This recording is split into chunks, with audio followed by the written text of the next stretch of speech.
The Misadventures of Funky P Beard and Shadowrun Mayhem edited. Well, ain't that nice here? Hello, ReddX community! Welcome in, Cringy Val. I'm hiding behind a throwaway account like a little weenie because the beard in this story still scares me to this day. I don't want to overstate the trigger warning, but this beard is... he's a real piece of work. He might be easy to laugh at for some, possibly triggering for those who have survived coercive control or verbal maltreatment situations, and perhaps even pitiable and sympathetic if you view him through a very specific lens. I don't think I have that lens, OP. I dropped it. It shattered. No, that's not fair. It's even possible that I'm the villain of this story, but I've written it, and I've slapped it on the internet, and I did this in full awareness of the associated risk. Yeah, a lot of people get their feelings hurt sometimes. It's like, I don't know, dude. Just don't take it too seriously. Consider if critical comments have weight, but if they don't, feel free to discard them. I also need to wave my arms and beg those of you who prefer beard cringe to RPG horror to please give this story a chance. Oh, we're minutes into it now. If they're strapped in, they're strapped in. This is go time. No turning back now. I assure you that the tabletop RPG essentially serves as just an excuse for us to gather and drink, hang dong, and prompt Funky to do beardy things. Hang dong, dude. I like it. If you're looking for a more traditional RPG horror story, well, this ain't it, kid. Oh, I might have oversold it in the intro a certain way. That's why I've changed up the title schemes, you know? You can't just fit it into a little box. So this is the misadventures of Funky P Beard and Shadowrun Mayhem. This is the story of the time I endured a full weekend of Shadowrun with my psycho neckbeard boyfriend. Oh, you're dating this person? Well, great. OP calls him FPB. F stands for funky, B stands for beard. I'll let the reader figure out what P stands for. God.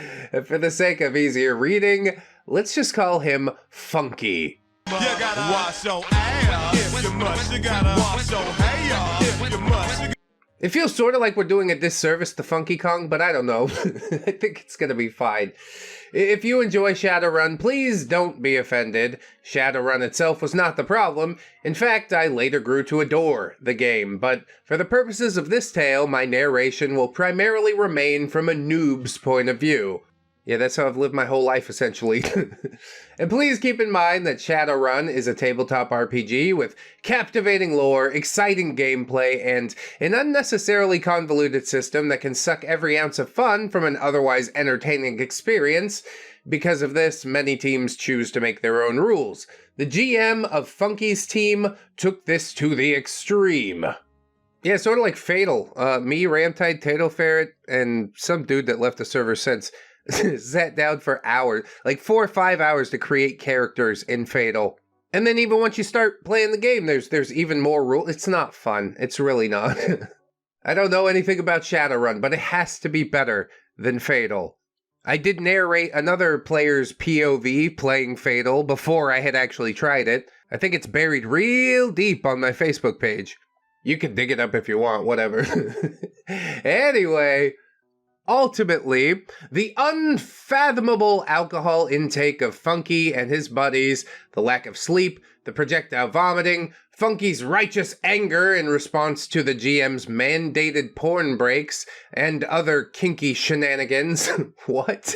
The pee jars, the shit bucket, Funky's outrageous outburst, the stench of the house and back porch after a night of binge drinking and barfing, a late night visit from one of Funky's randos, Funky's myriad overreactions to my gleeful participation in the team's crass humor, but you're a lady, you can't do that, T-shirt gate. I want to know about T-shirt gate.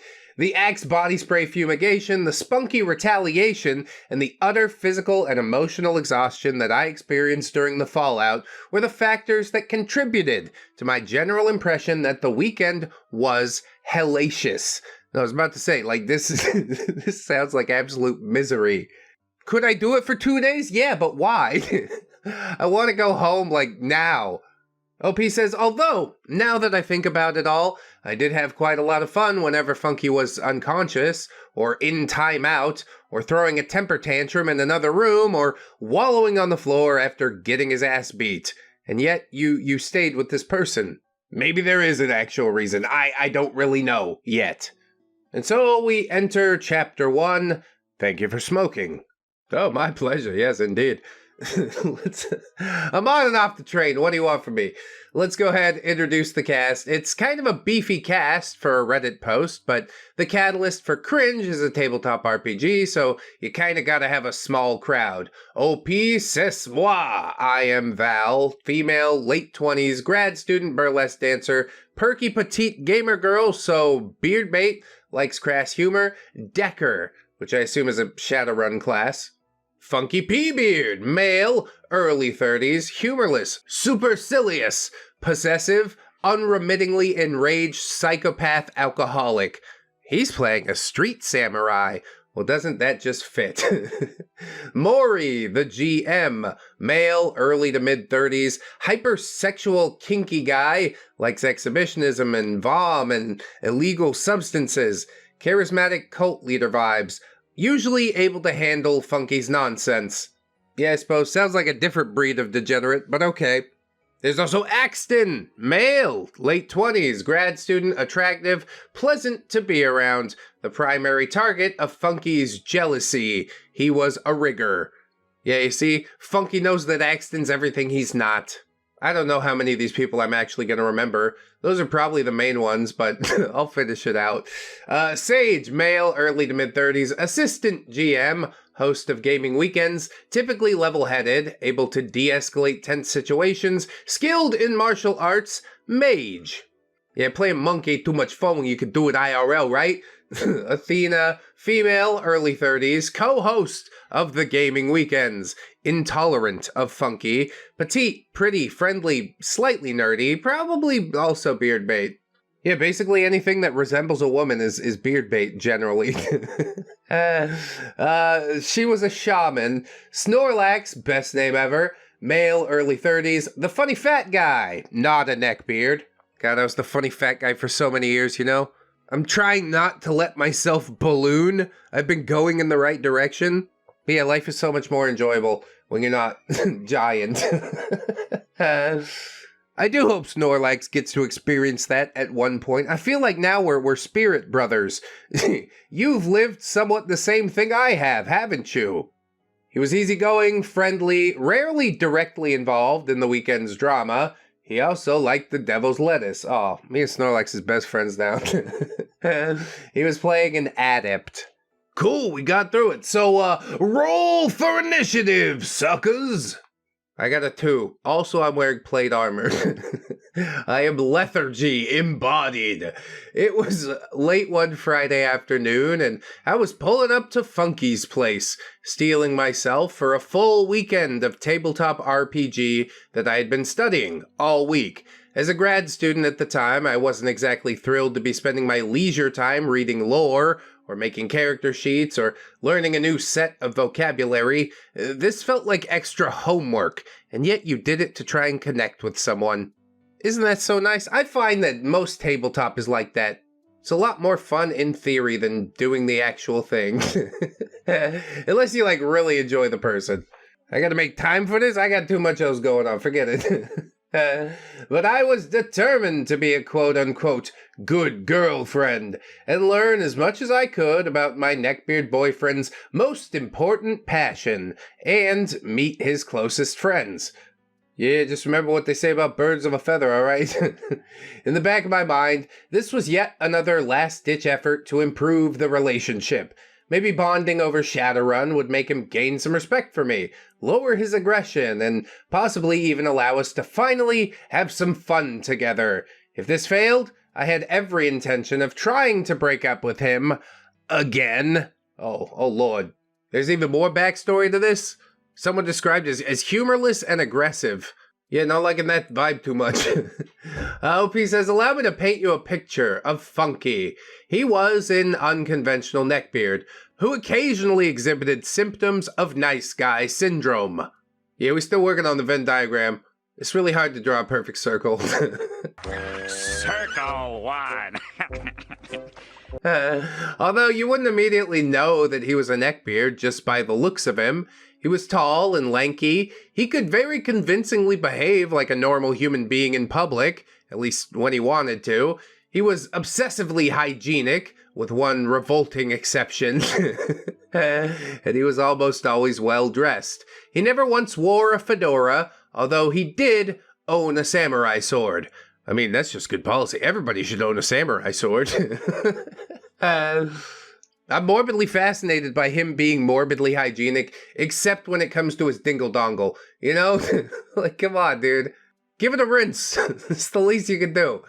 He also had a bushy, black, hobo-chic beard that served as a flavor saver for all the random unwashed carpet that he munched. And you just stand by? This whole situation is getting more pathetic by the moment. His beard stank like a turtle tank. Hilarious. With heavy top notes of body odor and microwaved fish, and some undertones of stale urine, dingleberries, yeasty clunge curds, and sometimes a gentle waft of rotting tampon mixed with the remnants of the previous carpet muncher's halitosis. Oh, God. I don't know if we had to press the gas so hard on that. Give me a minute. I'm gonna need a minute. I didn't particularly care about the philandering because I didn't particularly care about the relationship. I didn't want to smell the philandering, though. That seems like a bit of cope to me. If you really didn't care about the relationship, you'd leave the relationship. So, gonna call a bit of BS on that. But I don't know, hindsight often rewrites things to make them make more sense. Anywho, OP says he was extremely supercilious, fancying himself a man with Ned Stark's honor and Tyrion Lannister's intellect, despite repeatedly banging multiple married women, publicly slandering innocent men, stalking numerous people, committing countless acts of vandalism, and never knowing quite as much about any given subject as he claimed to, because Wikipedia will only get you so far. Yes. Living proof of the Dunning-Kruger effect right here. But he most definitely did possess Tyrion's more debauched qualities, especially the alcoholism. It is a hell of a thing, isn't it? He was an insufferable gatekeeper. We had plenty of common interests, but I often found myself on the receiving end of disparaging remarks or even full-blown character assassinations because I liked one of our common interests in a slightly different way. For example, we both enjoyed playing BioShock, but BioShock Infinite was one of my favorite games of the franchise, and Funky preferred the original game solely for its critique on objectivism. Instead of focusing on our mutual love for BioShock lore, Funky insulted my intelligence if I so much as mentioned Infinite. You get the idea. There's something broken deep down inside of himself, and so he wants to break you down to his own level. And it breaks my heart that you're sitting around just tolerating it infinitely. I can fix them. I can definitely fix them. No, at a certain point you have to smell the roses and be like, okay, I'm up and out. I guess it did happen eventually, but the fact that it even got this far that you'd meet the friends, I don't know. Whatever. Funky valued his Shadowrun weekends above all else. He had missed weddings, funerals, dates, job interviews, and he never worked the lucrative Friday and Saturday night shifts at his job that could have tripled his income because he couldn't forsake his precious Shadowrun weekends. These gaming marathons lasted from sundown on Friday evening until sundown on Sunday evening, every single week. Oh my god. Nah, dude, I like tabletop, but I'm good for like 3-4 hours. You gotta get the fuck out of here. I don't like it none too much. Is he a waiter? Is that his job? I have to ask why Friday and Saturday nights are more lucrative. I'm gonna go ahead and guess waiter. He had only ever missed 4 Shadowrun weekends since their team had formed 5 years ago. On 3 of these occasions, he had been in jail. Of course. Once for a DUI, once for filing a false police report, and once for public urination/vandalism. In other words, he had peed in the gas tank of his then-girlfriend's ex-boyfriend because, I don't know, reasons? No, OP, you totally just have to follow the line of logic there. Ex-boyfriend had his girlfriend before he had her, so now he's trying to have the girlfriend's ex-boyfriend's car before he could have it. Cause is the gas tank not like the holiest of holes? I mean, I guess you could go up the exhaust pipe, but that's kind of nasty, you know? Alright, I digress.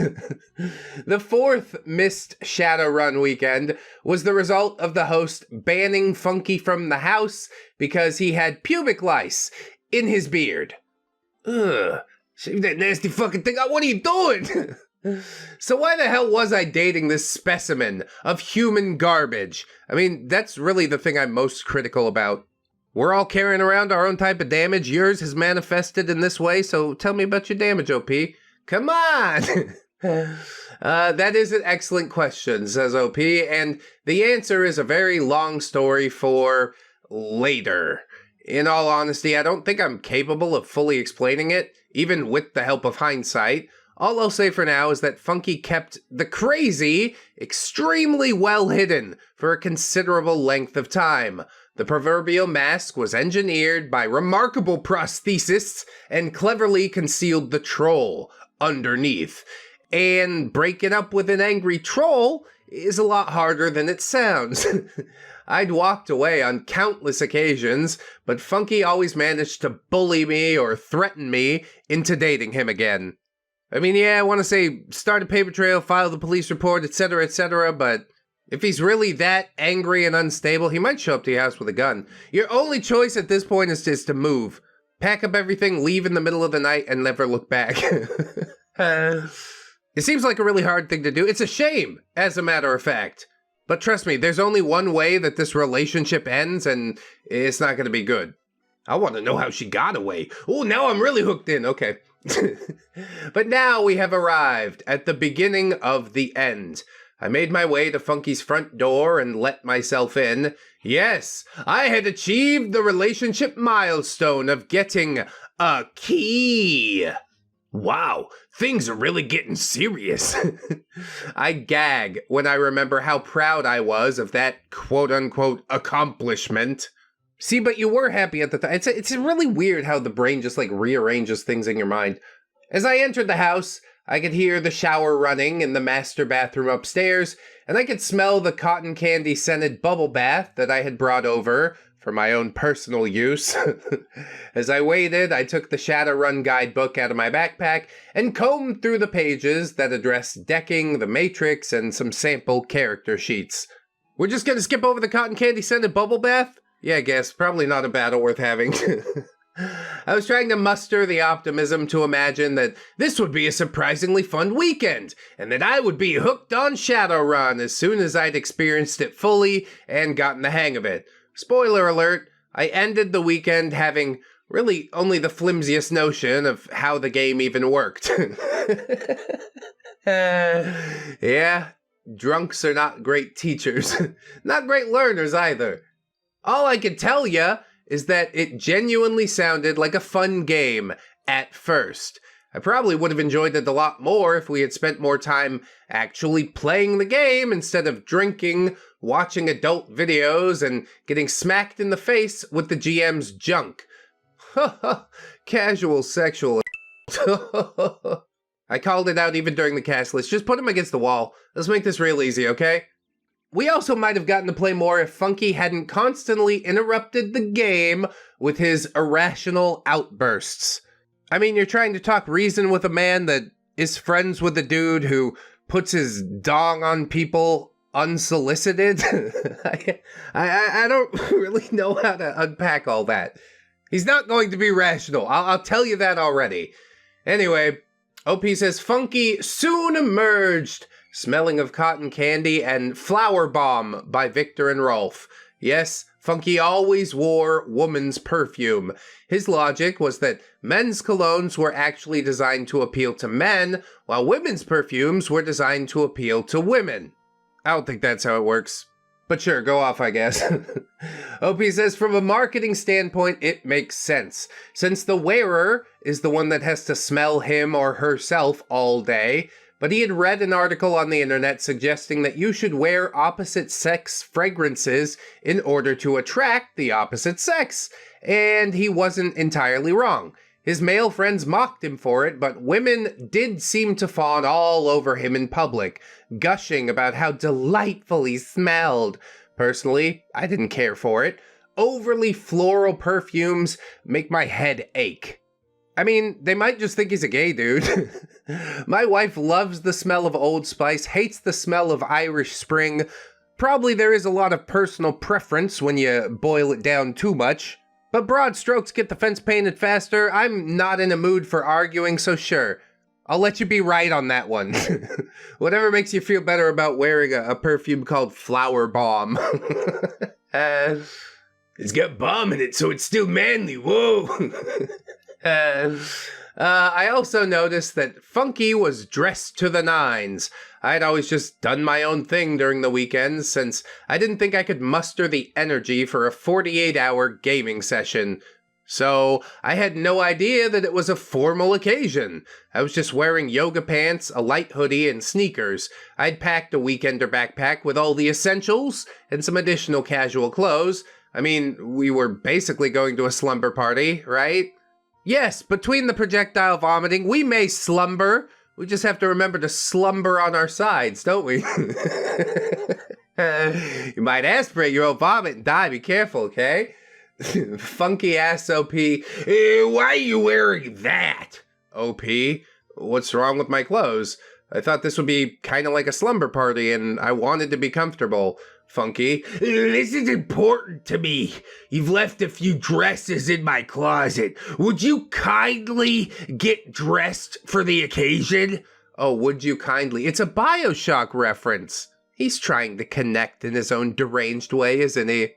OP says, well, just what in the hell was about to happen? I thought we were playing a tabletop RPG. Suddenly, I feared that we were secretly heading to some sort of basement dungeon sex party. Yeah, eyes wide shut. Did you bring your creepy bird mask? OP says, don't Atlas me, dude. But if it means that much to you, I certainly don't mind getting dressed up. Level with me, though. Where are we really going? Funky. To play Shadowrun. I told you. I take this seriously. I sighed. Whatever. I'll change. Funky. Make it fast. We have to be there by sundown. Or what? What happens if we're not there by sundown? But OP didn't say that. Instead, she says, I rifled through his closet, found a black cocktail dress, threw it on, shoved my comfy clothes into my backpack, and emerged. Funky. Why are you still wearing sneakers? OP. Again. I thought this would be a super casual thing. Funky. We'll have to stop so you can buy some nice shoes. OP.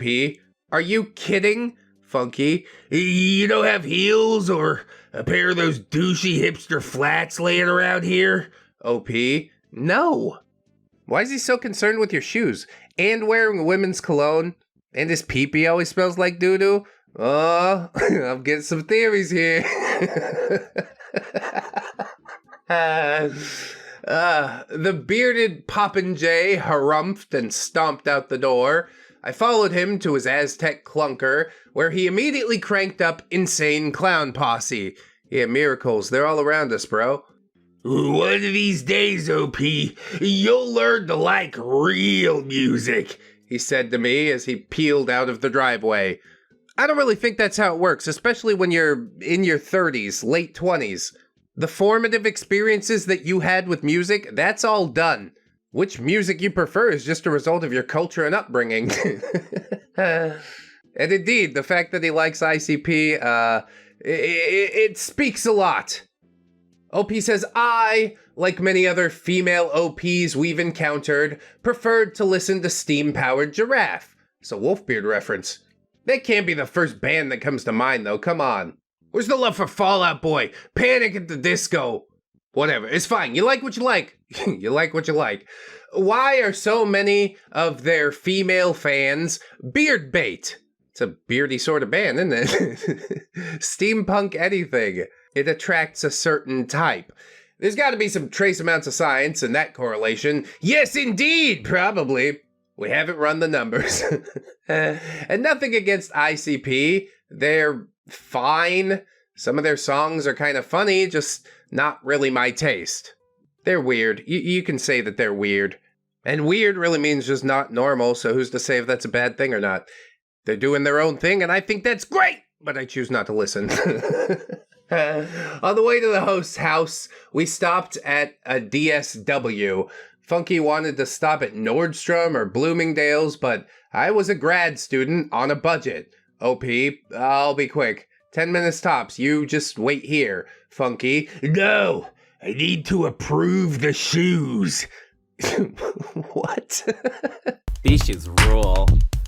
These shoes suck. This really is just insanity. So Funky followed me into the shoe store, and I quickly settled on a pair of black vinyl Mary Janes that reminded me of tap shoes. Funky harumphed again. You're such a hipster, he muttered. Had he never seen his own reflection? Was he completely unaware that the restaurant where he worked as the maitre d' called it was one of the most hipstery hotspots in all of Wellsprings? I mean, one of the tenets of being a hipster is that you have to call everybody else a hipster.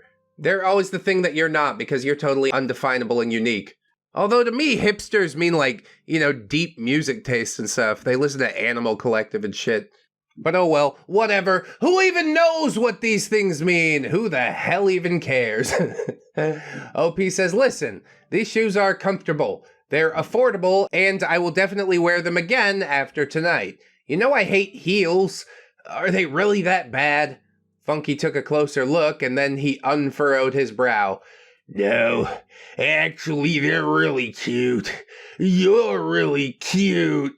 He leaned down to kiss me, a rare gesture from Funky. I stood on my toes and strained to meet him, but he swiftly turned his face away. Psych! You lose! No kisses for you, OP. Uh-huh. Okay. Very mature. On what planet does a great boyfriend behave this way? And make no mistake, Funky fancied himself Boyfriend of the Year. I mean, if it's a funny little thing that you do to each other sometimes, then I guess that's fine. If it's just out of the blue, like, yeah, you're sort of a psychopath. We got back in the car. I shoved my socks and sneakers into my poor backpack that was nearly bursting at the seams at this point. I buckled the new shoes, sat back, and took out a cigarette. When I rolled down the window and flicked the lighter, Funky completely lost his mind.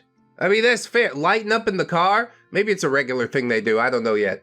But please don't smoke. You're going to plummet the value of that vehicle. Instead of $300, now it's only worth $200. Funky screeches, hey, what are you thinking? OP, I was thinking I need to calm my nerves before we hit this mystery party, and I wanted to have a cigarette. Funky, we have to arrive fresh.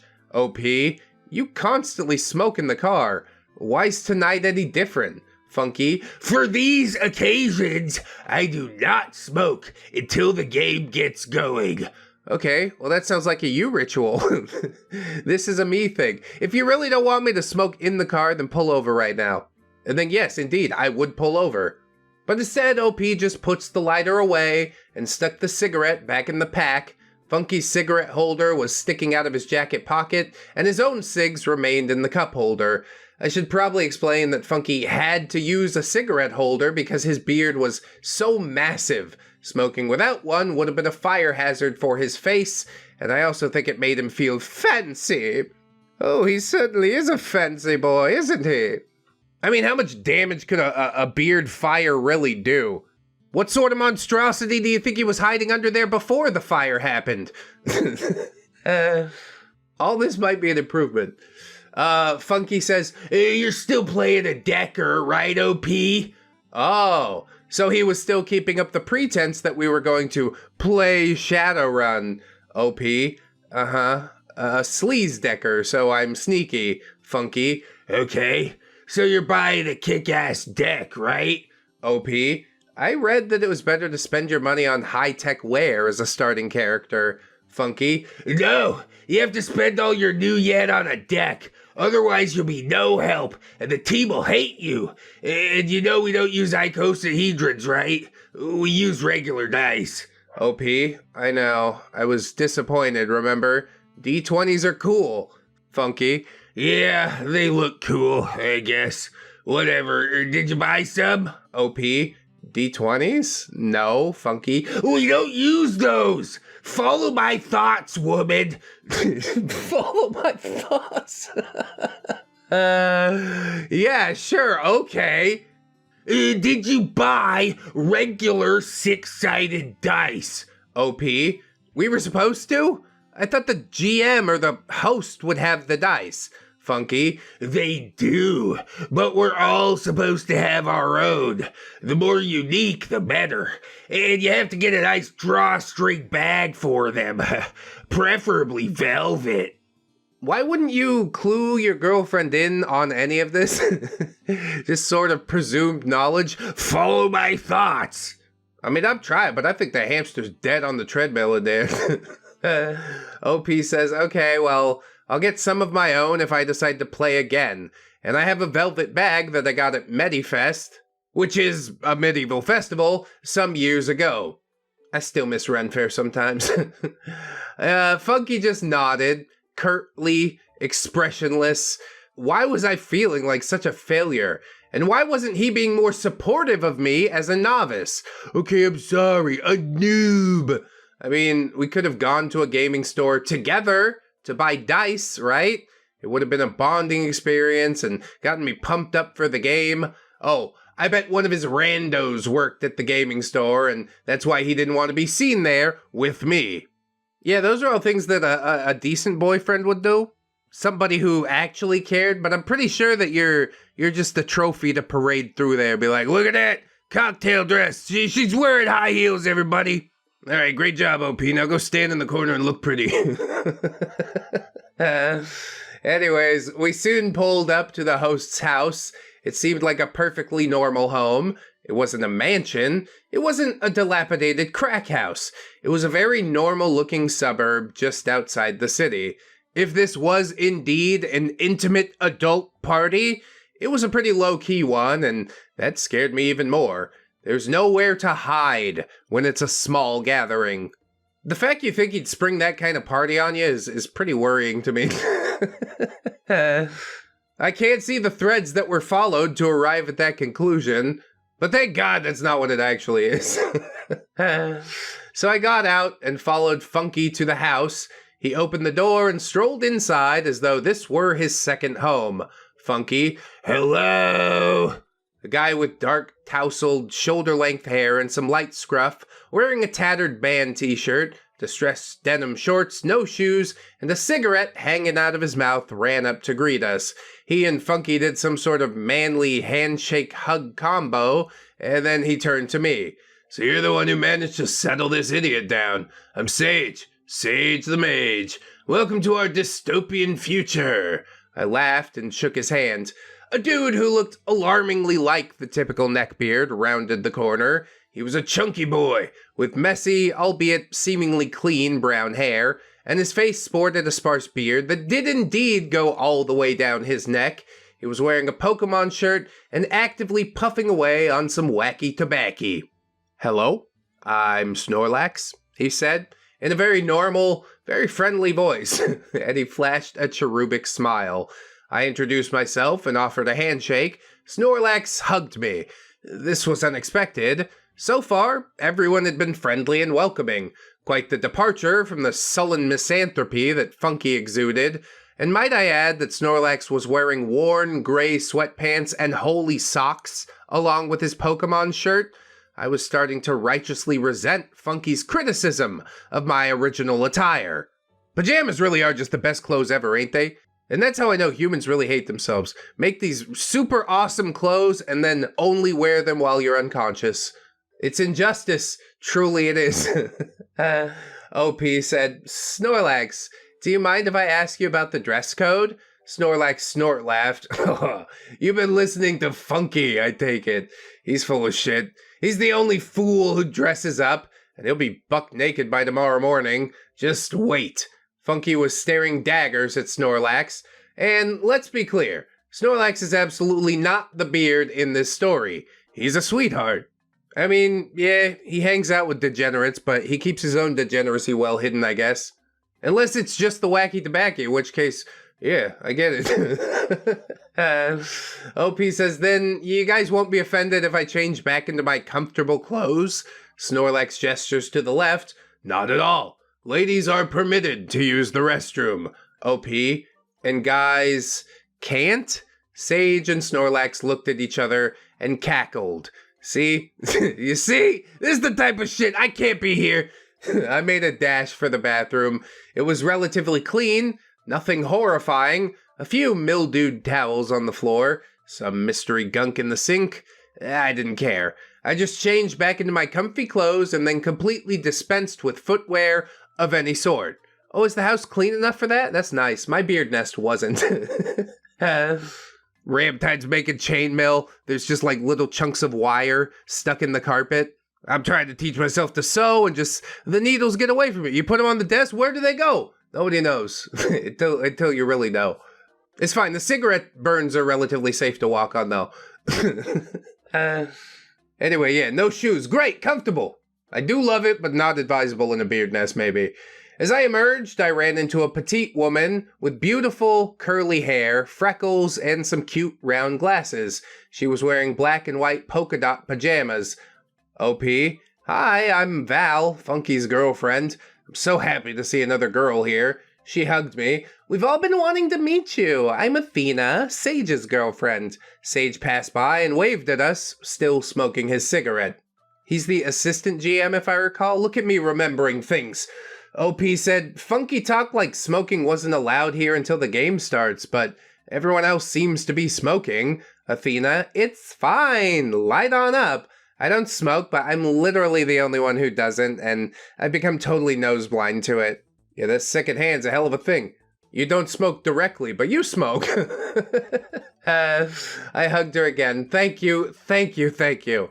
Athena laughing. Sure thing. Funky has his own ritual. We don't even try to understand it. And feel free to stash your stuff in the guest room right behind me. Yeah, Funky's ritual's full of bullshit. Let me do what I want to do. You want to make this an enjoyable experience or not? Nah, he don't care about none of that. It's all about him. So, finally feeling a bit more at ease, OP stashed the bursting backpack, grabbed the cigs and lighter, lit up, and made her way into the living room. Funky's face reddened. You're smoking? A chorus of, oh, come on, get over yourself and let the lady smoke filled the room. Funky seemed embarrassed. Yeah, some good old social shaming, there you go. The one way to keep that boy in line. Two other team members had joined by that time. The GM's name was Maury, and he was wearing a black tank top covered in some suspicious white stains and sheer light blue boxer shorts. No shoes. He had very short, hot pink hair and a long braided beard with pink streaks, tinsel, and a few crystal beads woven into the braids. Sitting on the sofa, there was a final, surprisingly attractive guy with a well-groomed beard and floppy, sandy hair, wearing a t-shirt, jeans, and combat boots. His name was Axton. Maury and Axton were smoking. Maury, welcome, OP. I nodded and smiled, happy to be here. Axton, glad to finally have another fellow techie around. OP, well, don't count on me being any good. Axton, just roll the dice and have fun. I've been a decker before, so I could show you around the Matrix if you got any questions. OP says, I will definitely have questions. Apologies in advance. Maury stood on the fireplace and opened his arms toward the rest of us. Maury, the team has assembled. And now, the time has come. Everyone leapt up and shouted, Pre-game! They pounded their chests and performed something resembling a tribal dance. Maury, To the fuel station. Apparently, the kitchen was the fuel station. This is already really weird, and the debauchery hasn't even started yet. Maury, we at last have a 7-member group. So the ritual of the 7 shall bring us excellent fortune in this weekend's mission. Chummers, take your positions. At the kitchen table, there were 7 neatly arranged sets of 7 shots of Maury, fireball. Each tincture shall light a fire in our bellies, improve our spell casting, and lead us to victory. Holy crap. There was no way in hell I could down 7 shots of fireball whiskey. Yeah, I had 6 shots of Jose Cuervo on my 21st birthday and puked all over Shore Patrol, so 7's a bit beyond the pale. These are hardened alcoholics that you're hanging out with. OP says, surely these shots were intended to be spread out over the course of the weekend, or at least over the course of the night. But as the rest of the team gathered around the table, I noticed that everyone, even petite little Athena, was slamming all 7 shots in rapid succession. I mean, yeah, they do this every weekend. Liver damage. It's fine! It won't catch up with me for another 15 to 20 years. I drank 2, and then I stopped. And that was when Funky did something truly shocking. Funky, hey guys, this is Val's first time, and she can't really handle her liquor that well. Can we give her a pass? That is rather shocking. He probably feels bad about scolding you for smoking earlier. Maury says, 1 more shot, and we'll grant you a pass. Next time you must take 4. OP, are you being serious? Funky puffed his scrawny chest up and towered over Maury, continuing to defend the honor of my uninitiated liver. Maury laughed. No, I'm kidding. Put the other shots in the fridge. We'll all be wanting another one before long. And as he helped me carry the 5 remaining shots to the refrigerator, Funky leaned over and whispered, Maury's gonna fuck with you. Call him out on it. Otherwise you'll wind up with his dick on your face. OP, yeah right. Funky, no. I'm serious. He's a kinky bastard. I woke up with him teabagging me last weekend. And yet, you show up at his house. You know what? This is a lot more damage than I can repair. I guess I'm just gonna have to enjoy the ride. OP says, I laughed out loud. That's just some frat guy crap. He doesn't scare me. Funky, you need to be scared. And you need to change back into more appropriate attire. You look like a harlot in those yoga pants. It's the yoga pants that does it for you, huh? I think it's kind of overdone. Personally, cocktail dress for me. Oh, even more than cocktail dress? Sundresses. God. Don't even get me started on a sundress. OP says, you're the only fool who dresses up, apparently. Before Funky could retort, Maury called us all into the living room, or the war room, as it was known during the gaming weekends. Maury, the rules, everyone groaned. I was actually starting to find this evening somewhat entertaining. All of the team members seemed super nice, even Kinky Maury. Nobody reeked, everybody seemed socially adept. This might not be so bad. Yeah, the alcohol hasn't even really taken hold yet. Just you wait. Maury says, if you glitch, you must take a shot of fireball to boost your skills. Val, you must take a sip of an alcoholic beverage, but only for tonight. I nodded. Maury, the second time you glitch, you must kiss my staff or endure a smack in the face from my staff. Oh. Funky, under his breath, he means his dick.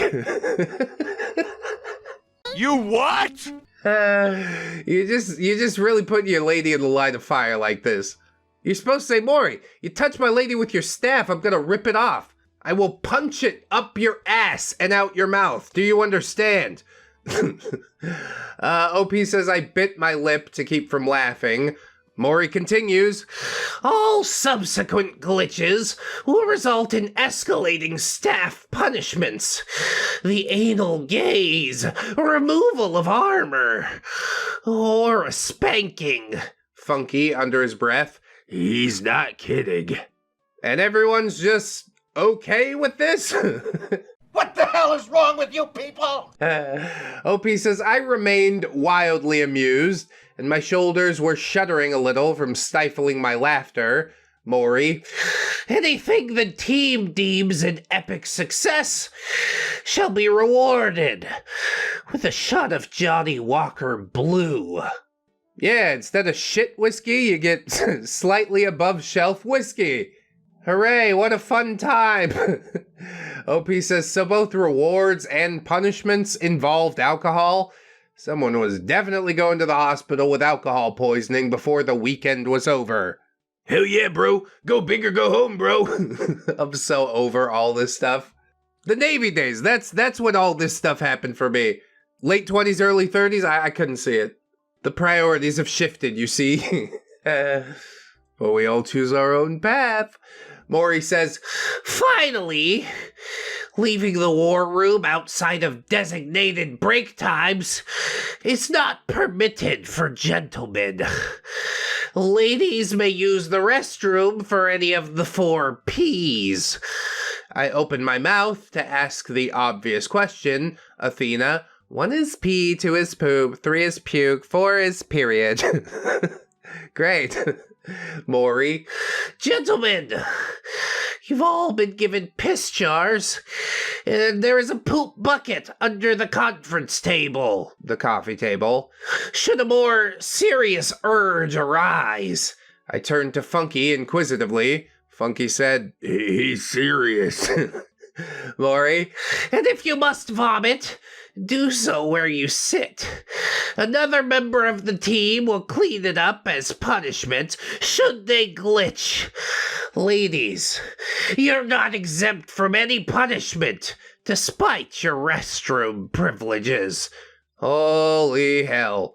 This whole situation sounded positively revolting. Yeah, it is. Why are we not running yet? It sounds funny when it's just words on a page or being said by some guy, but when you're there, actually staring into his beehole and cleaning up someone else's puke, I don't know, man. It just doesn't sound like the ideal weekend to me. And also kind of hilarious if you were to ask the 12-year-old who still takes over my brain on a fairly regular basis. Yeah, I got one up there too. But you gotta stay in control. Beat him down with a nice sack of Valencia oranges. Shows him who's boss and won't leave a bruise. But I still had my doubts that Maury's rules were really anything more than a show. See, I think this is the problem with most people. They don't fully consider the ramifications of what they're hearing. They're just like, huh, that's a show. It'll be entertaining. Like, no, this is your life. This is how you're choosing to spend your life in this moment. Why would you ever pick this? Maury, place your hand on your chest and pledge your loyalty if you agree to this, and take off your pants if you object. I placed my hand over my heart as if I were back in primary school, preparing to sing the national anthem. No one took their pants off. Maury, then the planning for infiltrating the Horizon Group commences. Now. Funky lit a cigarette at last. Yes, all aboard the degeneracy train! At least in the next part. The Curse of the Mushroom Stamp. Funky P-Beard, Part 2. And if you saw the first part, you could probably piece that together. Probably even if you didn't, but the link's in the description if you wanted to watch it. Welcome back to Shadowrun Mayhem. You may regret it. Yeah, probably. We've made it through the relatively tame introduction to this story, but henceforth, things will get gross. Capitalize with the gross. And potentially disturbing. It's been disturbing for a long time, for a myriad of reasons. OP says, yes, I would be remiss if I didn't issue a trigger warning. A running theme throughout this story is intimate partner terrorism / coercive control. Yeah, that's probably the most disturbing part for me. There's no physical intimate partner violence, but there are several instances of violence between men. Like, just with the mushroom stamps, or you guys doing butt stuff too? You know what? Don't answer. I'm not interested. We did a ton of butt stuff. Certain situations involve wiener and bodily fluid humor, which I can get along with, but really only when it's theoretical. This is like legit nasty. These are along the lines of things that might happen during rush week at an American university. It might even get gross enough to call for some heavy editing, though I've tried to make good use of euphemisms, so even if heavy editing isn't necessary, you should still go support ReddX on Patreon. Yes, or YouTube channel memberships. Really, Patreon only takes 5%. I think YouTube takes 30%. So if I get to choose for you, yeah, I do choose Patreon. But even if you can't afford to support, especially this time in the year, man, a lot of people cancel in like November, December. Then January rolls around, they join back up, AdSense revenue goes down. It's all a fine balance. The circle of life. With all that said, expect this chapter to include profanity, extreme profanity when Funky is speaking, smoking, crapulence, minor drug use, numerous mentions of drug use, some sexual content, and I'll slap up a cast refresher in case you're new here. If you made it through the first installment, feel free to skip these introductions. The character descriptions haven't changed yet. It's not that long, but I'm going to skip it. If you really need to hear it, go listen to part 1. Chapter 2, Curse of the Mushroom Stamp. For this run, our fixer had a connection with the Horizon Group in Los Angeles. We were to infiltrate a small media office via an underground tunnel, take over the broadcast, and create dissension with Horizon's real estate division, Pac Rim. The next run would involve a real estate scam, which, if successful, had the potential to earn us all piles of new yen and allow us to purchase some sick new gear, provided that the fixer paid up this time. Apparently, they'd gotten completely screwed over during the last run. Yeah, if you can't trust the GM, like, how are you going to trust any of the quest givers? The GM plays all of them. He's a shady individual. Why do you guys insist on doing this, really? What sort of damage happened deep down that you feel you need to do this with your life? There's a lot of ways you could go. I try not to judge, but goddamn. We're not even into it yet. True degeneracy has not begun. So, getting the dice rolling was a real fustercluck, and it was all because of Funky. Maury wanted everyone to have a battle buddy, so he preferred to have the adept, Snorlax, and the street samurai, Funky, strategize together since they were the muscle. Having the shaman, Athena, and the mage, Sage, strategize together was always a given, but it was advantageous to the gameplay since these two handled the heavy magic. Because the team had been without a decker until I showed up, the rigger, Axton, had been handling the tech alone. Now that there was a decker on the team, my easy access to the Matrix would apparently help the gameplay. Yay! I felt useful! I don't know what it does. I probably should look it up.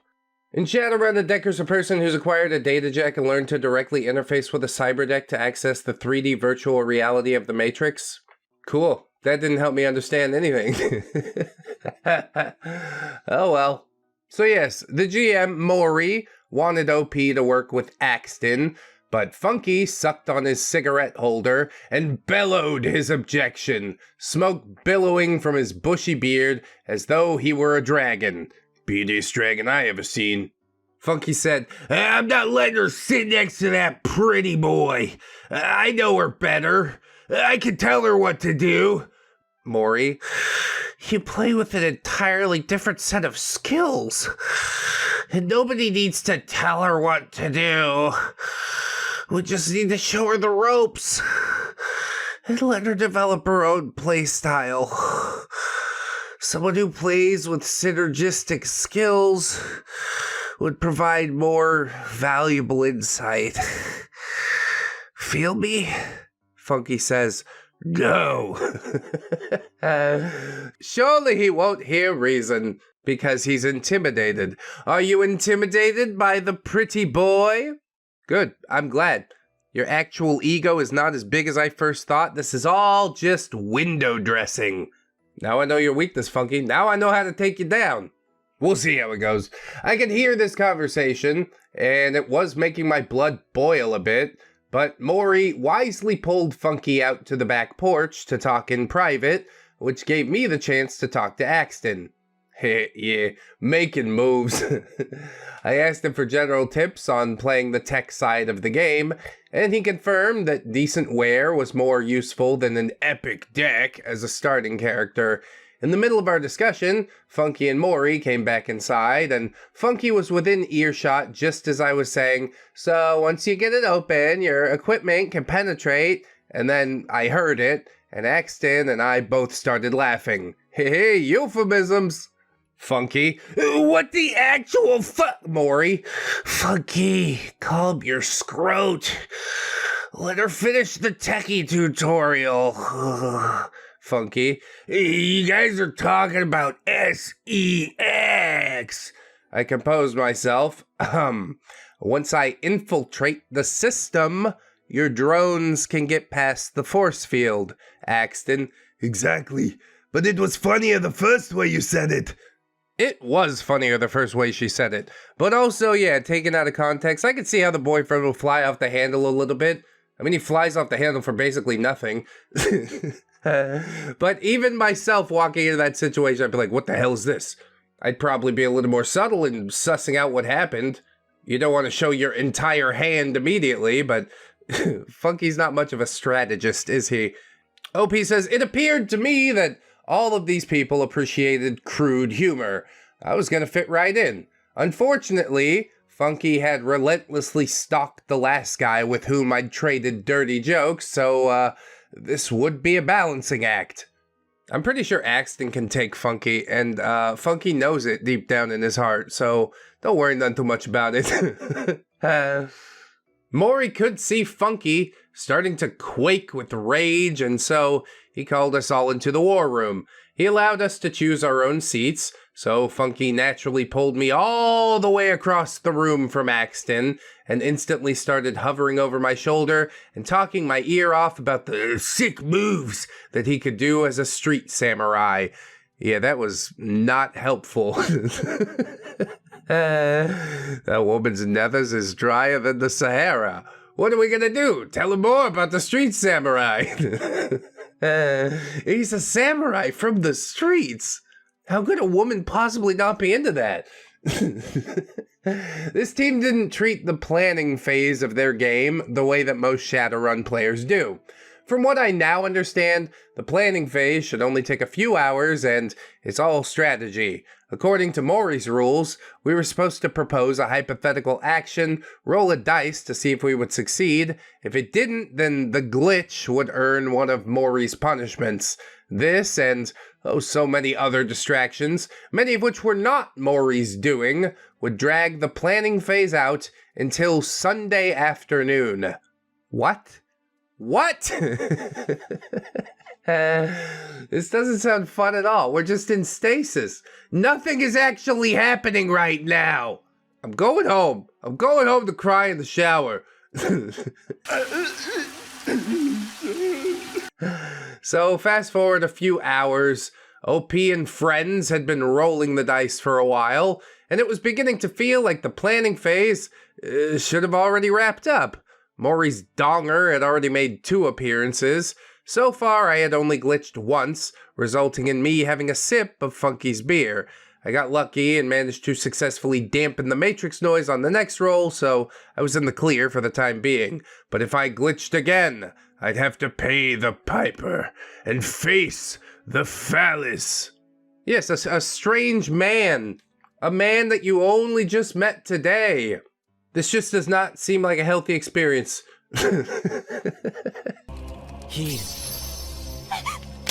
I guess we all know that, but I'm having a real hard time getting through it. So the team was sitting in a misshapen circle around the battle map that was spread on top of the conference table, and I was flabbergasted by the alcohol tolerance that everyone else seemed to possess. Nobody had puked, nobody even seemed all that drunk, and everyone was drinking a beer or a cocktail on top of the 7 fireball shots that they had slammed. Personally, I was drinking water, a faux pas for which the entire team mocked me, albeit in a good-natured manner. Yeah, that's how it starts, isn't it? Till they really drag you into the mud. You have to be an alcoholic just like us. Wow, are you sure? You guys seem really miserable. No, come on! It's gonna be great. It's exactly as fun as we make it look. Okay, but you guys don't make it look that fun. I still think I'm gonna go home. Funky had gotten clingy AF by this point. He'd pulled me into his lap and was constantly looking over my shoulder at my character sheets, whispering suggestions and pawing all over me. I used to be an affection junkie before Funky and I became a couple, but this pawing was just annoying. And if Funky clocked a display of affection between Sage and Athena, he would try to grab my chest or shove my hand down his pants, presumably in an attempt to one-up the local power couple. Oh yeah? You kissed your girlfriend at the gaming table? Well, that finger blasted mine. Dude, I think those two things are a couple steps apart. I don't know. It's not a competition. Just calm down. When I smacked his hands away from my offended little bosom or yanked my own hand out of his fancy pants, he would call me a slut. You don't even try to make sense of that. That's just what nice guys do.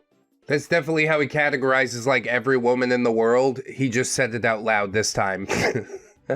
On the gaming front, I felt completely lost when it came to the rules of the roles. What exactly was edge? Well, it used to be called tantric intercourse, and then around the 90s it started to get called edging. In the current years of 2020 whatever, they call it gooning. So yes, the vocabulary changes, but the idea remains the same.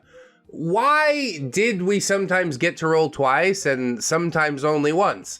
And why did some rolls count for multiple actions? But at least Maury's narration was entertaining. He threw in plenty of plot twists and unexpected monkey wrenches, and he was extremely patient when I asked for clarification about what I was rolling for, what unfamiliar terms meant, or which actions would benefit the objective. Funky, on the other hand, was not patient. He would talk over Maury's answers to my questions, usually just to bloviate about how wicked cool it was to be a street samurai. God, you are really hung up on that, aren't you? You're not an actual samurai, fella. He would let out an audible, dramatic, exasperated sigh and mutter the word noob every single time I needed an explanation. This is not helpful. It's not helpful at all. And I was getting fed up with all of this. I had honestly expected to hate the whole experience and to not get along with his friends because I predicted that they would all be as unpleasant as Funky. But his Shadowrun friends were fun. The game was confusing AF, but it definitely had the potential to be fun. Funky was the killjoy. Well, no shit. I mean, you're only dating him out of a fear for your own life at this point, right? If his friends were actually as bad as he was, I don't think you would have left that house, OP. I think you would have been chopped up into little bits and put under the floorboards. It was almost my role again when Maury suddenly shouted, "Chug!" At that point, every member of the team polished off whatever alcoholic beverage they'd been nursing. I played along and chugged my water. Maury, refills! So the entire team returned to the fuel station to grab another alcoholic beverage. I grabbed another water. Funky filled a solo cup with Jack Daniels and added a splash of Dr. Pepper. Just as everyone was settling back into the war room, the doorbell rang. Pizza! Nutritious, delicious pizza! Sage scrambled to the door and took several large pizzas from the delivery guy. The team opened all the pizza boxes, spread them out across the conference table, obscuring the battle map, and everyone took a slice or two. Maury. It is time for the Friday feast. OP, since you're new here, you can roll for the movie. OP, the movie? Maury. We paused the game for the feast, but we'll need some entertainment. OP. Sure. What movies do we have on hand? Maury. It's a surprise. Just roll. I rolled a 4. Maury took a sheet of paper out from under his GM binder that had the names of 6 different movies written on it. Number 4 was Frankenpenis, starring none other than John Wayne Bobbitt. Oh, God. Let's just do this. Maury. She has rolled for Frankenpenis. The room erupted in laughter. Even I was laughing. I had always thought Frankenpenis was a movie where they filmed John Wayne Bobbitt's enlargement surgery. Not exactly what a sane person would choose to watch while eating pizza. At least we weren't eating hot dogs, I guess. Yeah, covered in ketchup. In reality, the surgery takes a back seat, and it's pretty much a straight-up adult film. Lots of slow motion, lots of lingering close-ups on the titular character, plenty of cringe. I highly recommend. Not the sort of thing I can review on YouTube, unfortunately. But can you say patrons and members only, huh? By the time 30 minutes or so had passed, everyone seemed to be finished eating, but the booze was flowing even more freely, and no one showed any concern for getting back to the planning phase. In fact, they had managed to turn the movie watching into a drinking game. We were supposed to take a drink every time someone said the medical term for male anatomy, or any slang term for male anatomy. Funky had graduated from fireball shots to Goldschlager shots, in addition to the Jack and Pepper that he was nursing, and he was boasting about his superior alcohol tolerance. Yet again, I feared that a case of alcohol poisoning was somewhat inevitable, but these people still seemed relatively sober, even the Schlager shooting Funky. Oh, just you wait. The bottom's gonna drop out before you know it. And once it does, there ain't no going back. He drove you here. You can't even drive yourself home. Or you call a cab, whatever. I would have done. First night, I would have done. It was getting close to midnight by the time the movie ended, and I was fading. I was ready to go home and sleep, but I had almost 2 full days to go. Balls. I should have brought a cooler full of balls. Balls Guarana. It was my favorite energy drink at the time, and it absolutely got me through grad school. Dude, balls is delicious. No joke. I used to drink that too. Not religiously. Red Bull's the one that got my forever patronage, but occasionally a nice glass of balls. Maury, we are officially back in the war room. Get ready for initiative, chummers. Athena, should we move the pizza boxes into the kitchen so we can see the battle map? Maury, we can leave them. We shall remain gathered in the tunnel for the time being. When Funky's turn came around, he rolled his second glitch. The room erupted in hooting and hollering in anticipation of yet another appearance of Maury's junk. I mean, his junk was pretty much always visible through the sheer fabric of his boxers. Literally, I could tell he was cut long before he whipped it out to smack Snorlax in the noggin. Is it just like super extendable or what? People kneel down before it to be tapped on the face? This is just an ego trip of another level. Like, I wish I had a grasp of what was going on here. Why people allowed these things to happen. Infinite emotional damage. That's my working theory. I don't know how to fix it. Funky reluctantly stood, trudged over to Maury, and sat down. It was customary to kneel, but Funky's height put him above junk level if he knelt. Yeah, that's exactly what I thought. This is still weird as fuck. Why would anybody do this? What the hell is wrong with you people? I've heard of tabletop horror, but this is like tabletop never-ending nightmare fuel. I just I just want to go home, please. Maury, slap or kiss. Funky, slap, please, God, slap. Maury, you always choose to get slapped. Are you a masochist, Funky? Funky, no, that's why I always choose to slap. Maury, I'm afraid it's gotta be a kiss. This time. Funky, through clenched teeth, dude, my girlfriend is here. Maury, all the reason to show her you're man enough. Pucker up, Buttercup. We still all about this life, huh? we still going down the same road, huh? Okay. Was I horrified by this? OP says no. No, I wasn't. I had witnessed similar antics at theater parties. Yeah, theater kids and band kids, man. Every time. And when I was an undergrad, I heard horror stories about fraternity initiations that made Maury's exhibitionism seem like a show at Disneyland. Plus, I was pretty sure that if Funky had adamantly refused, Maury would have forgone the punishment. But all these people seem to worship Maury, Funky included. None of them would dare stand up to the almighty GM who was, if Funky is to be believed, a kinky bastard. OP, I think seeing is believing. Are we still disbelieving at this point?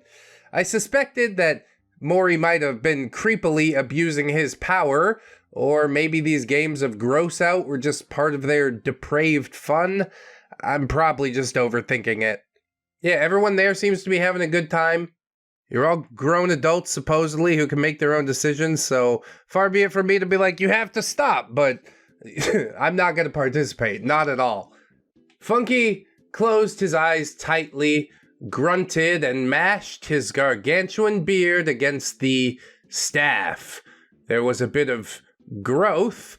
Now, this shocked me a bit, but Funky had kept his eyes tightly closed the entire time and scurried back to his Jack and Pepper, drained it, and dramatically wiped his bushy beard on the back of his hand once the staff punishment was over.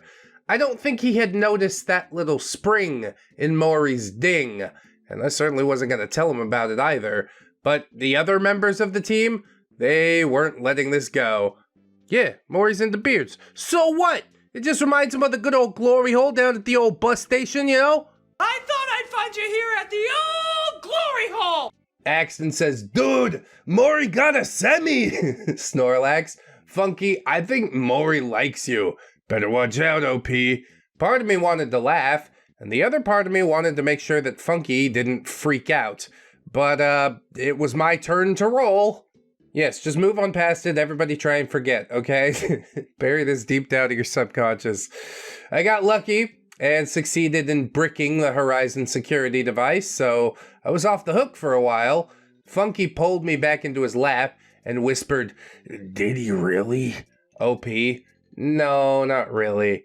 Barely. I think he did it for shock value. Yeah, that's not how those things work. That's an automatic response.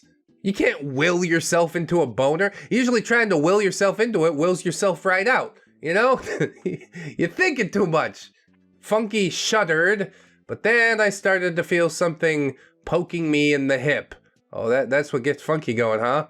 Well, no kink shame, but definitely no kink same. I tried my best to ignore the poking, but Funky was making that difficult. The yearning for solitude was pounding inside of my skull by this time, and I was pretty much over this whole planning phase, the constant presence of Maury's junk, the constant pressure of Funky's junk, just a lot of gross junk. Plus, I was barely getting the hang of this game. Funky kept bragging to me about his street samurai skills, but he knew fuck all about the tech side of things, and he threw a hissy fit if I tried to talk to Axton about Matrix-related aspects of the game. Just a whole lot of real small PP energy going on right now. OP says this got especially irritating when I was trying to hack into a storage bunker so that Axton could access some kind of spider robot that would allow him to clear a path for us in the tunnel. Funky became so irate that he eventually demanded that I pose the question to Maury, who would get the information from Axton and then relay the response to me, even though we were all sitting within earshot of one another. It was just like Harry and Ron's behavior in the Goblet of Fire, and Maury was not an owl. He might not be an owl, but it looks like he enjoys a good cockatoo, right? Funky says, I've had it with your helpless little noob crap, Pixie. Quit worrying about what Pretty Boy needs. Quit asking Daddy GM stupid questions every time you roll. You should have studied. And so help me, if there's some cool shit that I want in that storage bunker, and you hack Pretty Boy's dumbass spider instead of attending to my needs, I'll find a way to tip off security and hit your ass with black ice. He vocalizes all this in front of his friends, and nobody's like, maybe we should get some help for that girl. She might not be here of her own free will. Maury says, enough, Funky.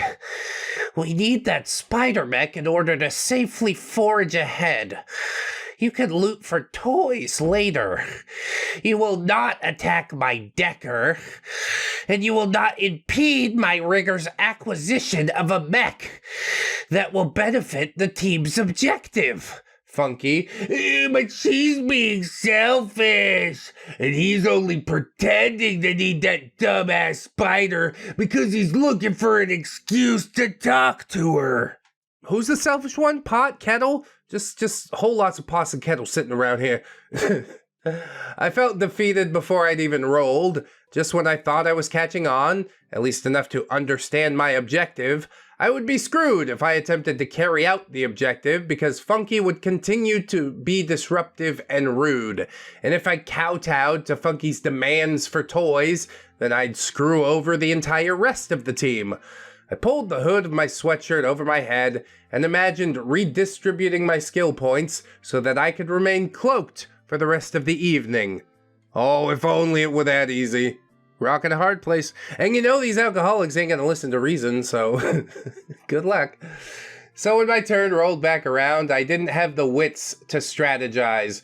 Funky was still hovering over my shoulder, now slurring suggestions that made absolutely no sense to me, but what the hell? I was too tired to call him out on yet another display of the Dunning-Kruger effect.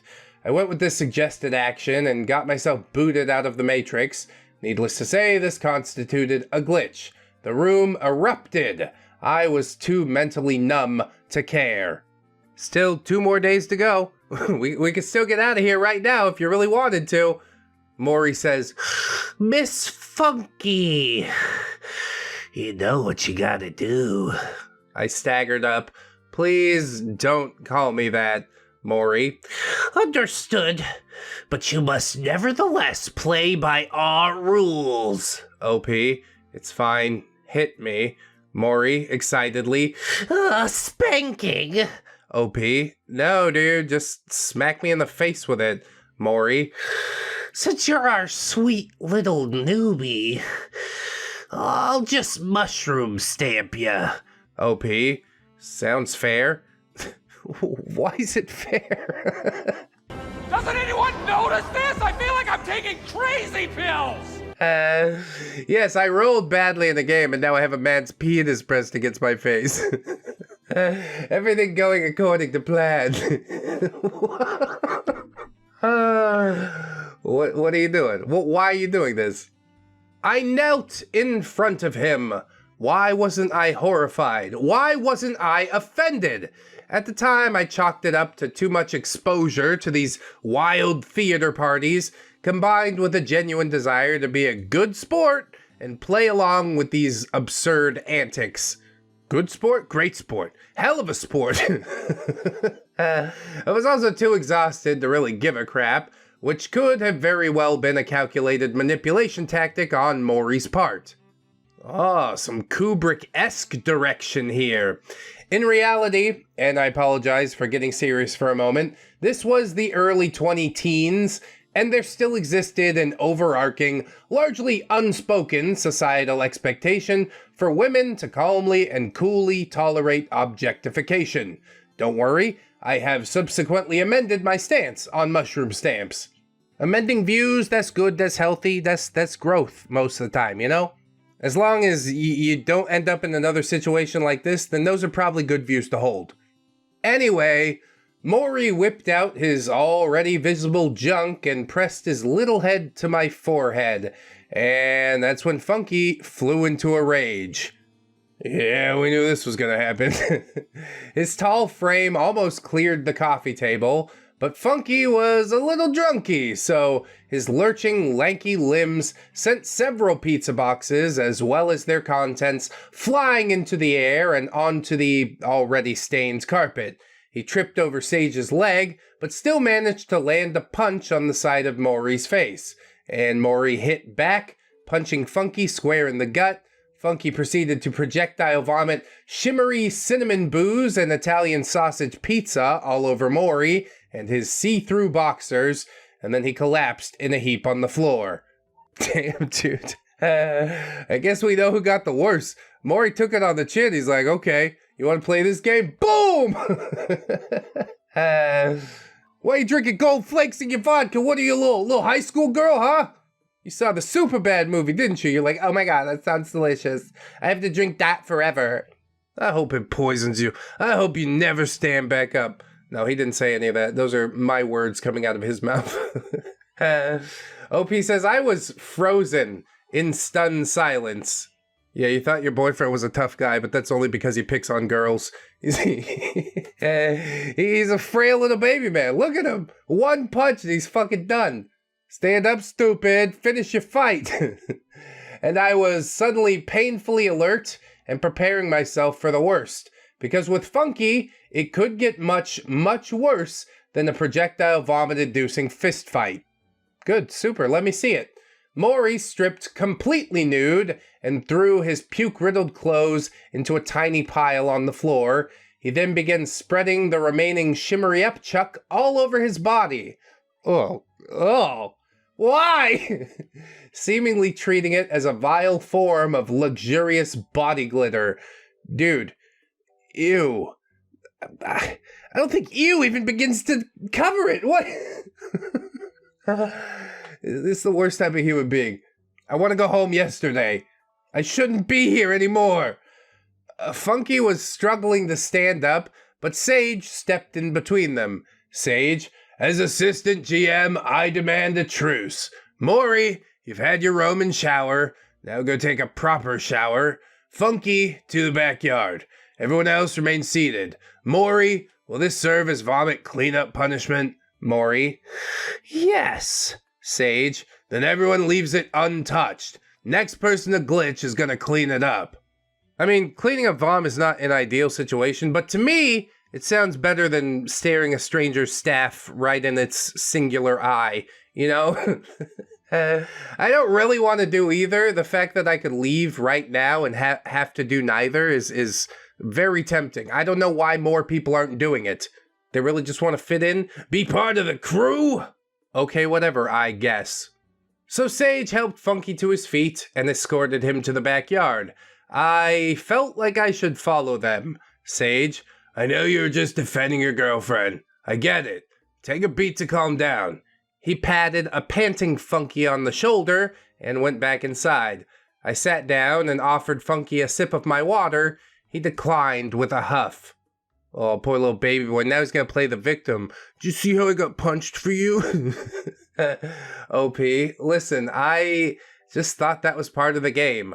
I don't understand why it has to be part of the game, but Funky, how dare you allow another man's junk to touch you?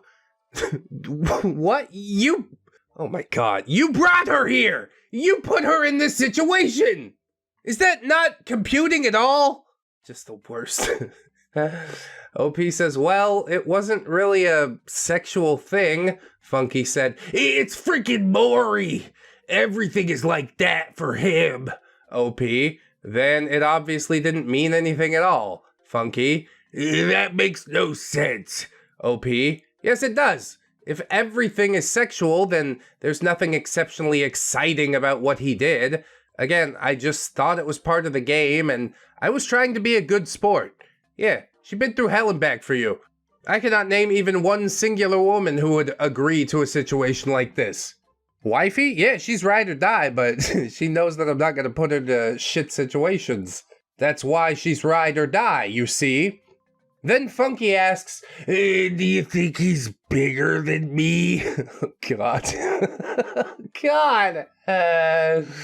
OP says, well, I wasn't really paying attention to that. What does it even matter, Funky? It matters! OP, okay.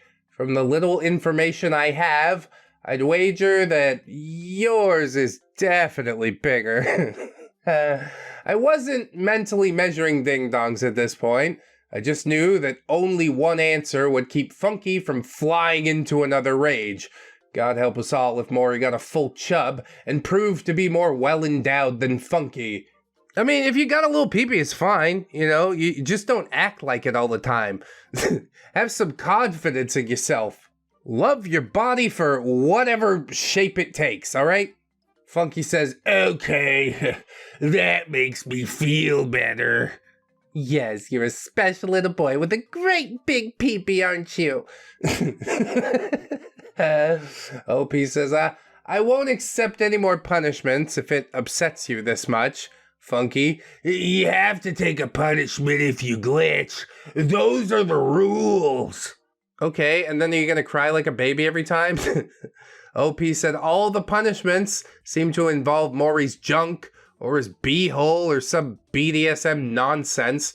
I'm gonna go out on a limb and guess that the spankings have to be on a bare ass, Funky. Yeah, but just ask him to, make you kiss Athena or something.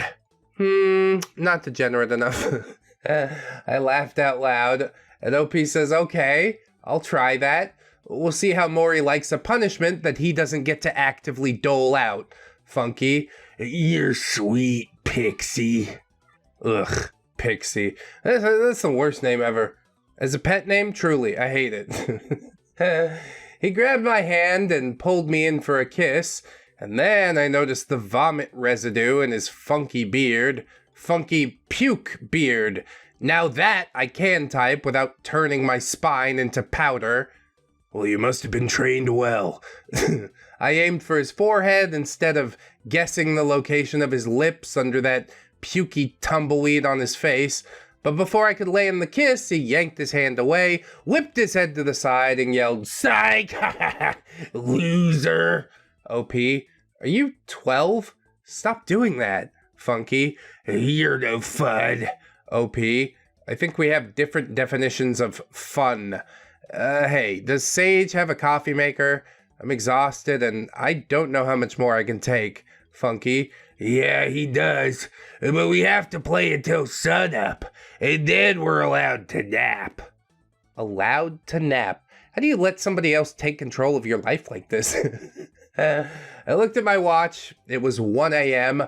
I briefly considered drinking 10 shots of Fireball, just so I could get carted off to the hospital with alcohol poisoning and finally get some goddamn sleep. Talk is cheap. I mean, there's a lot of ways this can end. Not all of them end at the hospital. Just explain that you no longer want to participate. What? Funky seems to be a reasonable individual. Surely he'll agree with his lady's choice to go home, no? Oh, instead he wants to sit here in a pile of puke and his own poop and get mad at another guy's ding-dong. Yeah, that sounds like a much better use of your weekends, you know? Good luck with all of that. Bungholes and booty calls. Funky P Beard, part 3. If you missed the previous parts, those links are in the description. And welcome back to Shadowrun Mayhem. You might regret it. I do. But seriously, thank you for being here. And to you as well, OP. You've been pumping these stories out. I can't ignore it forever. Let's give it a ride. Let's see how it goes. Terribly, as it turns out. OP says, it's always a pleasure to share my weird experiences, and I know that this story is bizarre. I mean, real life is kind of bizarre. Have you ever really lived until you've seen two gutter punks banging each other and also puking inside of an abandoned church? This story sounds way too intricate. Surely you made it up. Nah, dude. Things happen outside the bubble, okay? You gotta leave the bubble and then the things start happening. But yeah, we're way outside the bubble at this point. I kinda wanna go back home.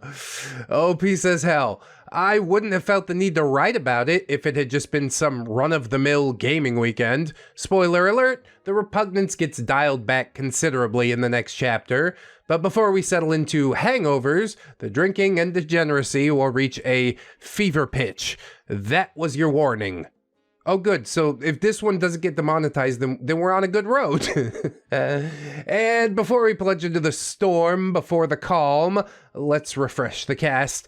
I'll just give you guys the basics this time. OP, I'm Val. During much of the story, overly tolerant and feeling trapped in a relationship with Funky P Beard, an unremittingly enraged psycho-alcoholic, and a bit of a player, although he fancies himself a nice guy. Probably not in the way we say it around here.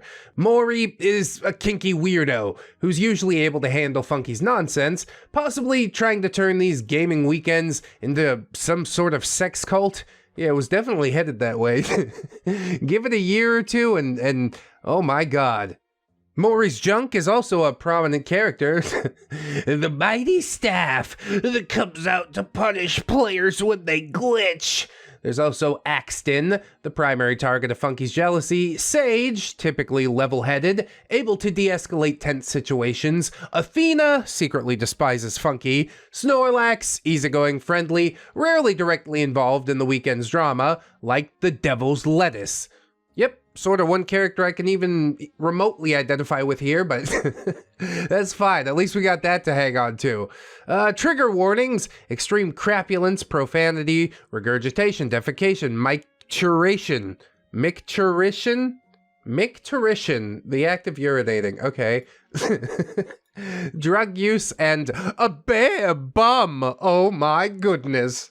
Oh, you're going the right way for a smack bottom, and I don't care who knows it. Chapter 3, Bungholes and Booty Calls. We really in it now. It's starting. Do you have a drink? Do you have a snack? Probably don't. Okay, here we go. While Maury was washing the shiny, greasy puke off in the upstairs shower. Oh, you just really start like with a gut punch, you know? The guys were taking this opportunity to avoid using the piss jars, but they weren't using the restroom downstairs. No, they were all just peeing in the backyard. I mean, yeah, that part I'm okay with. I love when my kids go and pee on things. It's hilarious to me. I can't do it. What do you mean you can't do it? You said you gotta go. Just go. Apparently the guy talk that took place in nature's urinal successfully calmed Funky down a bit, because he was uncharacteristically chill when they came back inside. Did he get a little puff pass, you know? I don't know if it'll calm him down or make him more of a psycho, but it's worth a try, isn't it? Athena and I had been trying to pick up the pizza slices off of the floor, and we were just throwing them into the bin since a lot of them had caught some errant sick. Well, yeah, the fact that any other option might cross somebody's mind in this group is very concerning. Who's gonna eat the puke pizza? Probably anybody Maury points at. It's just the worst thing ever. Ew, you guys are sick. Athena had found some dust masks, which honestly didn't help that much with the wretched stench. You gotta smear some Vicks Vapor Rub on the inside. That's the secret. You can't even smell a dead body through that. But a little nose protection was better than nothing. Yeah, you're handling biohazard material. I hope you realize that. We were also wearing dishwashing gloves to keep gold fleck chunder off of our hands. But the guys looked very confused by all of this when they all sauntered back inside. Sage, what are you guys doing? Maury said cleaning the puke was supposed to be a punishment. Athena, well, it's hard to tell which pizza slices got hurled on and which ones didn't. Plus, they're gonna stain your carpet, and we needed to make sure the battle map didn't catch any puke. Sage, is the map okay? Yeah, that's the top priority here. Sage seemed okay, but yeah, he's sort of a weird guy as well, isn't he? I mean, everybody is for even participating in this. This is madness. Athena says, yeah, the map's fine, but your carpet, your walls, babe, we got to do a little damage control. That's fine. The security deposit's gone on this place. Or do they own? They probably don't own, do they? I need to stop here and spew out some thoughts on these bizarre rules. Maury's unabashed exhibitionism was too absurd to be disturbing. Yeah, I'm sure that's not true. Sounds like a bunch of cope to me. OP says, at least in the warped brain of a theater nerd who had probably been to way too many wild cast parties. Plus, everyone claimed to find it funny, so I told myself that it must have been harmless. Yeah, they told me it's harmless. Why not roll around in a shit pile? Everybody's laughing. They look like they're having a good time. Like, some lines you just need to draw for yourself, you know? How would this situation look to an outside observer? But I know theater kids, band kids, they don't really think like that. It's all main characters, just a big room packed full of main characters. Fun to watch, pretty terrible to participate with most of the time. OP also clarifies that I would never say this to Funky, but Maury also wasn't too bad to look at. Oh my god, he'd fly off the handle. That would be hilarious. You should say it to him. Especially if you're, like, being held hostage in this relationship, as I was made to believe in the first episode. I'm not talking about his private parts, as Funky would probably assume. I paid little attention to the staff. I just mean he was physically fit, and his bedazzled beard, his pink hair, and his many colorful tattoos made him a non-hideous specimen to observe, even when he was scantily clad. But he was too damn pervy for me to find him truly appealing. Is this what they call pretty privilege? Is that what I gotta do? Just grow a beard? I'm never gonna dye my fucking hair pink, don't even... We're not doing that. I don't want to become Maury, I just want to experience pretty privilege. Come on! OP says, the shit bucket and the piss jars creeped me out, but no one had actually used them yet. So the jury was still out on the level of yuck, but to purposely leave human vomit all over the carpet and wall, forcing all of us to smell it, and using the cleanup duty as a punishment that might be enacted on the next roll, or that might not be enacted for another hour, now that just seemed unhygienic. Yeah, at least put down like some plastic covering or something if we're gonna do this every weekend. Or does that floor just bear the scars of all past weekends gone by? I'm a person who will watch weird jackass stunts featuring guys puking and laugh until I cry. So true. But if you're faced with a projectile vom situation in real life, well, you clean that up immediately. Well, I'm glad of you for taking some semblance of control here, OP. I gotta give you credit there. Do you guys remember that jackass stunt where they like fart in a helmet and I think Steve-O has his head in it and he just pukes all over the place?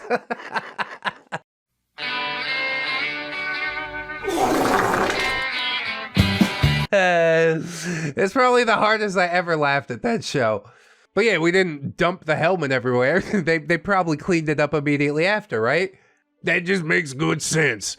On a more personal note, OP says, I couldn't understand why Funky had been so insistent that I accompany him during a gaming weekend. He must have known that Maury wasn't going to alter the disgusting rules just because they had a new player. If Funky was so bothered by the fact that I was being subjected to Maury's kinkiness, well, why was I even there? Yeah, that's what I've been asking myself for a long time, and I still haven't found an answer. Does OP have an answer? Probably not. Funky probably doesn't even know. The truth is, it's because he's a rage-filled, angry person who nobody wants to be around, except this chick that's in, like, a hostage situation relationship. He's pushed away everybody in his life, and he has nobody left. Except for these people, and I'm sure this isn't going to last forever. And if it does last for a significant length of time, well, it's not going to end well. I know that. OPS, why hadn't Funky made any effort to explain this game to me? Did he want me to make an ass out of myself? Had he been hoping for a fight? I guess he'd already gotten that. Funky, I wouldn't have puked if he hadn't punched me in the stomach. Axton, you did kind of hit him first, dude. Funky, yeah, but that was different. He assaulted my girlfriend. Axton turned to me. Did Maury do that to you, Val? We'll be glad to protect you from the staff if you need us to. No violence necessary, I promise. Well, this is just a peer pressure situation. You're making the whole thing awkward. What do you mean, did he? Did you not see the situation unfold? How about you judge for yourself? Fucking meatball. OP says, no. I mean, no. Okay, fine. She says no. It wasn't fun, but I just saw it as part of the game. He does even more extreme stuff to all of you every single weekend, right? Do you guys feel assaulted? Because if you do, then somebody should speak up. And I do appreciate the protection offer. I would feel assaulted. I wouldn't lie down for any of this. It's just really outside my frame of reference. Funky raged for a few minutes because Axton had spoken to me, and I, the disobedient harlot, had replied. Soon enough, Sage delivered a little lecture about why it was important to the game that all of the chummers felt free to converse with one another. When the team finally weighed in on the question of feeling assaulted, the general consensus was that everyone found Maury's kinky antics harmless and amusing. Okay then, I still felt like Maury had some kind of inexplicable hold over all of them, but it wasn't my job to waltz in as the newbie and put a stop to the absurd shenanigans in which everyone seemed to be willingly participating. Brainwashing. I'm going with brainwashing. Yeah, I want to know, like, the deepest lore of this. How did this start? It started out as one of those things where he's like, oh, wouldn't it be crazy if you guys did this if you missed a roll? And then somebody's like, okay, sure. And it was all downhill from there. It is insane. And while I don't expect you to put a stop to it, I do expect you to not participate. Unless you actually are legitimately comfortable with all of this, which, okay. But from an outside perspective, I'll be honest, it's horrifying. Anyways, Maury soon descended the stairs, wearing an oversized Shadowrun t-shirt. Was he wearing see-through boxers again? Tidy-whities? Was he going commando? I was sure that we would all find out in due time. Pretty sure he's going commando. Walking around and I've never felt freer. Maury marched up to Funky and held out his hand. Funky took it, and they did that manly hug handshake combo thing, only with heightened emotion. I think I saw tears in their eyes. I mean, it's a lot of adrenaline after a fight. What do you want? Maury. Peace. Funky. Peace. Maury. Then the planning shall continue. After we drink. More booze. Really? Yeah, I guess. Definitely Funky needs to refill. I mean, he's basically back to zero. Sorta. Not really. Close enough. The team charged into the fuel station and began filling solo cups nearly to the brim with hard liquor. I thought perhaps a bit of alcohol might make this evening easier to handle, or it might end up making me even sleepier, but I nevertheless made an ass out of myself and asked Sage if they had any wine. The room boomed with laughter. OP, all right, that's a no, I take it. What about coffee? Maury? I got you. He pulled me aside. I feel like I kind of owe you for pissing off your man like that. Follow me. He headed for the guest room, and I followed. Funky. Oh, hell no. Where the fuck you going with her? I thought we were cool, man. Maury. I have nothing but the purest intentions. Feel free to tag along. Funky threw his arm around my shoulder and kept an uncomfortably tight grip on me. In security, thy name is Funky Dong. Maury rummaged through one of the backpacks on the floor and emerged with a small baggie of booger sugar. My eyes lit up. Oh, yeah. This night just got a lot more interesting. Funky. No. No drugs. If she can't get drunk like a normal person, she gets nothing. OP gently to Funky.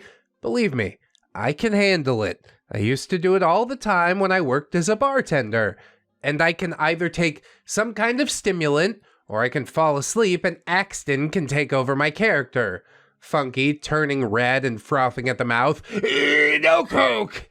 Go make her some fucking coffee. Maury. Adderall? OP. Yeah, perfect. Funky. You want another punch in the job, bitch? Quit trying to drug my girlfriend. It's like one of those situations. I consent. Isn't there someone you forgot to ask? No, I'm pretty sure this is a two-party transaction. OP stepping between them. He's not trying to roofie me or anything. He's giving me something which I am asking for. Something I'm asking for so that I can stay awake and be supportive of your favorite thing in the world. You told me this was important to you, and I'm really trying hard to be a good player. Maury. Go easy on her, Funky. These weekends could be long, and the first time's always rough. Consider this lube. OP laughed. Funky fumed. Lube was a touchy subject for him. Why? What the hell's going on there? I mean, it just makes playtime a little more fun. It's fine. Sage knocked on the door. Sage, guys, please, can we chill? I put on a pot of coffee, OP. We could probably all use it. OP, thank you, Sage. Funky picked me up, threw me over his shoulder, and stomped out of the room. I lifted my head and nodded to Maury, my eyes wide and pleading, hoping that he would read my face and understand that I did still want those drugs. Give it to me! Give it to me! Just give it! Damn! Please, I'm sending the SOS signal. Bring me some drugs. And no, I'm not trying to be all rah, drugs are great. I mean, that's true, drugs aren't great, but they are good, and they make you do the things you know you're not should.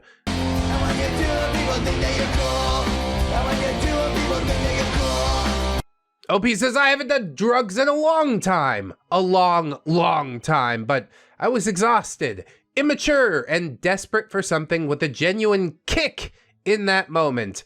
Yeah, I probably should have just told Funky to screw and ghosted this whole thing, but I'm kind of glad I toughed it out because I really did end up having fun and making some new friends.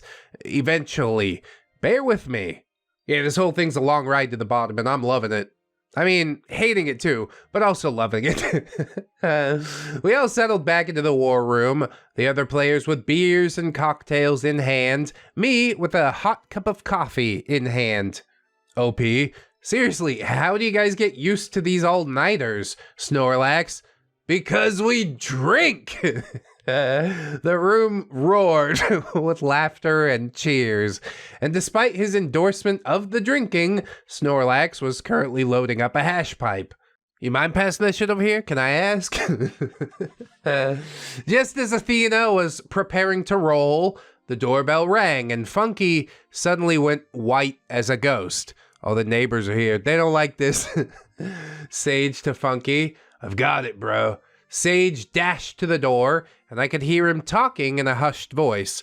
The voice that replied was distinctly female, and she sounded drunk. Sage grabbed a set of keys from a hook on the wall, exchanged a look and a nod with Maury, and slipped outside. OP, what the hell was that? Athena, answering far too quickly. Neighbor, she's always coming over with some emergency. He'll be back in no time. OP, should he be driving? Athena, he's fine. He hasn't had that much yet. Yeah, 10, 12 drinks in him. He's probably good, mostly. That is so terrifying to me. I noticed that Funky's phone was suddenly blowing up, and he powered it off. OP to Funky, is everything okay, Funky? Work. They know not to bother me on the weekends. I'll call them back on Sunday when we're finished. Do you think I'm an idiot? Do you think I don't know that these two events are somehow connected? That's one of Funky's side chicks being escorted away from the front door, isn't it? I'm putting my money down. Athena interrupts and says, shall I roll? Maury, By all means. Athena glitched. I felt horrible for her, but I was also relieved that the vomit would finally be cleaned up, because the entire house smelled positively foul. Yeah, made a foul soup right there on the floor. Look at that. Maury, Shall we adjourn to the backyard while Athena carries out her punishment? I really felt like we should have all pitched in immediately after it happened at that, but Maury had his weird rules. I mean, at least you guys don't have to be around while she carries out the punishment. I feel like it would be a lot more awkward, her scurrying under the chairs like a little house elf or something. Maury's probably got a hidden camera under the table. He's gonna watch his roommate's girlfriend crawling around in vomit and derive some sort of sick satisfaction from it. But because he's got pink hair and beads in his fucking beard, everybody's just fine with it. That's totally fine. It's just its weird rules. I'm gonna get so upset shortly. This story really drains it out of me, you know? With Sage busy tending to the drunk neighbor's emergency, she was not his neighbor, and she had not stopped by to ask Sage for his help, in case that was unclear. Nah, I'm picking up what you're putting down. And Athena was tending to the cinnamon booze and pizza barf in the war room. Only Snorlax, Axton, Funky, and I remained to provide Maury with his required regular infusion of attention. Well, you guys seem more than willing to do it, so have at it, I guess. I found myself sitting between a very quiet Funky and a very chatty Maury. Apparently Maury was ex-military, and he was using that experience to explain the value of extremely unpleasant punishments. OP says, yeah, but this is a game of chance. It's not like she glitched on purpose, Maury. But you gotta admit, it's funny as hell, right? And the rest of the team laughed. They laughed a little too hard. Does anyone remember that episode of The Sopranos where Tony slowly realizes that his sycophants will laugh hysterically at any jokes he makes, even if the joke isn't all that funny? Well, that's how this laughter struck me.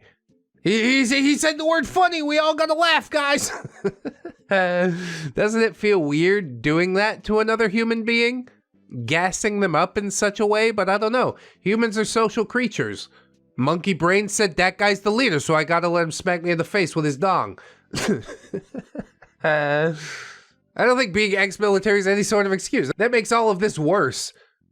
Anyway, soon Funky went completely silent again, staring at his polished Chelsea shoes. Maury elbowed me gently in the ribs and gestured downwards. Dear God, was he about to flash? Oh, it was an Adderall. And it really was an Adderall. Although I probably hadn't exercised the best judgment by taking a pill from this weirdo who I had just met.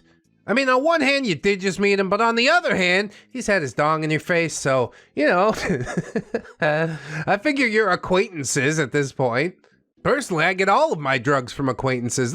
It's not somebody that you want to be super tight with. I mouthed, thank you, scooped up the pill, slipped it in my mouth, and washed it down with coffee. Here we go, the buzz is coming!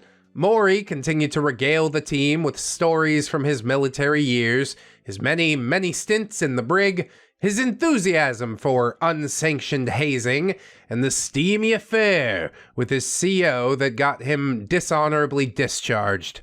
I think me and Maury could go tit for tat on this one. I got some brig stories too. Did you hear about that time we lifted the $25,000 package that was headed to the Federal Reserve? But I don't know, people got their priorities in different places. It's fine. OP says, did she get discharged? And Maury said, he. And no, he didn't. He had a spotless record and a higher rank. OP, oh, so do you have a boyfriend now? Maury, I'm not gay. I'm everything and nothing. Axton, he's an equal opportunity banger. Snorlax, he's a man-ho. There were jeers and laughs. Maury proudly owned his man-ho status. The term pansexual was just starting to catch on at this time, but it wasn't used widely the way it is now. Maury most definitely now identifies as pansexual, and he's also definitely leading a sex cult. Is pansexual not just like a fancy way of saying bi? Because I'm really confused. I don't know if Maury ever gained cult leader status. And if he did, he probably put AIDS in the Kool-Aid and the whole experiment ended horribly. ReddX Brad Super AIDS! Catch the fun! He's got AIDS! Maury continued with his tales, describing the delightful dalliance with his CO, and explaining how he'd fashioned butt plugs from soap. How very resourceful. Yeah, that can't be good for you. I don't think that's supposed to make contact with your internals. Was there no burning sensation? Whatever. It's probably not going to kill you. Snorlax and Axton were laughing and continuing to tease Maury about being a man-ho, but Funky remained silent. He seemed troubled. Yeah, more so than usual even. OP, hey, are you still pissed about the stupid mushroom stamp? Funky shook his head. I'm just stressed about work. This is supposed to be my sanctuary. I'm pissed that they'd call me on a Friday night.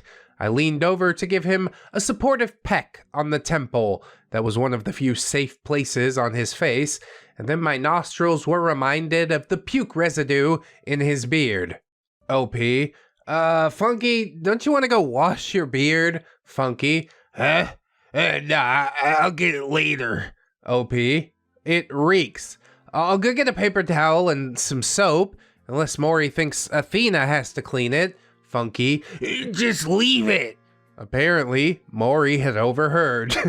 Is Maury like the big bad of this story? I guess he is. Like, Funky is just completely out of control, but really has no control. Maury is pulling all the strings here. And Maury says, yes, definitely leave it. It's one of our traditions to take a video of him passed out, with flies swarming around his funky beard. Funky, begging Maury not to call him out. Dude! You what? This is so weird. What the hell? OP, does he puke every weekend? Maury, Nah, he just rolls around on dirty carpet.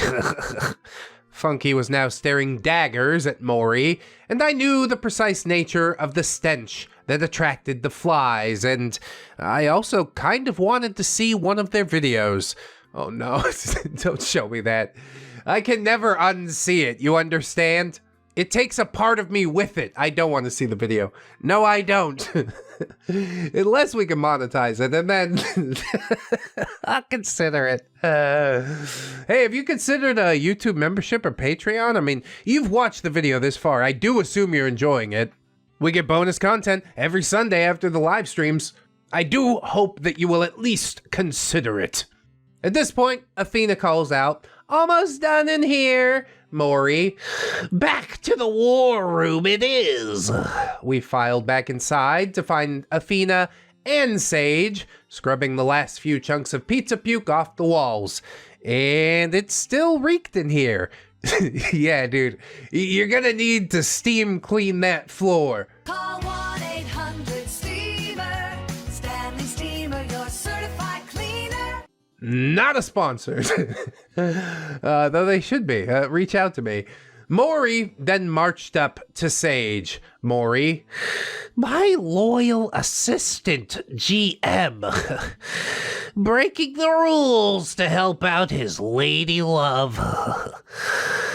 Tisk, tisk.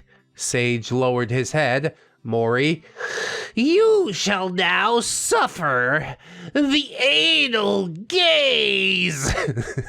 I wonder if YouTube's gonna translate that subtitle as Gaze or Gays. Because that's gonna change the context of this whole thing a lot. The rest of the team groaned in something across between laughter and disgust. Maury, You take seats, and Sage, you kneel. 20 seconds. No breaking eye contact with the brown eye. Funky, you count the seconds. Funky, my phone's busted. His phone was not busted. Axton, I'll count. Maury, Splendid. he lifted his oversized shirt, turned around and bent over, just inches away from poor Sage's face. What is going on here? I know the smell. Is it clean? At least it can't be clean. He did just have a shower, but also he's the type of person that rubs poop on himself. He's got ringworm. I can see it. Sure enough, Maury was going commando. Called it. Axton fired up the stopwatch on his phone. Sage's eyes were tightly closed. Maury, Funky, it is your duty to stand facing Sage and make sure he doesn't look away. If he does, we'll start over from the beginning and add 10 seconds to the timer.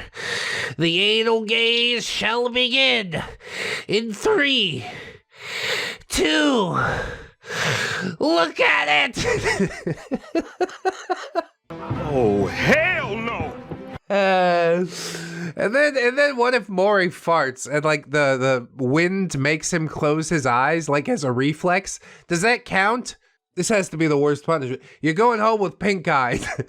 Everybody's at work like, why you got pink eye every Monday? Sage opened his eyes and seemed to keep them fixed on Maury's bum. Or bum hole, more accurately. Axton counted loudly, and the rest of the team chimed in to count along. I studied Sage's expression. It seemed as though his mind had drifted to a faraway place. Yeah, 1,000-yard stare, just out-of-body experience right now. Perhaps an alternate universe where the kinky GM's bare booty wasn't inches from his face.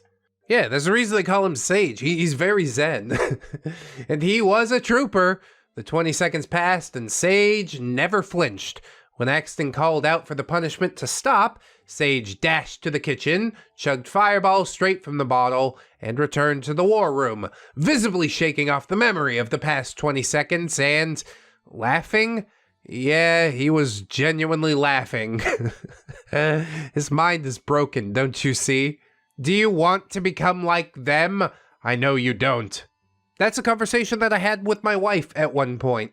She had a group of friends and I asked her, do you want to be like them? They were a bunch of drunken drama queens and I saw my wife turning into one and it was annoying. I'm stuck at home with a baby. So we had to have a hard conversation. I'm like, I don't want to live like this. And she changed it. And sometimes it's really just that easy. All that to say, yes, your vibe attracts your tribe. Don't hang around with these people lest you become these people, you know? So I guess all these antics really were okay with everyone. Hey, and that's great. Does that mean it's okay for you, is the question you need to ask yourself. Even Funky seemed to accept them as long as I wasn't the one getting punished. I'd given up on trying to rationalize it. Brainwashing. It had to be brainwashing. And yet, their brains are fouler than ever. How does this work? By the time we properly resumed the planning phase, it was nearly 3 a.m. Perfect time. That's when I start waking up. I was peachy keen for the time being, thanks to Maury's help, but I knew that the peachy keenness was bound to wane eventually. And if my past experiences with Adderall were indeed prelude, I knew that I was going to become violently angry if I wasn't left alone to crash. I'd like to see you violently angry, OP. I'd like to see you doing something besides submitting. And there were points that you stood up for yourself, but yeah, all this has been continued on too long. And you say you're okay with it, but you're really only okay with it because everyone else is okay with it. So context matters a lot. If these things were going on just you and him in a room, you wouldn't be okay with it. I'm not gonna try and rationalize it anymore. It's fine. So the crapulence continued, and all of the team members were finally showing signs of inebriation. I thought I might actually stand a chance of seeming competent. They were all wasted, and I was tweaking on Adderall. And again, it was still a game of chance. One unfortunate roll of the dice, and Funky's interminable rage was sure to flare up again. I wondered if his state of inebriation would make it easier or infinitely more difficult to handle the rage. In my experience, it tended to vary. I mean, either way, it's not really the way a normal person behaves. But I guess I should stop expecting that at all. Maury was pretty wasted too, so the punishments became less and less severe, since he was frequently unable to swing his ding with enough precision to smack a team member in the face. I also noticed that he had never staff smacked or even mushroom stamped Athena. Aside from the instance of Sparkle Vom cleanup, her glitches simply resulted in Maury standing before her and shaking his hips a bit, the staff remaining sheathed. Interesting. Sage has got Maury in check. So Sage is really the big bad between all of this. I just told myself I wasn't going to try and rationalize it. But it is indeed interesting. The plot is thickening.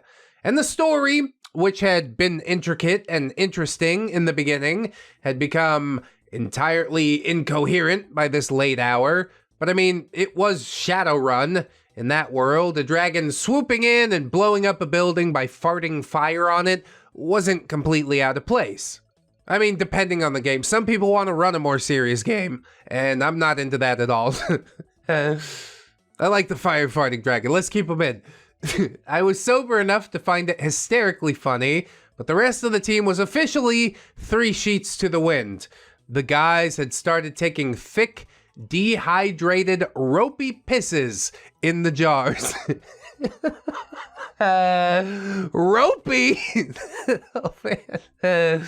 I looked away whenever anyone reached for a jar, but I knew the nature of the pisses because they would slur that it's ropey, thick pee. That's when they could even begin to form words. I wasn't sure they were remotely capable of walking at that point, so I suppose the pee jars were a little bit necessary. They really should have been using hand sanitizer though. Pro tip, if your hands are filthy, it's important to clean them before you touch your junk. Yeah, Grizzly Youth Academy. Sergeant Gordon taught me that. We said, why you wash your hands before you pee, Sergeant Gordon? He's like, so it doesn't get dirty. You want your shit to get dirty? That's fine, but mine is clean. I'm like, that makes such good sense. Anyway, that's a tangent. At least no one had reached for the poo buckets yet. Then again, a dump contained in a bucket probably would have been less disgusting than shimmery projectile vomit left to soak into the walls and carpet for nearly an hour. But I jinxed myself. Snorlax staggered to his feet and shouted, "Shit bucks!" Everyone else echoed the cry, and the bucket made its way to Snorlax. Oh, there's one bucket? I thought there were multiple buckets. This is not good. We need something bigger with some girth, like a cooler. I'm gonna throw up. Oh my god. That's disgusting. So yes, Snorlax dropped trow and covered his lower half with a throw blanket.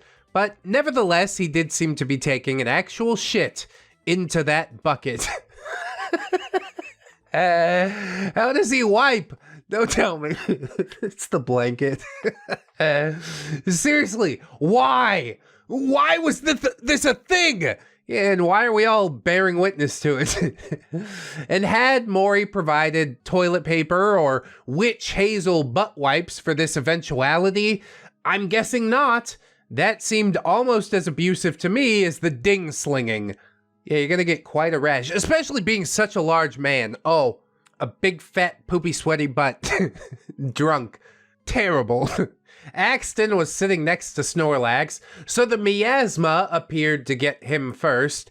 He was slumped over, barely awake, but he lurched forward without warning and retched all over the floor in front of him when the poo particulates hit his nostrils. Oh God, watch out for the particulate! I suddenly understood the purpose of the poo bucket.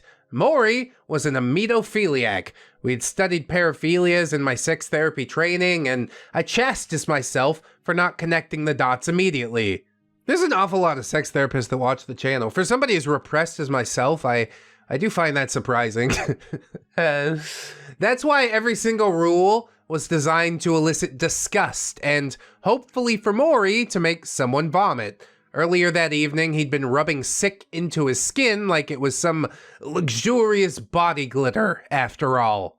And when I glanced over to him, he was paying no mind to Snorlax, straining over the shit bucket.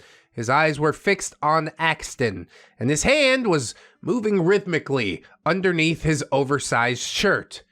Dude, this is really only getting weirder and weirder. OP's like, yeah, we're gonna break in the next part, but first... first you have to bear witness to all of this. Please let it be over now. It's not even close to over now. Perhaps fittingly, when the next punishment rolled around, Snorlax had to clean up the puke that his dump had induced. The rest of us adjourned to the back porch. Some crawled, some leaned on one another, and Maury wasn't his typical chatty self this time. In fact, he wasn't even sitting up. The entire team was incoherent, belching, farting, babbling to themselves, and most of these sweet fools were in their 30s.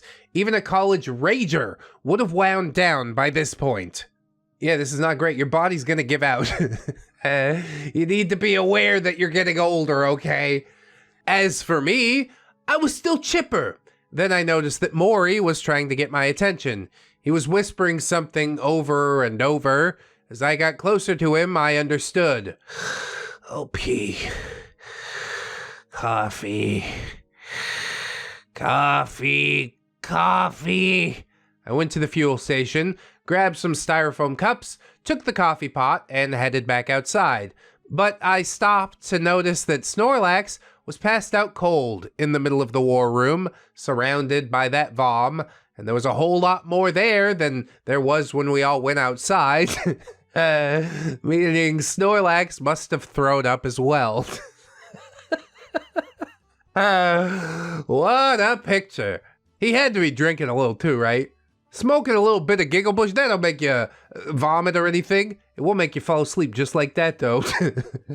I sat the cups and the coffee pot down, crept into the war room, and touched Snorlax on the shoulder. Hey, Snorlax, you okay, big guy? You breathing? He grunted something. Good. He was breathing.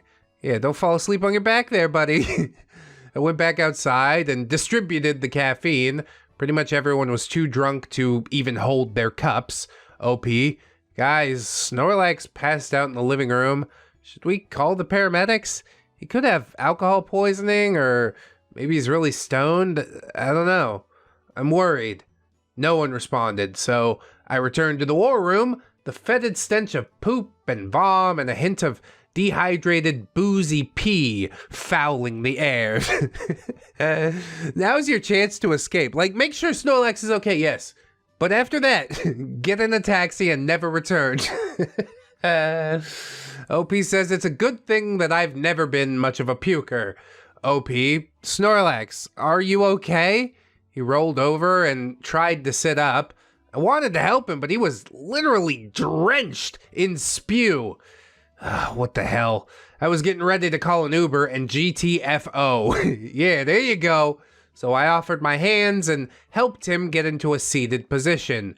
Dude, you gotta call it a night, I said, wiping my hands on a stray paper towel.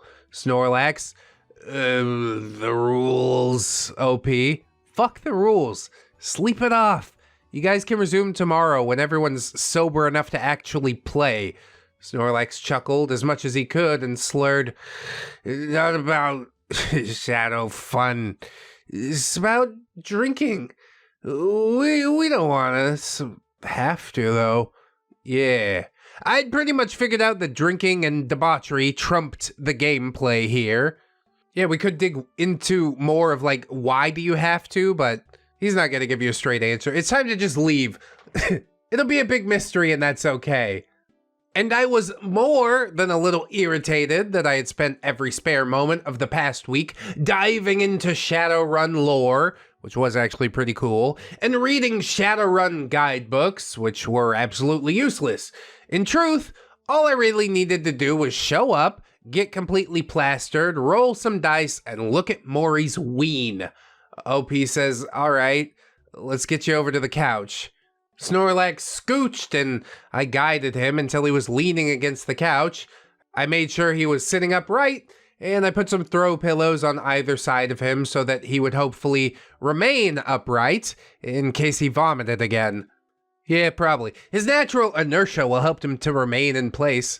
You don't expect a beanbag to roll over on its side, do you? I looked up to see Axton standing in the entrance to the war room. OP, hey, you doing all right? Axton, yeah, hurling actually helped. I can thank Snorlax for that. I see you've made him comfortable. OP, I tried. I just didn't want him puking on his sleep and aspirating on his own vomit.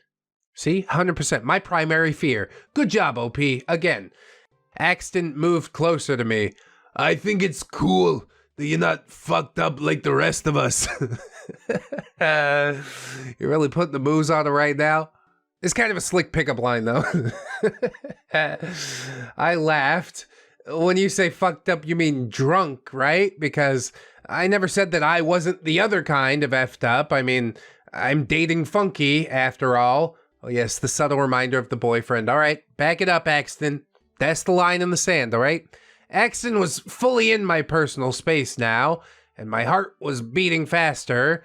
I blamed the Adderall. Yeah, that's pretty fucked up, he said, as he seemed to be leaning down to kiss me. And I was only a little surprised to find myself completely into it, as long as I ignored the fact that he had recently puked. Ugh. Funky would deign to dole out affection on rare occasions, or when he wanted to make sure that others in the room knew that I was his girlfriend. But it had been quite a minute since I had felt desired, and even if all Axton was feeling was drunken desire, I was more than happy to revel in it. That's right, that's why you always gotta make your lady feel like she's special, 'cause she is. Else she runs away, fucks around with some other dude. You're like, how'd that happen? I don't know, bro. You didn't see the pieces falling into place? So yes, OP reveled in it, but was not ready to act on it. And this wasn't out of respect for my joke of a relationship with Funky. It was out of the uncertainty that Axton had any awareness of what he was doing or saying. If that makes me the villain of this story, so be it. I mean, it's fine. The expectation probably is better than the reality, if I'm honest. So yes, leave some degree of mystery to yourself. I like it. I don't think it makes you the villain. It makes Axton kind of a shitty guy. But he's also plastered, maybe even blackout drunk. I don't know if that truly gets him any leeway, but it's something to consider. I placed my hand on Axton's chest, and he staggered a little. OP, why don't you sleep it off and see how you feel in the harsh light of day? Axton sleepily nodded. I helped him to a chair and got him settled in. He was better off than the rest of the plastered crew, but he was still most definitely drunk. Even so, he didn't paw at me or make any drunken innuendos as he settled in for the night, and I respected that. I mean, it's a low bar, but certainly we got over it, didn't we? I went into the kitchen and grabbed water bottles to place beside Snorlax and Axton, both of whom were now snoring away. I wandered back outside and found Maury, Sage, Athena, and Funky all passed out on the porch. I could see a cherry hanging out from Maury's mouth, dangerously close to his glitzy beard, so I took the cigarette from him and put it out. Then I called an Uber, and I went the fuck home. Oh, thank God. Oh, thank God! There's so many more parts of this. I'm sure it's going to get so much deeper, but I don't know how much worse it can get than all that we've witnessed here today, friends. It's been a mortifying experience. I've hated absolutely everything that happened, but again, thank you for sharing it with us.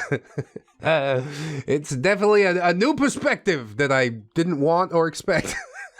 But here it is. The Do, Funky P Beard Part 4A.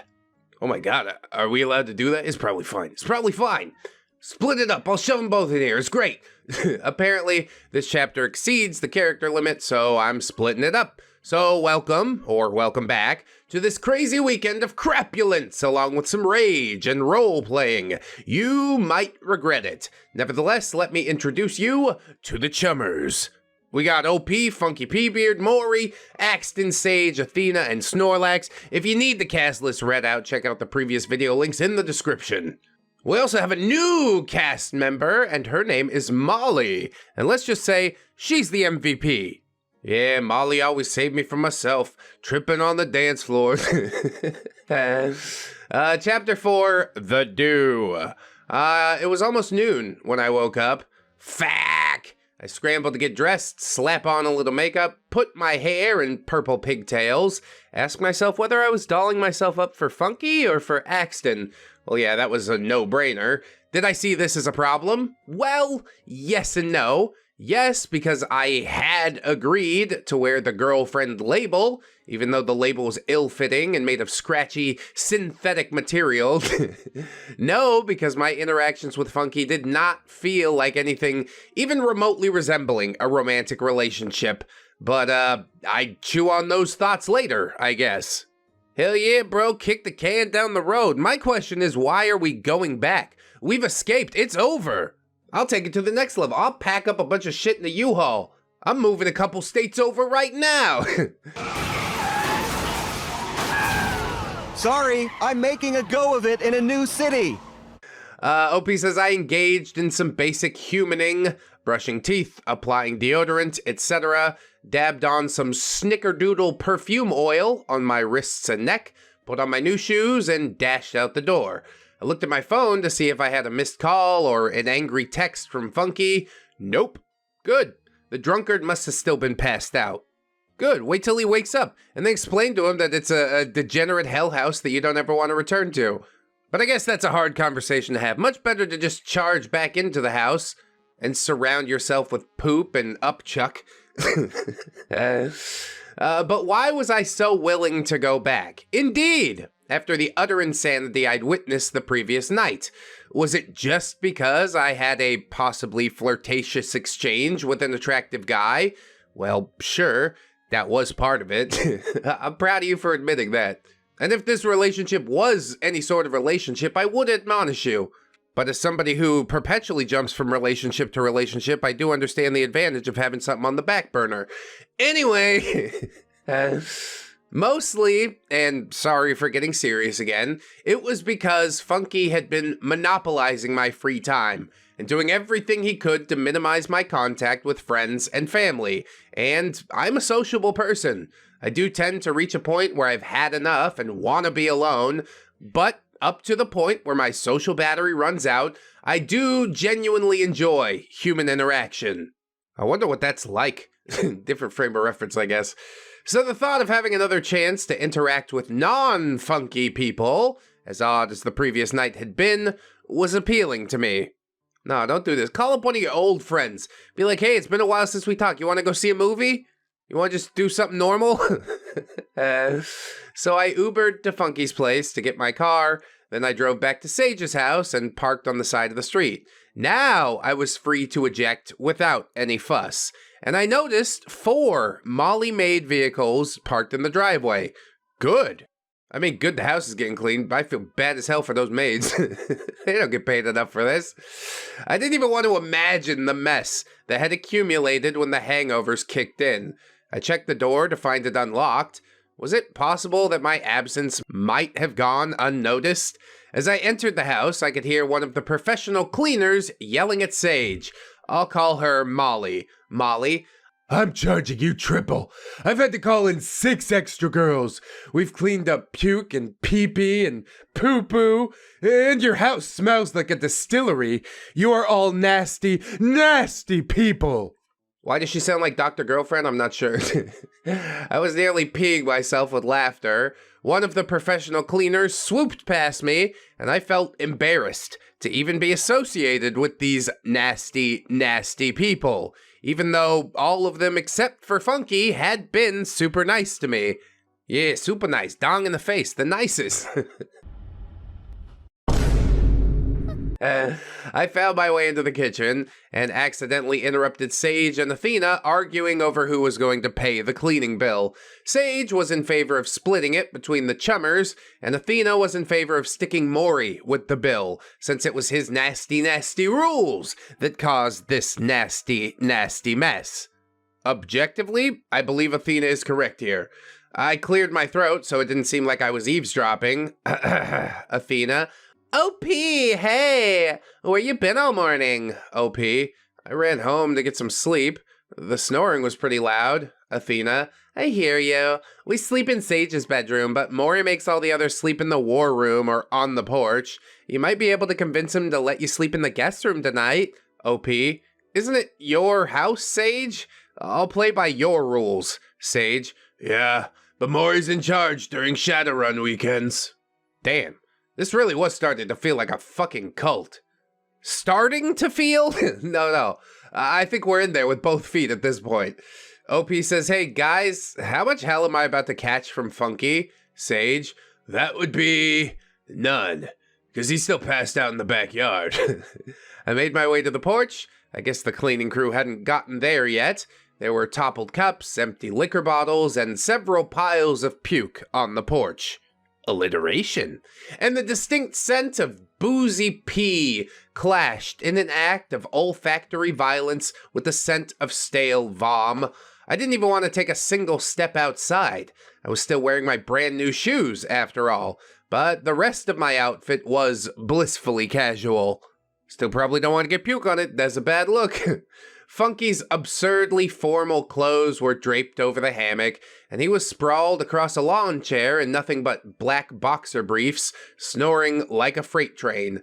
Axton was sitting on a dry patch of the steps that led down to the yard, smoking a cig and drinking what I hoped was coffee. Snorlax was passed out in the inflatable kiddie pool, and Maury was, well, nowhere to be seen.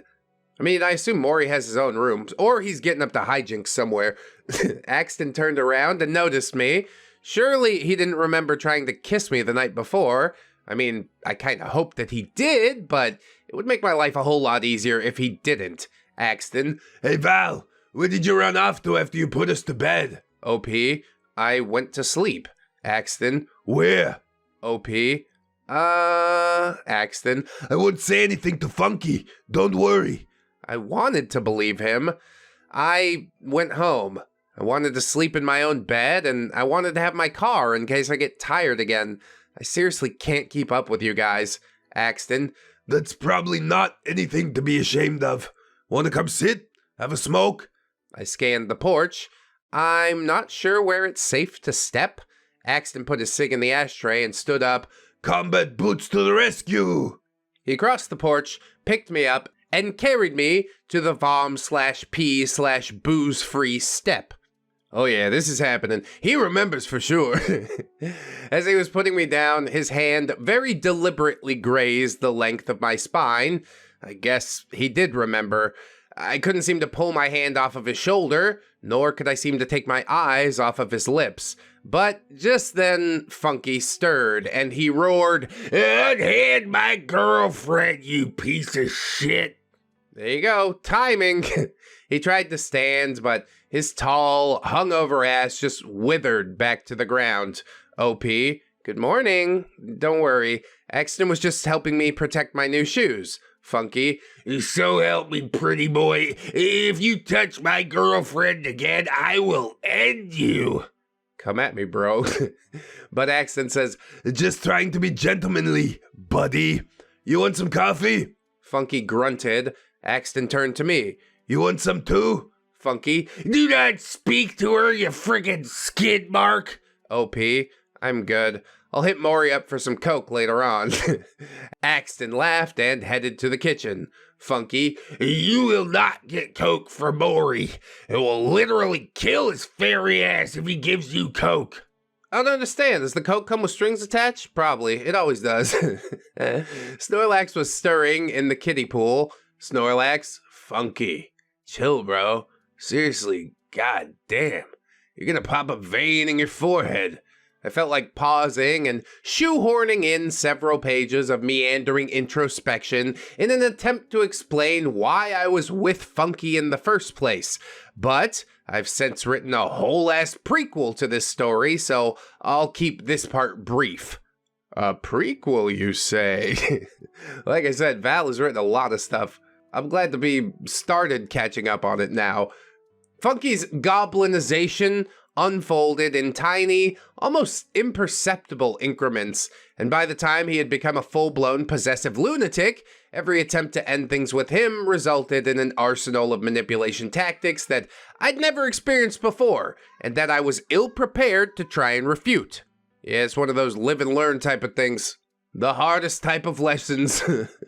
I suppose the most honest answer as to why I had given Funky chance after chance is that I had absolutely no prior experience being emotionally close to a person whose mental instability resulted in cruelty.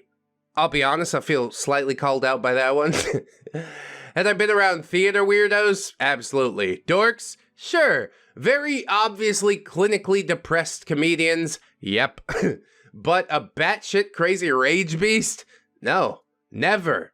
Not until Funky. And I grew up in a loving family, so character assassinations and terroristic threats were foreign and disconcerting to me. According to Funky, I had been spoiled rotten since I had never endured any childhood trauma, and he was helping me get used to the real world.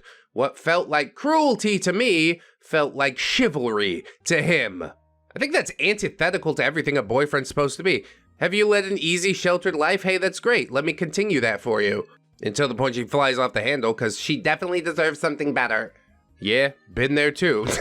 But yeah, he's like, oh, you lived a nice, sheltered life? Let me leave some deep, indelible marks upon your soul because of it. It's really weird. LP continues, I feel like I need to once again remind my potentially perplexed readers that Funky hid his beardery at first. I mean, he was weird, but I'm obviously comfortable around weirdos. Perhaps overly comfortable. Honestly, samesies, this channel's sort of become a haven for weirdos of all types. I honestly never imagined that the friendship with Funky would be anything more than just that. And when it became flirtatious, I never imagined that it would go beyond a wink and a wiggle. I wasn't seeking anything serious, and I had been adamant about that. But the next thing I knew, I was Funky's girlfriend/beard sitter, and my peers, for whatever reason, were proud of me for growing up and settling down. Yeah, I'm really happy to see you settling down with that psychopath. Maybe you should have some little psychopath babies soon. That'll fix the relationship. Your friends are out of their depth here too. Haven't met him, hate to say it, cold hard truth.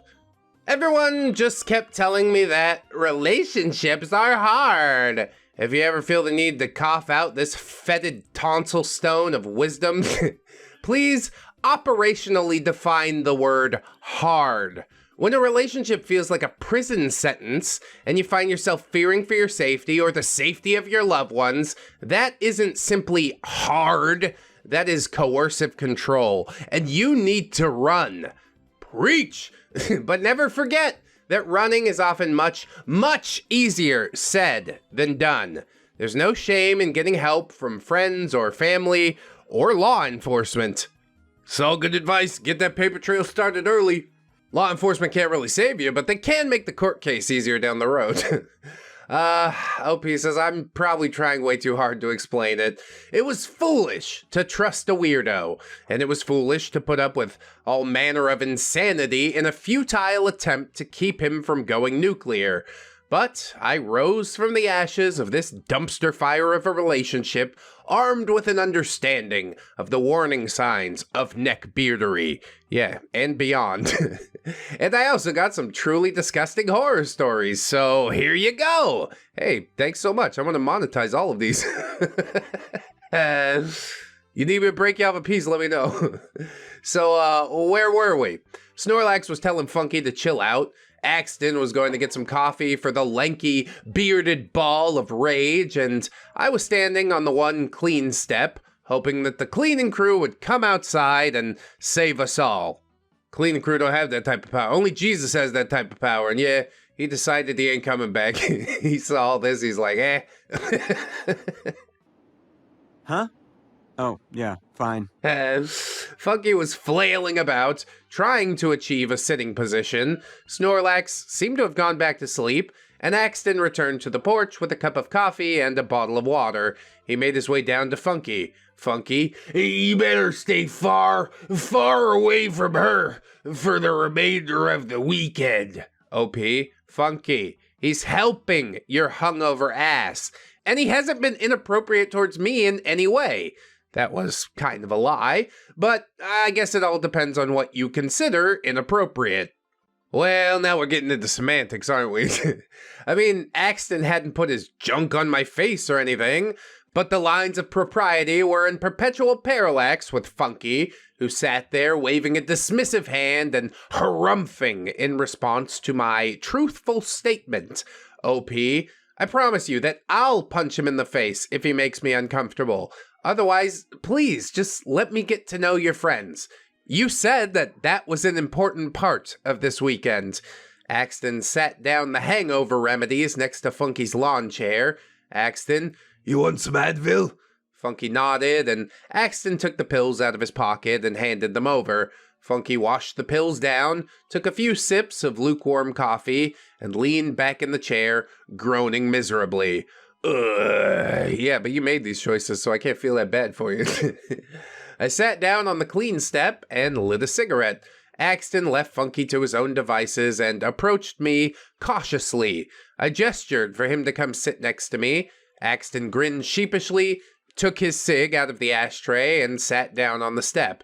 I wanted to keep Funky under control, so I said under my breath, "We'd better sit about 2 feet apart."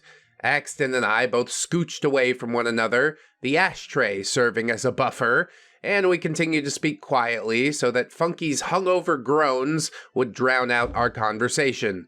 Axton, are you really going to punch me? OP, failing at playful banter, are you going to make me uncomfortable? His grin faded a bit. Have I made you uncomfortable? I'm sorry if I did. I made eye contact with him and held it for about 3 seconds longer than I would have held friendly eye contact, and I replied with my own sheepish grin, not at all. This is so wrong and naughty and exciting and even slightly justified. I couldn't recall ever having seen Funky smile, either because he thought it was beneath him or because his beard entirely obscured most of his facial features. Axton's smile, in contrast, was easy to see and painfully handsome. And let me be clear about the shallow physical attraction. Sure, I was able to find Axton attractive without tilting my head, squinting my eyes, and doing mental gymnastics, but he's by no means a Chad or a personalityless pretty boy, as Funky would have you believe. Well, I mean, it's kind of on a sliding scale. When you have as little personality as Funky, like any sliver of personality becomes a massive threat. Continuing on, Snorlax was sitting up by this time, and he seemed to be in a world of hurt. Axton, yo, Snor, are you needing some hangover help too? Snorlax groaning, please. Axton got up to fetch Snorlax some coffee, water, and pills. Dude, he's MVP. Axton's combat boots were definitely going to need to get hosed down before he went back into the carpeted war room. I hoped that Molly and her pissed-off crew were on hand to deal with those barfy boot prints. And it sounded like they were, because I soon heard Molly screeching at Sage again. Molly, there's more mess on the porch. What sort of mess? More poo-poo? A lake of liquor? You people are animals. I'm never cleaning your house again. Sage, I think it's just booze and pee.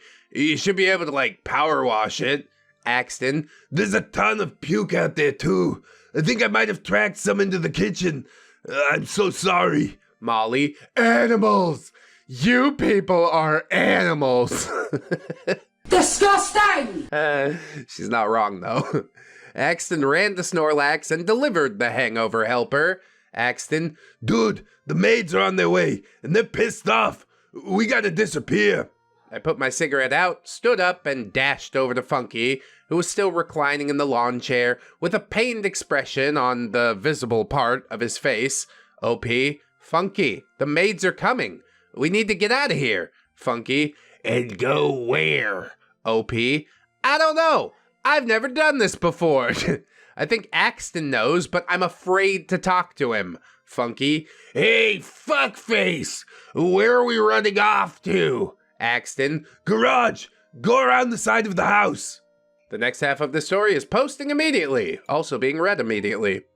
The Do! Funky P-Beard Part 4B. If you're still here, thank you for your patience. Also, if you're still here, maybe consider subscribing to ReddX or liking the video.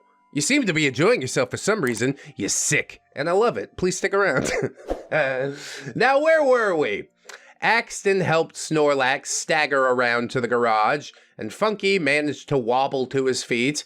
As he was standing up, I noticed a whiskey wee aroma and an extra dark patch of fabric near the crotch of his black underpants. I mean, that's big brain plays. There's a difference between peeing your pants and peeing your underpants, all right? Neither are ideal, but one is preferable. I shoved his water bottle into the waistband of my comfy pants, grabbed his cigs and cigarette holder in one hand, his lukewarm coffee in the other, and guided him to the garage. I tried my best to keep his wet boxer briefs away from my clean Vault Hunter tank top, but his crotch was level with my midsection, so I curved my body away from him and let him basically use me as a walker, slopping wasted sips of coffee onto the ground as we wobbled. In the end, we did all manage to enter the garage through the side door. Does this happen every weekend?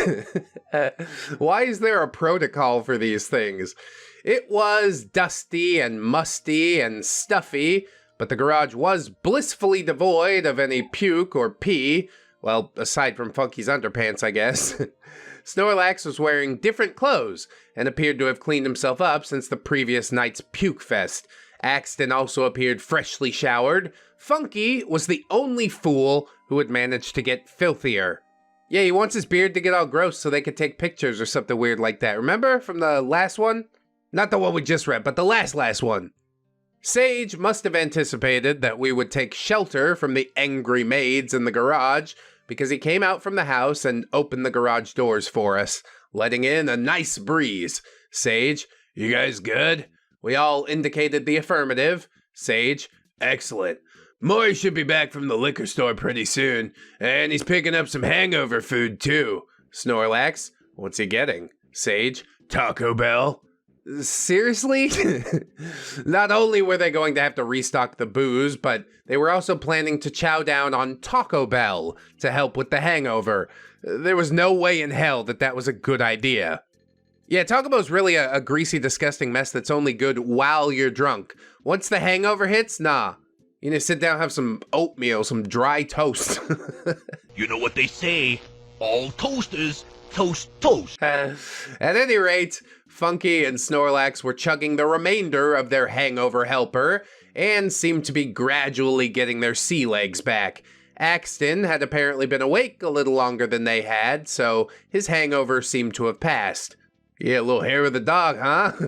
I'm just assuming this since I was forbidden to speak to him. And with the only two non-hungover people there, forbidden to speak to one another, the garage was eerily silent. We all sat on the dusty floor, and Funky, still wearing nothing but wet boxer briefs, tried to pull me into his lap. OP gets up and crosses the room, saying, "Hell no! You whizzed yourself. I'm not sitting in your lap until you go wash up and put on some clean underpants." Funky, "It's not pee, it's dew." "Yes, some delightful morning dew has gathered on my singular blade of grass." I'm still gonna pass. Axton says, "No, That's piss, Funky. I can smell it. Funky snarls. You shut your fuck nugget mouth, asshat! Wow.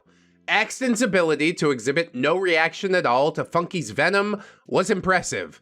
I might have to try that and see if it would work for me. I think Axton's kicked the shit out of Funky a couple times before. There's a lot of subtext here that we're not getting quite yet. Snorlax says, he's right. It's definitely P. No judgment, but you should really go change your clothes. Funky wasn't listening. Damn it, Pixie. Please get over yourself and let me cuddle you. You're being a bad girlfriend. Yeah, not getting soaked in your boyfriend's pee. I mean, if that's what you're into, that's what you're into. But I'm not gonna sign off on it. Ugh, keep your fetish away from me. OP says, I'll sit down, but I'm not sitting in your lap. What the hell happened to this being a formal occasion, Funky? Saturday afternoons are for hangovers. OP, so do you want me to go get your backpack so you can change? Funky, you're so prissy. We all wet our pants every weekend. It's tradition. Yeah, that's a tradition that I'm not going to uphold. Unless I'm hanging out with Billy Madison. Yes, you ain't cool unless you pee your pants. He said this as he wound his arms around me from the side. Snorlax and Axton were both shaking their heads, refusing to endorse this alleged tradition. And as long as Funky's long arms tightened around me, I felt like I was in a freaking cage.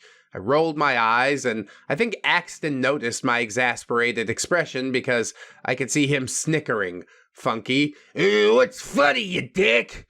Axton composed himself, and Snorlax gallantly stepped up to save us. Snorlax, he's laughing because I farted. Sorry.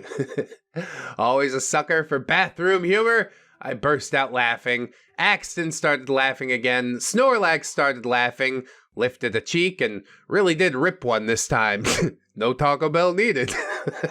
That made all the reasonable people in the garage laugh even harder, but not Funky. No, Funky was fuming. Funky, what the hell's really so friggin' funny? Someone fess up to me, or I'm gonna start skewering you a-holes with my samurai sword. I know that probably sounded pretty cool in your head, but it's super cringe out loud. Axton says, dude, for real, we're laughing at a fart. More laughter. Snorlax also laughing. Oh yeah, the thought of Taco Bell gave me gas. Funky's fury just made the situation even funnier. And all of us were in stitches. Funky, I know you're all laughing at me. Well, stop being so easy to laugh at. Yeah, I guess it did kind of start off that way, but by the time his rage was hitting the boiling point, we really were just behaving like overgrown children and laughing hysterically at Snorlax's farts. And everything was 10 times funnier because we had this stick in the mud sitting there getting outrageously offended by the laughter. You know the feeling, right? When you're not supposed to laugh at something, it becomes even harder not to laugh. Or is that just me? No way, man. Laughter's my defense mechanism. I will poke fun at absolutely anything. Go ahead, slaughter some sacred cows. It feels really good. Cancer is scary. Guess what? Now it's funny. Just joke about it. There's not much you can do anyway, so just lean in. Funky says, fine, I'm getting dressed. OP, come help me. You jabronis can stay here and laugh at each other's farts. Come help me? Yes, loyal squire. Come help me affix my breastplate, forsooth. OP says, you know what? I think I'm gonna stay here and laugh at farts with these guys. You go ahead, Funky. I will not allow you to be alone with these cretins.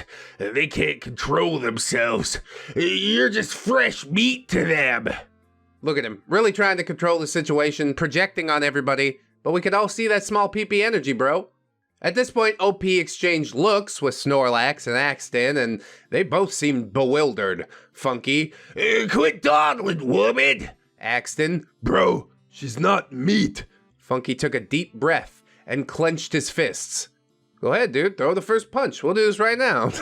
Snorlax says, yeah, dude. Just get dressed. OP can chill with us. And then he says to me, it's about time for a wake and bake if you want to partake. With the Dr. Seuss rhymes and everything, now you're speaking my language.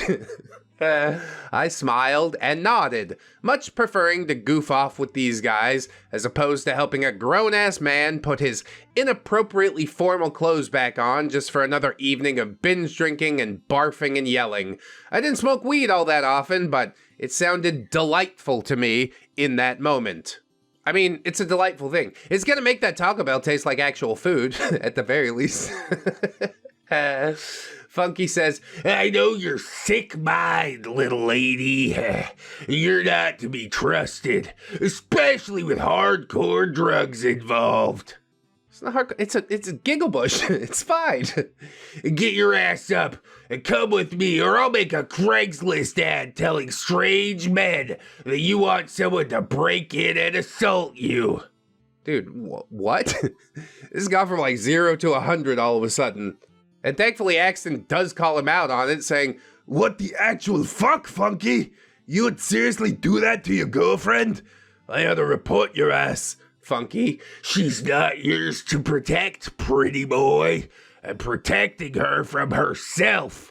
OP, accompany me now. Reporting him's not, you should punch him in the mouth, is what you should do. The fact that Funky was hurling repugnant and probably empty threats at me in front of people that I considered to be cool new friends was humiliating, to say the least. But starting a row at that point seemed like it carried a high risk of escalation, so I acquiesced and followed Funky out of the garage, mouthing, I'm so sorry, to Snorlax and Axton. Yeah, you're not the one that needs to apologize, OP. How are they still hanging around with this dude? Like, okay, let's theorize that they didn't know he was a maniac. But once you find out for sure that he's a maniac, is it not time to cut ties? I don't really want to play games with somebody like that anymore. But it's hard to leave a cult. Instead of heading to the hammock in the backyard, where Funky's clothes presumably remained, he entered the house through the garage door and headed straight for the guest room to retrieve his backpack. Good. Maybe he was at least going to put on some clean underpants. Yeah, maybe. But no, he wasn't. That would have taken away from the repulsive debauchery that his whizzy boxer briefs allowed him to revel in. Funky really needed to settle on a story. Was he such a wild, crazy party boy that he was too cool to care if he'd wet his pants? Or was he a pathetic drunk who had passed out and managed to collect afternoon dew in the crotch of his boxer briefs and nowhere else on his body? I guess we'll never know. I mean, it's just a shot in the dark, but I'm going with the latter. His Shadowrun stamp tramp was in full view as he bent down and grabbed his wallet from his black leather backpack. We didn't talk about the Shadowrun tattoo. On the lower back? Jesus.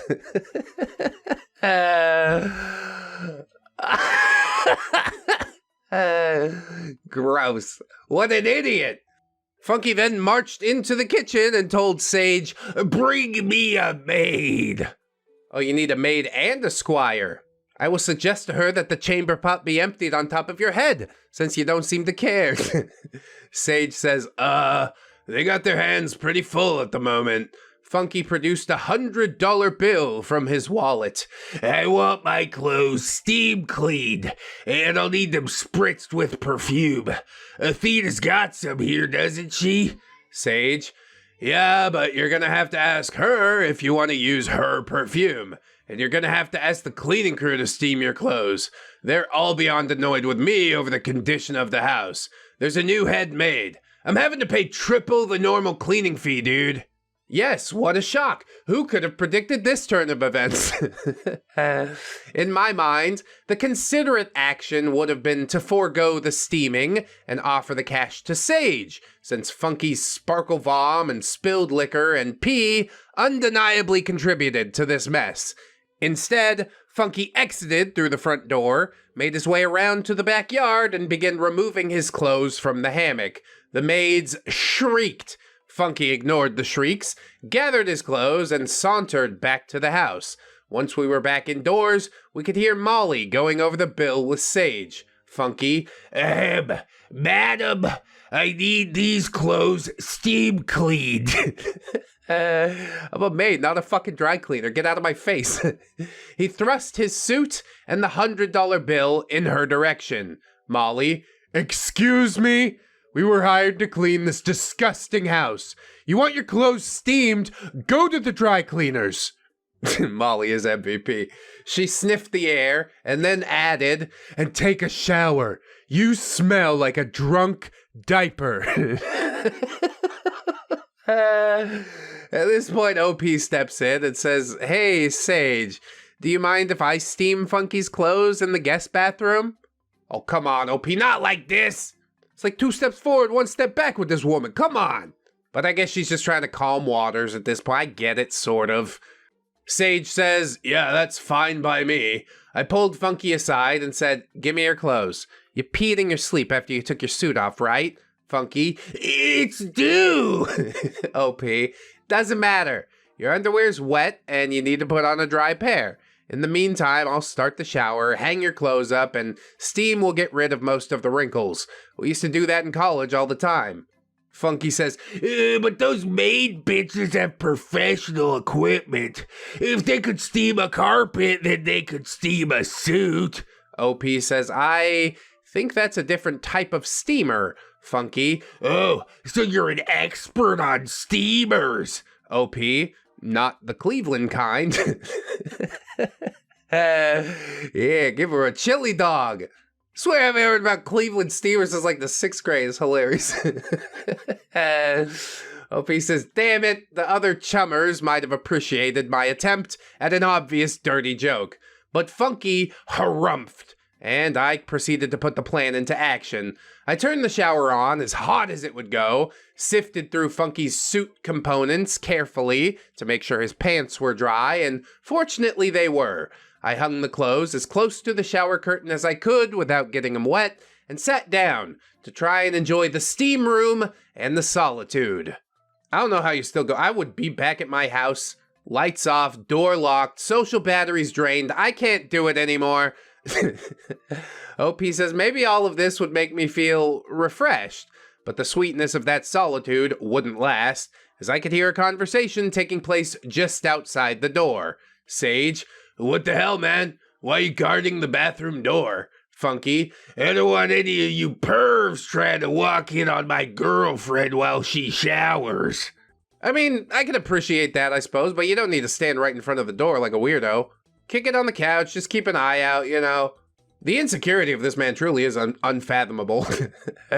Sage just says, okay, I think she's just in there steaming your fancy clothes. Funky says, she might be taking a shower too. Naked. I have to protect her from the male gaze. Yeah, mostly yours. Sage says, well, I've got a girlfriend. Maury's not here, and Snorlax and Axton are both pretty stand-up guys. Funky, I don't trust Axton. I caught him picking her up on the porch, and then he tried to talk to her. Sage, picking her up. As in the crap you pull with the skanks at beer goggles? Or literally picking her up so she didn't step in puke?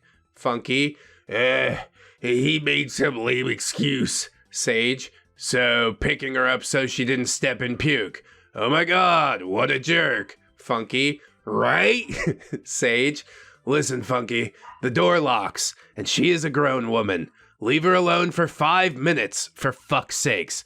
And go put on some clean underwear. Funky, it's just due. It's not, we all know it's not, though. It has that ropey, dehydrated pee smell. Everybody can smell it as soon as you walk into the door, okay?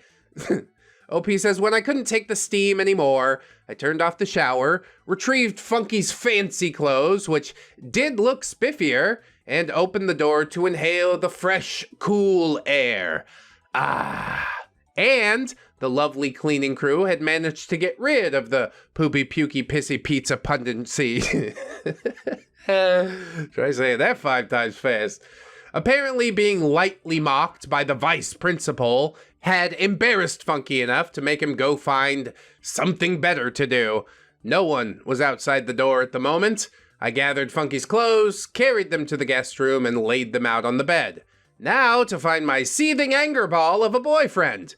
Best guess? Well, he was probably back in the garage, griping at Axton and Snorlax, so that's where I checked first.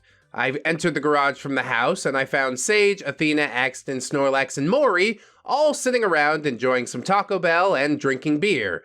But Funky was not present. OP, hey guys, have any of you seen a tall, angry guy in some pissy boxer briefs? Maury.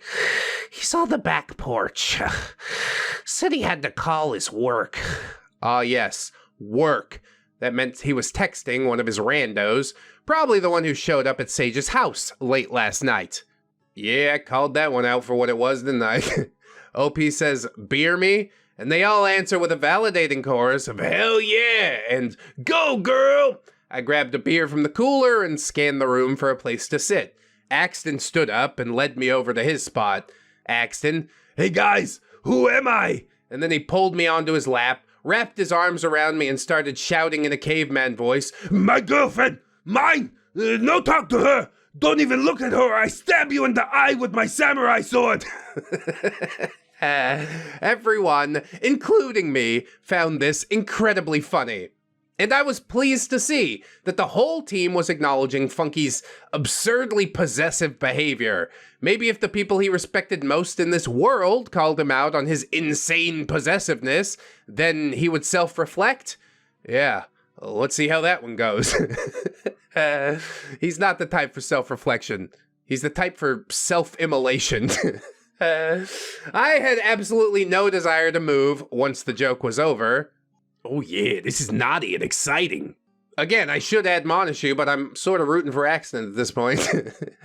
I wasn't trapped by a long, angry arm, although Axton had rested his hand on top of mine. Nothing was grinding salaciously against my hip. I felt cautiously cozy.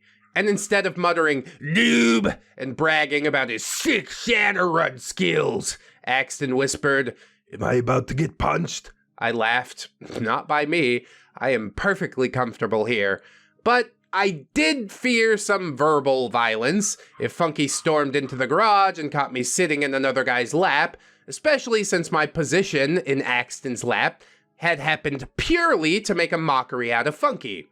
Well, this is a hell of a tangled web we're weaving, I gotta tell you that much. OP says, I guess I needed to do some self-reflection too. Not because I was finding myself attracted to a guy who wasn't my boyfriend. My boyfriend was a psycho, and I needed to reflect on why I hadn't been able to find an exit strategy that didn't lead to terroristic threats or stalking. Upon that thought, I leaned into Axton for a few more seconds, slid over to my own spot on the dusty floor, and sipped my beer through an involuntary smirk. I couldn't remember the last time I had a beer, but it was making me feel all lightheaded and flushed. Yep, beers is good food, Maury says. I think I'll add a new punishment tonight. But only for Funky.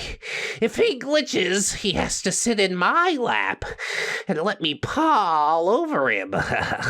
See how he likes it. OP, be sure to get a raging boner and jab him in the hip with it. Oh my god. Maybe it turns out he likes it. Maybe he moves in with Maury. Maybe this whole problem solves itself. I couldn't tell if the laughing that ensued was because I'd made a crude joke to the perfect audience, or because I had unintentionally called the inevitable. Maury, in a deliberately creepy tone. Oh, that won't be a problem. And then we all laughed again. And then all the fun was sucked right out of the garage as Funky entered from the driveway and demanded to know what was funny. Sage said, Maury's just cooking up some new punishments. Funky, that's terrifying. OP, hey, I put your clothes in the guest room if you want to get dressed. Funky, okay, I'm getting a beer first. He cracked open a beer and headed inside. As he towered in the doorway, he turned to me. Funky. You coming? Maury. You need your girlfriend to help you put your clothes on? Are you in kindergarten? Funky. Eat a dick, Maury. Maury. Sounds delicious. Joke's on you, I'm into that shit! Funky shuddered and trudged inside. He hadn't made any more demands that I accompany him, so I let him go put on his big boy pants all by himself. Look, Mommy, I'm a big boy now. Yeah, physically, I guess. Mentally, you're still just a Lilliputian. I don't know how it can get any smaller. But at least your brain matches your dick. This has been a mess, but like I do enjoy the slowdown. Now we're getting to like put some punches in on Funky, and OP's actually making friends. Everybody's sort of grooving. Maury, yeah, he's still a creep, but he seems to be using his powers for good instead of evil here, so I give it a pass. The Lap of Luxury, Funky P Beard, part number 5. 5 already, geez. Really does fly by, doesn't it? Is it time for a cast refresher? It feels like it's time for a cast refresher, so allow me to reintroduce you to the Chummers, and welcome back to Shadowrun Mayhem. You might regret it. Less than I thought, surprisingly. I will read the cast list. Sometimes I skip it, sometimes I don't. It's whatever you want to do. You can skip it if you want. As always, if you already know us, feel free to skip over introductions and jump right into the disgusting weekend. I'm not gonna do it. It feels like it's written differently this time, so let's see. OP, the narrator. Well, no, the story writer. I'm the narrator. ROP's name is Val. Female, Shadowrun novice, fed up with my neckbeard boyfriend's interminable rage. Funky P-beard. Male, dipshit, humorless, supercilious, possessive, unremittingly enraged alcoholic psycho.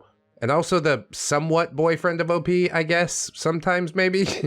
Maury's the GM. He's male and a kinky weirdo who's possibly trying to turn these gaming weekends into some sort of cult. He's usually able to handle Funky's nonsense. Maury's junk, of course, punishes chummers when they glitch, and it rises up to make some of the male chummers uncomfortable. Not uncomfortable enough to leave, mind you. Axton is male, sexy grad student, pleasant to be around, the primary target of Funky's jealousy.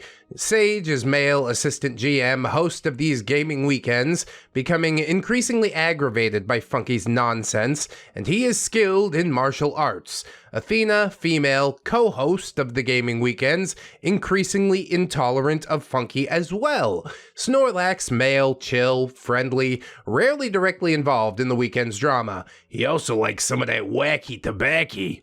Basically the only one I identify with throughout this entire thing. Typical trigger warnings do apply. Crapulence, wiener humor, profanity, just general disgustingness. Did you grab a snack? Well, put it back. This is Chapter 5, The Lap of Luxury.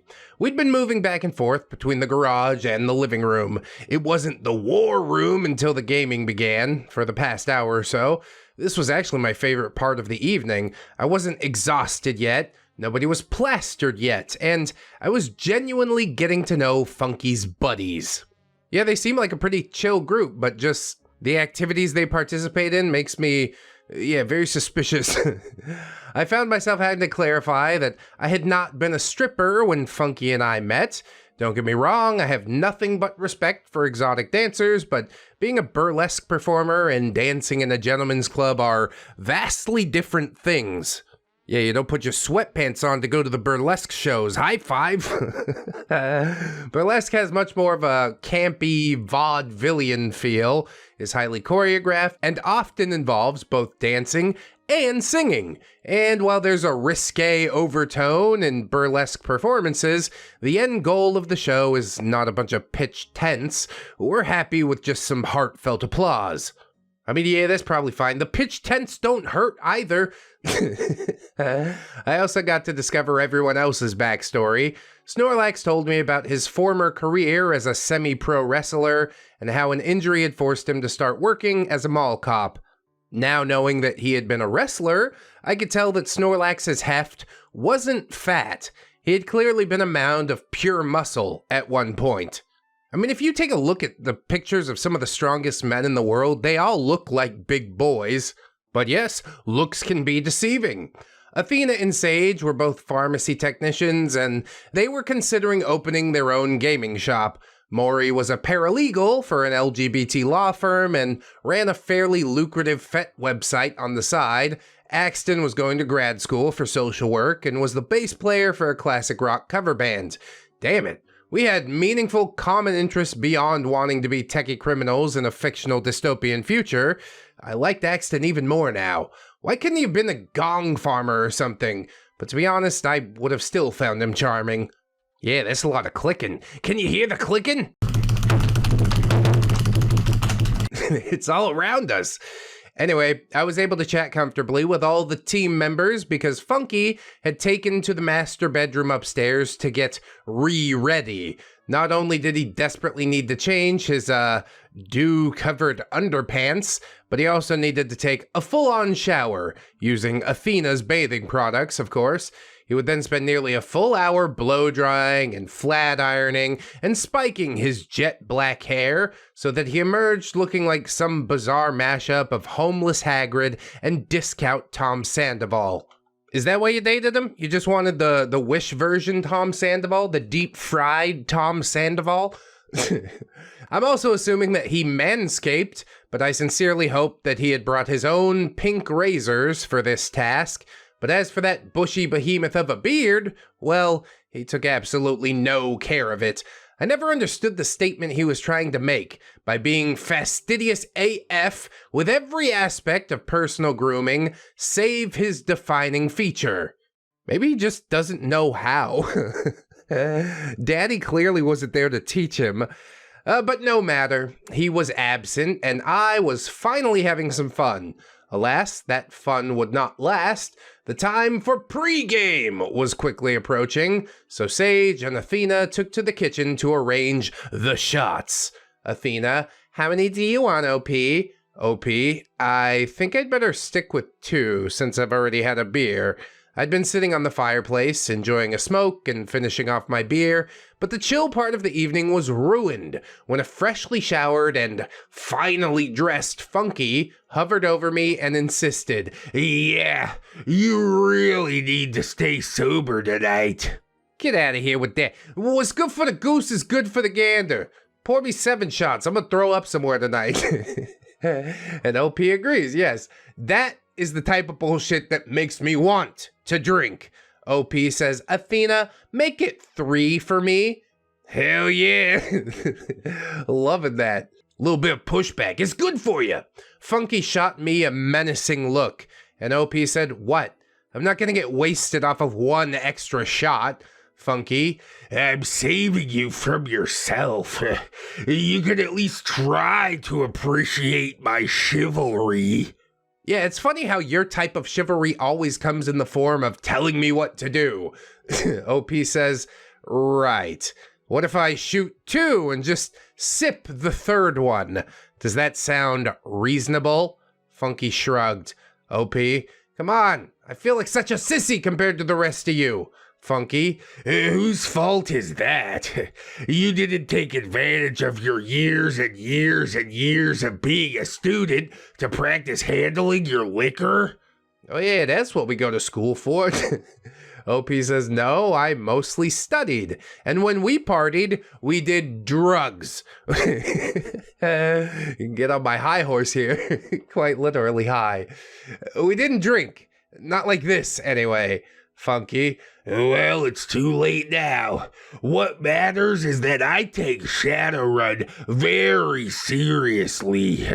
I expected you to do the same. I'll be honest, OP's put way more effort into this than anybody should. You clearly don't take it that seriously. It's just an excuse to get shit-faced, but whatever you need to tell yourself. OP says quietly, so as not to offend the rest of the team, does anyone else take this seriously? Because it feels like the opposite of serious so far. Funky, the rage beginning to bubble. We all take this mission very, very seriously. Yeah, okay, bro. It seemed to me that Funky was only there to get rip shit, criticize my every move, and get mad at his supposed closest friends over every little thing. OP says, "Do you mind if I take 5? This isn't something we need to argue over. I'm gonna go clear my head so that I can put on my serious face once we reconvene. Remind me where we left off? There was a dragon with flaming flatulence blowing up some buildings. Snorlax was sitting on the sofa, apparently within earshot, and I heard him chuckle a little." Funky to Snorlax, "Already stoned enough to laugh at anything I see." And then he says to me, "You're not very good at snark, little lady. Give it up." And neither are you. Pointing out that the stoner is stoned? Is that considered snark nowadays? He's here having a good time. Maybe you should try it out. OP says, "Rude! I'm still gonna be outside alone with my terrible snark."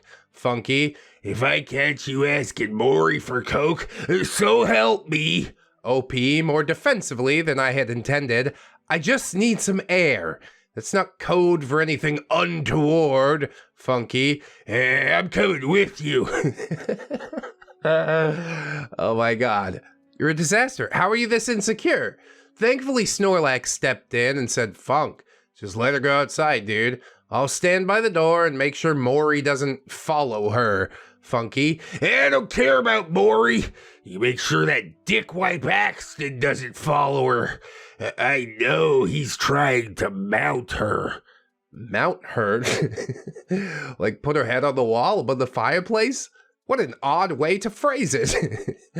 I could hear Funky's rancor-riddled raving on my way to the back door. OP, "Oh my god! Stop it, Funky!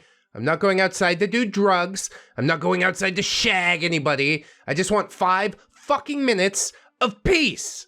Well, good luck with all of that. I don't know if that's happening tonight.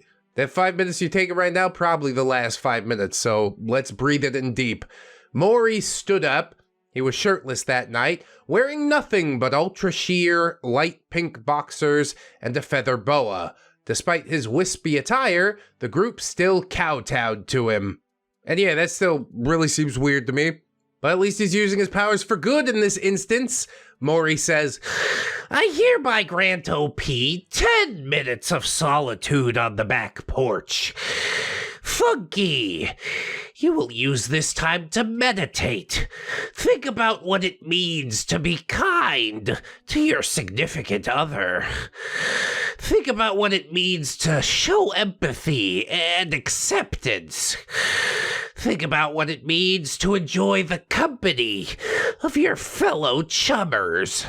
Rather level-headed statement, probably because he doesn't have any drinks in him yet. Hasn't smacked anybody with his dong yet today. That's when it really starts spinning out of control. So I slipped outside and inhaled the pleasant dusk that was beginning to fill the air, and I found myself feeling indebted to Maury and wondering if this was some sort of cult indoctrination malarkey, or if he had just known Funky longer than any of the rest of us and had learned how to effectively handle him. And then I decided that none of that really mattered. I finally had the peace and quiet that I so desperately needed.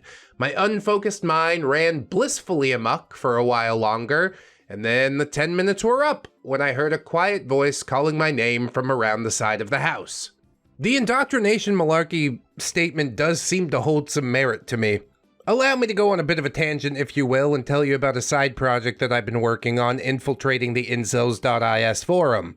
Upon joining, I had to talk to 2 different admins who told me that because I said I dated a girl once that I wasn't actually a true cell. If I had just been able to walk in the forum, view absolutely everything, then it probably wouldn't mean all that much to me. But putting myself in the shoes of an outsider who's experiencing inceldom, I can see how, like, at first being rejected by the group and then accepted afterwards might make you feel some sort of affiliation with them. I did talk my way through well enough, but the forums also have, like, activity tiers, so I can't see absolutely everything that goes on unless I participate, which, oh my god, I do not want to participate. But yes, all of that to say, I think the cult indoctrination thing is true. And it's also a brief glimpse of some of the things that we have planned for future content. Anyway, who was that voice calling your name, OP? See, good segue back into the story. I rounded the corner to answer the voice, and it was Athena. Athena, OP, I know it's none of my business, but Funky is a douche. That girl who came to the door last night, she's one of his hookups. Hell yeah, boy, called it. I laughed a little. I know, he's got loads of them. Hey, do you mind if I ask you a stupid question that I ask myself all the time now? Athena, yeah, sure. OP, why do you guys put up with his shit? Athena, well, he and Maury have been best friends since before the team formed. He's kind of a package deal. If we want to keep Maury as our GM, then we have to accept Funky, and Maury does run a really fun campaign, pervy nonsense aside. It can't be that good. Nothing can be that good. Hey, how would you guys feel if I did a ReddX D&D 5th edition campaign? Would people pay to get in on that? Might be good to supplement the income in the difficult months of January, February. But again, I'm just thinking out loud. OP says, so if Funky ever crossed the line with Maury, then he'd be out. Athena, that's what we've all been hoping for, but Maury is insanely patient with Funky. Oh, that's a little bit sus too. We just sighed and returned inside. Funky was sitting in a sulky silence, staring at his polished Chelsea boots and sucking on his long cigarette holder. I took a seat on the other side of the room, next to Maury. Maury, are good? I nodded. Maury whispered, you still want some coke? OP, shh, I don't do that anymore. Maury mouthed, Adderall. I smiled and whispered, later. I like this. He's got all the supplies. Maybe that's why these people like him so much. He just drugs them out real good. Maury glanced over at Funky to make sure he was still lost in his sulk. He was. And then the GM turned back to me and said quietly, I'll keep my staff away from you from now on. If I call you up for a staff punishment, please know that your face is safe. I was surprised by this. Did Funky threaten you? Maury shook his head. No, dear. You have something of a secret champion who asked me politely to spare the rod. I don't respond to threats.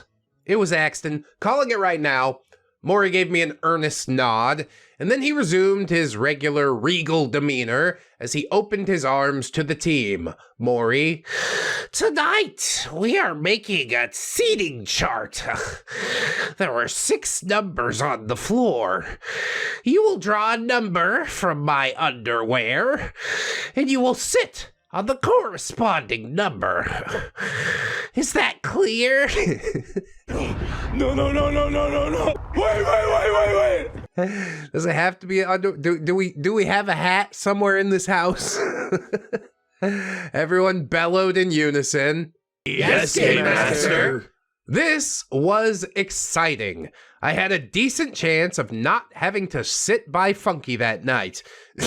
I was completely fed up with his constant criticisms of my character sheets and his suggestions for future moves. He was messing me up much more than he was helping. Yeah, and not just in game either. He's also doing that IRL. Maury took a seat on a throw pillow, shoved 6 folded pieces of paper down the back of his boxers, and called us up one by one to draw our numbers from his draws. Being the newbie, I was the last to draw. Maury, get all the way up in the crack, OP. I laughed and fished the paper out of Maury's boxers. It wasn't up in that crack, for the record. Funky took a loud breath and fumed. Maury, you Sage put a hand on Funky's chest and said very sternly, take it down a notch, Maury. Tonight, we will find peace among ourselves and rain fire and terror on the mega corporations. Are you with me? actually sounds pretty lit. The entire group responds. We're with you, Game Master. Maury. Then inspect your numbers and take your seats. You should also feel free to sniff the papers. What? No, dude! He's a weirdo, but he's funny sometimes. I don't think it's enough to win me completely, though. For the record, no one sniffed their papers. Thank God. I got number 3. Funky was sitting to my right, but at least Athena was sitting on my left. I felt like I could trust her, and I felt like she would call Funky out if he pulled any more of his rage crap. Tragically, Axton was sitting to Funky's right. That wasn't gonna go well. Snorlax was sitting to Athena's left, and Sage was in his usual spot as Maury's right hand. So it went tech, muscle, tech, magic, muscle, magic. Not ideal. I mean, come on, you had one night of this. You probably all know your roles at this point, right? How much does a team actually have to coordinate? Maury surveyed the room. Not at all how I had hoped, he muttered. But nevertheless, the team has been assembled. The time has come. Pre-game! I actually knew what to shout this time. I remembered to pound on my chest, and I looked to Athena in an attempt to learn the tribal dance. I got close enough. You're fitting into this cult quite well, OP. You must be very proud of yourself. We all charged into the fuel station, and I stood by the non-threatening triad of shots, while all the other team members stood before their 7 shots. Maury. Fireball! Each tincture shall light a fire in our bellies, improve our spell casting, and lead us to victory. Chummers, drink! I slammed my 2 shots and picked up the 3rd to nurse during the game. Just like the night before, all the other players downed their 7 shots with astounding ease. I mean, it's easy to get it down into the stomach. It's once it hits the liver that it starts to cause some trouble. We returned to the war room and stood by our assigned numbers. Maury. The rules! Everyone groaned, just as they had previously. Apparently, this was customary. Maury. If you glitch, you must take a shot of fireball to boost your skills. My darling Decker, you may take a sip of an alcoholic beverage. You may also do a bump of Coke. I know which one I'm picking. Cocaína. Funky clenched his fists, gritted his teeth, and growled. This was delighting me to no end.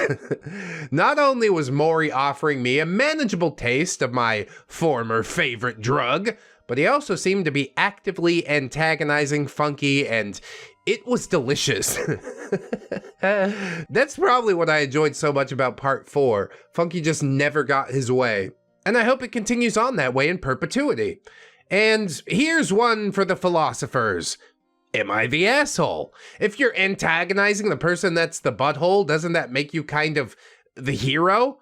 Oh, crap. Was I getting brainwashed? All part of the plan. All part of the plan. Maury. The second time you glitch, you must kiss my staff, or endure a smack in the face from my staff. Funky, you must suffer the lap of luxury on your second glitch, or if you misbehave. Funky, can you explain that? Maury. It will become clear in good time, my sweet little samurai. Funky shifted uncomfortably, and I bit my lip to keep from laughing. Yeah, he's gonna have to go sit in Maury's lap, I'm pretty sure. Maury. All subsequent glitches will result in escalating staff punishments, the anal gaze, remover of armor, or a spanking. Anything that the team deems an epic success shall be rewarded. with a shot of Johnny Walker Blue. Mid-top shelf. And my trusted assistant GM has a few new rules to add, just for the time being. Sage the Mage, the floor is yours. Sage, we can't afford to pay for another round of professional cleaning for the time being. We are now asking that all team members please use the restroom if you must pee or poop or vom. Gentlemen, feel free to pee in the backyard, but refrain from peeing on the porch. Thank you. Back to Game Master. Maury, place your hand on your chest and pledge your loyalty if you agree. Take off your pants if you object. Funky reached for his belt buckle and glared at the rest of us as we looked on with bated breath, hoping that he would take his pants off and leave us to play our game in peace. At least that's what I was hoping. But then he exchanged an intense look with Maury, grumbled something unintelligible, and finally placed his hand on his chest. Look at you, Buckle, little beta boy. Can't even stand up for what you believe in, even if the only thing you believe in is crapping on the floor and puking everywhere. Maury says, then we continue planning the station takeover. Now! We had barely gotten through 2 combat turns, during which Funky completely lost sight of the objective and kept proposing that he would blow up whatever mech Axton was currently inhabiting. Whatever, dude, let it happen. Some PK? That'll make a game real spicy. Maury managed to shame Funky into sticking to the objective by insisting that Funky wasn't taking the game seriously. A most egregious offense, I'm sure. But Maury, in the spirit of seriousness, soon decided it was time to break for leftover Taco Bell and more liquor and a little bit of nography. Oh, I like that. You just knock off the first syllable.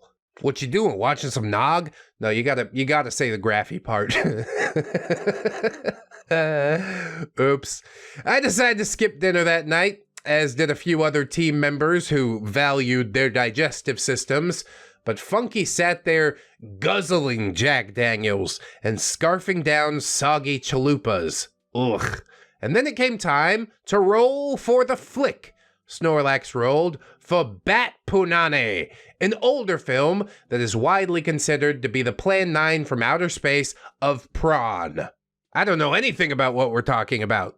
I think it's best we keep it that way. There's a lot of things that I'll subject myself to for the channel. But nography? I can't do it. Violates my own personal moral code. Although, OP says, this film was definitely more on the softcore side, since no one ever actually banged. I don't know if I'm relieved or disappointed.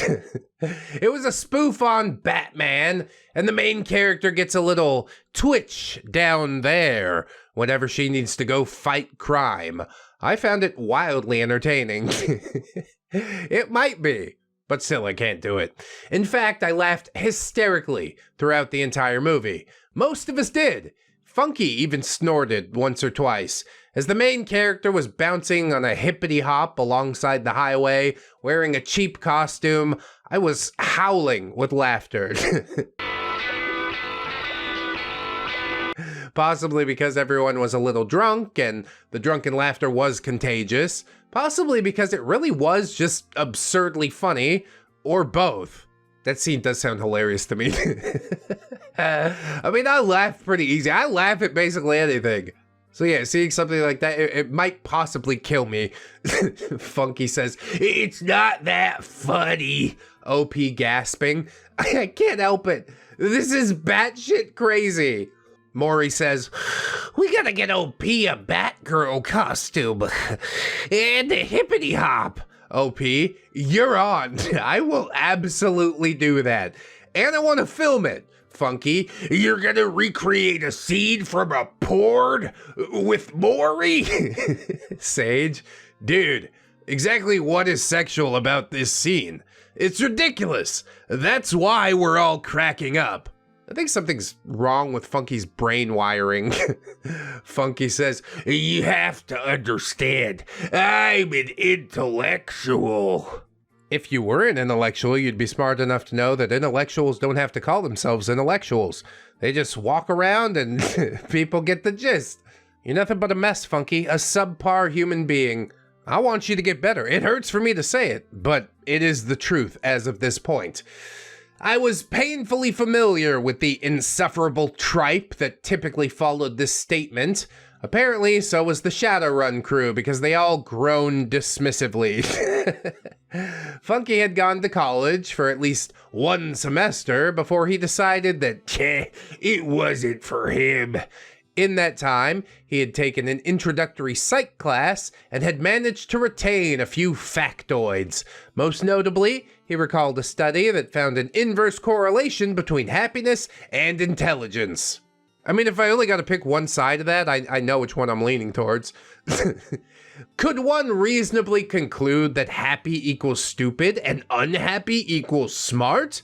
Absolutely not. As with every other study of human cognition, it's far more nuanced than that. Yeah, but still, if we're gonna put it on a binary like that, I'm picking happy and stupid every time. I like to be comfy, cozy, happy. That's the good life. Of course, Funky couldn't be troubled with the nonsense known as nuance. All he knew was that he wanted to be perceived as smart. Yeah, and he wants to put in none of the work to actually get there. His mind almost undoubtedly plays host to a mickle of mental disorders, though even with my present credentials, I can't ethically diagnose a former romantic partner. Pretty fair, honestly. That's why I get sussy about stories. They're like, oh, my ex is a neckbeard. It's like, well, you knew them more intimately than most people will ever get to know them. I'm sure they had some idiosyncrasies. Everybody does. But yeah, we're beyond the level of just idiosyncrasies here, pretty clearly. Barking mad or not, Funky was still the sulkiest, mopiest, angriest, most miserable fuck I've ever known. So, not only did his natural state of misanthropy make him feel smarter, based on his misinterpretation of this study that he learned in Psych 101, but he also openly resented mirth in an effort to appear smarter. Damn, dude, what's it like to go through life like that, just not enjoying anything? I couldn't do it. What is wrong with you? Was Funky secretly envious of people who could find the funny? I don't think so. I think he truly believed that my laughter made me look like a ding-dong doodlebug dumbbell, which made him seem dumb for being associated with me, and that simply would not do. See, the problem is you're relying on other people, outside perceptions, instead of finding like a sense of self and sticking with that. Be who you are and be proud of it, even if other people think it's weird. Although I guess Funky does do exactly that, with the exception of trying to change his romantic partner into somebody she's clearly not. But anywho, once the movie ended, most of us lit up and we all returned to our assigned seats. Maury, shall we refuel before we resume? A chorus of hell yeah rang out, but I wasn't in the mood for booze. I was once again beginning to fade around this time, and I needed to find a way to get some Adderall from Maury without Funky noticing. Can't be that hard. Funky's not very self-aware, and I definitely think that extends to any type of awareness. He's in his own little world, thinking about nothing but what other people think of him. Does that make sense? It had already been an incredibly long day for me, even though I was having fun, aside from having to tend to Funky's bunkum. Maybe the beardo boyfriend was the reason I was getting exhausted at these gatherings. Yeah, maybe, but also it's just hard to stay up all day and party all night. These are the signs that we're getting on in years, isn't it? As everyone was refueling, Funky had managed to trap Sage and Athena and was lecturing them about why it was disrespectful to females to combine humor with doing it. Funky, To make a mockery of the female anatomy and then to depict sexual acts so crudely is offensive to me as a feminist. Oh, God. Athena, you're a feminist, Funky. Obviously, I would lay down my life to defend the sacred honor of the feminine spirit, but only logic and strength of character can defend females. I'm a true feminist, not one of those malignant misandrist hussies who run around touting the power of the punani. He really will just say anything and then proceed with the mental gymnastics to fit himself into the role that he's made for himself. Super strange. Sage says, I'm pretty sure it was just a bad movie. Plus, the superhero was a woman, so Funky. But they had to make her superpowers connected to her genitals. That's objectification. It's not funny. Even if it's meant to be so bad it's funny. I'm offended. Well, I don't know what to tell you. Write a fucking letter about it, I guess. Not everybody finds the same things funny. You didn't like it? That's just fine, but you're not gonna get me stirred up about it. I wasn't part of this discussion, but I interjected. I feel like humor can be sexy.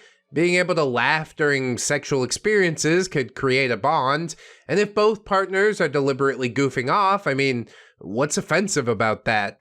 Yeah, what's offensive about that? What's funnier than a Dutch oven, Funky? You fart out of the blankets and hold your lady's head under there?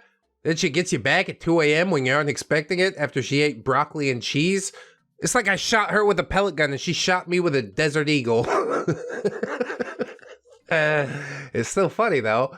Axton raised his glass in approval, and I couldn't help but smile at him. Funky. Oh, Miss Intimacy Therapist knows everything. OP. I don't know everything. It's just an opinion based on research that I learned in graduate school. Funky. Some idiots actually research laughing during intimacy. That can't be a real thing. OP. I can print out the articles. Funky. From where? Hustler? You do understand that there's a science to everything, don't you? I guess he doesn't. I didn't have the energy to argue with the prat. OP just said, yeah, I cite Hustler in all my papers. Axton says, I've read the same thing. Laughing releases endorphins. Intimacy releases endorphins. Why do you think adult novelty stores are always so funny? The elephant trunk underwear? Maury. I have a pair of those. Of course he did. Yeah, you want to kiss the elephant between the ears? And really, adult novelty store, absolutely hilarious. When I was in Japan, we went to like a 14-story sex shop. It was in Shinjuku, and it was an experience. Speaking of underwear, you can literally go in there and buy used underwear. It was 500 yen. Even comes with a little picture of what I presume is a girl wearing them. Or a woman, I should say, not a girl. Also, I didn't buy any. Funky says, do you want a bottle smashed over your head, Axton? Stop talking to my girlfriend about your dog. OP. Funky, he said literally nothing about his dong. Funky. Wrong. He was agreeing with you, even though you're talking out your ass. He's trying to ingratiate himself because he's thinking with his dick. And then he says to Axton, I've had it with the predatory skullduggery, pretty boy. She might be too naive to recognize it, but I'm logical enough to call you out on it. That's about the point where I want Axton to ask him, like, dude, just how small is your dick? But Maury saved us all by clapping his hands, and he says, back to the war room, chummers. I let Funky stomp out of the fuel station first. It might seem like I should be outrageously offended by his comments, but he was clearly talking out of his ass. As he always does. As I always do. We're much the same in that way. Arguing with him would have just been a waste of time. Plus, an argument was exactly what he wanted, and I wasn't taking the bait. Once Funky was out of the room, I felt someone tug on one of my pigtails. I turned around to see Maury holding an Adderall in the palm of his hand. See what I mean? Easiest exchange ever. I glanced over my shoulder to make sure Funky wasn't watching. He was too busy staring daggers at Axton. I snatched the pill, thanked Maury, and slipped it into my mouth. Funky's ridiculous ranting eventually simmered down, and we were able to more or less play peacefully for a little while. But when my turn came around, my sleaze failed, and the security subnet sent my coordinates to the mainframe. It was the first glitch of the evening, and I didn't want to pile cocaine on top of an Adderall, so I had to take a sip of an alcoholic beverage. Yes, surely this depressant shall balance out all of these stimulants. Since I didn't have a beverage of my own, Funky offered me his Jack and Pepper, Jack Daniels and Dr. Pepper, which was about 90% Jack and 10% pepper. Gross. OP, is anybody drinking a beer or something a little less potent? Snorlax offered me a sip of his beer. OP, you sure you don't mind? Snorlax, it's all good. Have a sip.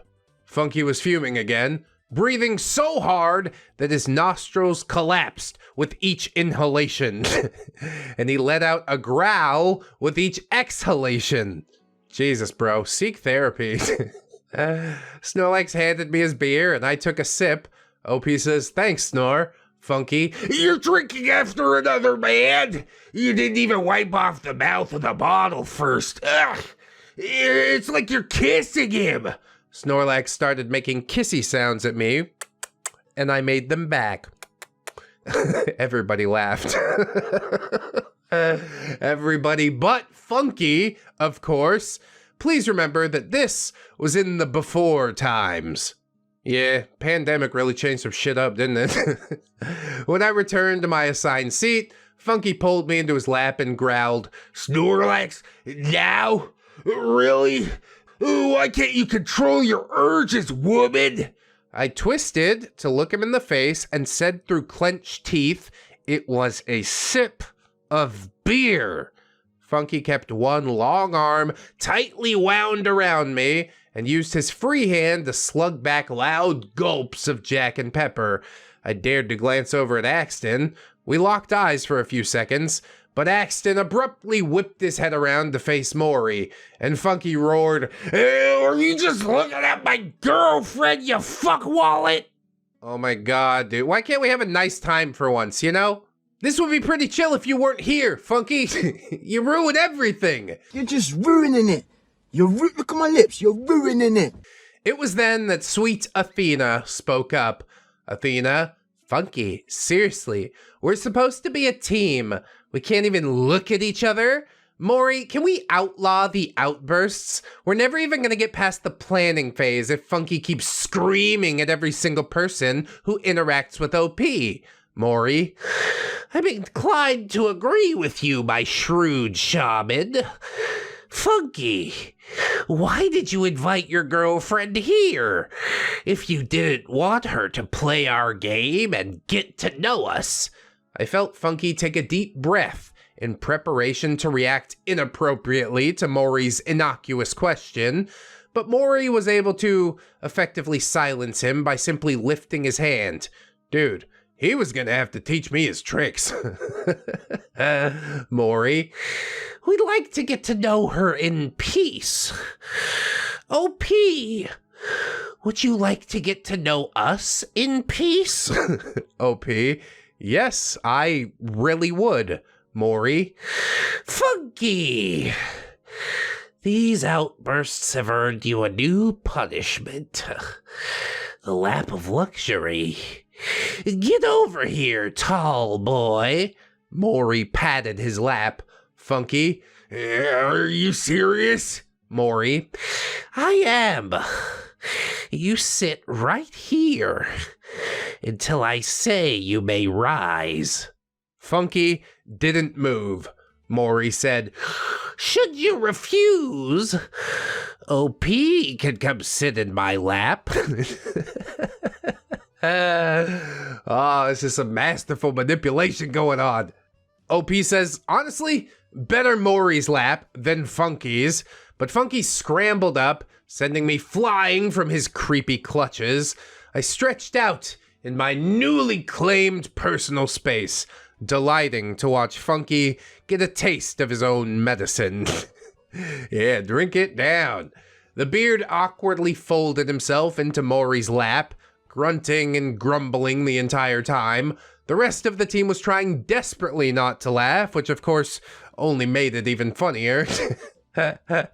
Once he had settled in as much as he could, we continued the planning phase. Athena had successful rolls, and so did Snorlax and Sage, but Axton managed to glitch. This was sure to be a problem. Maury was stuck under Funky, so he was unable to whip it out and administer the customary punishment. Maury says, Axton, remove a piece of your armor. Axton reached around with one hand and pulled his t-shirt off in a single fluid motion. I'm quite certain that my pupils noticeably dilated. The rest of the room whooped like they were at a Chippendales show. Maury, nicely done, my racy rigger. One more glitch and I'll make this seething samurai place some paper new yen in your pants. Axton, please don't. Yeah, we don't need the money that bad. It's fine. Funky looked like some sort of cartoon villain who had just been foiled. As he sat indignantly upon the Maury throne, he twitched and shifted, snarling curses, teeth gritted, and then he froze. His eyes widened. He started to stand, but Maury wrapped his arms around him tightly, trapping him in the lap of luxury. Funky, you're hard, bro. Let me the fuck go. Well, it seemed that when Funky froze, Maury rose. I squealed with laughter, and it appeared that I had been right about Maury letting people off the hook when they were legitimately uncomfortable with gross-out punishments, because Maury loosened his grip, allowing Funky to stomp off to the back porch. LP! LP! Pixie! Funky screamed from the porch. Maury says, you're free to go tend to his meltdown if you want to, but I'm happy to handle him if you need a break. OP says, yeah, I definitely need a break. Maury got up to tend to the bearded ball of rage. I heard a bit of unintelligible yelling, and then the door slammed. We all looked at each other with something between nervousness and bemusement, waiting for someone to speak. I decided to break the silence, but that's not going to happen until part 6. We're really seeing some true colors coming out right now, of everybody. Maury, definitely the manipulative, devilish mastermind. Funky, the most insecure person that I've ever met. Everybody else, relatively chilled. There's only a couple of people who are making this really weird now that we boil it down. 2 girls, 1 milksop. Funky P Beard, part 6. I don't know if we could say that word this early in the video. I'm posting these chapters back to back because I realized that the previous chapter ended on a pretty lame cliffhanger. I mean, yeah, it did, but we made it work. Apologies. As always, if you're new here, welcome! You might regret it. Less and less, actually. You'd be surprised. In case you need a cast refresher, I'll give you the basics. Val is ROP, overly tolerant, and feeling trapped in a loveless relationship with Funky P Beard, who is an unremittingly enraged alcoholic psycho. But I have a growing crush on Axton, an attractive and legitimately kind guy. Sage and Athena are a couple, and they host the gaming weekend. Sage is protective of Athena, and he's super into Brazilian Jiu-Jitsu. Snorlax is smoking a bowl and laughing it off while chaos erupts around him. Again, Snorlax, my spirit animal. Maury is the kinky game master who is usually able to handle Funky's bunkum. Yeah, and his bum. My bum is on the gum. My bum is on the gum. I can blow a bubble with my bum. Chapter 6, 2 girls, 1 cuck. Who's it gonna be when she says that? It can only be Funky P, right? I guess we'll have to find out. Trigger warning for mild violence and profanity. Funky has just stormed out to throw a temper tantrum on the back porch because Maury did something pervy, as he does.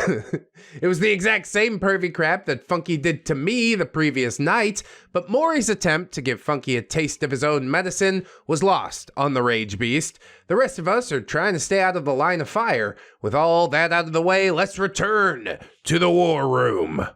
OP says, is he always like this during gaming weekends, or is all of this my fault? Athena, he's always ranting and raving about his crusade of the week, and he usually gets into a screaming match with Maury over something dumb, but this really is some next level rage. Sage to Athena, you, told Athena? She knows, babe. She already knew.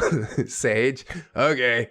Sorry about that, by the way. OP, it's fine. It's really nothing new.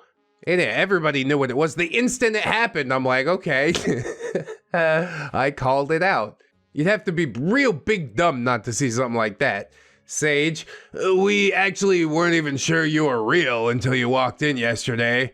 Are you cool with Funky's, activities, or should we stop talking about it? I shook my head. I choose not to let his activities have any bearing on my life. Oh yeah, it's a good relationship. Solid foundation. Really, the only reason OP's still here is because she's scared to leave. Sage says, okay. Well, he usually has some nasty chick come over on Friday or Saturday and they go do whatever they do. And then he comes back either completely chill or completely enraged and fucking rank. This rage might just be pent up energy. Is Sage asking our OP in a sidelong way to go bang her boyfriend? It's like, just go over there, help him get the poison out. OP says, well, maybe I should have packed his fleshlight for him. Axton, why the hell does he need a fleshlight when he's got you? Oh, Axton, you've just lost points in my book. Naughty, naughty. OP, I'm pretty sure he prefers the fleshlight since it doesn't talk. And the last time he even attempted to do anything with me, he was too plastered. Snorlax, Whiskey Wang, OP, bingo. Axton, that is criminally negligent. Do you need a hug? I laughed. Funky's negligence in that department was really the least of my worries. OP says it's fine. The Whiskey Wang let me off the hook, but I'm not going to turn down a hug. And then right at that moment, Funky walks in with a sawed-off shotgun. Pa-pow! Pa-pow! Alakablam! No, that's not what happened. I crawled over to him and let his arms envelop me. As I had been starved for affection for over a year, this was better than sex. Underneath the general aura of cigarette smoke and whiskey that permeated the room, I could smell his skin.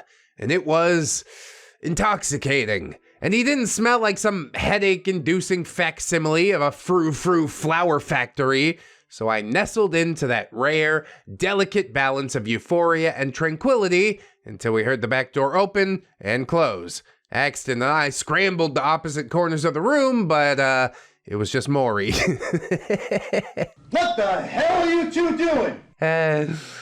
COP knows it's wrong, Axton knows it's wrong, but if being wrong feels like this, I don't want to be right. Maury is grinning mischievously and says, what did I walk in on?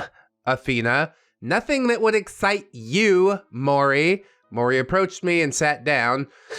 I think he's chilled out. Right now, he just needs to know that you're not mad at him. Are you up for going to talk to him? I blinked.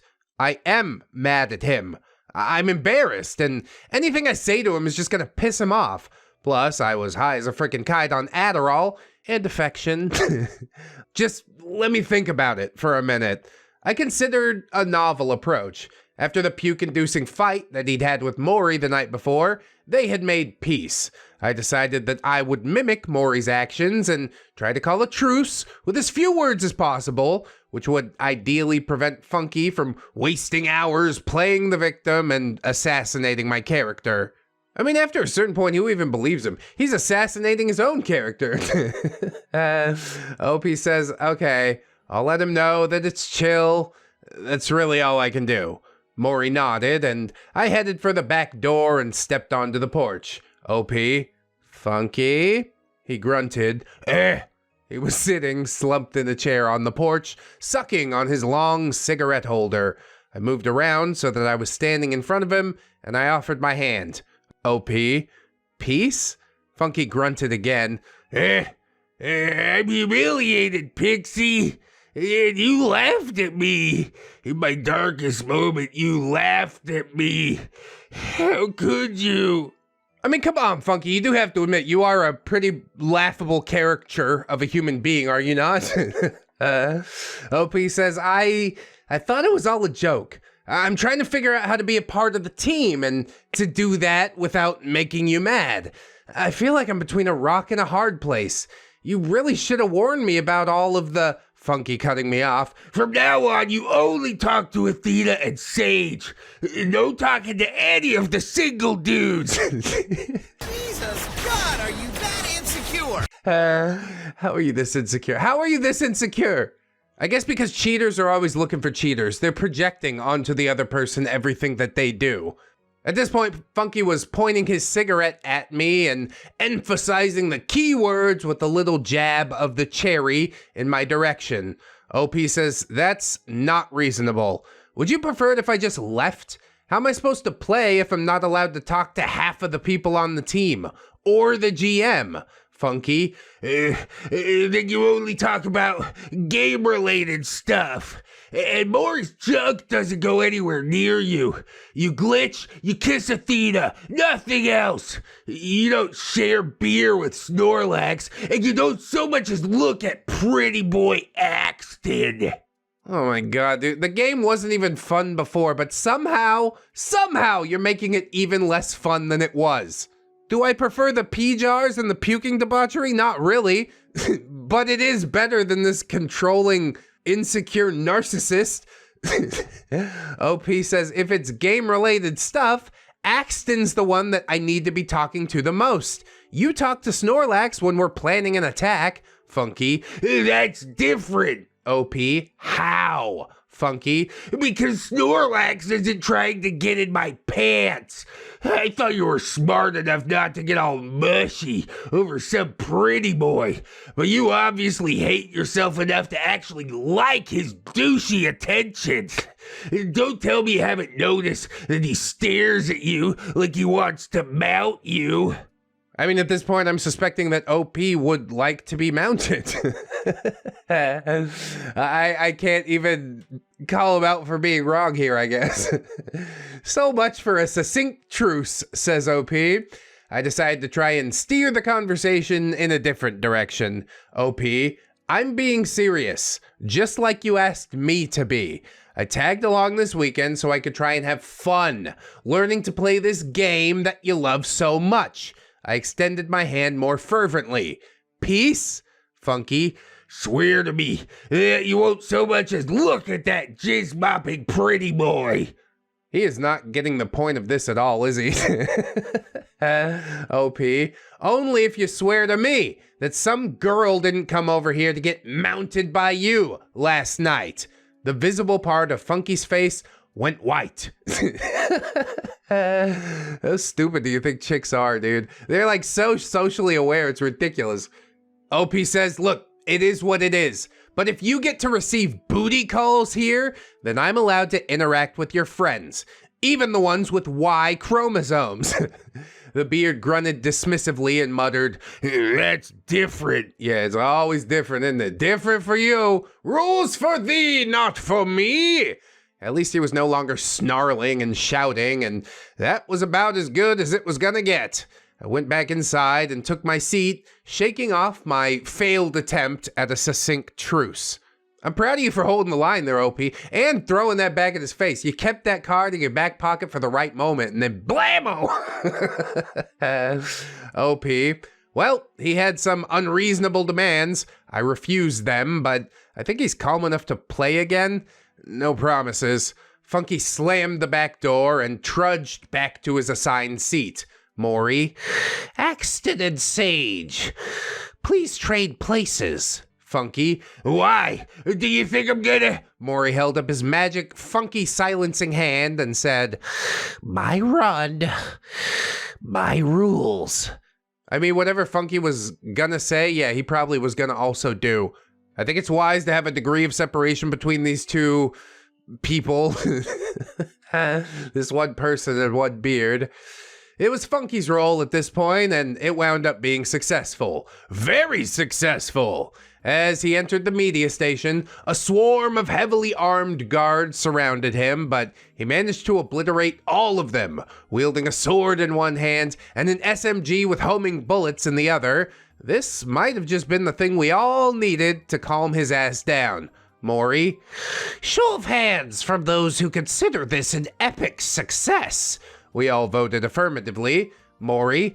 Then my assistant GM shall prepare the finest tincture in the land for our supreme street samurai, Funky P Beard. Yeah, I guess it'll sate him for the moment, but he's gonna bounce back in the worst way, I just know it. Sage soon returned with a shot of Johnny Walker Blue. Funky sniffed it deeply, toasted to the team, cheers, and slugged it all back in one gulp. I thought that beverage was meant to be sipped and savored, but what the hell do I know? I believe I even saw a small smile on Funky's face, although it was hard to tell underneath that bushy behemoth of a beard. Oh, trust me, he's loving it. I exhaled and felt myself relax as much as I could, with the Adderall fueling my wakefulness. I planned a super sick, albeit risky, complex action. I rolled, I got hit with tar, baby. That was a giga glitch. Oh no, I don't know what we're talking about, but it sounds bad. Funky looked over at me with menacing eyes. Maury had promised to spare the rod upon my next glitch, but I wasn't entirely sure I believed him, so I decided to do what I could try to do in order to prevent another fight. Maury? OP! Come accept a staff punishment. OP? Game Master? Sir? Funky, our epically successful samurai, suggested to me that I should kiss Athena instead of kissing your staff, as long as she's cool with it. I glanced uncertainly at Athena. She was giggling. Good, I hadn't offended her. I also glanced nervously at Sage. He was grinning from ear to ear. Good, I hadn't offended him either. Maury pretended to ponder and then said, Acceptable! You shall kiss for 15 seconds. Assistant GM, you keep time. Sage? No way, dude. I'm watching. I'm into that shit! Snorlax? I'll do it. No promise I'll keep my eyes on the timer, though. Funky growled at him. What do you want? It's been the only halfway enjoyable part of this show so far. Athena and I turned to each other, trying to keep from laughing. This was nothing new to me. I'd kissed girls on stage, at theater parties, during games of Truth or Dare, and I was confident that this wouldn't anger Funky in the slightest. If anything, it might put him in a better mood. Snorlax, 3, 2, kiss. Everything was fine at first. Athena was giggling, which made me giggle, but we kept our lips locked. Then, after only a few seconds, she seemed to vanish. I opened my eyes and saw that Funky had grabbed her, pulled her away, and was now dragging her to the corner of the war room near the staircase. Dude, what? This was your idea! Funky, you wicked thunder seeing next Tuesday, how dare you kiss my girlfriend? In truth, that had been my first kiss in a very, very long time. And it had felt silly and innocent. I was baffled by Funky's fury.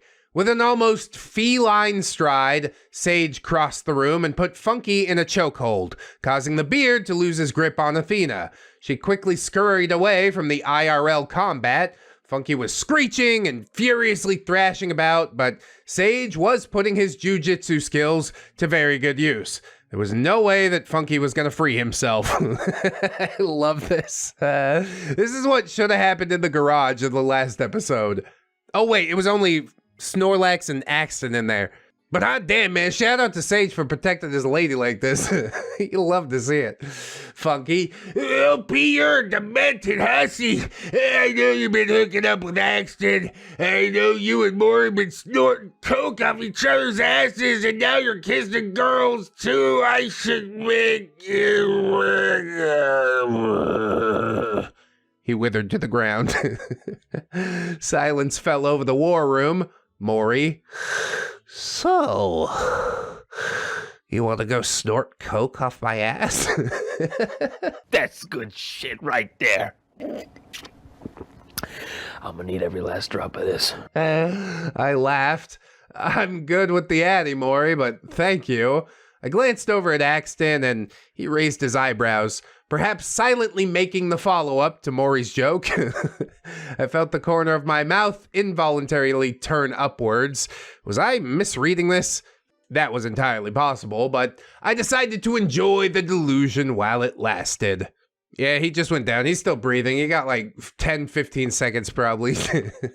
His brain is rebooting. Alas, the beard stirred. Sage was still in full attack mode, and Athena stood by at a safe distance. I crossed the war room and asked if Funky had hurt her. She shook her head. Athena, no, I'm fine. I just don't want another fight to break out. OP, I'm so sorry. I had no idea he'd get mad about that. Athena, right? What's wrong with him? I thought all guys like to watch girls kiss. Well, not all, but a very large percentage. OP, I think he's just jealous because he can't kiss. Athena looked puzzled for a moment and then said, oh, the beard. Yeah, that would definitely get in the way. Maury made his way over to a defeated Funky and an enraged Sage. Maury, gentlemen, shall we take a break from the planning phase and settle this score with some PvP? Sage, no, we're not settling this in game. Funky called my girlfriend a horrible name. He physically attacked her. Athena, I'm fine, babe. Can we just please play without Funky for a while? Sage, okay, maybe he didn't hurt her, but he definitely crossed the line. Maury, I agree. There should be consequences. Yes, exile. Ostracization. Funky P no longer stands for Funky Penis. It stands for Funky Pariah. Get out of my house. Sage, no dong smacks or looking at your butt pucker or sitting in your laps as punishment this time. Actions have natural consequences. The natural consequences are that he scared my girlfriend, he embarrassed his girlfriend, and he pissed me the fuck off. And he disrupted our game, so I hope the rest of you are all pissed off too. Yeah, actually, I don't care about the game all that much. He laid his hands on another human being. He's a rabid dog. If putting the boots to him didn't work, then you know what we gotta do. He's my dog, I'll do it. Before anyone could answer, Funky played the victim and pretended to cry over Sage choking him out after he grabbed Athena and called her that awful name. Nobody cared. And well, they shouldn't. It is scary to get knocked out for the first time. Like, whoa, silence and darkness and no control over my body. That's crazy. But if you 100% had it coming, yeah, good. I'm glad that it happened. Tell me that you learned something from it. He didn't. Once he realized he wasn't getting any sympathy, he began to rage about being forced to watch his girlfriend cuck him. And how he was being made to feel like he wasn't manly enough since he was offended by the sight of two girls kissing. Oh, he's the one in like the tiniest fraction of a percent that doesn't like it. Maury used the magic Funky silencing hand and invited the rest of us to express our grievances, of which I'm sure there are many. He also challenged Funky to take it all in without verbally or physically attacking anyone. Yeah, sometimes you hear things from other people and it really hurts, but it's your own ego trying to protect you from what they're saying. You need to look deep down in there and see if there's like a kernel of truth that you can extrapolate and apply to yourself. Getting offended doesn't help anyone grow. It doesn't help you learn as a person. At this point, Snorlax offered Funky some weed to help him calm down, and Funky launched into an irrational tirade about how much he hated drugs, and he also mocked Snorlax for his weight, which just isn't cool. If your personality sucks, your physical appearance is game for mockery. Otherwise, it's just rude. Plus, Snorlax is a cute, chubby guy. They do exist. I don't know if I'm as chubby as Snorlax, but yeah, I'm gonna toot my own horn on that one. Beep, beep. And I think those are good rules. I try not to go after people's looks unless they've proven to me that their personality's garbage. And then, I don't know, it's all fair game. Axton basically told Funky that he needed to take the stick out of his ass, and Funky barked out some more accusations of lust. In the middle of these accusations, he referred to me as his property and declared that I was too shallow and female to make my own decisions. Great. Awesome. This is all going really well. Axton clenched his fists and took a few steps toward Funky, but Mori intervened and gave a very flowery speech about going outside and letting the fresh air carry away the aggression. Snorlax followed Axton outside, merrily carrying a bong. I love Snorlax, dude. The whole thing wrapped up when I said, I'm not your property. I agreed to be your partner once upon a time, but this isn't a healthy partnership. I'm out. I'm done trying to be a girlfriend to someone who thinks so little of me. This was far from the first time that I had delivered this speech to Funky, so I essentially had it memorized. Of course, it never hit the way that I hoped it would. I mean, you'd hope that having a peer group around you would make it hit home a little harder, but I don't think Funky has the self-awareness for all that. Funky was not contrite. He didn't seem sad to lose me. He seemed, as always, righteously angry over having a possession confiscated. But insanity is doing the same thing over and over and expecting different results, so I turned around and added, in a tone that was as menacing as I could make it, "You're not a good man, Funky. Or maybe you are in the fucked up alternate universe that you live in, but you're not a good man for me. I'm done taking all your shit." I pivoted and went to join Axton and Snorlax on the porch. Athena whispered, "Good for you, girl," as she followed me out, leaving the principal and vice principal to deal with this delinquent. He absolutely, this is the end of the game group? Is this how it all comes crashing down? I wish I could say I was more upset about it, but good. Now everybody's free to live like a normal human being again. A lot of commotion ensued in the corner of the war room after Funky muttered a very offensive term for lesbian at Athena as she exited. Mori tried to physically restrain Sage in order to keep him from beating the tar out of Funky. Alas, Mori was not much of a match, and Sage's fists got dangerously close to Funky's face, and Mori apparently got a little excited while attempting to restrain his assistant GM. So the target of Sage's rage quickly shifted from the beard to the game master. Loud, colorful words filled the air, and Athena closed the door on all that hullabaloo. Yeah, let's sort it out. It's not something we need to deal with, okay? Break out some of that sticky icky and let's go to the moon. The bong was bubbling away and the sweet, skunky scent of ganj filled the air. Snorlax, wanna hit? OP? No, I feel like I might have to dash any minute now if Funky keeps up his temper tantrums, so I need to keep my head clear. Axton, you're not leaving with him, are you? OP, hell no! I got my car here, and he is not coming with me if I feel like it's time for me to ghost. Axton, is there any way we can vote his ass off the island and convince you to stay? Aw, it is a very sweet offer, isn't it? But the truth is, you guys are all degenerates. I don't think I want to play this game anymore. You want to go to the movies or something? You can get some popcorn and a soda, have a real nice time? My idea of a nice time is much more vanilla than yours, I think. I cautiously approached the bench where Axton and Snorlax were sharing the bubbler. They shifted a little to make room for me, and I sat down next to a still shirtless Axton. Athena pulled up a chair next to us on the bench, took a tiny flask from the pocket of her PJs, and slugged back a few sips of liquid tranquility. OP, for the sake of other people on the road, I would not let his drunk ass get behind the wheel. Does Sage have like a soundproof basement or something where we could lock him up? Athena, I wish. Axton unapologetically threw his arm around my shoulder, and I brazenly laced my fingers through his. I mean, it's a pretty quick rebound, but you know what? You gone through hell. Whatever helps you find some solace, good for you. This is one of those situations where when it's completely laid out, I mean, cheating doesn't sound like the craziest thing.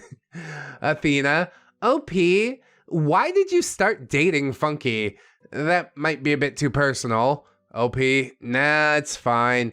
Believe it or not, he was really sweet. At first, he thinks I keep pulling away from him because he's too nice, but let's just say that he and I have very different definitions of nice. Yeah, it always starts out with the love bombing, doesn't it? Snorlax says, maybe I'm just high, but like, I think he was pretty chill when we first formed the team. Axton, I didn't join till last year, so I've only ever known him as a raging psycho. OP, you're both right.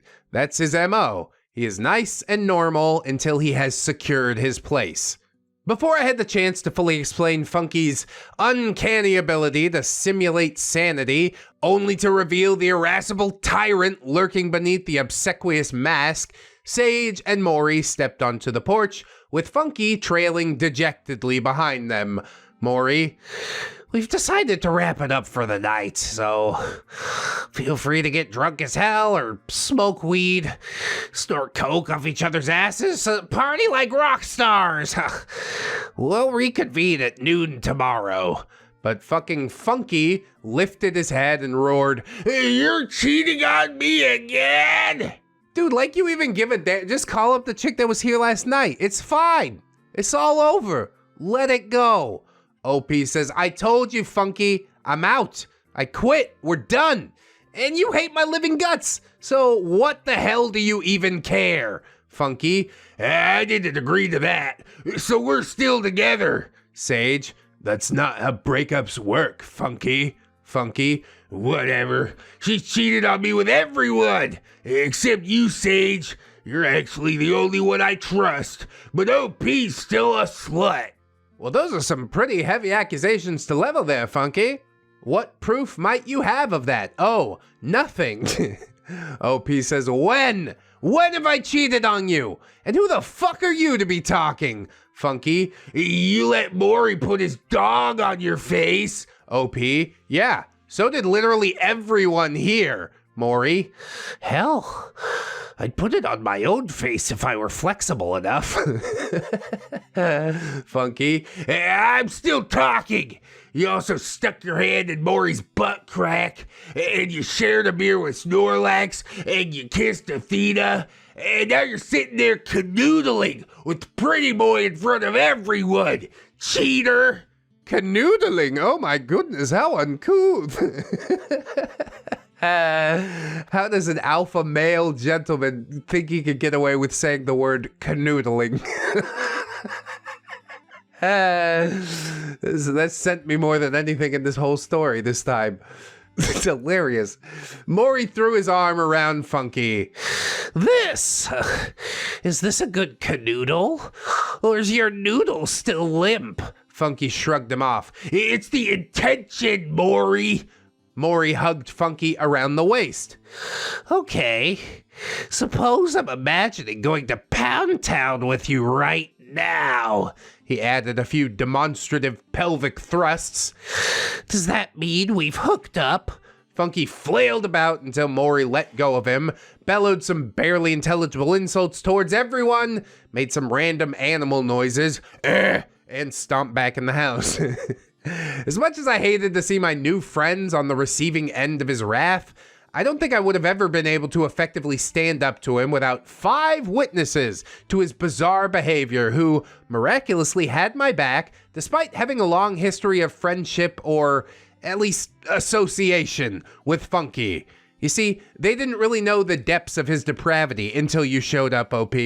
Despite the weird things that they get into, the strange games they've decided to play, they are all decent human beings deep down.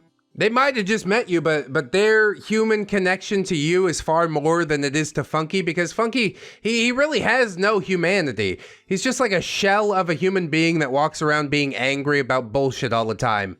Self-loathing, insecure narcissist. It's the most dangerous kind.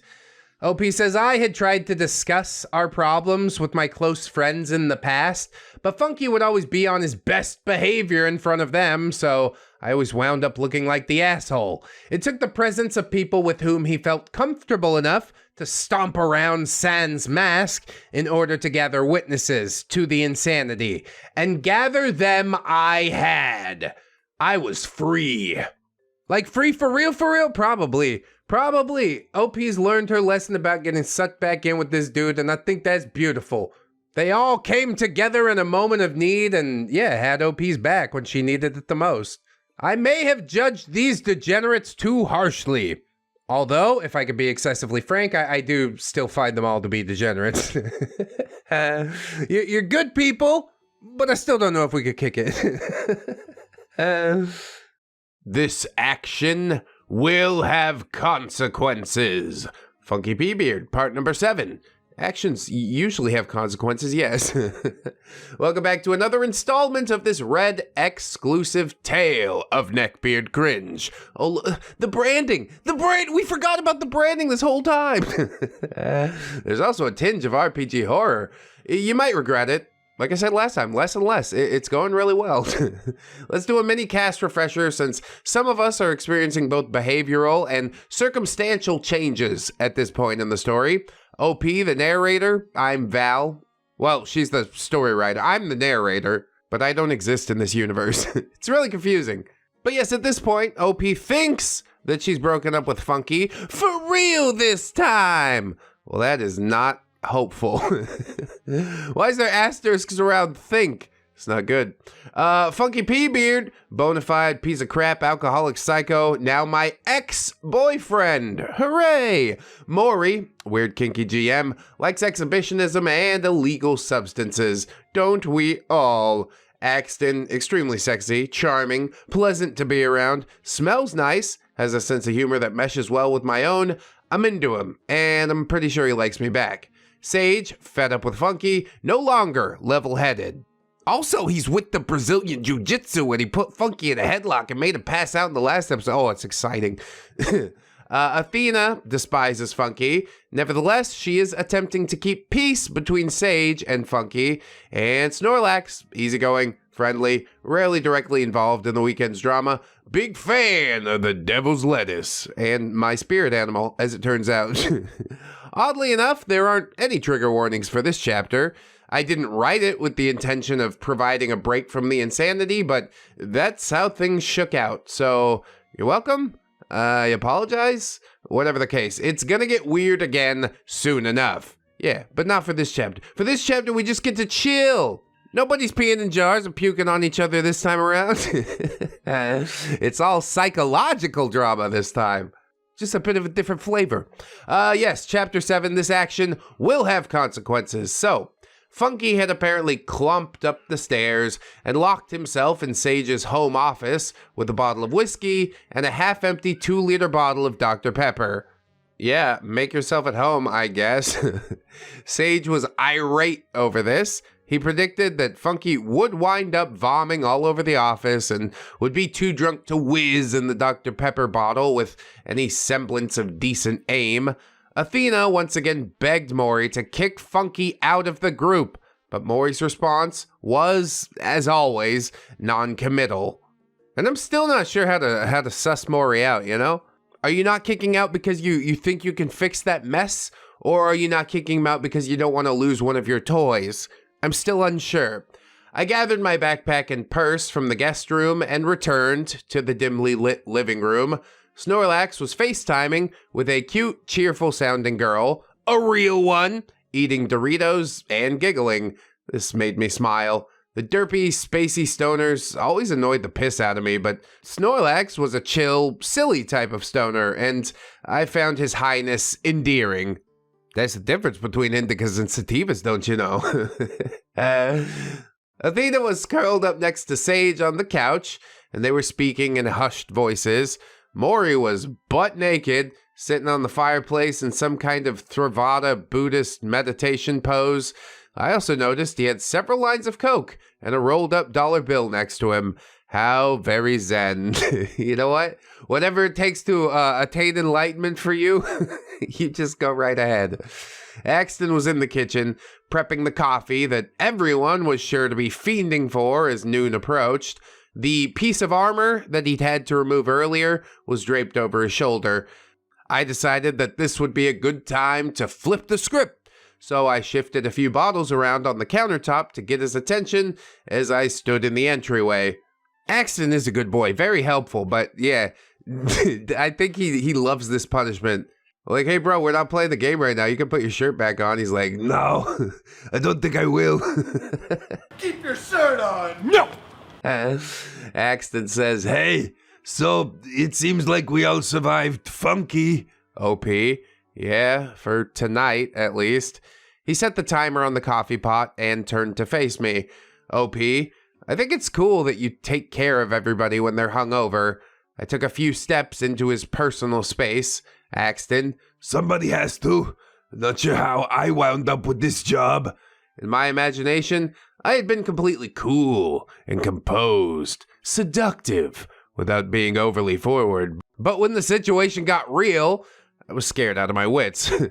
Despite wearing the girlfriend label for over a year in an effort to keep Funky's terroristic threats to a minimum, I couldn't recall the last time I'd felt any semblance of romantic inclination, so yeah, I was rusty.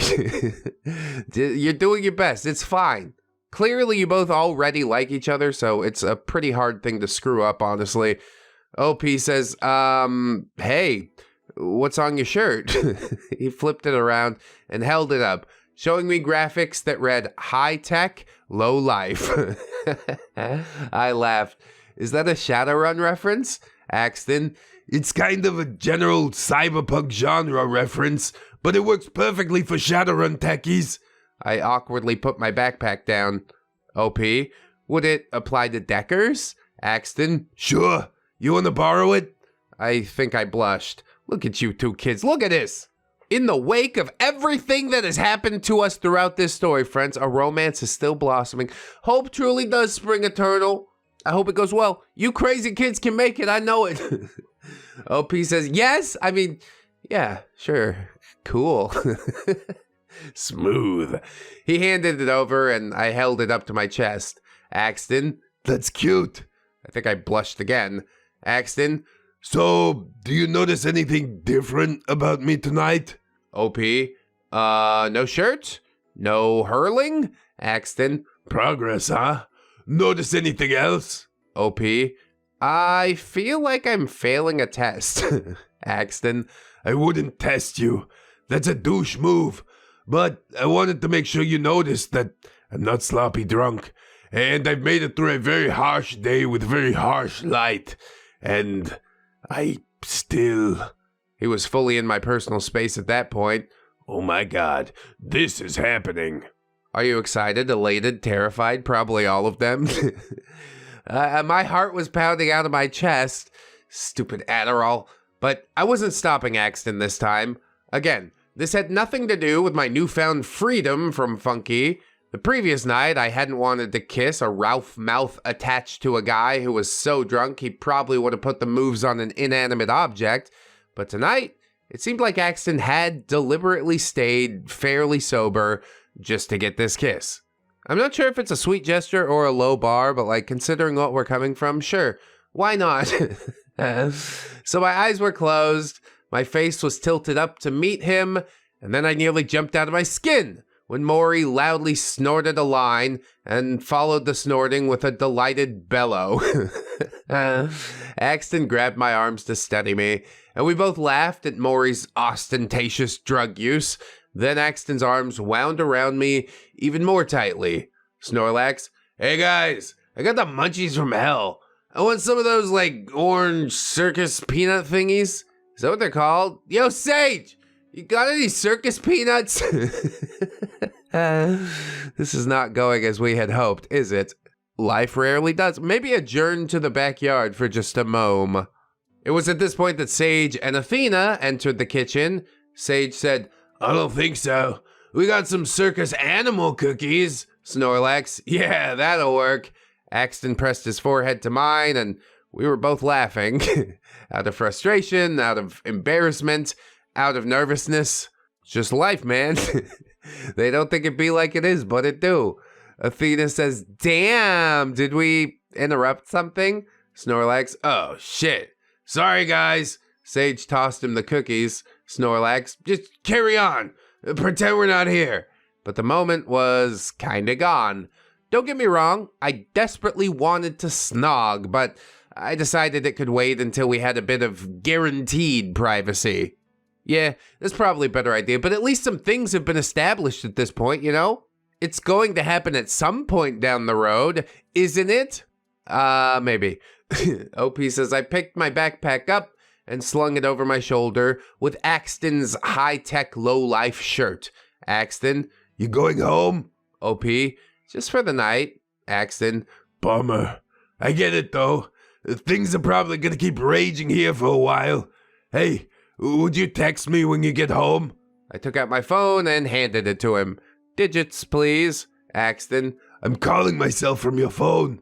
Did I just trick you into giving me your number? OP smiling. Don't make me regret it.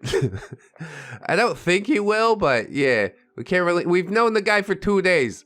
And the entire 2 days, basically everybody's in some sort of altered state, so I don't know. Definitely better than what you're leaving behind, though. Okay, I know. Enough with my terrible, awkward flirting. I realize that's not the kind of cringe that you guys are here for. Just know that this awkwardness will lead to some beard cringe before too long. I mean, I do sort of hate the fluffy, romantic type of stuff, but this isn't unbearable quite yet. If it goes on for another 15 minutes, then yeah, I'll start getting antsy. So I said my goodnights to everyone and headed back to my small, blissfully funky-free apartment. I made myself some tea, I took a bath, slipped into Axton's shirt, and climbed into bed. And this is where I get slutty AF. Oh my goodness. Are things about to get real spicy or something? We could make it a Patreon and YouTube member exclusive, but I don't think it's gonna go to that point. Maybe? OP says, I clipped a selfie stick around my phone, tilted the stick to make sure I got my good side, checked to make sure the graphics on the shirt were visible, pulled the prettiest face I could manage, snapped at least 10 pictures, picked my favorite, and texted it to Axton. That's a lot of effort, but you know what? Good for you. What's the prettiest face you can manage? Please don't let it be a fucking duck face. Beautiful girl, why the f*** are you making a duck face? No more MySpace angles, if I can request that. Axton texts back saying, you look hot in my shirt. Heart eyes emoji. I texted back a blushing emoji along with, thank you, see you tomorrow. And then I realized that it was almost 4 a.m., so I added, I'll see you later today. He texted back, looking forward to it. Sweet dreams. Sweet dreams. Now, this might seem boring. It sort of is. It might feel like I'm having a wank and reliving the earliest stages of my romance. Are you not? But I still have these texts on my phone. This is verbatim what Axton and I texted to each other. Nothing more, nothing less. And the picture I sent was super tame, considering how hard I was crushing on him by this time. Yeah, but you can't show him your butthole 2 days in. That's... How's that work? It looks like a f***ing nightmare. You gotta leave some mysteries for the wedding night. If you've ever seen a woman borrow a man's shirt, you know that men's t-shirts tend to fit women like short dresses. So the selfie didn't show a whole lot of skin. You could see a little bit of leg, but the t-shirt hit around the mid-thigh. Maybe that's slutty, but I don't think it was. I certainly didn't want to come across as a hoe bag to a guy that I had quickly grown to like on many, many levels. Mid-thigh? If you're showing anything beyond the ankle, uncouth. I tossed and turned a little as the Adderall wore off, but I eventually zonked out and fell into a nightmare where Funky crawled through my computer screen and projectile vomited cockroaches straight into my face. Well, that's a hell of a dream.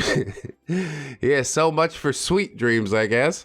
I jolted up and looked at my clock to find that it was only 9 a.m. Balls. I doubted I'd be able to get back to sleep after that nightmare.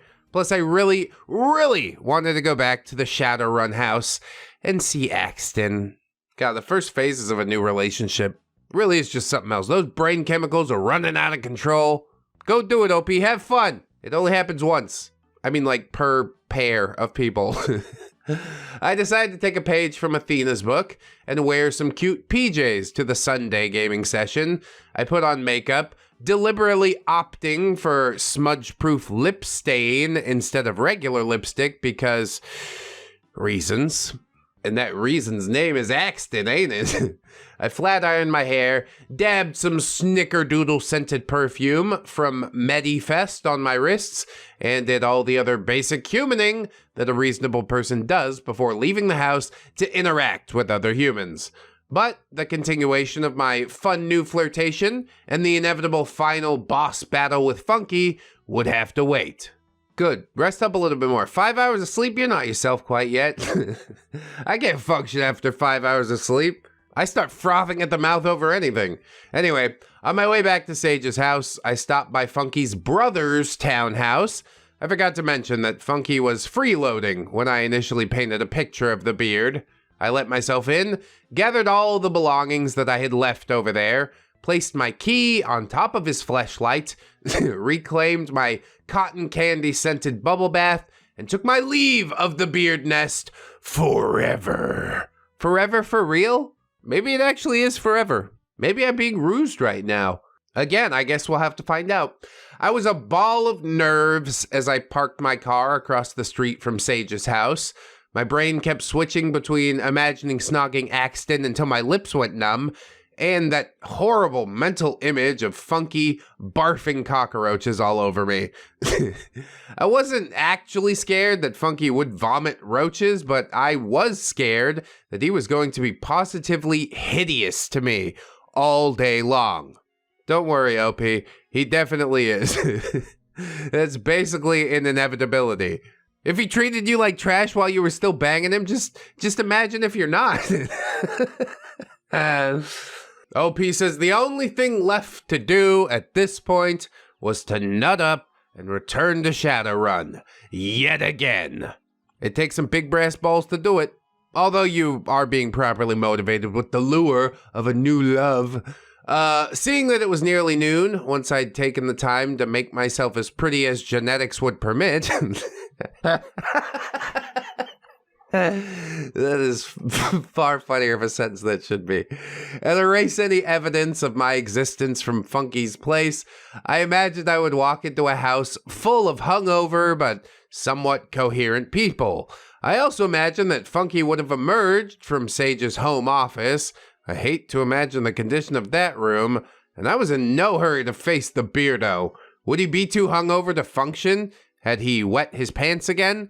Was Maury around to wrangle him in? Hell, Maury might not have slept a wink if he kept snorting coke with the gusto that we had observed in the wee hours of the morning.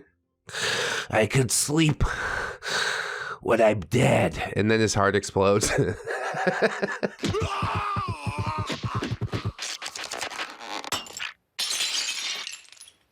I put my finger on the doorbell, but before I could press, I heard yelling, and I froze. Funky. It wasn't my fault. You guys were all being a-holes last night. If you had my back, I wouldn't have needed to get drunk and hide. Sage. Bro, you could have just unlocked the fucking door and gone to the bathroom. You could have puked in the wastebasket. There's vom all over the floor. There's piss in my office chair. My computer has a gazillion viruses now because of that weird porn you downloaded. Funky. I never watched that. I find it disrespectful to women. As a feminist, Sage. Oh, go eat a dick, Funky. And then the front door swung open, and I was face to chest with a fully suited up Funky, and he was already apoplectic. As if that's actually too much of a change from how he usually is. Funky. I can't believe you actually went home, you harlot. I expected you and Axton to be having a threesome with Athena. OP, sorry to disappoint. Do you mind stepping aside? Funky. How coked out are you? Because Maury's twacking his balls off, and I know you did it with him. OP, I'm not on anything. I'm fucking knackered, but I'm here to finish playing the game. May I please go inside now? And this was when I finally saw our affable adept's real-world strength. Snorlax had overheard Funky's raving, and he managed to literally wrestle him to the side, allowing me to enter. Funky emitted a noise that was the closest thing that I've ever heard to a legit even though Snorlax was manhandling him as non-aggressively as possible. Funky dramatically collapsed to the floor and continued to long after Snorlax had released him. Yeah, okay. If that's what you need to do, truly you're only embarrassing yourself. Snorlax, welcome back, Val. I hugged him. Thanks, Snor. That was a pretty epic move. Snorlax looked pleased with himself. Funky wallowed miserably on the floor once he was all reed out, and no one cared. Athena knelt beside him, ignoring his feigned misery. Listen, Funky, she said. Sage will calm down. Just go clean up the pee and clean up the vom and pay to get his computer fixed, and all will be forgiven by next week. He's not gonna do any of I guarantee he's not gonna do any of that. Funky huffed and then went back to clutching his arm and writhing in freshly molly-walloped supposed agony. I said a quick hello to Athena, gave her a hug, traded some girl talk about our cute PJs, and then my eyes scanned the room for Axton. Athena tugged on my sleeve, pointed to the back porch, and winked at me. You know what's going on. I don't even have to say who I'm looking for. I'm telling you, dude. Girls, super hyper socially aware. I stopped by the guest room to stash my stuff, kept my cigs, lighter, and character sheets with me, and made my way to the porch. I glanced back to the living room to make sure that Funky was still prostrate on the floor, continuing to play the victim, and he was. Yeah, okay. I was safe from him for at least a little while. Axton was sitting on the steps leading down to the yard, just as he had been the day before. I hoped that I wasn't interrupting his alone time. OP, I'm back. You mind if I sit with you, or is this your alone time? Axton, it's sometimes my alone time, but I'm glad you crashed it. I sat down. I was still wearing his high-tech, low-life shirt underneath my PJs. I wanted to make sure he knew that I was wearing it, but I still felt like I should return it. I figured I could slip it off from underneath my pajama top, the way we girls could take off our bras without removing our shirts. I always wished I could take off my underwear without taking off my pants. I just checked my underwear. Grandpa, how'd you take off your underwear without taking off your pants? But you know, we all get different strengths. OP says, I have your shirt. I wriggled my arms underneath my layered garments and found myself in something resembling a straitjacket. OP, this went a lot smoother in my head. Axton laughed. Smooth is boring. You're kind of adorable right now. I could have just taken everything off and handed it back to him, but I felt like that would have been too forward. Yeah, like I said, leave something for the wedding night. Jesus! I could have also removed it before I arrived, but that wouldn't have been forward enough. Oh. Nevertheless, I was, once again, failing at being seductive. Yeah, but it's not really a pass-fail thing. The fact that you put in the effort is probably enough. OP, I can do it. Give me a second. Okay. I think we can all figure out what this is leading to, and I'm obviously not great at writing romance, nor do I imagine anyone really cares to hear it, so I'll narrate this part of the story from Funky's perspective. Oh, good. I love this. Now that's what I call a script flip. Do I have to do it in his voice? I probably should do it in his voice, right? The harlot hated herself so much in that moment. The self-loathing was almost erotic. Gross. She was dumbstruck by the superficially beautiful countenance of the man next to her. His physical splendor blinded the harlot to the blackness of his foul soul. Foul soul, foul soup, only one letter apart. Coincidence? I think not. She longed for him to neglect her, scorn her. Perhaps he would even hit her. Ew. It looked like he worked out, so she imagined the blow would hurt deliciously. This is so weird. Like, I kind of like it, but also I'm hating it with every fiber of my being. And she knew he would soon be ramming his gargantuan rod into other women just because he could. She deserved this fate, and the thought made her dripping in the panties. Citation needed on all of that, but I guess this is the only frame of reference that Funky can see through. So she opened her mouth to his thrashing tongue. She sucked on the mouth muscle and told him she wanted to suck on the mighty bang muscle between his legs. What a hussy. She thought of the kind, gentle, intelligent man that she was cuckolding, and she felt a tinge of shame. So she begged the pretty-faced rake to hit her. His sick mind soared with unbridled glee, and he slapped her wicked harlot face senseless. None of this actually happened for the record. It's the sick, twisted mind of a sick, twisted man. I don't think I could do an entire story like this. Like, I do like it. I think it's interesting, but I'm glad it's only a couple paragraphs. It did indeed hurt deliciously. She climaxed then and there, squirting so ferociously that the tsunami of lady spunk soaked through her scandalous pajama pants and into the rake's smug eyes. Then he tore off her slutty unicorn print pajamas and mounted her like a rabid hound. Rabid hound.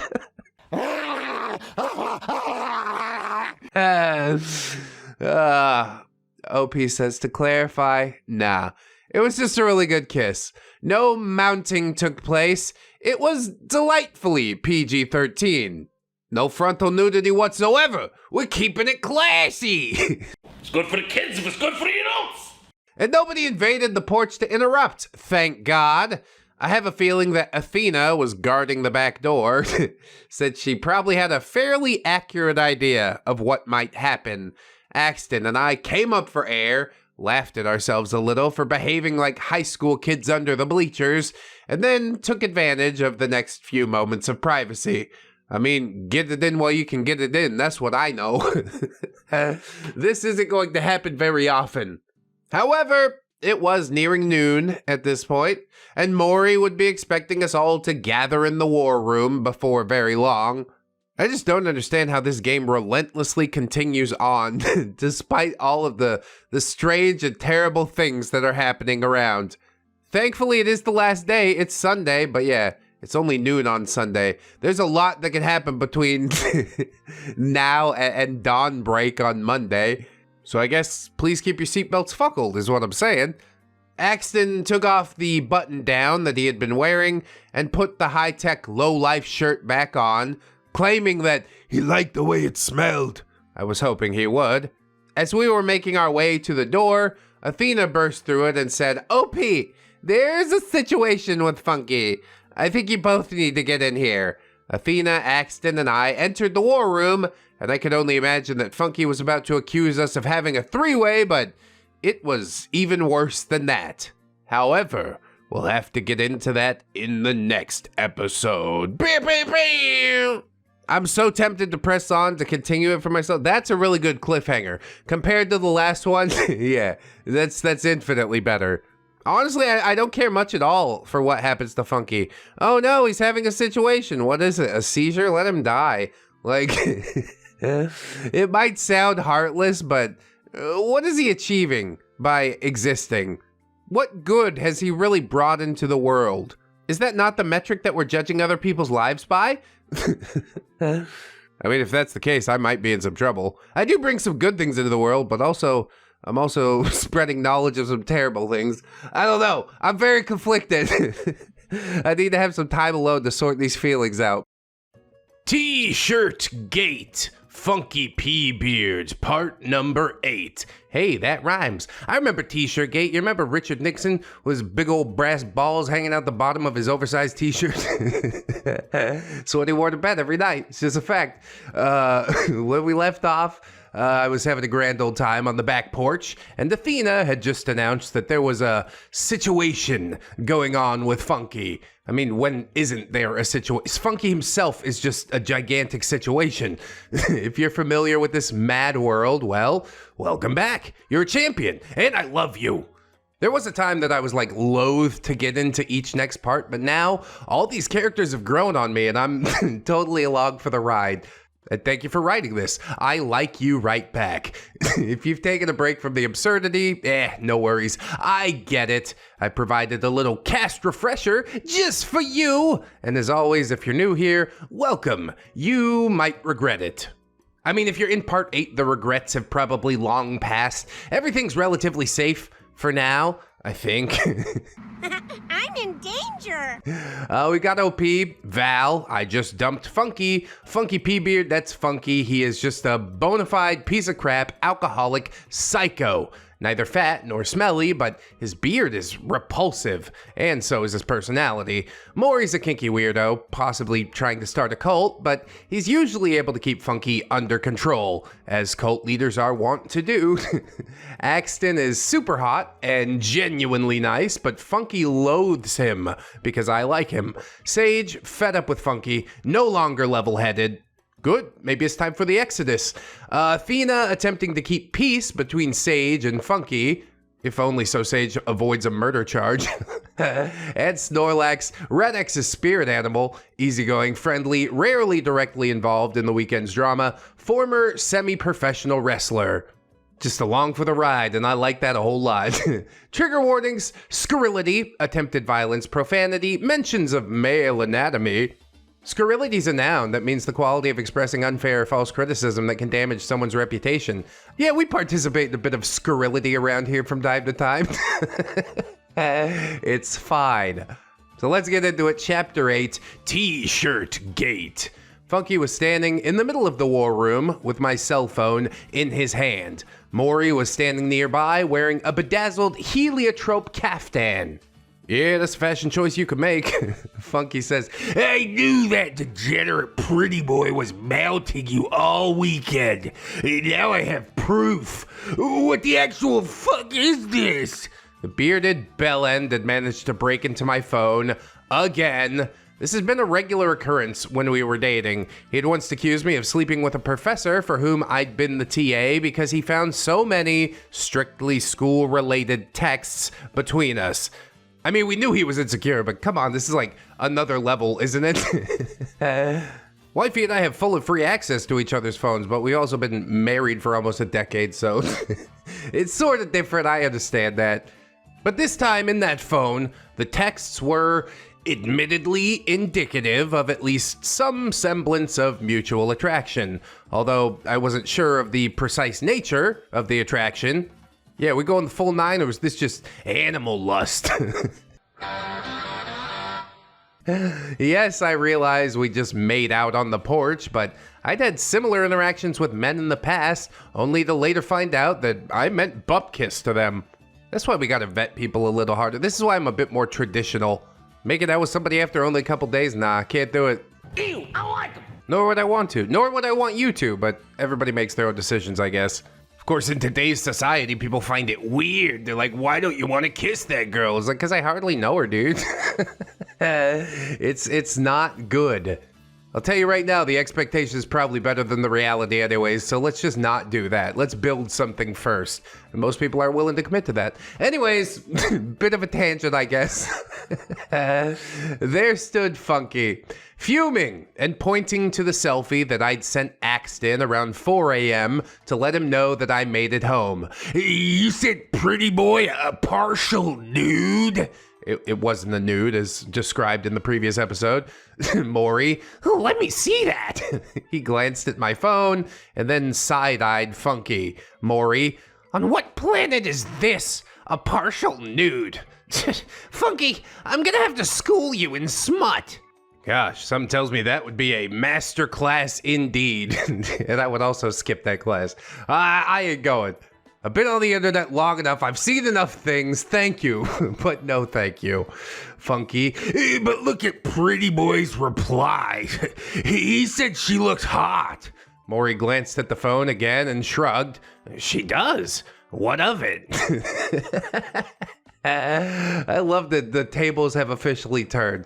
Funky will just sit there and seethe until he completely boils off and evaporates. Funky. She's making fuck me eyes at him. I'm so sick of being cuckolded. Yeah. I know you hate it, but I think everybody else here loves it. OP, you've never seen my fuck me eyes, Funky. How would you know how they look? Oh, snap. Funky. Oh, yes, I have. OP, no. You've only seen my whoopee, another display of erectile dysfunction eyes. Dude, this is going to the mat. What? This is absolute savagery. Years of abuse just boiling to the surface. Please, go on.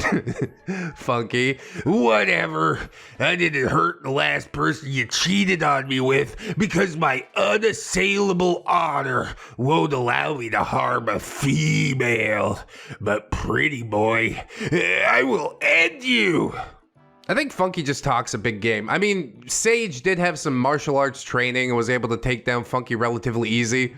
But even if you're just swinging fists, I don't think it's that hard to get one on him. Hit the chin, the beard doesn't cushion it enough. Good night, Funky. Axton is still unfazed by Funky's venom and says, I really wish you'd stop calling me that.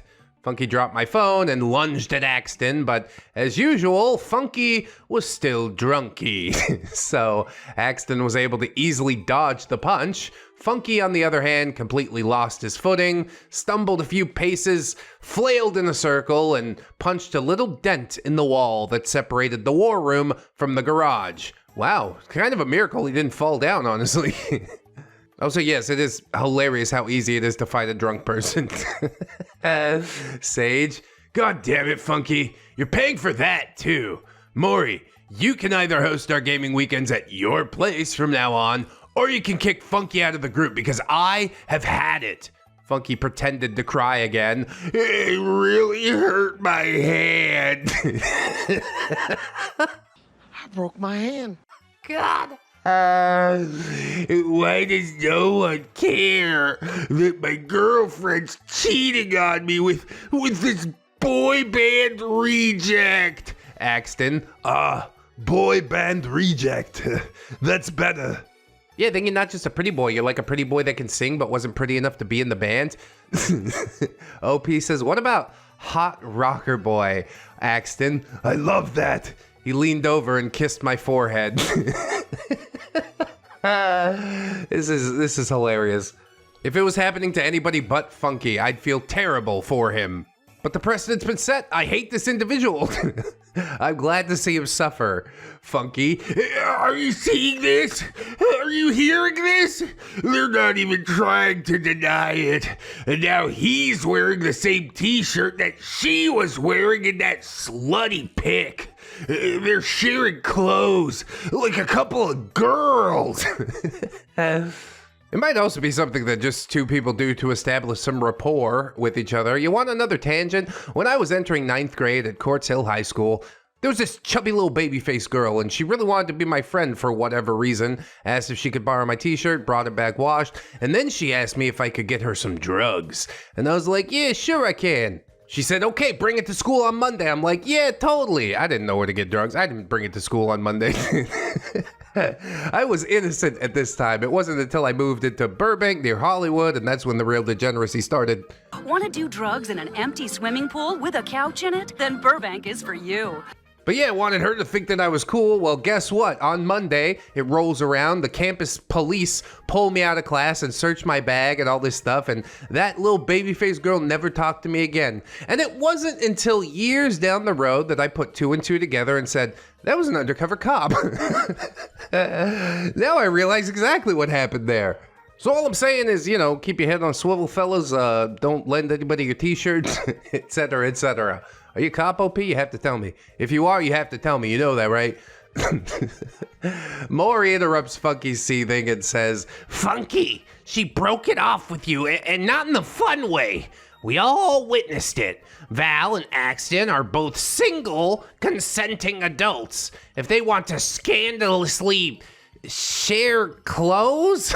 Maury faltered a bit, as his intensely perverse brain was seemingly unable to comprehend the more innocent delights of early stage attraction. I don't really understand the problem. You're not being cucked. You feel me? I mean, it is a bit of cucking, some friendly cucking. Funky says, no, this is unacceptable. I obviously have higher T than he does. Just look how lame his beard is compared to mine. Have you been tested? Show me the results of your testosterone testing reports.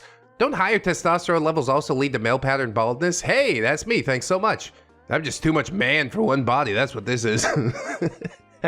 Maury says, nobody cares about your tea. Go ice your hand if it hurts so much. He turned to the rest of us. Chummers, the mission is upon us. Assistant GM, please prepare the tinctures. Sage, Funky, go ice your hand and then sit outside until we call you. Could someone please keep an eye on him so he doesn't break anything in the kitchen? I'll prepare the shots once that blunderbuss is out of the way. Yeah, at this point, we're just full on damage control.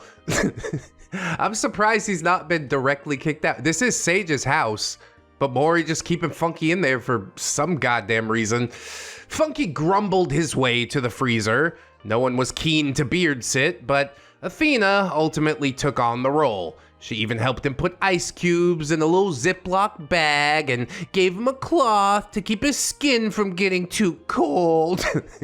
Yeah, tell me again about your super high manly testosterone. Once Funky was finally in timeout, Sage began pouring and arranging the shots.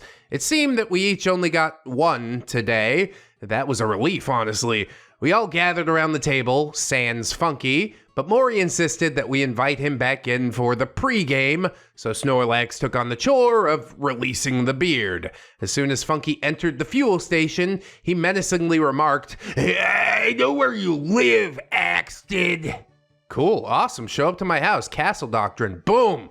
Interestingly, Castle Doctrine does sort of apply in the Philippines. They call it the doctrine of self-help, and yeah, you have to use reasonable force. So if you really want to shoot somebody, you got to make sure they have a gun, or you have to plant a gun on them. But I'm not advocating any of this. It's just an interesting thing that rolled around my mind for a minute. And now you can let it roll around in yours too. So Maury raised his magic Funky silencing hand and began. Chummers, we have planned, we have strategized. I hereby declare that it is time to execute our mission. But first, fireball! Each tincture shall light a fire in our bellies, improve our spellcasting, and lead us to victory. Chummers, drink! We all slammed the shots. Maury, to the war room! We circled up, this time sitting wherever the hell we wanted to. I picked up my cell phone and shoved it in my pajama pocket. Are those the slutty unicorn pajamas that I heard so much about? Somebody in the comments was saying they were having a hard time imagining. The sad part is, I'm not. But there was actually a new law passed that can help you to imagine. The government is giving out free ponies as part of their federal pony identification program. And if you read up on Rule 34, then you can find out all about it. Google My Little Pony Rule 34 and you'll see what I mean. It's not a complete lie. We'll get you there one way or the other. Anyway, Yeah, pajama pocket. OP says, I really should have known better than to leave my phone unattended with Funky on the loose, but I had other things on my mind. Yeah, OP leaving a snail trail across the house. Ew, snail trail. Yucky. There's other things. It's not just banging Axton, but it's mostly banging Axton, isn't it? Funky miraculously took a seat next to Snorlax without protesting, but he had a devilish glint in his eye, and I suspected that his beard was obscuring a smirk. Bro, are we about to get some PvP action going on? I love it. Funky. I tweeted that partial nude that you sent boy band reject to see if my followers agree that I've been cucked. Enjoy having your slutty pic judged by the world, Valerie. Oh no, somebody saw part of my thigh. There probably are weirdos on the internet that would get a big kick out of it. I'm so glad I found you. But who's actually gonna stumble across it? OP says Funky had maybe like just under 100 Twitter followers, many of whom were just his randos. Well, depending on that context of the picture, he might have a lot less randos now. OP says, yeah, good idea, Funky. Let all your randos know that you've had a girlfriend for the past year. Snorlax pulled out his phone, scrolled a bit, and laughed out loud. Snorlax, Funky, your lady followers, seem to have some opinions. Snorlax started reading the comments to the rest of us. I didn't know you had a girlfriend, dick. If I'd known you were taken, you would have never eaten this peach. Ugh. She wears other guys' t-shirts. You let other girls use your beard as a bicycle seat. Works for me. Damn, dude. I'll send you a real nude, winky kissy face emoji. Man, some of these girls really don't give a damn. There's a few in there with some self-respect, which is nice, but my hope for humanity truly is ever dwindling.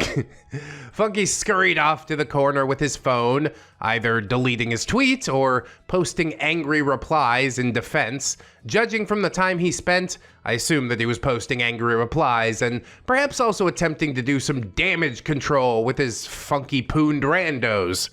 No, cause see, it's not like that, cause see, like, what happened was... Okay, yeah, sure. Let's all just move on. Maury says, Funky, this Twitter drama is of your own making. You're here to serve as my street samurai. You shall dispense with your abuse of social media until we have finished infiltrating the targeted media station of the Horizon Group. Funky ignored him and continued to tweet away. Maury reiterated, now! Funky scurried into the bathroom and locked the door. Oh, he's really out of control now. You can't even keep a leash on your pet project, Maury. Maybe it's time to take him out back, you know? Show him the rabbits or whatever. And I get the Tinder rabbit. I decided to grab a soda from the fuel station during this delay, but I had to rifle through a crap ton of beer in the fridge before I finally found a can of Diet Coke. Ah, don't drink that. That's got phenylalanine. I was leaving the fuel station with my strange addiction in hand when a bearded skyscraper suddenly towered in front of me. His brow wasn't furrowed for once, and his hands were raised in an attempt at a peaceful stance.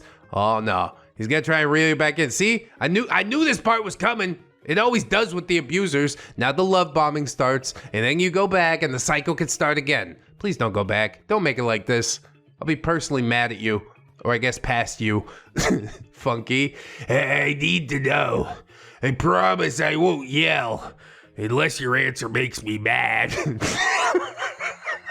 What you just said is one of the most insanely idiotic things I have ever heard. Yeah. Reasonable. OP. Funky. Everything I say or do makes you mad. Just tell me what you need to know. No promises that I'll give you an answer. Funky. Is Axton bigger than me?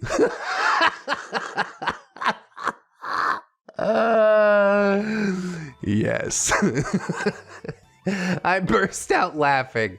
That was what he was worried about? So worried that he was actually attempting to converse in a civilized manner. OP, I have no idea. Funky, bullshit. OP, not everyone goes straight to Pound Town as soon as they catch feelings for someone. That is true, although less and less true by what I see from looking around. Honestly, I probably would have taken this another way, but like, yeah, he was mammoth in size. Absolutely dinosauric. You can never compare. You can never even hope to compare. Funky says, I was trying to find a sausage selfie on your phone, but you must have hidden it pretty well. OP, I don't have any dick pics on my phone, Funky. Funky, you deleted mine? OP, yeah, I thought they were jokes. Damn, Funky. Because you think I'm so small that it's funny? Holy hell, dude, just work with what you got and be proud of it, you know? You only get the one. You can't really change it. Why are you letting this ruin your life? OP says, no, I deleted it because dick pics are ridiculous. I'm done with this conversation. I tried to step around him, but he blocked my exit from the fuel station. Oh yeah, here comes the yelling, right? Funky. Just text me once you guys bang and let me know. But why? Why would you do that? Why would you do any of that? OP says, no. Ew. What is wrong with you? I don't even know where to start with that, OP. He's looking for the follow-up, I guess because he just loves being mad that much. Funky says, it'll be much, much worse for you if I found out you left me for a dude with a bigger dog. Why? Because his own insecurity will cause him to fly off the handle, probably. OP says, I left you because I don't have the energy to tolerate your rage. Funky, you wonder why I'm pissed off all the time? Wait till Pretty Boy finds out that you blow your nose after you wake up in the morning, or that you listen to Panic at the Disco. Dude, those are both pretty normal and awesome things to do. Or that you drink sparkling water and burp like a dude. You drink rosé, you watch Jackass, you like the wrong episodes of Doctor Who, you're way too into musical theater, you spend hours on the computer writing papers, but you think it's a waste of time to troll D-bags on the internet for their own good. For their own good. Yeah, I'm helping. That's not how the internet works at all. Everybody just thinks they're right and screams at each other. Nobody ever actually changes their point of view because it's a weak thing to admit, and you don't want to be seen as weak on the internet. Oh, we have to be right about everything. What if I accidentally took an L sometime? Oh no, how am I gonna carry on? Easily. I got a beautiful wife and kids outside the internet. This is something that I do for work, you understand? And then the cherry on top of it all is trying to call arguing with douchebags, idiots, morons on Twitter altruistic. Holy God. You might as well be Ayn Rand. It's intolerable, but I put up with it. Yeah, I'm sure nobody else on the planet would. Let's take a step back and figure out who's really putting up with who here. I think the answer's quite obvious. OP says, yeah, I'm a selfish bitch with my own terrible preferences, and hey, we broke up. Now you don't have to waste your time trying to fix me. Funky. Yeah, well, that boy band reject might think he wants to stick it in your stuck-up snatch, but he's in for a rude awakening once he gets to know you. He's gonna ditch you, and then you'll wish you'd let me fix you. Dude, work on fixing yourself first. What the fuck? OP shouts, hey, Axton! I like Jackass and I drink rosé. Axton, I love Jackass. Movie night at my place next week. OP, sounds great. I smirked, narrowed my eyes at Funky, and struck a triumphantly sassy pose. There you go. Put that in your pipe and smoke it. Funky, fuck you both. He stomped away, finally allowing me to re-enter the war room. I felt a little guilty about dragging Axton into my breakup drama. I'm sure Axton doesn't mind. He probably loves it. And I don't think I managed to get the point across to Funky that he was being completely irrational, but who cares? It seemed like Axton was more than happy to watch Jackass movies and drink rosé with me without assassinating my character. Even if nothing else ever happened between us, I would treasure this hypothetical, impromptu first date with him. Well, it seems like this is all working out for the better, and Funky got the worst of it, which is, of course, my favorite thing ever. It was a relatively short part, though, so I think we're gonna double up for the first time in the Funky P series, and we'll jump into the next story. Why not? I know people will be excited for that. Dangerous Gas Unlawful Release. Funky P Beard, part number 9. I mean, who hasn't had one of those, you know? You get some broccoli and some cheese in you and just, you can't control it.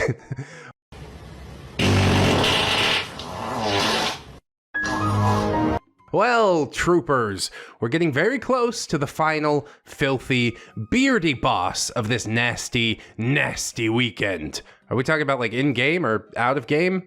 Seems to be like the IRL beardy boss has been beaten already, but what do I know? If you're new here, welcome to the beginning of the end. You might regret it. If you've braved the previous installments, you know the cast by this time. I'm OP, Val, Funky's ex-girlfriend. Hooray! Funky is a perpetually enraged bona fide psycho. Maury's a kinky dude, but he's been very kind to me so far. I might be getting brainwashed. There you go. Let's jump into the mayhem. I like that. Short and sweet. We off to the races now. Chapter 9, Dangerous Gas Unlawful Release. And remember, whoever smelt it, dealt it. It was time to kick off the actual mission at long last. We were sitting in Maury's assigned places, muscle together, magic together, tech together, and Funky couldn't do a damn thing about it. I would scramble the host system, Axton would jump into the camera, Athena would cast a sleeping spell over the station security, Sage would trick the anchor into reading the news story that we'd scripted, and Snorlax and Funky would guard the main entrances in case anyone managed to break the sleeping spell or detect our team's presence. Oh, super stealthy, I like this. I'm sure it's gonna go off without a hitch. Maury, roll for initiative, chummers. I got to go first that time. But before I could even pick up the dice, Funky leapt to his feet and stomped off to the bathroom. Oh, more Twitter drama, perhaps? Yes, he's a very busy boy now, trying to pick up the pieces of the thing that he himself broke. Maury, he rolled low initiative, so we won't need him for a while. Proceed with your roll, my dear Decker. Score. I sleazily scrambled the station's host system, but Maury's narration of my success was interrupted when we all heard the unmistakable cacophony of explosive Taco Bell diarrhea.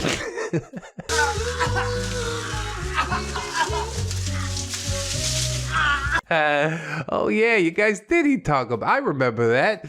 I've heard it suggested that excessive alcohol consumption may be an important contributing factor to the explosive diarrhea that Taco Bell tends to take the blame for. Seems entirely plausible that the combination of grease, liquid meat, beans, and booze would be pretty rough on the guts. At least he didn't poop on himself, that's all I'm gonna say. I'm not putting anything past anyone at this point. Funky from the bathroom, quit fucking laughing at me! Maury shouting, no one cares, Funky! We soon heard the shower start up, but it did little to drown out that thunder dump. You been comes on like a hurricane. Funky from the bathroom, LP! Valerie! Bring me my backpack! OP shouts back, no! Pull up your trousers and get it yourself. It's so simple. How is he even a semi-functional human being? He isn't, I guess. Maury says, I'll do it. Maury went into the guest room, retrieved Funky's leather backpack and put it down outside the bathroom door and knocked. Maury, do you need a blumpkin in there? Blumpkin, dude. I have that's a memory from like 6th grade or something. Funky says, no, fuck off. Maury, I'm kidding. Your backpack's outside the door. The door cracked open. Funky snatched the leather backpack and slammed the door. Oh no, I knew what was about to happen. What? What's about to happen? Oh no!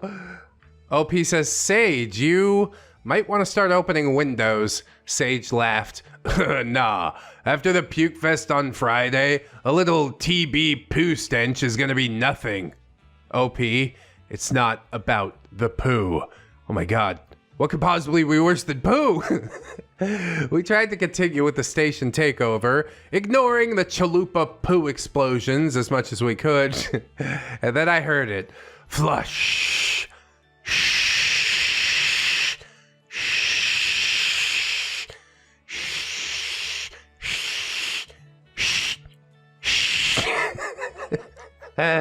Funky, unlike the typical Neckbeard, never ever used Axe body spray on his body. Oh, that is kind of worse than poo in some ways. He was too sophisticated for such plebeian daftness. He did, however, spray basically an entire can of Axe after he went number 2. He couldn't light a match or use actual air freshener or simply warn others not to go in there for a while. No, he had to empty an entire can of this overpowering artificial man musk. Well, gosh, I sure appreciate your consideration. Thanks, but no thanks. Wasn't there an episode on Brew about somebody that used too much Axe and like suffocated themselves? When he opened the door, Axe mist billowed around him and quickly permeated the room, effectively overwhelming the scent of the cigarette smoke. Perhaps fittingly, it was smooth chocolate Axe. Yeah, that chocolate didn't sound so smooth, honestly.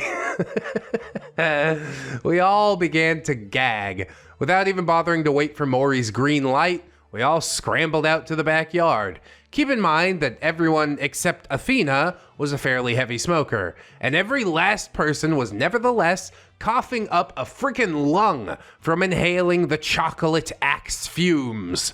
I mean, there's a big difference between smoking a delicious, tasty cigarette and literally breathing Axe into your lungs. It's not meant to be consumed that way. Funky marched out the back door and demanded to know why we'd all gone outside. Sage coughing. The fumes, dude. Damn it. I'm gonna have to rent an industrial strength fan to clear the air. Funky. Everybody poops. You guys are just being drama queens. I don't think the poop part is what most people have a problem with. Why don't you light a match? It's the simplest solution in the world. Snorlax says, bro, nobody cares that you got the runs. We've all gone Yobagoya in the buckets in front of each other. Cough, cough, hack, hack. Why'd you need to spray that nasty musk? Funky. I was trying to be courteous, but you bitches can't appreciate true gentlemanly behavior. Yeah, a spritz or two would probably do it. We don't need to empty the can. Maury, have you ever heard of a courtesy flush? Try that next time. Leave the Axe to the junior high douchebags. Axton, I really hate my own name right now.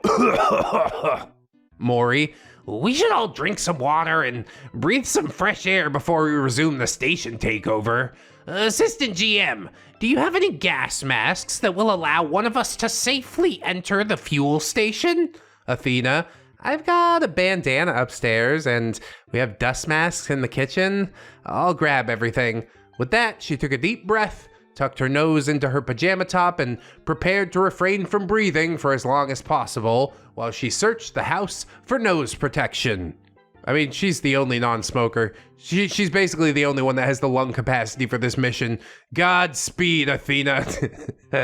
She also opened the large window in the kitchen. When she returned with the bandana, the dust masks, and the water bottles, her eyes were red and puffy. Sage, damn, babe, you okay? Snorlax, I've got eye drops if you need them, Athena. She gladly accepted the eye drops, removed her glasses, and treated her Axe reaction. Yeah, it's not quite killer mustard gas, but it's close. Funky maintained the most sanctimonious stance I've ever witnessed regarding a case of the Hershey squirts. I suppose reveling in persecutory delusions was preferable to owning up to his inconsiderate fumigation of someone else's home with that horrible smelling product. No, dude, he just saw the same commercial that Sir Sam saw, where all the girls start trying to eat the guy that sprayed chocolate Axe on himself. You remember that one? Sort of throwback, but it lives rent-free in my head. Maury says, Chummers, resume your positions. Assistant GM, please grab some nose protection and retrieve the battle map from the conference table. And bring some liquor bottles so that it doesn't blow away. Hey, outdoor tabletop, sweet. Sage tied the bandana around his face and headed back into the house to carry out Maury's orders. Athena moved a small table from the porch to the backyard, and the rest of us circled up. Poor Snorlax was stuck sitting next to Funky, who positively reeked of Axe. Yeah, so I guess he does put it on himself, but only after filling up the entire room. Snorlax pulled a baggie of weed and a pipe out of his pocket and began to load up, presumably in an attempt to counteract the Axe stench. What, you got some of that sweet stinky stuff? Let me get hit. Funky. I refuse to sit next to this stoner. Maury, can I please trade places with Axton? Maury, your request is hereby denied, Funky. We all endured an olfactory assault from your douchey body spray. You can endure the relaxing aroma of our amiable adepts, Mary Jane. Funky. Quit making fun of me for getting diarrhea.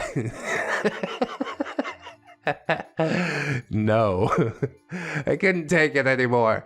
I'd been stifling my laughter for a while, but I'm immature, and the mere utterance of the word diarrhea turned over my giggle box. My laughter quickly spread to Axton, which utterly incensed Funky. The slightly stoned Snorlax easily caught the contagious giggles, and Athena chimed in by burying her face in her hands, her shoulders shaking violently with silent laughter. Funky, shut up! Shut up! Shut up! Sage returned to the blissfully fresh air, leaving the back door open, and he carried 4 liquor bottles and the battle map to the little table in the center of our circle. Sage, what'd I miss? Maury, I'm afraid all of the chubbers have been hit with laughing gas. Pull it together. You're all losing sight of your respective objectives, and the Horizon Guards are now aware of each of your positions because of your laughter. Funky, your cheap body spray has given you away, and an armed enforcer is about to strike. Forget the initiative. It's your role. Funky failed. Well, everything's going his way tonight, isn't it? Maury. Funky! This time you shall suffer the anal gaze. Maury ascended the steps to the porch, turning around and lifted his caftan to wiggle his posterior at all of us. Naturally, he was going commando, and I noticed that he had a Shadowrun tattoo on his right bum cheek that matched Funky's Shadowrun tramp stamp. Oh, curious that. Maybe it is actually a cult. I think I finally unpacked what's going on here. That's why Maury keeps Funky around, isn't it? They're bumping uglies on the low-low. For a guy who'd been flying off the handle all weekend, Funky seemed resigned, as though this most recent failure had thoroughly broken his spirit. Good. Or maybe he had just worn himself out with all the rage. Perhaps he desperately needed a post-crap nap. It didn't matter.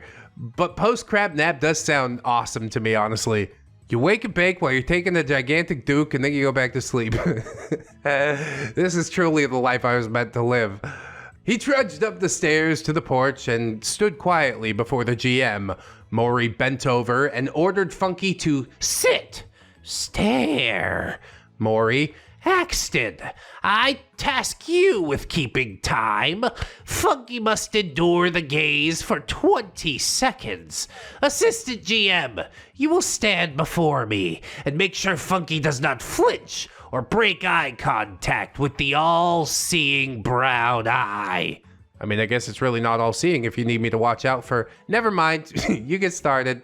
Axton fired up the stopwatch on his phone. Axton, ready when you are, Game Master. Maury, 3, 2, look at it. Axton began counting the seconds. 20, 19, 18. The rest of the team chimed in to count along. As I had absolutely no concern for Funky's well-being at that point, I wasn't paying much attention to the spectacle in front of me. But around the 10-second mark, I heard a fart. The backyard erupted. Funky recoiled dramatically, and Sage shouted, "Maury farty, ladies and gentlemen!" What? The rest of us cheered. Maury bowed. Funky stomped into the house, and we heard a door slam. He'd either gone back to the bathroom, or he had gone up into the guest room to brood. Ah, yes, so deep, so brooding. Sage, he didn't complete the punishment. Should I bring him back out? Maury smugly says, Nah, that more than made up for the extra seconds. Shall we all have one more shot before we resume the mission? Why not? Since nobody wanted to go back inside and brave the axe fumes just to get shot glasses, we all just passed around a large bottle of Fireball. Look at how enjoyable this is with Funky in purgatory. You could drop the hammer on him, and then we could do this every weekend. And even with this bit of drinking, things were far less crapulent than they'd been on Friday and Saturday. I would have happily made the Sunday afternoon gaming session a part of my regular week, so long as Funky wasn't there to ruin things for everyone. Yeah, he's got to go. You guys pick. It's him or me. Maury. Val, do you mind offering Funky a shot? I don't want him to feel left out. He's probably done pouting by now. OP. Why me? I might as well be Satan himself as far as Funky's concerned. Maury. Perhaps this could be your opportunity to make peace and end things on amicable terms. And I've never known him to turn down whiskey. Well, he did have a point about the whiskey, I guess. So OP says, okay. Sigh. I suppose he might not yell at me if I'm offering alcohol. Sage. Here, take the bandana. It's still pretty axey in there. Oh, and it will be, for months. It will be. OP says I tied the bandana around my face like a bank robber from the Wild West and headed inside to face an even more dangerous task, walking through axe fumes to face my enraged ex-boyfriend. I grabbed a shot glass, filled it with Fireball, and steeled myself for more accusations of sluttery from the man who regularly wore the rancid crotch funk of random strangers on his face. Yeah, that double standard's a hell of a thing, isn't it? The bathroom door was open and the hallway was still misty with cheap artificial man musk, but the guest room door was closed, so I assumed that Funky had chosen the guest room as his pouting place. I intended to keep the interaction to an absolute minimum, so I tapped on the door, hoping Funky would answer, see the booze, snatch it from me, and just return to his sulking. But there was no response, although I did hear what sounded like fart noises. Surely Funky wasn't pooping on the floor. Oh no. It was worse. What is worse than pooping on the floor? You tell me right now. Before I read this next paragraph, you tell me! I don't know if I'm ready. I don't know if any of us are ready. I had gently cracked the door open and noticed that Funky's iPad was propped up against a backpack. An adult video depicting a woman inhaling the audible farts of a man played on the screen. The world really is a rich tapestry, you know?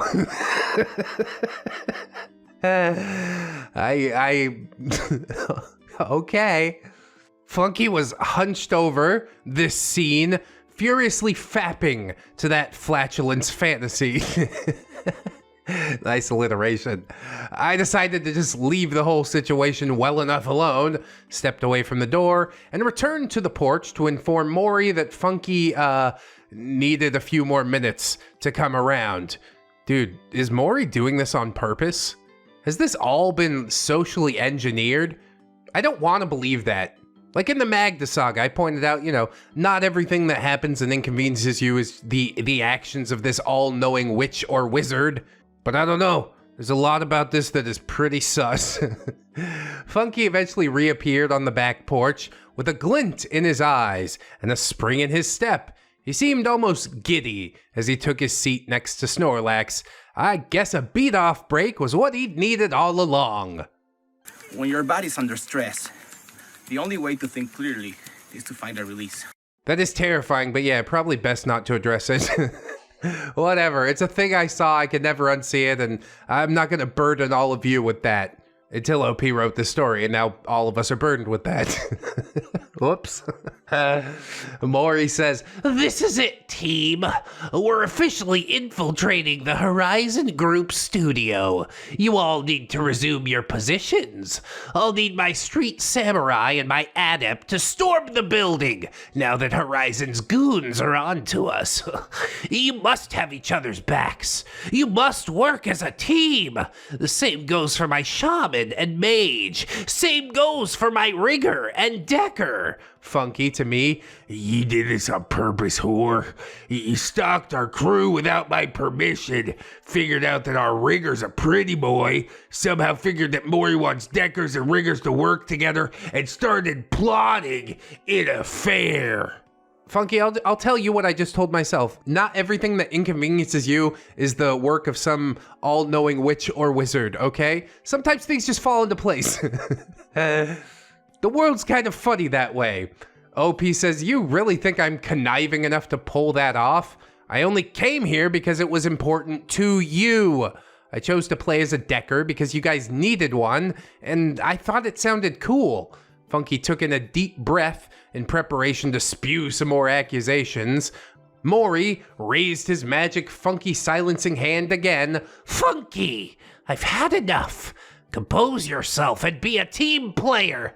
One more disrespectful word to your fellow chummers, and you will sit in timeout." Something tells me Funky's not gonna back down on this. Funky says, "I intend to work things out with my girlfriend."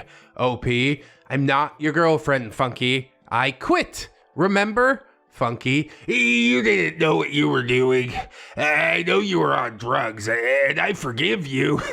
OP, "I can't tell if that's gaslighting or delusion." Yeah, I think it's both. Probably both. Funky, "We have history. We have a connection. I'm true of heart. This douche is nothing but a fuckboy, and you're shallow enough to fall for his act? Are you really gonna throw away my wisdom and patience for some pretty face? You'll be nothing but a dog holster for him. You're a goddess to me." Is this as close to love bombing as we get? Really, he's love bombing himself more than he is OP. How did it last for as long as it did?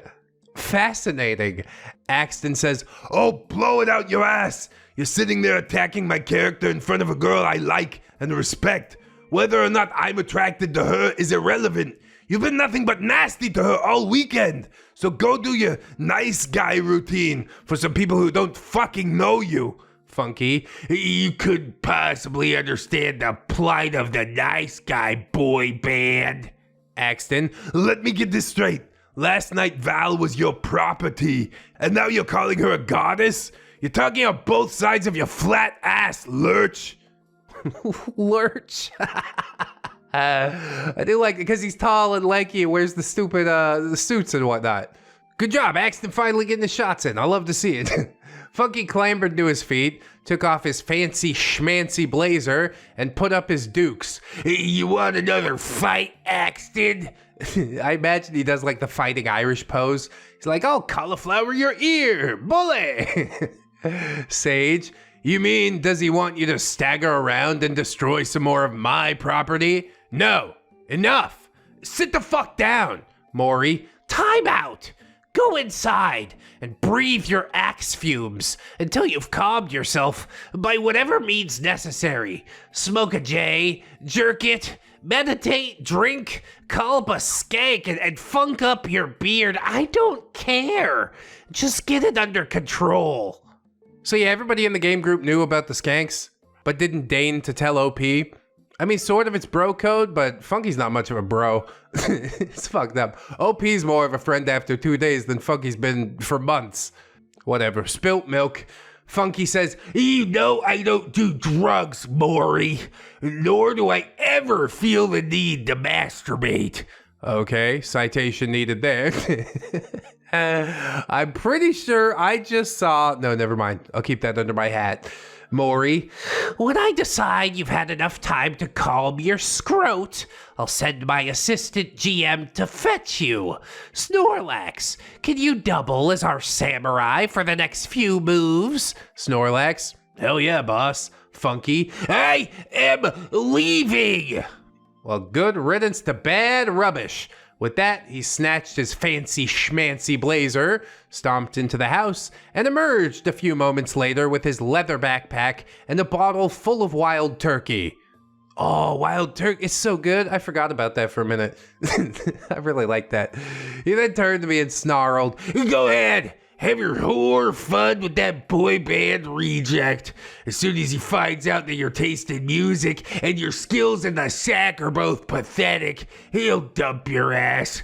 And I might not be here when you come crawling back." Yeah, whatever you need to tell yourself, guy. You're gonna be waiting there like a loyal hound. The second any woman turns attention his way, he'll sit, stay, roll over, whatever.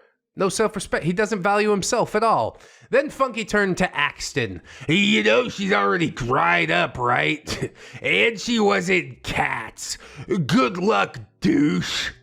You were in Cats, OP? Did you play as Grisabella? Memory, all alone in the moonlight.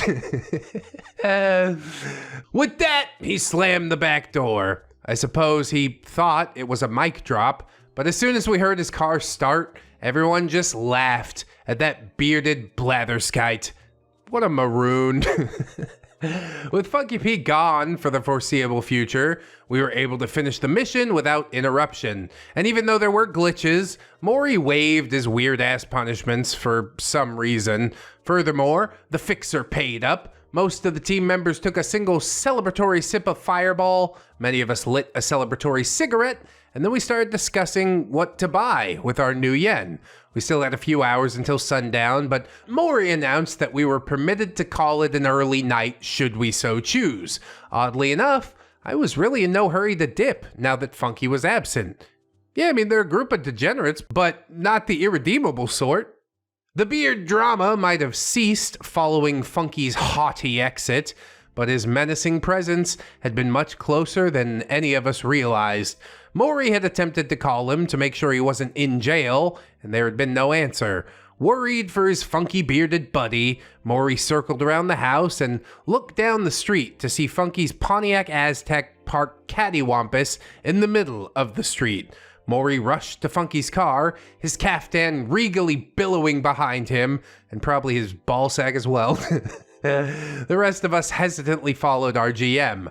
Nobody wished Funky any serious harm, at least I don't think anybody did, but nobody had any desire to actually interact with him either. I mean, if nobody else wants to wish him serious harm, I will. That's fine. Maury reached the cattywampus clunker and banged on the window. After a few seconds, Maury turned to the rest of us, his rather apathetic team, and shouted, "He's okay, just a little drunk." As soon as we were certain that no one needed to call emergency services, we all returned to the backyard and left Maury to beard sit. But despite being unconscious in an illegally parked vehicle, Funky's reign of destruction was not over just yet. Oh yeah, there's one more part left to go. It's gonna be the finale. I'm chomping at the bit to do it. The Jerk! Funky P Beard Finale. I am not a bum. I'm a jerk. It was never easy for me. I was born a poor black child. And so, we've reached the finale, and if you've stuck with me through the mayhem, well, you're a legend, and I love you. At this point in the story, here's all you need to know about the cast. 1. Everyone except Maury loathes Funky. Actually, Snorlax is still pretty chill about him, but even Snorlax is grossed out at this point. 2. Axton and Val are kind of a thing now and have become the targets of Funky's unhinged fury, Val being our OP, of course. 3. Maury's still kinky. 4. Funky's still drunky. And 5. Sage is fully in a murderous rage, and Athena is trying to keep him calm. Yeah, mostly to keep him out of jail, I guess, because it's been well established that Sage can kick Funky's ass like basically 10 out of 10 times. Well, I mean, Funky kicks his own ass a lot of times when he goes after people. He's his own worst enemy. Anyway, as OP says, yes, let's wrap this story up. Booyah! I don't often say booyah, but I really did feel that booyah. All right, Chapter 10, The Jerk. The air in the house was somewhat breathable as sundown approached, so we returned inside. Athena began clearing the kitchen countertops of empty booze bottles. Sage started sanding the wimpy dent in the wall. Snorlax was cleaning his pipe in the sink, and I went into the guest room to gather my belongings. I put my phone back in my purse since I was fairly certain that Funky would be MIA for a while, and therefore posed no threat to my privacy. As I was buckling my purse, I noticed that Axton was standing in the doorway. Oh, you make it a habit of sneaking up on people? I am very, very sneaky, sir. Axton asks, "Are you leaving?" OP, "I'm in no hurry." He grinned. "Not to sound trite, but can I see you again?" OP, "Of course." Axton, "I don't mean at another gaming weekend." OP, "Yeah, I'm not even sure that I'll be able to come back if Maury does keep Funky around. Shame. I think I could actually learn to like Shadowrun." I mean, you could learn to like anything, OP. Lock a person in a box, and after 12 years, they'll be like, you know what? This is all right. I can get used to it. Sort of an extreme example, I guess. Shadowrun's nothing like a box. They didn't pay me to say this. You should definitely play Shadowrun. Okay. Axton knelt to put his character sheets and dice in his backpack. "You're catching on fast. If you want to come over and talk tech." What the fuck? He recoiled and gawked at the pearly, slightly chartreuse substance on his fingertips. Chartreuse? Instinctively, he violently wiped his hands on the carpet. I shrieked, "Oh my god, I'm so sorry. This is my fault. He's a psycho. That is revolting." Dude, he shot it on Axton's backpack as like a display of his dominance. That's really weird, dude. And even beyond weird, yes, I think revolting is the correct word. I rifled through my backpack, found some hand sanitizer, and offered it to Axton. Axton, "Do you have a towel in there?" OP, "I'll get something." Oh my god, I'm so embarrassed. I ran into the kitchen and tore off at least a dozen paper towels. You can't be embarrassed for this person anymore, OP. He's not your responsibility. His own actions will make sure that he gets comeuppance sooner rather than later, so just let it unfold. Try not to think too much about this, because really he's trying to get in your head. And you can't let people walk around in there, unless they're giving you money. By the way, have you considered dropping a super thanks on this video? One of your dollars currently worth 55 of mine, so I would be massively grateful. I'll make sure to buy some paper towels. Back into the story. Athena sees OP tearing up those paper towels and said, "Did somebody puke, Val?" OP, "No, there's semen all over Axton's backpack." Sage, "I'm afraid there's a bit on the carpet too." Sage and Snorlax both let out groans of utter disgust. I think it was pretty early on in the series that I suggested setting the house on fire, but I do want to loop back around to that, you know? Maybe we should set the house on fire. But instead, Athena grabbed a spray bottle of OxyClean from under the sink. Don't just clean it, OxyClean it! And she followed me to the guest room. Yeah, I guess OxyClean is what it takes, huh? In the meantime, Axton had taken to the bathroom and was repeatedly washing his hands. They'll never truly be clean. Athena, "Axton, is it okay if I spray some OxyClean on your backpack?" Axton, "You could fucking burn it in the backyard, Gah! Athena. OP, where else did he spew? OP, there's some on the carpet by the backpack. I took a paper towel and patted around until I found the sticky spots. OP, right here. This is like the worst version of CSI I've ever seen. Athena sprayed about 10 spurts of OxyClean on the sticky stains. Only 10, bro? I'm up to 12. I grabbed a whole handful of paper towels and scrubbed as hard as I could. This felt like a pornographic version of Cinderella. Honestly, kind of fitting for this weekend, don't you think? OP says, and sure, I can understand why some might say, OP, this guy was your boyfriend less than 24 hours ago. How could you be so disgusted by his finale fluid? Finale fluid. That's choice. And that is a fair question. But I think that most of us can agree that that is as appealing or as disgusting as the creature that it came from. Very succinctly worded, yes. And the fact that it was spunked out of spite made it all the more disgusting.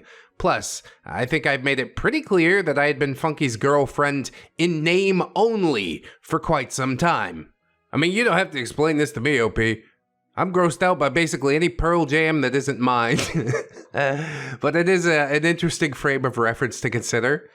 So Axton re-enters the guest room and says, Hey, OP, do you mind if I use that sanitizer now? I handed it over. All yours, but didn't you just wash your hands a million times? Axton, there's not enough soap or hand sanitizer in the world. OP, yeah, I feel you. This is gross, you guys. I'm so sorry.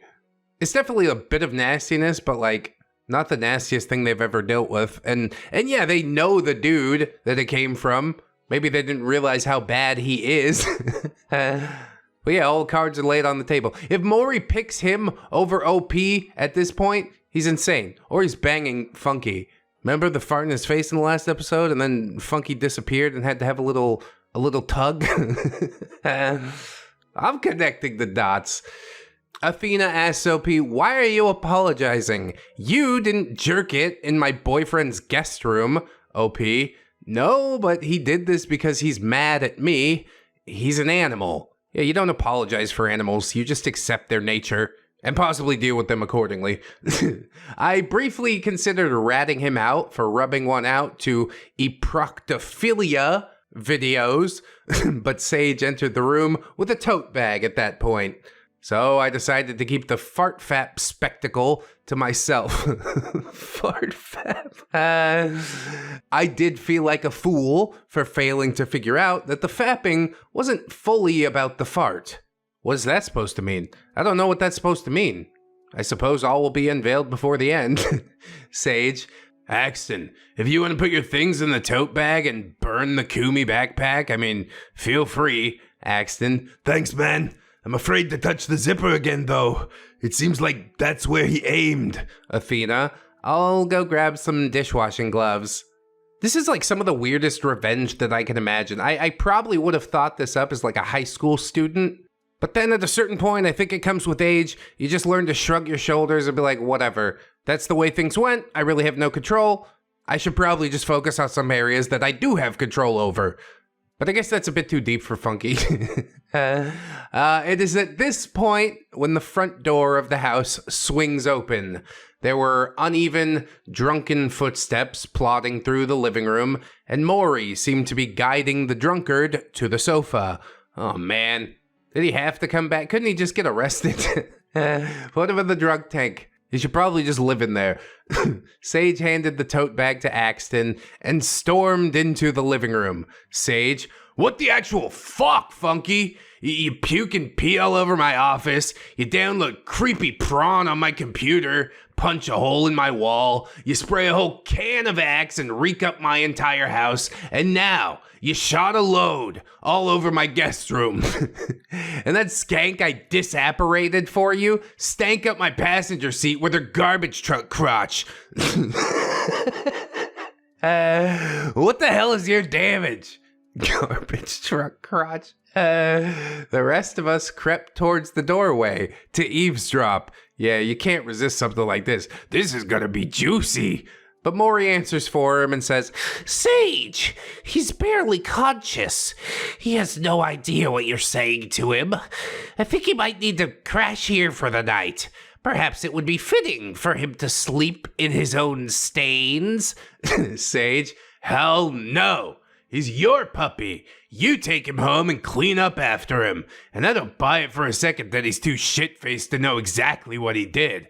He was obviously sober enough to get it up when he yanked it in there. Pretty good point. Although he might be carrying it around in a little vial. He is narcissistic enough to do something like that, isn't he? But no, Occam's razor says, yeah, he probably just wasn't as drunk. Funky chuckled a little bit and slurred, "You take that, pretty bad boy. Reject boy band. Fuck boy. Tate." He cracked himself up with his own slurred insults, and he laughed a little too hard, which made him puke all over the sofa. Sage. Oh, god damn it. Out! Maury, get his ass out of my house now! Maury tried to help Funky stand, but the beard teetered and face planted into the coffee table. Oh, that's gonna hurt! You love to see it, you know? Like I said, sometimes karma takes care of it. Funky screams, I'm bleeding! You came to the house with Sis Wild? That's what you did. I'm bleeding. Well, this is devolving rapidly, you know? Just take him outside. Drag him out onto the front porch. Athena had wisely exited the guest room and dashed into the living room in an attempt to keep Sage from murdering Funky. The coffee table was busted. Oh shit, was it a glass one? Or just like a really cheap wood one? The room surely reeked of whiskey sick, and there was still the whole mess in the guest room to deal with. Now that I think of it, I'm not sure who or if anyone took care of that mess in the office. Athena handed Sage his cigarettes, stroked his hair, and ushered him to the porch, closing the door behind her. That's right, baby. Why y'all worked up? Come relax with this death stick, baby. Meanwhile, Maury removed his caftan and stretched out on the sofa where Funky had just barfed, luxuriating in the filth. God, I still hate Maury on a lot of levels. For some reason, this squicked me out way more than the Sparkle Vom body glitter incident a couple of nights ago. OP whispering, "Oh my god, are you seeing this?" Axton also whispering, "Unfortunately, yes. It's a fairly regular occurrence." OP, "I hate to express concern for Funky, but shouldn't he go see a doctor?" Axton, "Yeah, probably. Ah, fuck it. I'll be the bigger man." Axton went into the living room, likely preventing a full-blown Roman roll-around.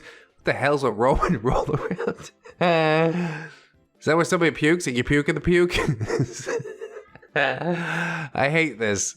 But I guess we have to end it with some fireworks. Yeah, that counts. It's fireworks that make me glad that I have no eyes. But fireworks nonetheless. Axton says, "Maury, I hate to bother you. I'm not judging, but you really need to check on Funky. He could be concussed. He probably needs to hydrate. Maybe he can go to AA or anger management." Maury sighed. I suppose I should. Yeah, drunk as shit, banged his head on the table, threw up everywhere. Everybody's like, yeah, he's probably fine. Let him sleep it off. Dude, you can't sleep off a concussion. You'll go to sleep for good. Maury pulled Funky up into a sitting position, undoubtedly getting whiskey vom all over Funky's fancy schmancy blazer in the process. Maury, "Funky, tell me what day it is." Funky, "Shadowrun." Maury, "Close enough." Maury inspected Funky's noggin. There was no blood, but it looked like he was going to have some nasty bruises. Yeah, that's blood on the inside. That might be worse in a lot of cases. Axton, "You really should take him to the ER." Maury, "You're probably right, but I'll need to shower first. Could you sit with him? Axton. Hell no! I'm public enemy number 1 in his scrambled brain. Snorlax, who had been watching the spectacle from the kitchen, once again gallantly stepped up to save the day. He's a real good guy, nice even keel, constantly medicated. Even if he doesn't hate Funky as much as I do, I still consider him my spirit animal. Snorlax says, I'll keep an eye on him, but shower fast, bro. Sage is on the warpath, and you need to get Funky out of here before he comes back inside. Maury nodded and strode nude into the guest bathroom. Axton, yell if you need a snore. Nobody likes this douche, but we gotta keep him alive until His Royal Highness gets out of the shower. I mean, do we have to keep him alive? Probably. It's the right thing to do. It would be real easy to just kind of, forget about him in the shuffle. But then you gotta deal with the guilt of that for the rest of your life. There's also probably gonna be a court case. Who's culpable for the manslaughter charge, etc. Probably gonna be Maury. Maury would love prison. Anyway. Snorlax says, you know what? It's fine, dude. He's actually kind of tolerable when he's not talkative. Axton returned to the guest room. OP asks, how awful does it smell in there? Axton, it pretty much smells just like whiskey. I think that psycho chugged the whole bottle of wild turkey after he stalked off. OP, yeah, that about checks out. What a waste of good wild turkey. Breaking my heart. We both looked at the Kumi backpack, knowing that someone was going to have to touch it at some point. Unless you got a pair of kitchen tongs that we can also burn. Axton, I'm afraid to reach in there. I'm going to have nightmares about this. It's exactly what he wants to do. He's living your head rent free right now. Just get it done. Try not to think about it. I mean, unless he has AIDS, and then pay very close attention to where that's going. But as far as I can recall, I don't think Funky P Beard is an AIDS burger. At least not in a literal sense. Anyway, OP says, Funky is nothing if not nightmare fuel. I'll go grab those dishwashing gloves.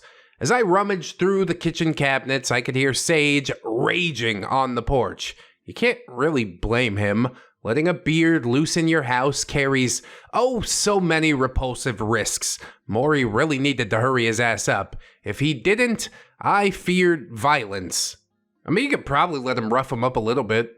He's not going to remember. Just be like, yeah, you fell down. I don't know. I found the gloves, put them on, and soldiered back to the guest room to face the cursed stains. I tried to put the funky spunky residue out of my mind as I unzipped Axton's backpack. Do you mind if I just turn it upside down and dump everything out? Kind of less risk of contact that way.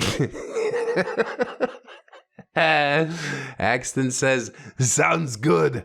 So I unzipped the backpack, covered the potentially Kumi parts with my dishwashing glove-clad hands, and emptied the contents onto the floor. Nothing embarrassing in here. Dirty magazines, fleshlight. Axton laughed. Nope, just clothes, character sheets, toiletries, wallet, and my phone. And now that has a scandalous picture on it. Oh. That's right. A boudoir photo like that is enough to send men off the deep end. He ain't never coming back.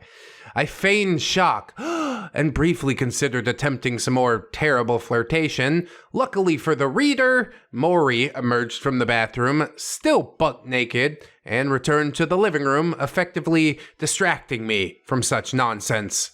I mean, you could do it anyway. I don't think Maury's gonna bat an eye about this.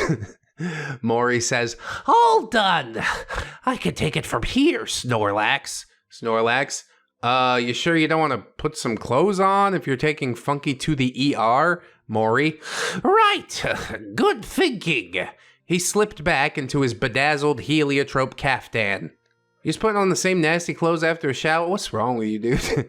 I don't know exactly how intoxicated Maury was, but I suppose being twacked out is preferable to being drunk if you're about to drive.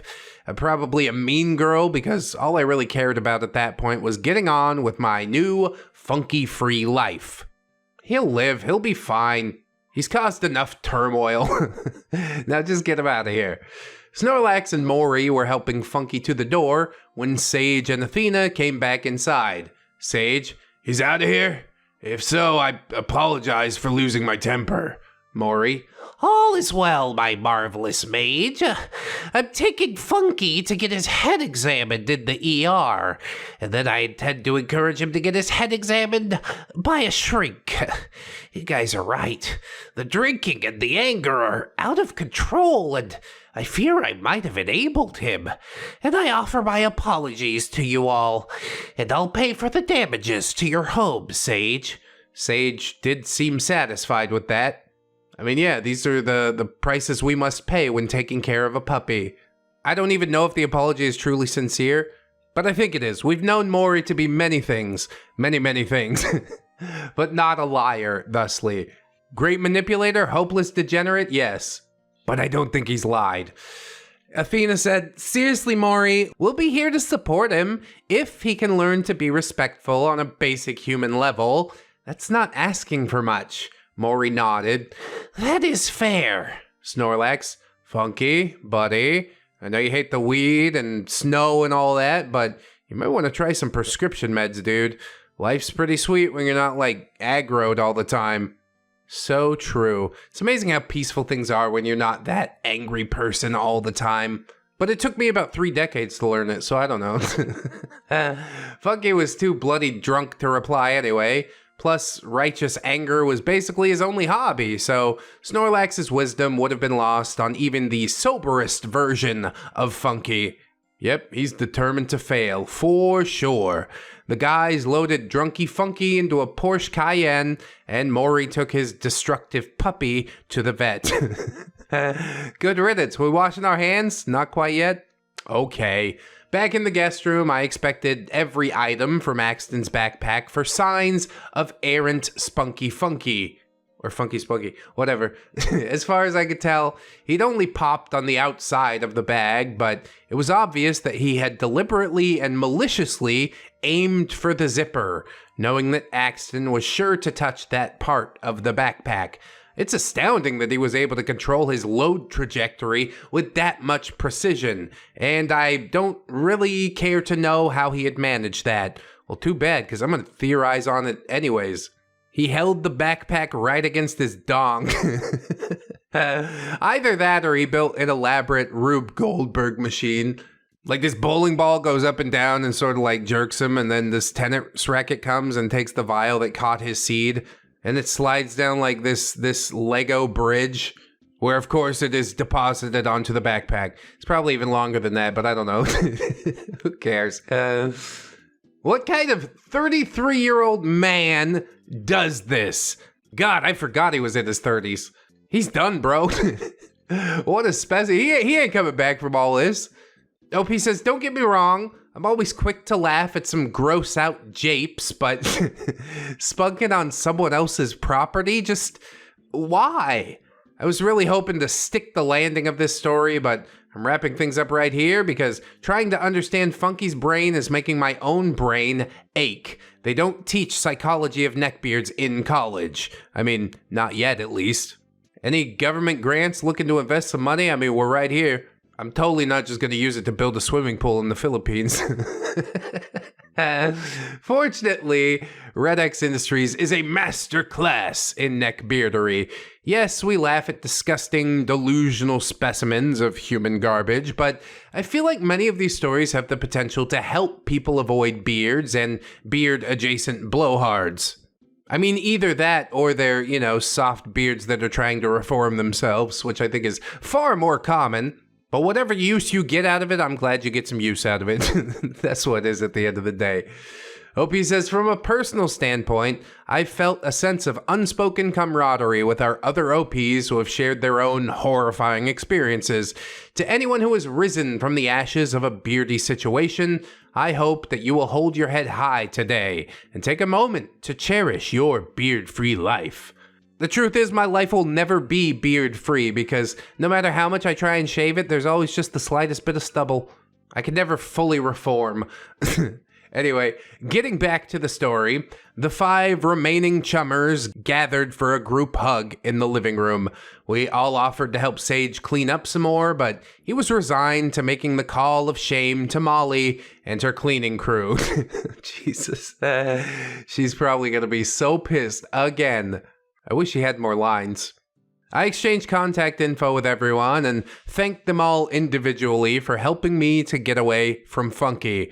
With that, we decided the weekend was a wrap, and I'm still friends with all of them to this day. Yes, even Axton remains one of my dearest friends. Does it surprise anyone that he never revealed the alleged inner D-bag that Funky claimed to have such a nose for? I mean, that's just Funky smelling his upper lip, isn't it? Would it disappoint anyone to know that we never really became a couple, despite having a wonderful whirlwind romance that morphed into a genuine friendship? Honestly, that might even be a happier story than, dating somebody and breaking up and moving apart. You just recognize you like being together as friends better. Between friendship and relationship, which one generally lasts longer? OP says, I've been thriving as a single woman for over a decade now, and it suits me.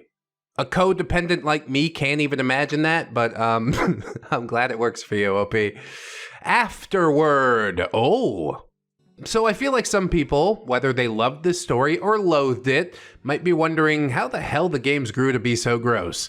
But before I get into all that, here's a few guano crazy dollops of Shadowrun aftermath. Funky texted Athena once he left Maury's care and was once again free to engage in his beardy behavior.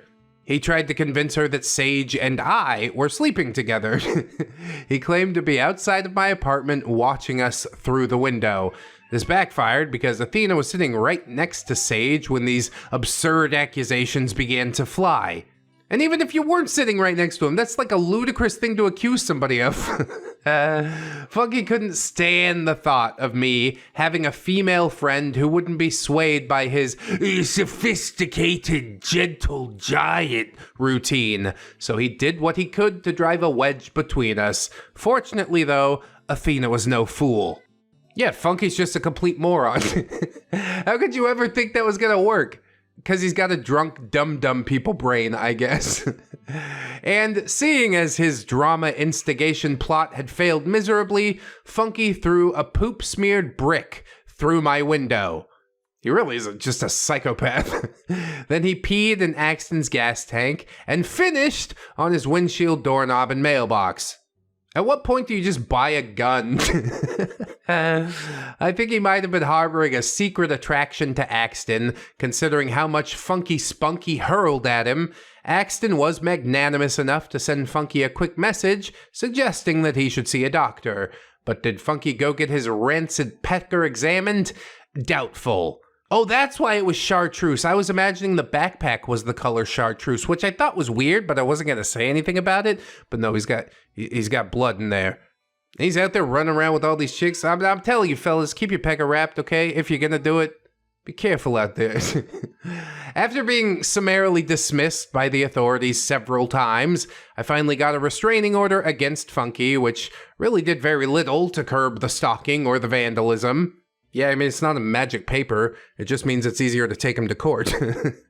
I moved into a new apartment as soon as I could get out of my lease. I removed a tracking device that I found on my car and deleted the tracking apps and spyware from my phone and laptop, thanks to the help of a gal that I met at the police station who had been through a similar situation.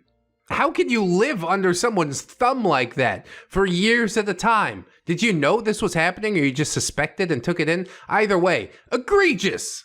This is the smallest PP energy in the world.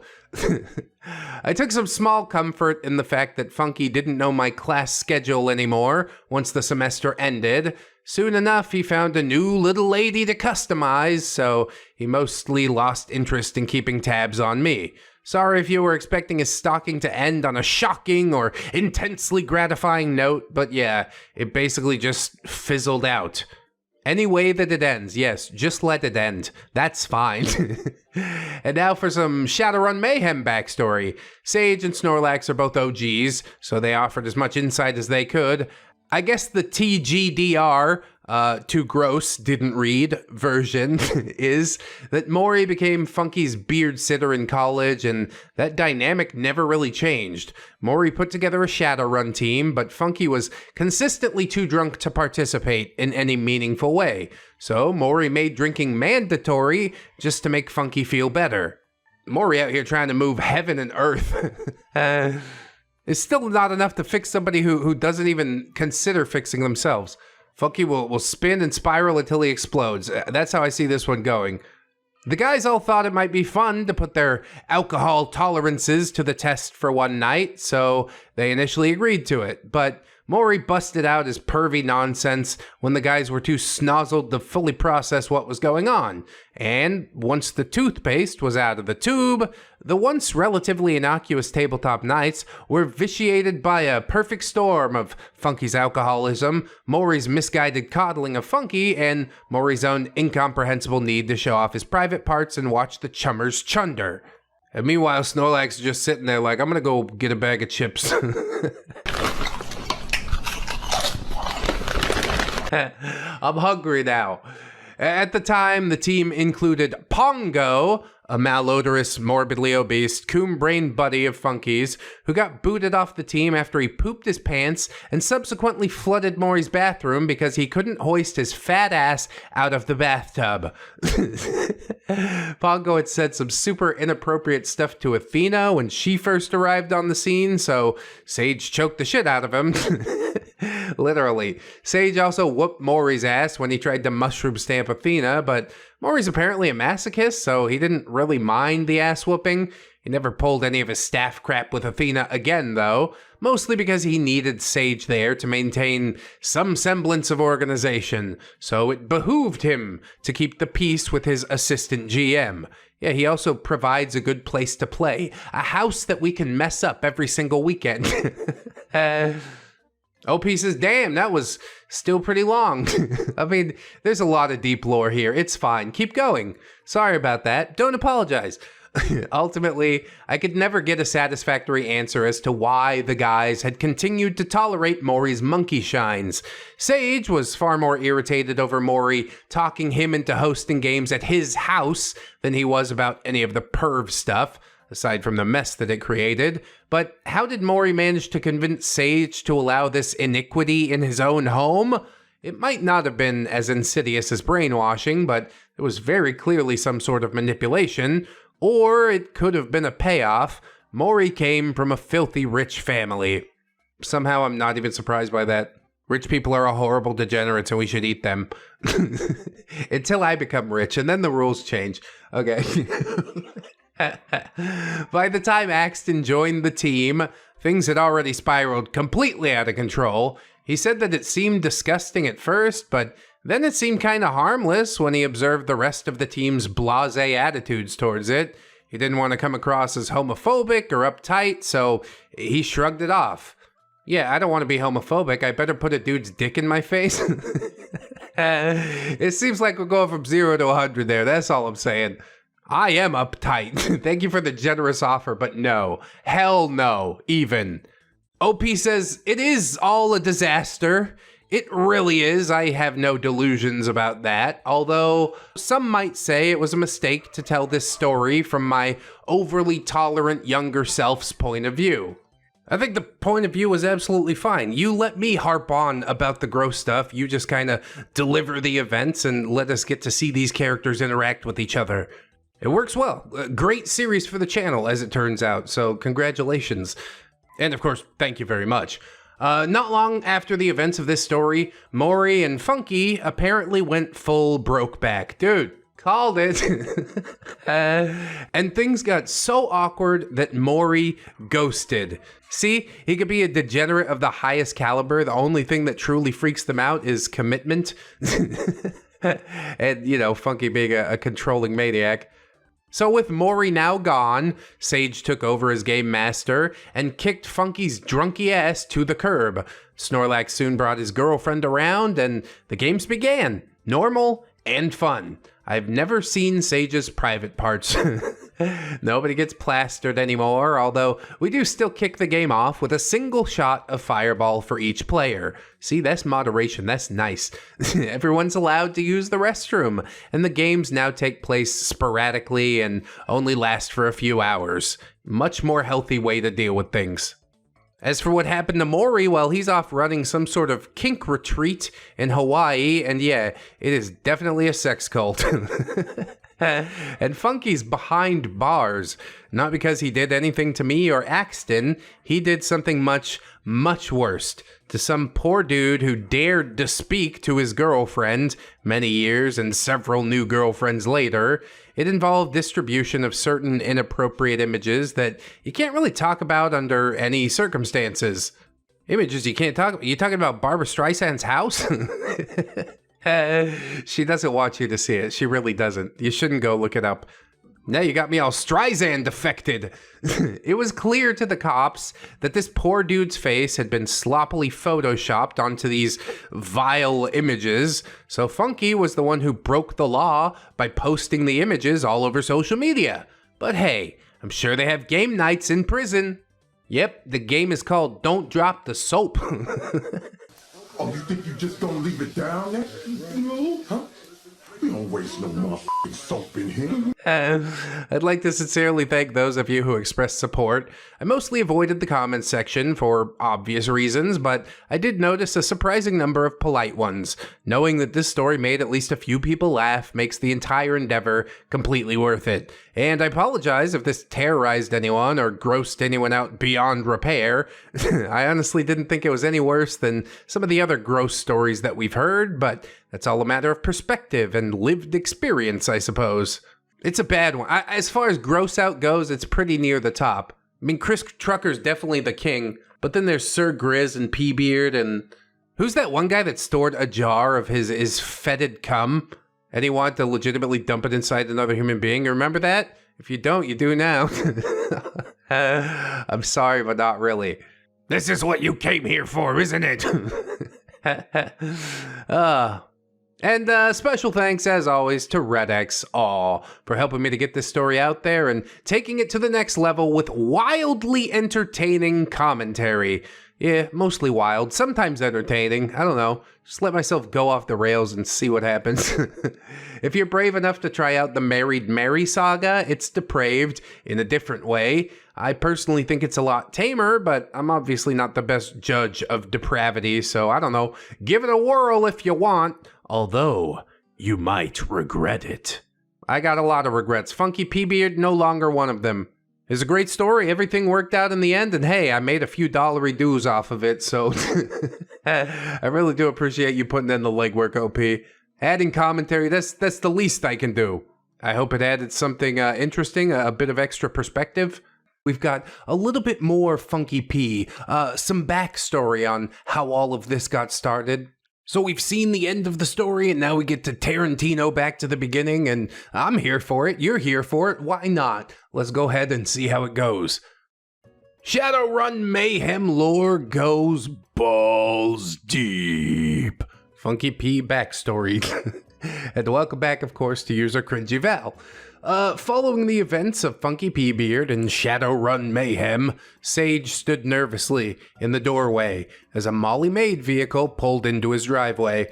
Molly slammed the door, straightened her apron, and marched right up the steps. Molly, Mr. Mage, we meet again. I was devastated to get your call. Sage, yeah, I really hated to trouble you, 'cause it's not pretty. Molly, is there a bunch of effluvia all over your nasty, nasty house again? More doo-doo? Another vomitorium in the living room? Will I need to call in reinforcements?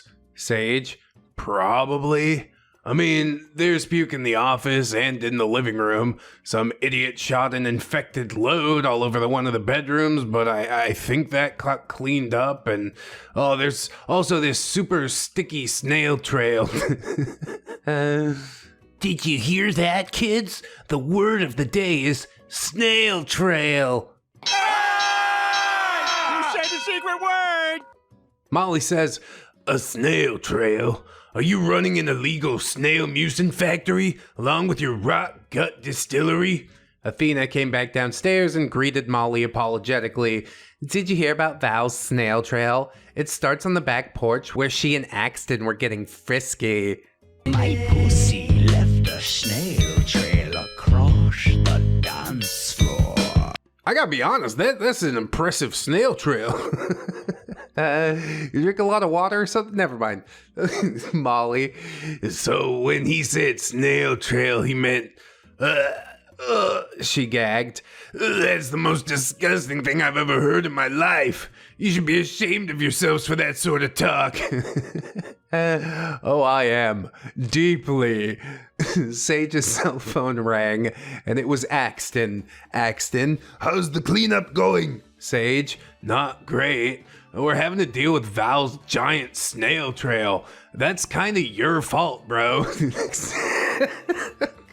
Axton laughed. Oh, well, I'm glad she can secrete a snail trail. She'll need it because my dong is dinosauric. Oh my god, it's mammoth in size. This is like getting wildly out of hand all of a sudden. I think I've been rused. Is this a true story? It can't be. Who's slippery sliming all over the floors like this? Ridiculous. Meanwhile, Molly turned to Athena and asked with some degree of genuine concern, what is wrong with you people? How did it get this bad? Nobody knows. What I do know is that the word of the day was definitely snail trail. You said the secret word!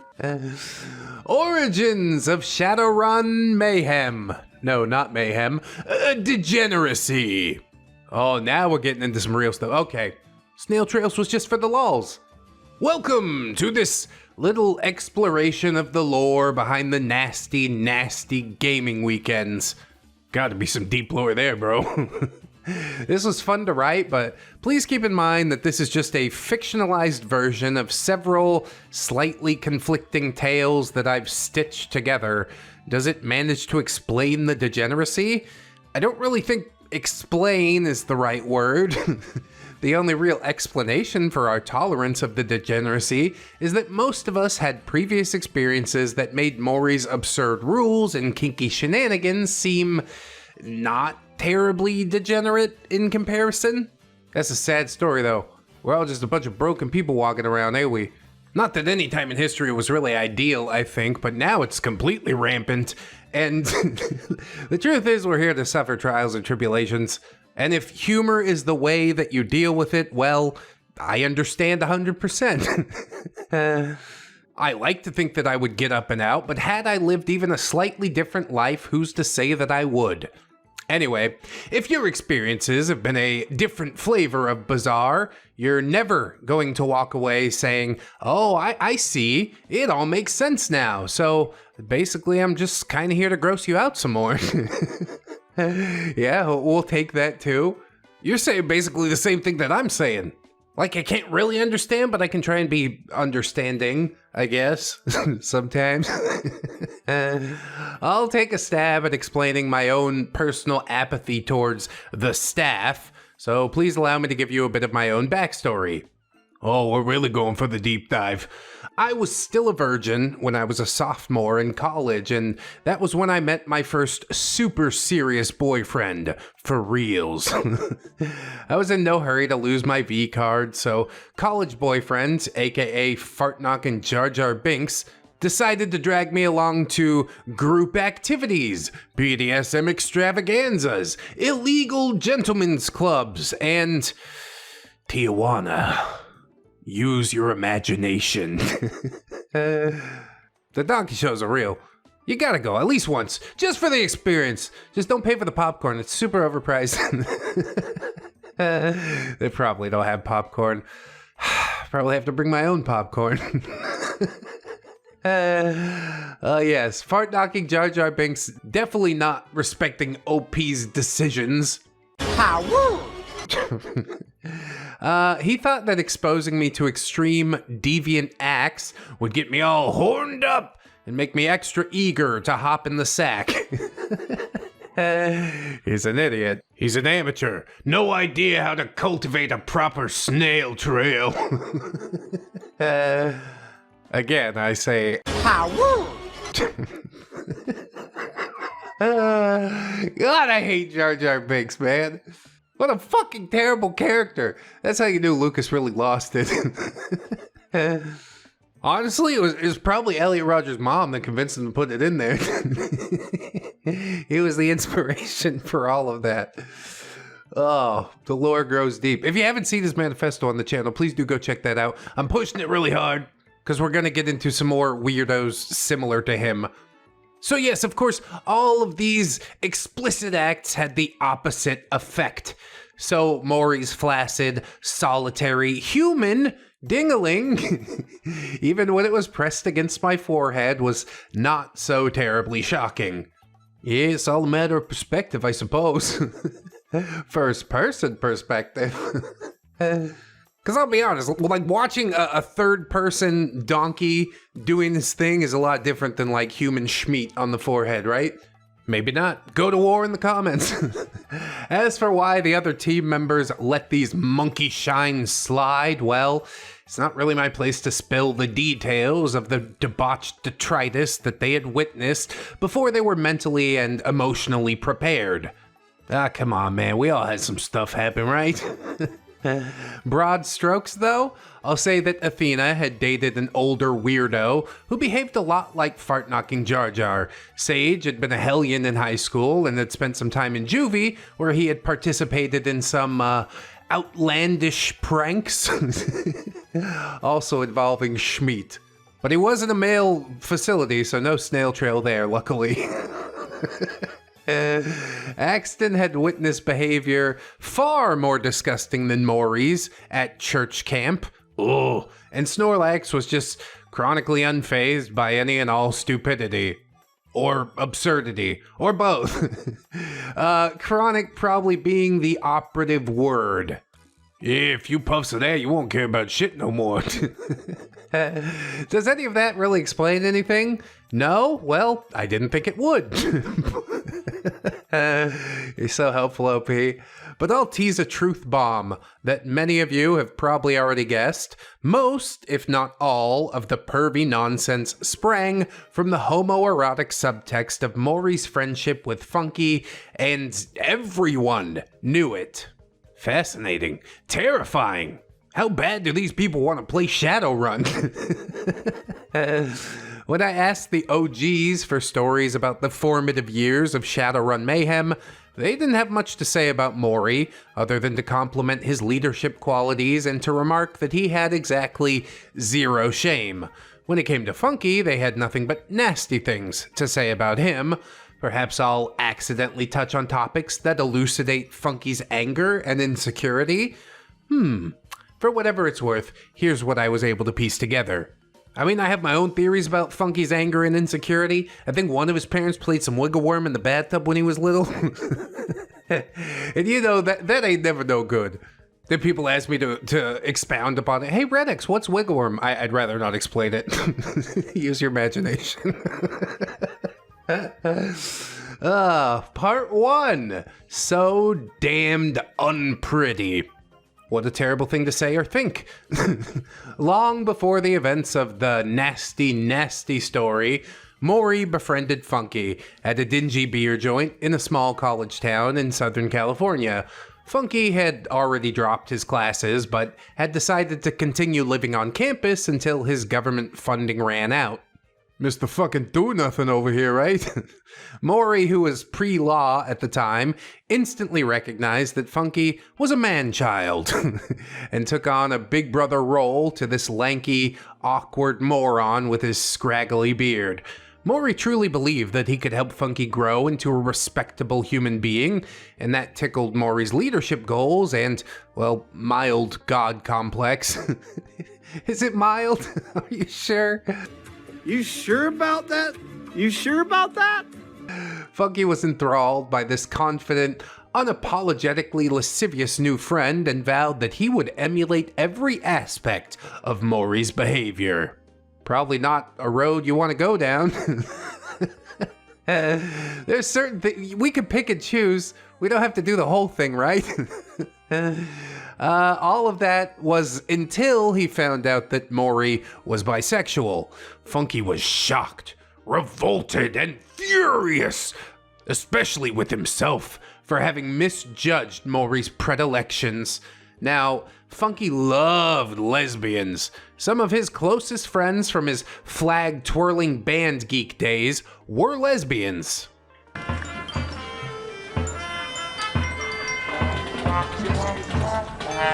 Wow, those kids suck.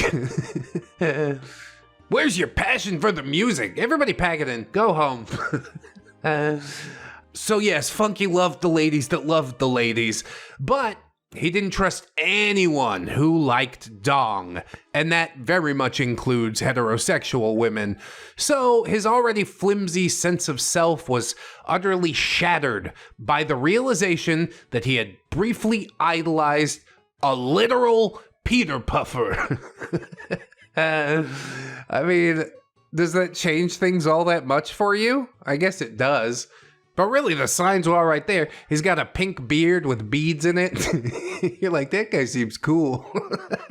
I realize he probably didn't have a pink beard in college, but it's funnier to picture it that way. Maury managed to get back into his little brother's good graces by explaining that enjoying success in the dating world hinged on being able to look at both sexes as people and not getting overly attached to the desired outcome before you even know the person. Good advice, not even slightly degenerate. High five. To Funky's surprise, he started getting dates with women when he took Maury's approach, and Maury was once again his hero. So essentially what happened here is Maury created a monster because he would have just lived by himself and spiraled downward all alone, probably not even harming anyone.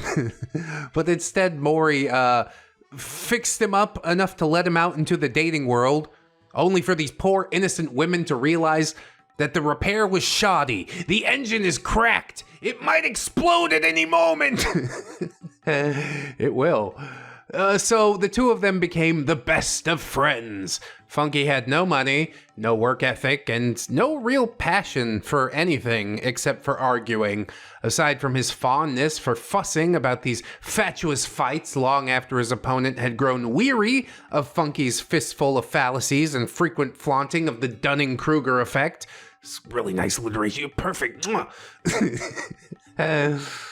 Maury encouraged him to study law and to revisit his philosophy studies, but Funky loathed college. He's another philosophy major, just like we had Schopenbeard in the last episode, that philosophy student who idolized Schopenhauer, called all women cattle. You might think that I read this episode just to get that plug in there, but I didn't even know that that was in here. Sometimes the stars just align. Anyway, Funky loathed college and decided to become a self-taught professional intellectual by joining a bunch of online forums. Oh my God. He consulted Professor Google on the reg and posted under-researched, poorly structured, and rudely worded rants about anything that pissed him off. And just about everything did manage to piss him off. He's in a really dark place and he can't see it. And I don't think Maury can either. Or Maury thinks, yeah, I can pull him up and out, but like, you're not a psychological professional of any sort, right? You're majoring in lawyer stuff. Maybe don't make him your little pet project. Maybe advocate for him to get some real help. But no, I can fix them. I can totally fix them. Maury continued with his studies, eventually graduating with a double major in poli-sci and philosophy. He got into law school, but decided to take a year off and travel the world before knuckling down and committing to his studies. And Funky, who had been freeloading off of Maury ever since they'd met, was just sort of along for the ride. Must be nice. Maury came from a wealthy family, you see. So Funky rode Maury's family's coattails into the high life during Maury's gap year. A gap year that tripled in length until Maury finally decided to just forego law school, take a few night classes, and settle into a cushy career as a paralegal. Yeah, it pays pretty good money. Should have gone the full 9, but what can you do? The fire was extinguished. Where motivation fails, discipline must set in, and yeah, neither Funky nor Maury seemed the type to have much discipline, so Before Maury settled into his career, life was all international vacations and fancy dinners at restaurants that served char-grilled endangered species, manly spa days with a happy ending, renting a party house in the Hollywood Hills for a summer, and finally, modeling classes. Yes, but why male models? One of the high-class escorts that Maury had paid to hook up with Funky at the summer house had told him that he should be a model because he's so tall. Flattered by the pro's words that Maury probably paid her to say, Funky ran to his big bro and begged him to beg his daddy to pay for modeling classes. This is pathetic, dude. Maury had his own Amex Black card, and Daddy didn't really monitor his financial irresponsibility whatsoever. So we could pretty clearly see why Maury really has no self-discipline. For Funky, I think it's a much different story, but I can't quite suss out what that is yet. By all accounts, he should be motivated to pull himself up towards something greater, but he doesn't. He just lies there.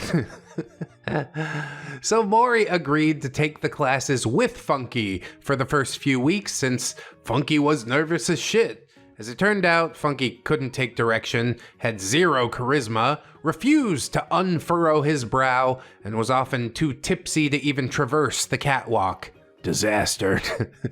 Maury, on the other hand, had charisma for days, was usually coked out, perfectly acceptable if not encouraged in the modeling industry, and he could charm the pants off both male and female designers. Damn, Funky got cucked for the modeling thing. And all this was long before Maury had the pink hair and the glitzy beard. He just knew how to talk to strangers and was completely comfortable in front of the camera in any attire, from any angle, in any situation. So Maury started booking gigs, while Funky only got to be a bum in the background for a single ad campaign that never even ran. A bum, bro. They looked at his beard, they're like, yeah, close enough. Funnily enough, I also was in a single ad campaign when I was working the Renaissance Fair. They came around, I guess because we were already costumes, and they cast a bunch of us as extras in a Summer's Eve douche commercial. So if you see a Summer's Eve commercial that has like knights on horses riding towards each other at some point, yeah, I was somewhere back in the stands. I don't know if the commercial ran, but yeah, that was my shot at stardom, I guess. I don't know which one's worse. Like, yeah, mine was a douche commercial, but you were a literal bum. I was just a peasant.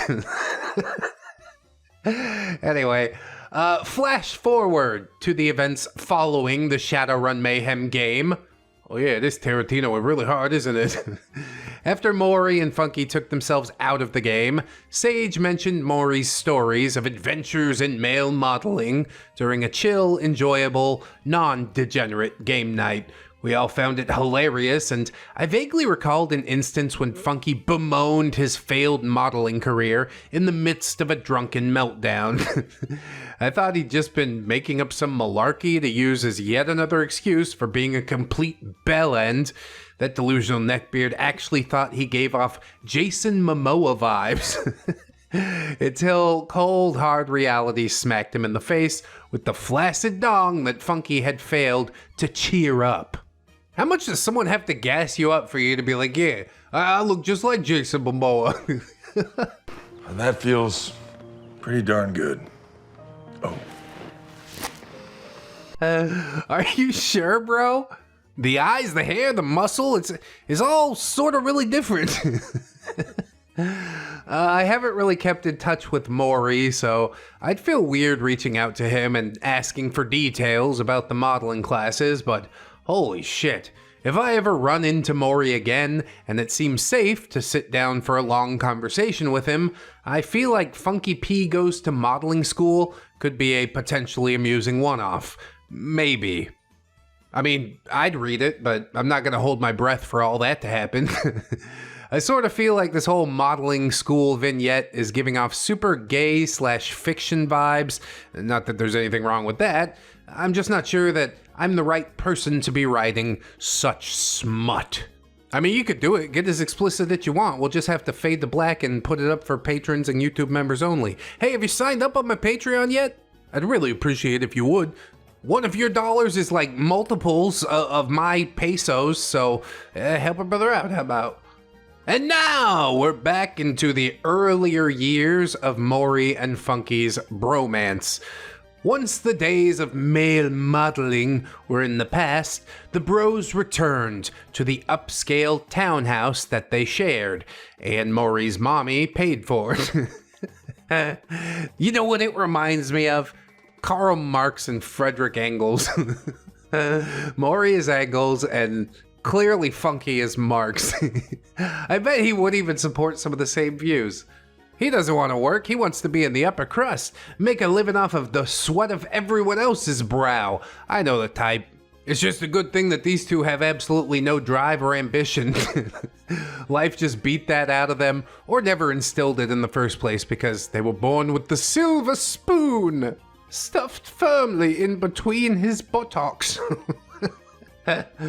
Funky was silent and sulky because Maury had gotten a bit of work and made some extra cash that, well, he didn't even need, and he managed to have a blast doing it.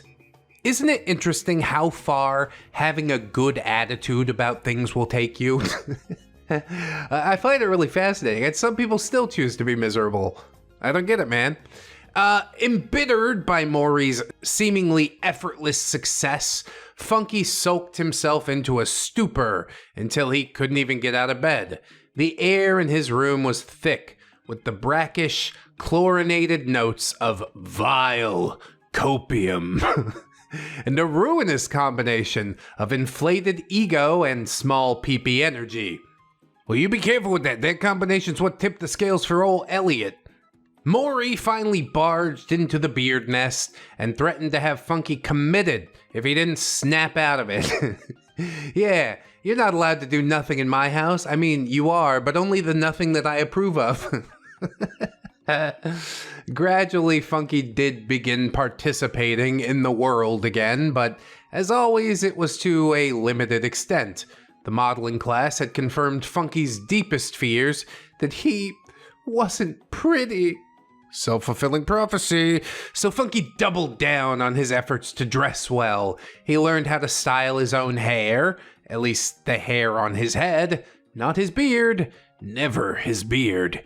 He began wearing woman's perfume, and he explored possible career paths, for which his physical attractiveness wasn't a prerequisite. Yeah, which is basically anything except the thing that you chose. You could still be in like films and stuff if you look weird. Now you're just a character actor. According to Funky, he got fired from the OG McCamey Manor for breaking character, cursing, and hanging dong in front of a few female patrons. You what? What the hell is McCamey Manor? One of the most extreme haunted house experiences in the US, according to Google. Was he really that desperate to scare them? Clearly it worked. The manor was a volunteer position, so getting the boot didn't hurt Funky financially. What do you mean a volunteer position? He really is just determined to not do anything. Okay, fine, I'll do that thing scaring those girls, as long as they don't pay me money for it. And I get to pull my dong out. Should have read the fine print, son. Could any of this possibly be true? Well, Funky and Maury were living just outside of San Diego, not far from the controversial haunt's original location. Being tall, skinny, and angry looking, he would have certainly been fitting for a haunted house actor, so I could see where any spooky themed venue probably would have given Funky a chance. If McCamey Manor weren't infamous nowadays, I wouldn't doubt Funky's story. But seeing as McCamey Manor still comes and goes as a somewhat hot topic, it seems like Funky might have just been name-dropping. That is the saddest possible thing to lie about. You lied about a volunteer position, getting fired from a volunteer position. I don't know, man. If I were to lie, it would not be about that. So, after getting booted out of his haunted house gig, Regardless of whether the boot that kicked his flat ass belonged to Russ McCamey, Funky did spiral into another debilitating depression and told Maury that he was running away to find himself. Where did he go? Well, in one version he joined Greenpeace, in another version he joined the Peace Corps. I think there's a version where he also became a monk. There's also a version where his mother was briefly released from prison and Funky acted as the bouncer for the brothel that she ran.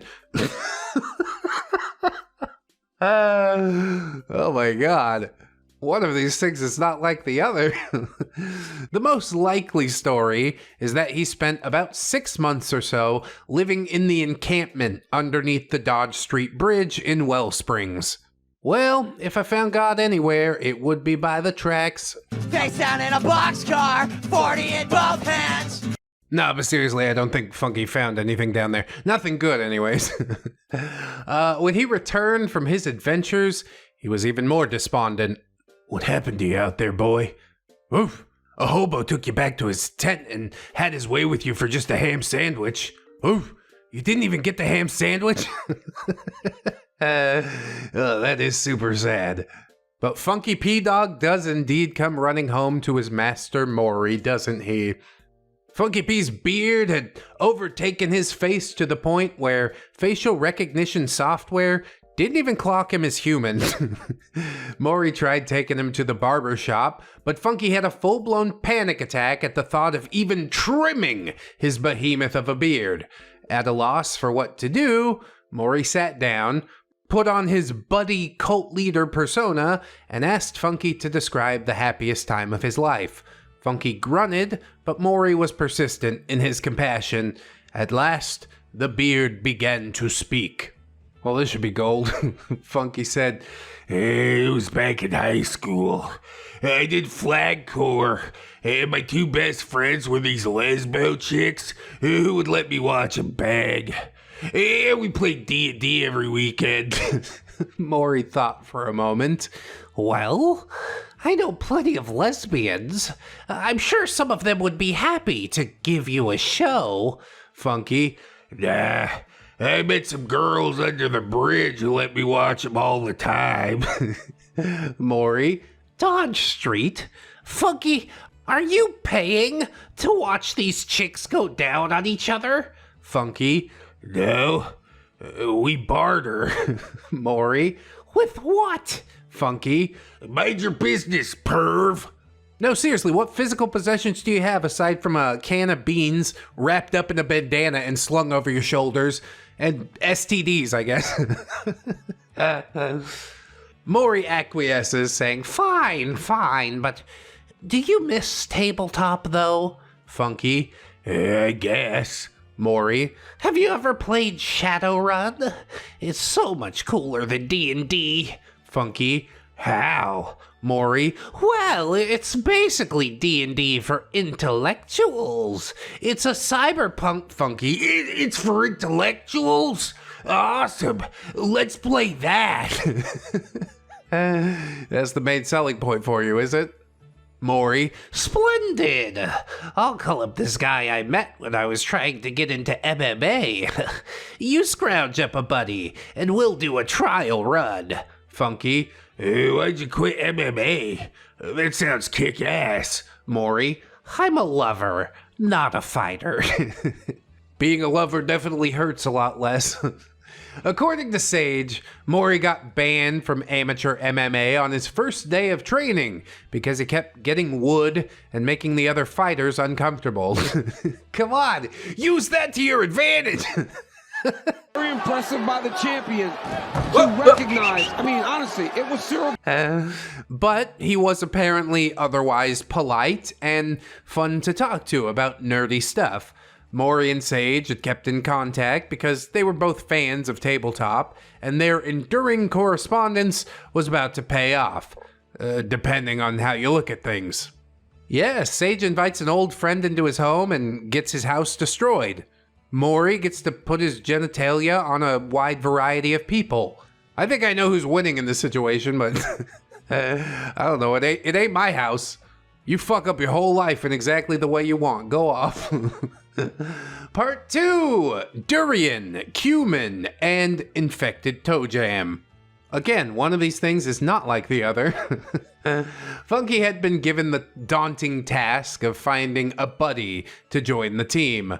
Though it's impossible to know what Funky had really been doing in his spare time, it seems like a fair assumption that he was hanging out under that bridge quite a little bit.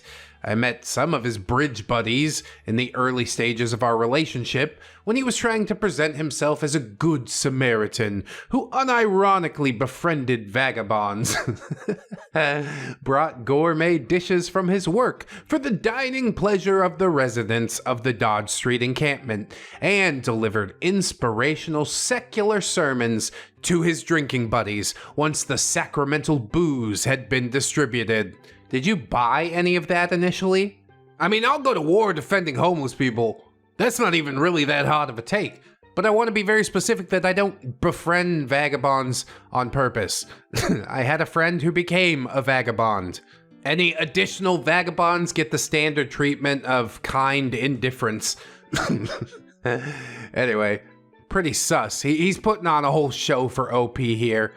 And she will expound upon it in her own words, saying, "In my limited experience, these secular sermons were just Funky slurring about whatever was grinding his gears in the moment." You know what really grinds my gears? You, America. You. While his drunk bridge buddies grunted and passed gas or puked in what Funky saw as approval. They're not even paying attention, dude. In reality, it was neither noteworthy nor particularly rousing, and though Funky fancied himself the Christ figure of the Dodge Street encampment, the bridge buddies that were coherent enough to carry on a conversation with me just seemed to find him annoying. But they put up with him because he brought food and paid the hookers well. Oh! They probably shouldn't have said that to me. Maybe he's purposely trying to blow up Funky's spot. Maybe save you a bit of heartache. Maybe swoop in there himself. But either way, that would have been it for me. I'm not participating in that. OP says the most coherent of the bridge buddies did attempt to do some damage control, and I was still naive enough to buy it. Dude, bro, what the fuck? How do you convince yourself of that?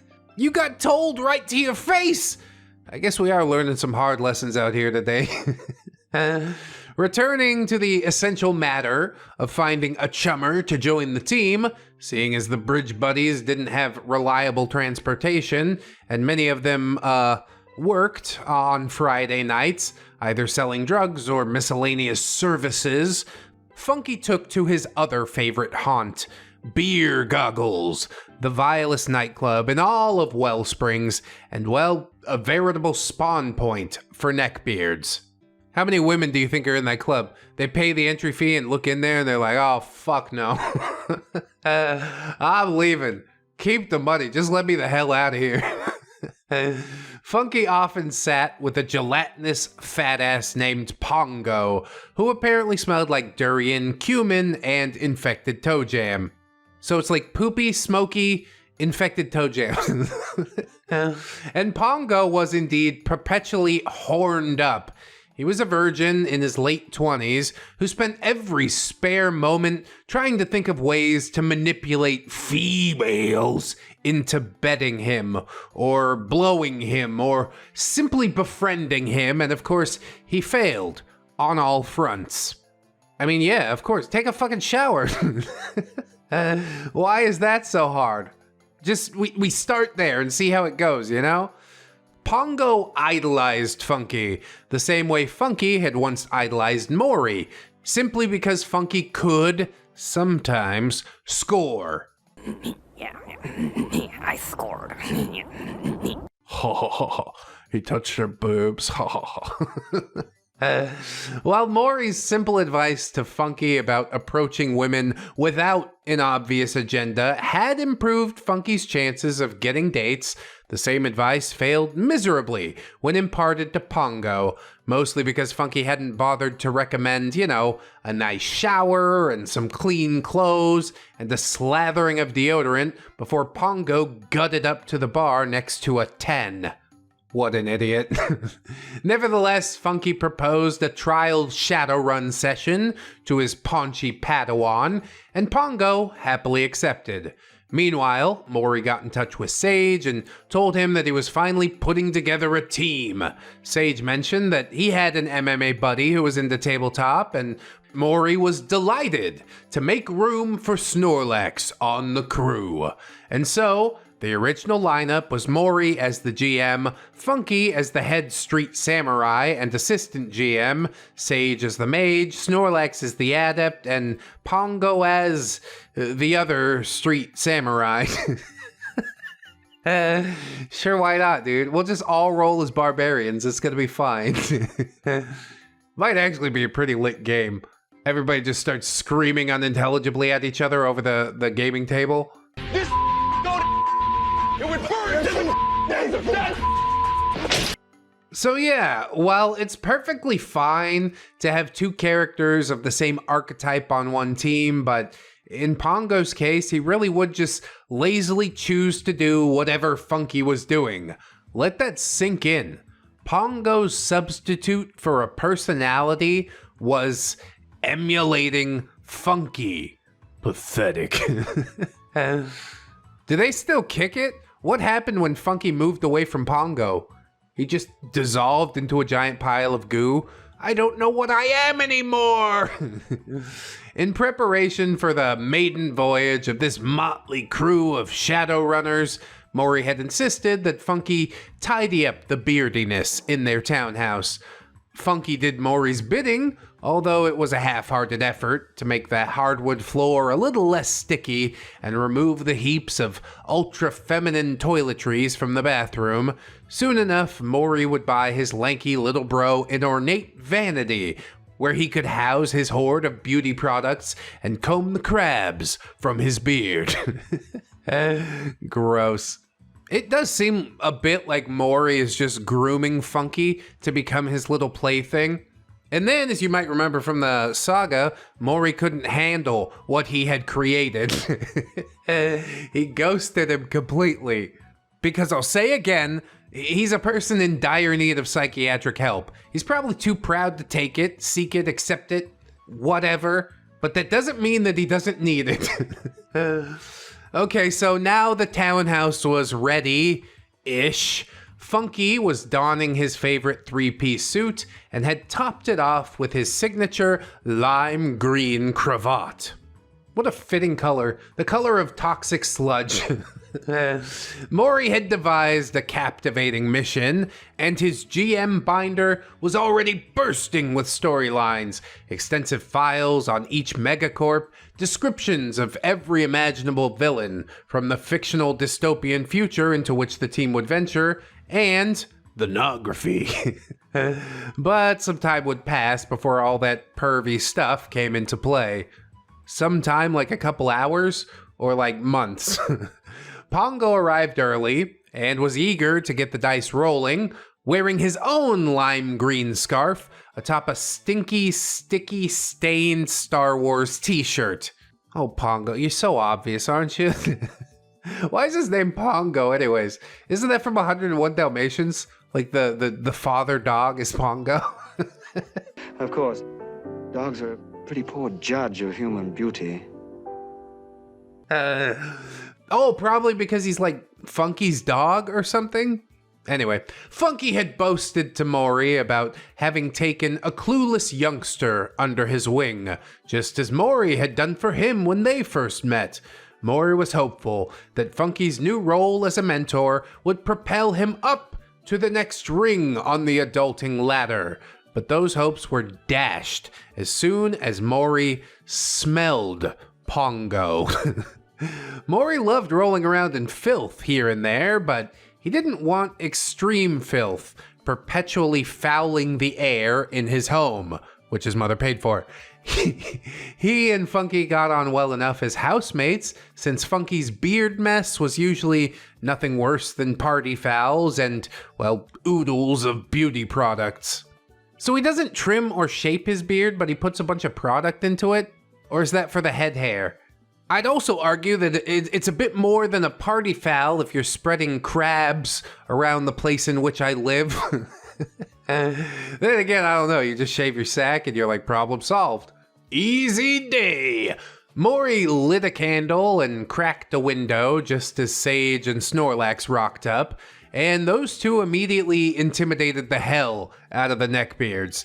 Snorlax was still in his wrestling prime and looked like a hulking mound of living, breathing whoop-ass.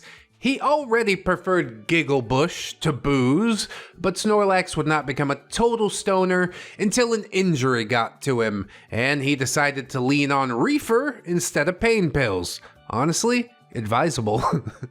Sage was a 3rd-degree black belt in Brazilian Jiu-Jitsu, and he was obviously shredded. It was always an absolute crowd pleaser at MMA tournaments when these two titans battled it out in the ring. I assume they would be in different weight classes, although maybe that comes later down the road. Instead of reveling in rivalry, Sage and Snorlax decided to keep the competition friendly, and they soon discovered that they shared a love of gaming. It was a truly wholesome bromance, but the Beards just assumed that the tough guys were violent meatheads who were constantly looking for asses to kick. Funky and Pongo might have boasted about big alphas on their favorite internet forums, but yeah, they both knew deep down that the two of them were a couple of weenies. And a little weenie at that. It's always the people that bark about it the most, and then upon a little closer inspection, you're like, oh, I see why you feel the need to call yourself that. You can't possibly survive your existence without pumping up your ego every minute of the day. Anyway, Maury cheerfully made introductions, but Funky remained relatively quiet and sulky. He was pitifully butthurt over the fact that Maury invited a pretty boy like Sage into their home, seeing that Maury was fully aware of the deep, indelible scars that modeling school had left on Funky's butt-ugly soul. Funky had trouble trusting non-ugly men, though he eventually decided to give Maury a pass because he viewed him as gay and therefore not competition. I mean, he's bi, but yeah, whatever. I think Funky is like full incel. He doesn't like dudes that are more handsome than him, and he doesn't like basically any woman ever. And it's all because of his own self-hatred and yeah. He can't seem to remedy that part. Sure, you got laid a few times by probably women who also had some self-hatred within themselves. That's not winning. Let's do some work and try and be better. Or not. I can't tell you how to live. I don't care. But Funky had instantly trusted Pongo during their sweet little meet cute in the filthy unisex bathroom at Beer Goggles. They were both laughing at some jejune female bashing graffiti written in poop. Funky noticed Pongo's laughter, looked over, and immediately knew that Pongo was a good dude. Dude, he's probably the one that wrote the poop graffiti. Didn't even wash his hands, just wipes it on his pants like, yeah, these are still good for another day. I'll flip them inside out. Funky found laughter immature and annoying unless the person was laughing at something truly clever, like poop graffiti. Plus, Pongo didn't look like a pretty boy D-bag. What do you look like? A fruit-pilled peach cell? Doubt it. Couldn't happen. Get on my level, bro. So Funky joined in on this laughter, and the Beards quickly bonded over the shared loathing of women with standards. There was a misandrist retort written in period blood underneath the poop graffiti, so Funky and Pongo both decided to pee on the bloody retort. dude, bro, what? Hold on. What the fuck is in the water in this town? Everybody just shows up to the dive bar to put their bodily fluids on the wall? Could we not? Could we return to a high-trust society at any point? I guess not. We've gone too far. We can't go back. Returning to the maiden voyage of Funky's adventures in Shadowrun, Maury was going over the shockingly G-rated rules, and they were all very technical and confusing and Shadowrun-y, so I'm not gonna list them out. To this day, I basically just roll the dice and go with the flow. Sage is the only one who really knows what's going on. I asked him for a coherent explanation of the game once, and it took several hours. I glazed over, but he did manage to explain Edge to me, although ReddX's explanation was honestly way more entertaining. Yes, and fun. But it might also give you cancer of the prostate and also clown pocket parts. Oh yeah, baby. Oh yeah, baby, you make me so horny. That's not true. I don't even know what I'm talking about. The game kicked off and miraculously continued without any noteworthy incidents on the first night. Sage, Snorlax, and Maury were all extremely bothered by Pongo's Pong, but no one kicked up any obvious fuss about it. Yet. Sage and Snorlax both thought that Funky was a snob because he never laughed. He rarely spoke unless it was to Maury or Pongo, and he often glared resentfully at the muscular forearms that rolled their dice. I mean, put the work in, dude. You could have muscular forearms too. You're just not willing to do what it takes to get there. Which is also fine, but yeah, then you have to be fine within yourself. Which he definitely isn't. Muscular arms is just the tip of the iceberg for this fucking guy. Nobody fought, nobody yelled, and only one person got shit-faced and puked and passed out, and of course, that person was Funky. Pongo tried to match Funky drink for drink, but he remained conscious and kept his booze down. No one was sure if he just couldn't quite keep up with Funky's staggering alcohol consumption, or if his stratospheric BMI threw off the equation for how much alcohol was needed to induce vomiting. It's probably a combination of both. I'm so glad I don't feel the need to do this anymore in my old age. I have one beer and people are like, how about another one? I'm like, yeah, how about not? I had the one, I think I'm good. I feel it a little bit. See you later. Maybe a bit of a party pooper, but I don't know. Alcoholism runs in my family for one, and for two, I don't want my kids to ever see me out of it like that, you know? We could get a little tipsy, yeah, whatever, 4 or 5 drinks over the course of a few hours, but always remain in control for the children. At this point, OP does presume that the comments have something to say. Dang it, OP! We want to know how the games get gross! When does Maury start rolling around in the vom? Why is Maury's junk still in his pants? Where's all the crap buckets and pee jars? Why is Funky the only one getting blackout drunk? Well, I hear ya. I hear ya. But Pongo's presence plays a vital role in the degeneracy, so I had to take the time to introduce this additional beard. Nevertheless, I'll flash you guys forward a few months in the next part. Oh my god, it's... Okay, it all has to go at the end, and we'll just Tarantino around during the compilation. It's fine. But I am waiting with bated breath for the next part. This one was just posted today. You could tell I'm chomping at the bit, can't you? Returning briefly to the current day aftermath of Shadowrun mayhem, Molly was fortunately able to call in an experienced biohazard crew to clean up OP's gigantic, mammoth, dinosauric, super slippery dippery snail trail. Sage's home would only be defiled once more during the following weekend's gaming session when Funky and Maury experienced a rather revolting felching fail in the guest room. Oh my god, dude, felching. You remember? Is anybody out there a felcher? If you don't know what it is, I'm just gonna say probably don't Google it. Maintain your purity, please. But once the deviant and the beard hit the skids, the rest of us were clean, courteous guests whenever we gathered for gaming. And thank goodness for that. On that delightful note, thank you so much for braving this origin story so very much. I think I'll need about 2 more installments before the degeneracy gets into full swing.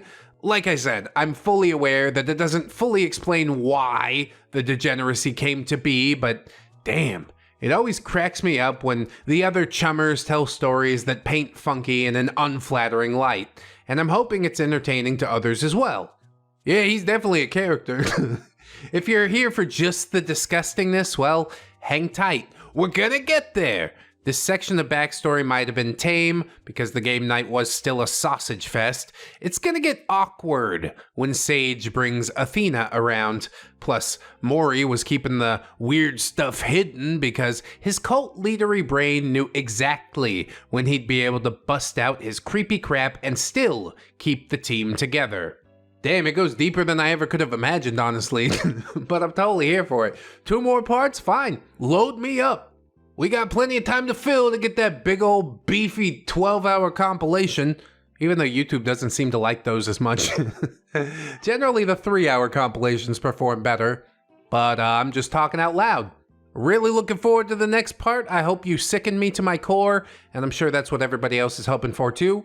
Origins of Shadowrun Degeneracy, Snatch Burrito, Laundry Wars, and the OG Pretty Boy. Funky P backstory, part number 2. I don't know what any of those things that you said are, except maybe Pretty Boy. But welcome back to User Cringy Val. Hello, my fellow Funky P haters. Is that safe to assume? Yeah, I think that's pretty safe to assume. Finding the humor in besmirching that bearded, blathering butthole was indeed the laxative I needed to break the dam of quiet resentment and finally allow the shit talk to splatter all over the walls of the World Wide Web. And I'm the first to grab a bucket. Let's do this. A wise woman once said that it's easy to bond over hating someone together, citing the internet as quote-unquote total proof of that. I mean, some things are pretty divided on the internet. You'll always find the wingnuts defending this or that, but overall, yeah, I guess we can come to a majority. But if you're just here to laugh at OP for getting duped by a duplicitous neckbeard, well, that's okay too. Writing this has forced me to resist the urge to get overly precious when it comes to my overly tolerant younger self. That's good. Shred that past version of you down. You're the one who got us into this mess. Now I gotta pull us out. At least that's how I look at things. Oh, and I noticed that Red gave me the green light to get smutty with this backstory. Yes, indeed. Let's use discretion. As long as scenes aren't too descriptive, I think that it'll fly. And OP says there's nothing too terribly X-rated in this part, but the next installment of the origin story is vile. It's not vile in the sense that chummers are knocking boots or anything, but I hope it still provides problematically putrid, purely in the interest of inspiring hardcore fans of gross-out stories to pony up for the Patreon. And with the alliteration and everything and the plug, have you signed up for the Patreon, friends? I would very much appreciate it. YouTube membership's cool and all. You get a little badge next to your name. But Patreon, oh, that's where all the real OGs are. Did you know Patreon gives you the chance to DM me and I'll actually write you back? If you can't pony up any cash, you join as a free member. We got a couple secret videos over there. I hope that I've sold it enough and that you will join up. And thank you to OP for allowing me this blatant plug right at the beginning of a video. That's what we call synergy. I can't promise that story on its own will be all that amusing, but I have no doubt that the narration and commentary will be entertaining. Hey, we do what we can, I don't know. In the meantime, let's grab some Taco Bell and get the dice rolling. No, actually, I take that back. Nobody's rolling dice. They're just sitting around and watching, well, you'll see. Uh-oh. Part 3, The Snatch Burrito. Part 3? Oh, because the first part had 2 parts in it. That's a little confusing. It's fine. As the gaming sessions became a weekly occurrence, the team quickly realized that Funky's pet Neckbeard was a complete pest. Pongo adamantly refused to shower, even after Maury yelled in his face, drill sergeant style. Why, you little maggot! You make me want to vote! The only difference between you and a 5-foot sack of shit is the sack, recruit! Something like that. Sage sprayed Pongo with Febreze, although that failed to neutralize his stench, and Snorlax offered him a brand new stick of deodorant and a joint that Pongo could have all to himself in exchange for simply using the deodorant. Now that's good bribery. Especially because I get like these really nervous sweats if I get super faded. So yeah, it's doubly good. But no, Pongo didn't care about that girly shit. And he was afraid to do any sort of drugs in front of Funky, even though he did smoke Gigglebush in his own beard nest on the regular. Damn, even got a lie to kick it. You almost feel bad for Pongo, but then you remember he's a blight on everyone's existence, and you're like, oh, okay, yeah, he's a dirtbag. And no, I never quite figured out why Funky was such a dick about drugs. Even the mildest strains of spliff had him shitting bricks of subjective superiority. There might have been like some users in his family or something, big traumatic backstory, but more likely than not, he just sees it as a way to get up on other people. I can feel better than you about this thing that I choose not to do. Yeah, I guess you can. Doesn't mean I have to acknowledge and or validate it at any point. Funky's huffing and puffing, of course, did nothing to stop the fun kind of puffing. Nobody gave a damn about his haughty opinions. And I love that. That's exactly what you need to do. When he and I were dating, he used to grumble that drugs are for wusses. High-value people need nothing more than a few stiff drinks. I mean, I don't know. Why not both? Both is good. In moderation, damn it. I just assumed it was a sexist thing, but he apparently raged just as much at the guys whenever they chose to partake, so who the hell really knows? He probably just needed a reason to feel superior. Yep, nailed it. Is being a raging alcoholic superior to being a chill stoner? Well, not in my view. Then again, it probably shouldn't be a contest. I mean, calling it a contest sounds a little weird. It's a simple comparison. For science, it's gonna be fine. Anyway, let's turn our attention to the dingy, durian-y, doo-doo graffiti artist, Funky's pet Neckbeard. The paunchy Padawan with the pungent Pong.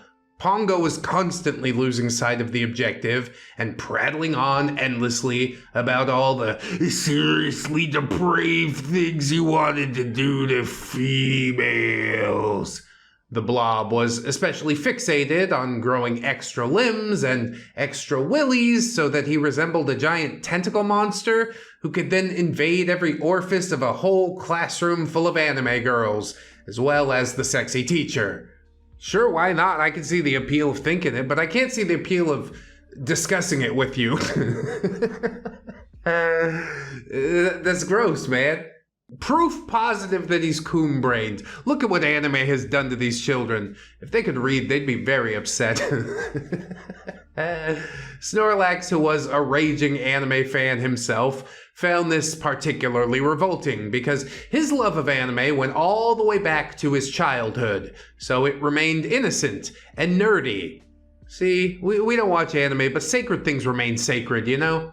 I think it was on a live stream that we had during the weekend. Somebody asked me if I'd seen the John Travolta movie, The Cell. And I said, yeah, man, I love Dragon Ball Z.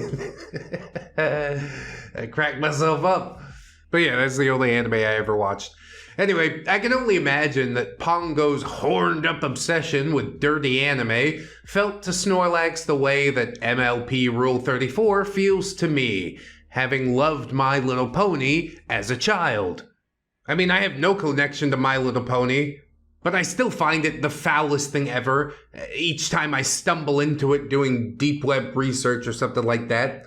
Because it's like, not only are they horse literal animals, they're also like sort of childlike-ish.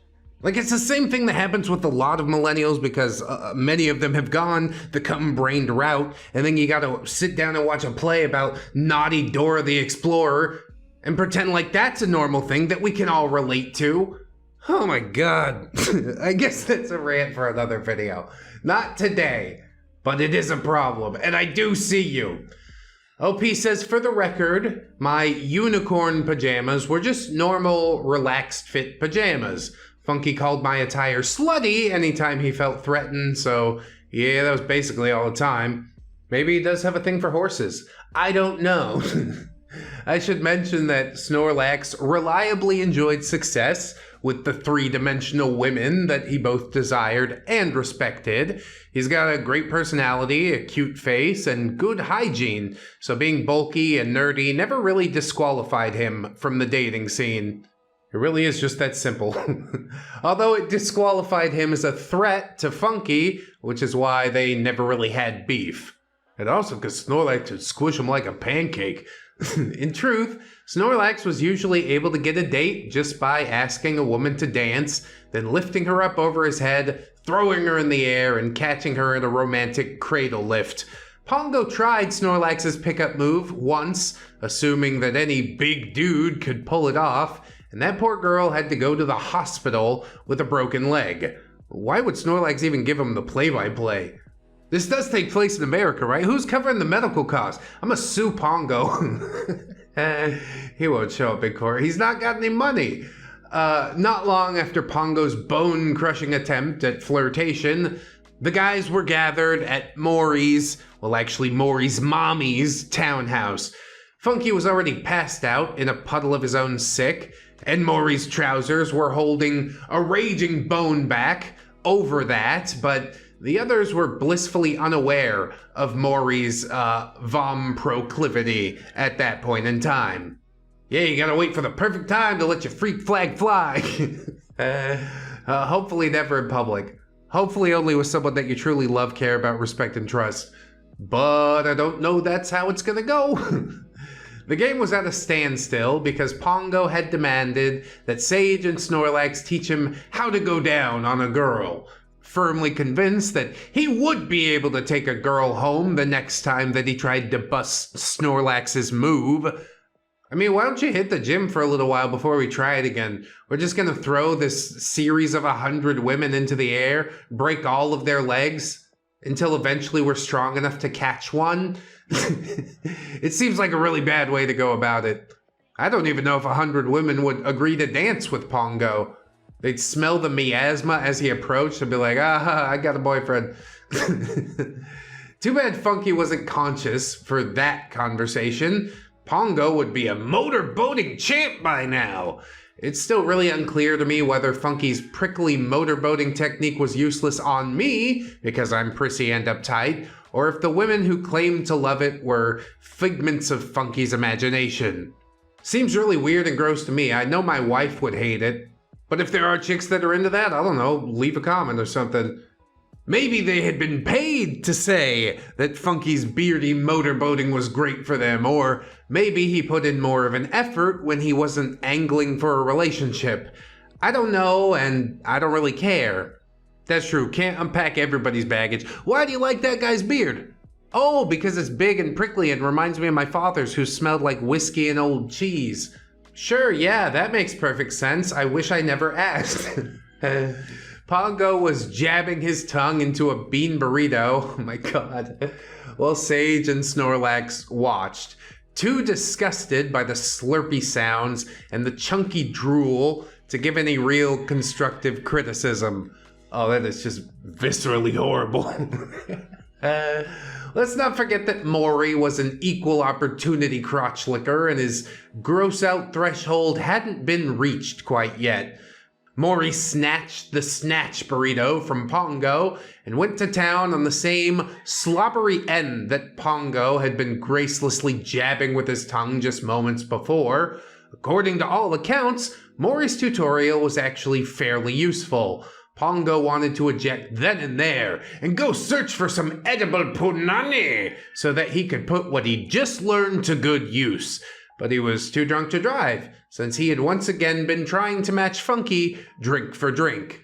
Let's drink until the alcohol in our system destroys our livers and kills us. I mean, probably would have been a waste of time unless you found a woman who was really self-hating. They're out there. Oh, you bet they're out there.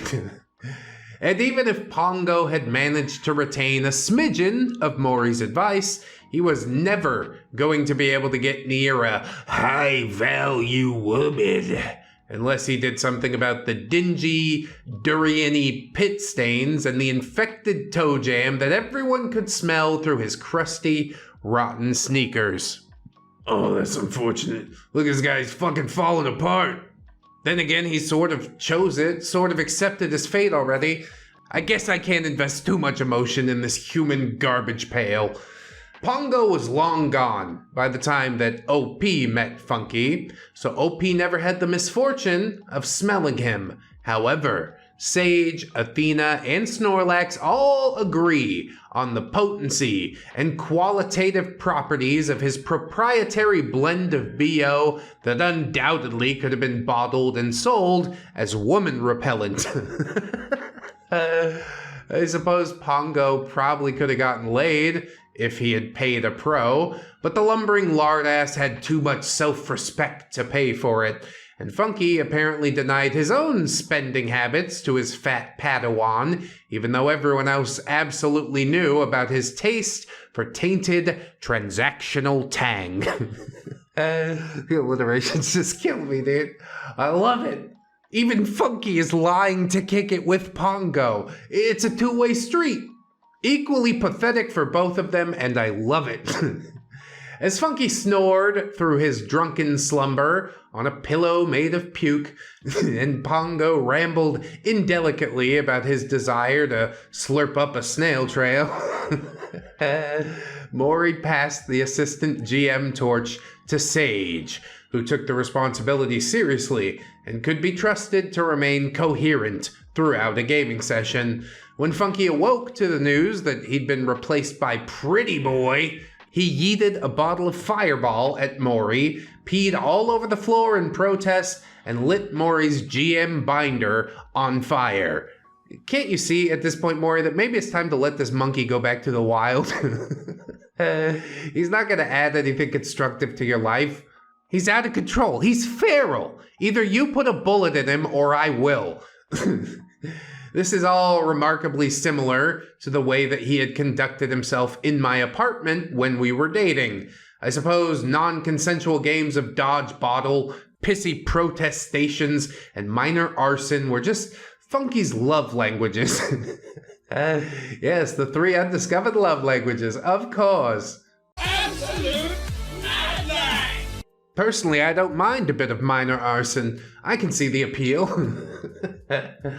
No one knows exactly how Maury and Funky resolved that fight.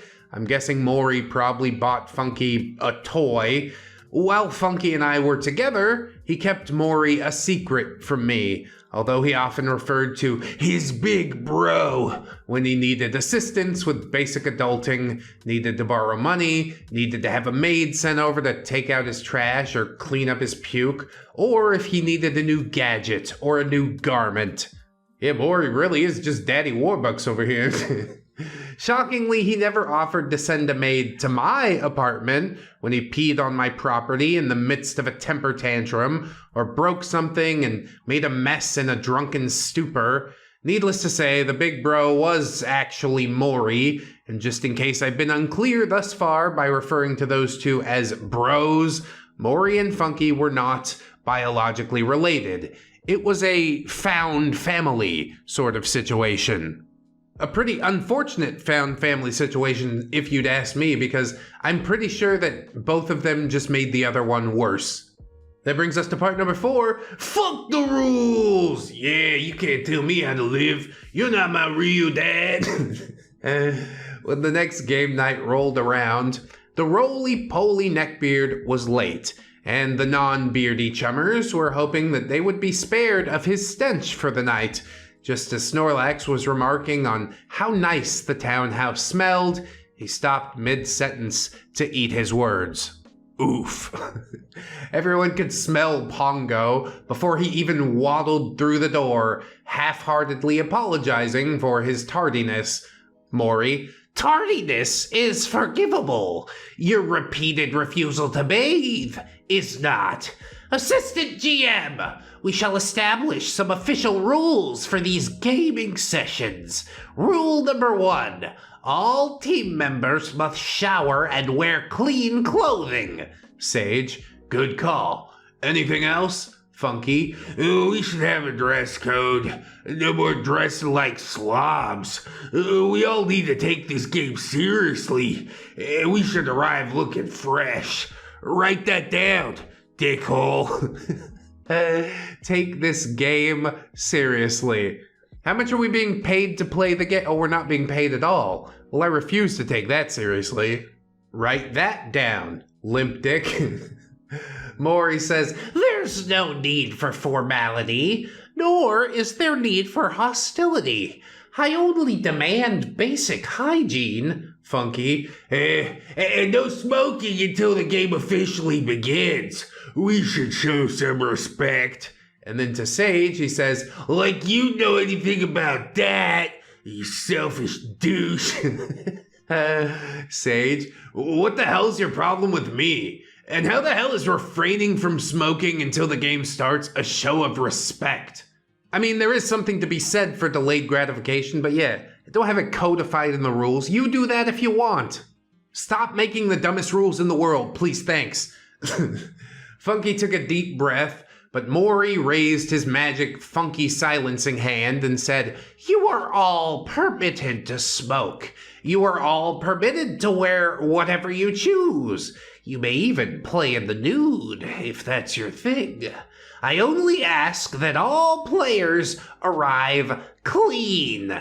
Pongo, it's not fair, dude. I don't have a washing machine. How is that even an excuse? Sage, bro, just go to the laundromat. Pongo, but I don't know what to do with those machines that hot housewives use as giant vibrators. Is that all it is to you? Literally it is. Oh my lord, I didn't think it could get any more pathetic. Why are you saying these things out loud? Just say you didn't know what to do with the washing machine. We don't have to include the hot housewives. Fucking creep. Maury, Pongo, exactly what kind of adult videos have you been watching? Pongo, Madman. Maury, fascinating. I would not have expected that from you. He offered a fist bump. Respect. Only a dash, but respect nonetheless. Yes, a crumb of humanity. Now please, won't you take a fucking shower? Don Draper will be so proud. Pongo was delighted to get a fist bump from the almighty GM. Snorlax, seriously, Pongs, I promise you that there will be someone at the laundromat who will show you the ropes. I think you have to be very specific that you mean the ropes for washing the clothes. Pongo says, but laundry's for girls. Sage, come on, dude. It's a basic life skill. I bet even Funky could teach you. Funky snarls, you shut your fucking face, pretty boy. Sage, oh, we're still playing this. How about you shut your fucking fly trap, Uggs? He knows he's ugly deep down. That's why he hides his face with a giant beard. I will take your insecurity and use it to run you through.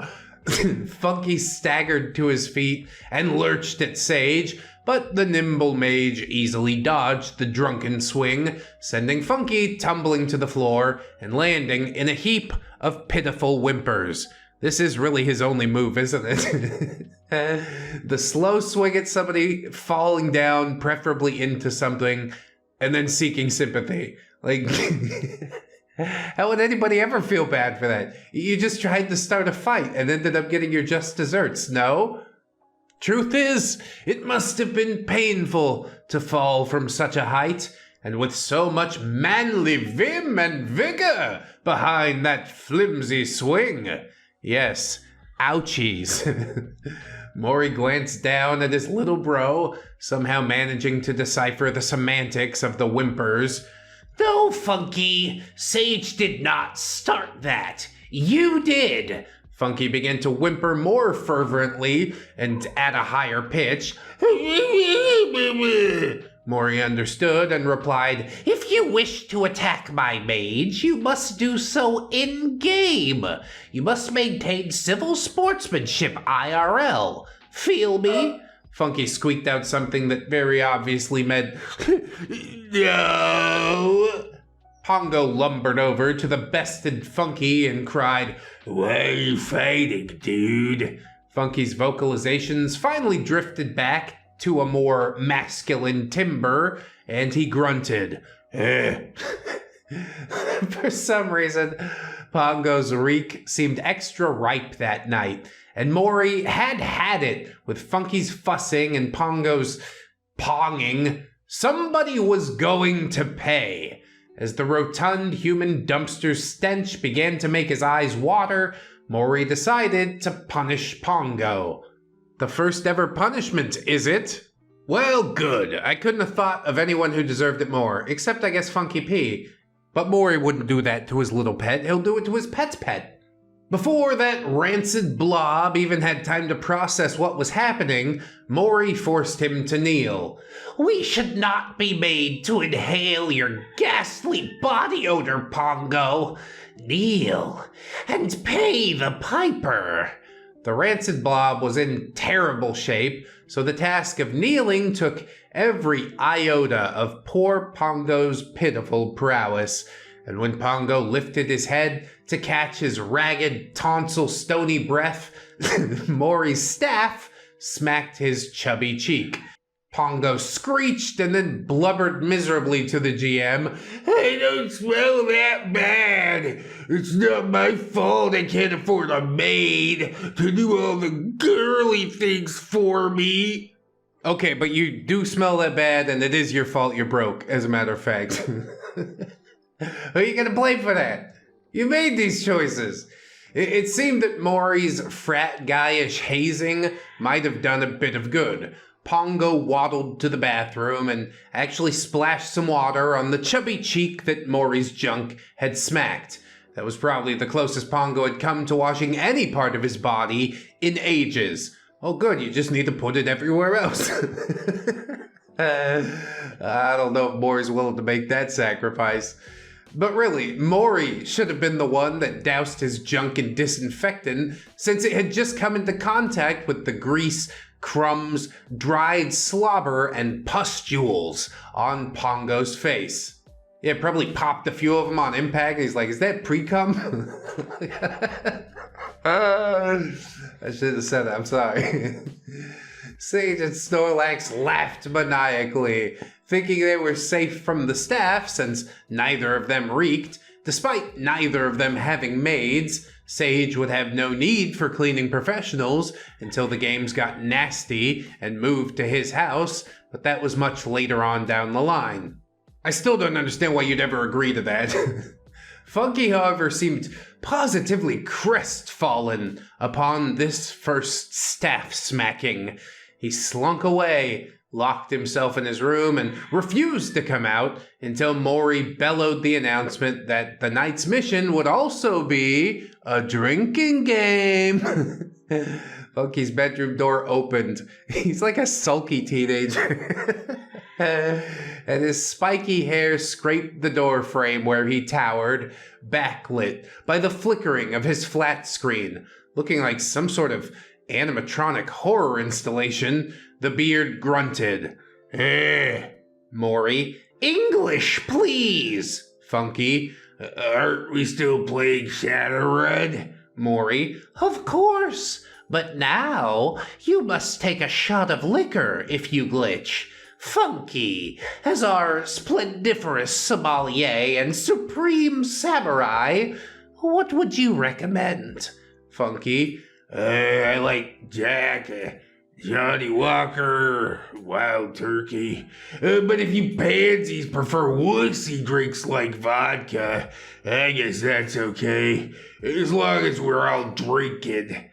Dang, we recently had a 4chan green text that said the exact opposite inverse of that. I disparaged vodka, and it makes me side with Funky P-Beard. Okay, I guess. I can live with Funky P-Beard liking the same thing I like. Because honestly, who doesn't like some delicious Johnny Walker? A little bit wild turkey, huh? Jack Daniels, not so much. Except for like the sour mash one. Oh my god. Yeah, but I don't even drink that much no more. Pongo says, I'll drink Fireball. And Funky says, no, that's candy whiskey. We're men. And we drink like men. What the hell are you talking about, bro? I'll drink a lychee martini right now. Snorlax says, yo, Maury, I'd rather just smoke a bowl, because I've never been much of a booze hound, so is it cool if I just take a hit when I glitch? Maury, Naturally. We're here to have fun. Feel free to imbibe, inhale, inject, or insufflate your potion of choice. Maury then took the Coke out of his pocket. I was almost with him for a moment until he said inject. And I'm like, oh yeah, that's... I can't mess with any of that. Funky says no and stomps his foot. I said no! And then he stomped both feet. You asked for my expert opinion, and I'm telling you, the drinking games only work if you're drinking. No drugs, no candy-ass booze. We're not a bunch of annoying little pixie raver girls. You want so badly to be in control of anything, don't you, Funky? Well, guess what? I'm gonna become a pixie little raver girl just to spite you. Maury. Well, I hardly think you're in any position to dictate what your fellow chummers drink, but if this is going to create dissension, we shall forgo the drinking game element for tonight. Funky. No! It came out here to drink, you freaking pansy-ass cokehead. Sage, attempting to make peace with the bearded one, says, I'll do some whiskey shots with you, buddy. High time we called a truce. See, look at you out here building bridges. You gotta love it. But Funky narrows his eyes and says, what's your angle, pretty boy? Sage says, no angle, bro. I just really wish you'd stop calling me pretty boy and start acting, natural towards me. You don't have to like me, just maybe stop being such a dick. Funky. I'll do shots with you, but I'm not gonna trust you until you can convince me that you've been ignored by high-value women the way I have. Dude, what the... Seems like I took a left turn. Is that your problem the whole time? You're intimidated by another man's attractiveness. Yeah, I guess we all choose our battles, Pongo started laughing and said, Funk, didn't you get laid behind the dumpster outside of beer goggles last week? And that girl was cute, aside from the muffin top. Funky. That doesn't count. And to buy that whore a drink and pretend to be interested in listening to her talk about supernatural before she even let me grab her boob.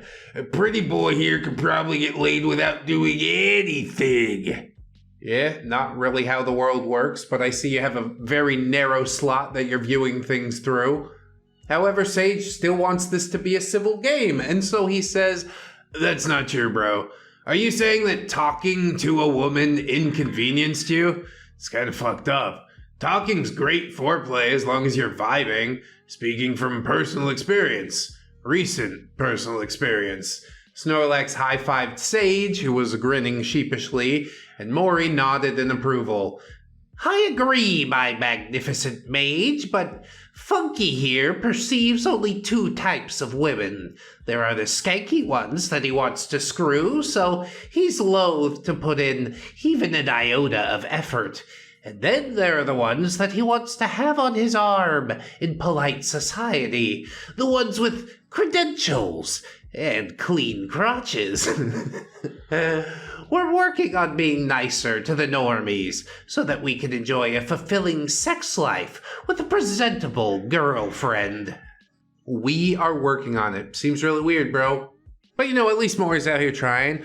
He's definitely not going to make a monster. What could possibly go wrong? Oh my goodness! Look at it! It's ugly, isn't it?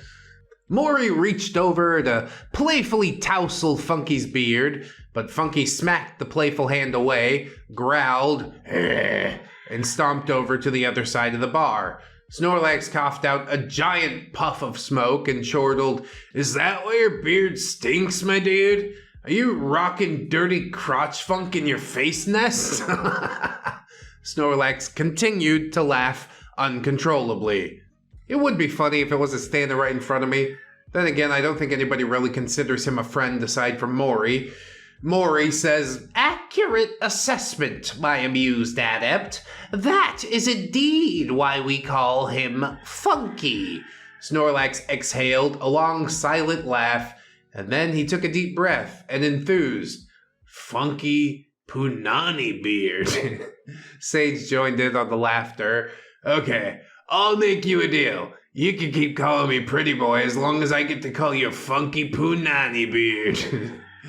Funky waved a dismissive hand and said wryly to the rest of the crew, "I think Pretty Boy has a crush.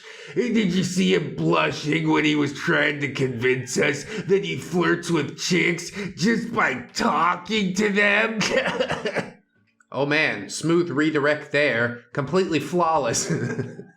Sage, "I'm surprised you listened to anything I said, Funky Punani beard." Funky, "You were revealing a weakness. I always pick up on weaknesses.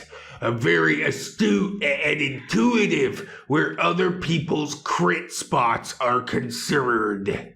Yeah, but the ridiculous thing is, Funky has crit spots like all over his body. You flick him, you're like, "Hey, you're ugly," and he just crumples down. He's not even worth that much XP. How much XP do you get for beating up a scarecrow?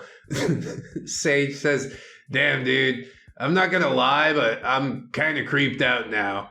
Yeah, it was a very edgy statement, wasn't it? Funky said, "You should be."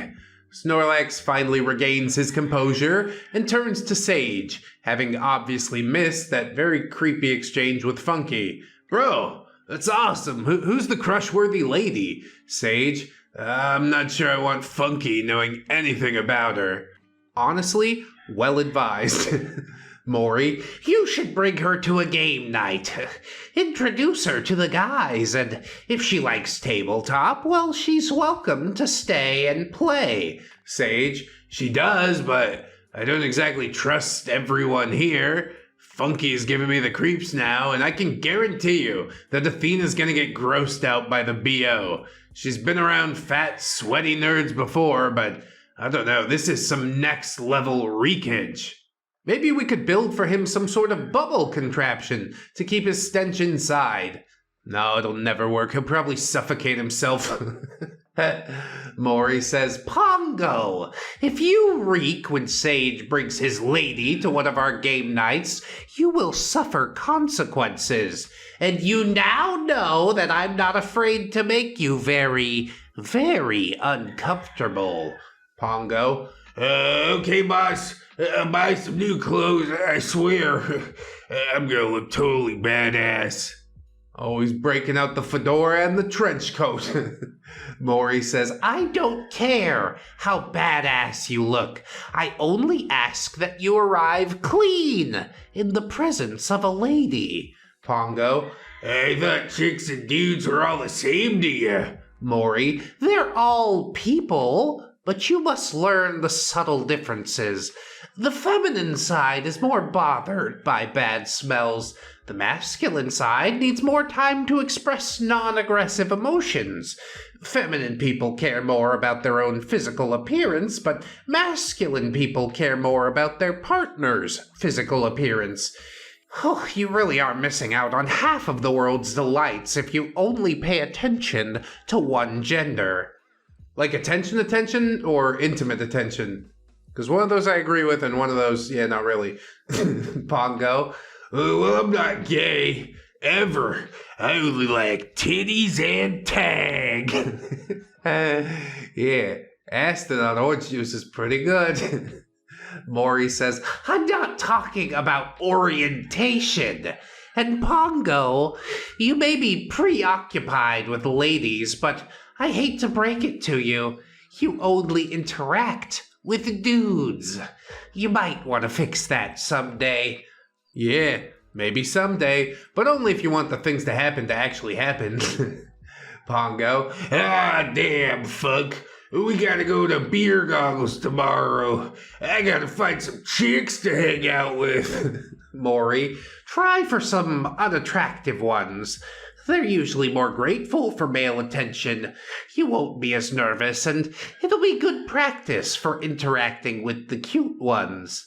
Yeah, that's what I'm talking about. Roll a few gutter balls before you find yourself a strike. Pongo. But what if I accidentally make one of them vag out a snail trail and then she totally wants to bang me, but she's ugly? Yes, the most likely of scenarios. Maury narrowed his eyes and looked Pongo's blobby body up and down. I say, go for it. If you're getting along with her and she's actually into you, meaningless glamour fucks can certainly be fun, but making love with a real connection swirled in can be mind-blowing. Close your eyes. Ride the sensation. It might surprise you. Personally, I refuse to do it at all without the mental connection. What's even the point? You want the best version of the thing that you're gonna get, don't you?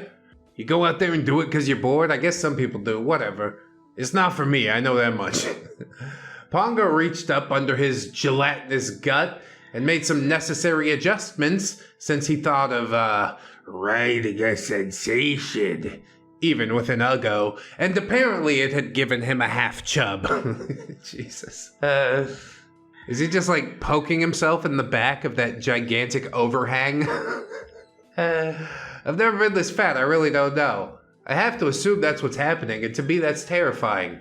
If I get to that point, friends, you take me out back and you do what needs to be done. I never wanted to live like this, okay? The game continued on, and Maury kept his word about not forcing anyone to drink, but he did allude to implementing staff smacks at random. The guys all thought it was a joke until Maury called Funky up for a staff punishment. Maury knew that Funky was jealous that Pongo had gotten a smack, so he felt sure that Funky's grumbling would only be for show, and indeed, Funky grunted and let out long, exasperated sighs, but he took that smack without any real protest.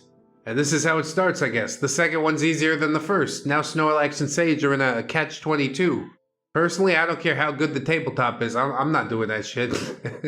But peer pressure is a hell of a thing. At a younger age, maybe.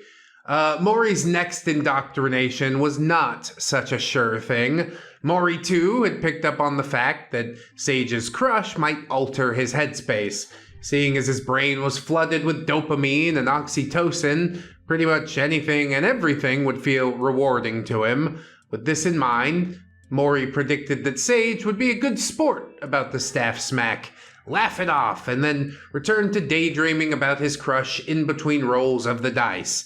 And Maury was correct. Sage laughed, playfully called Maury the F-slur, returned to his seat, and went right back to Athena land.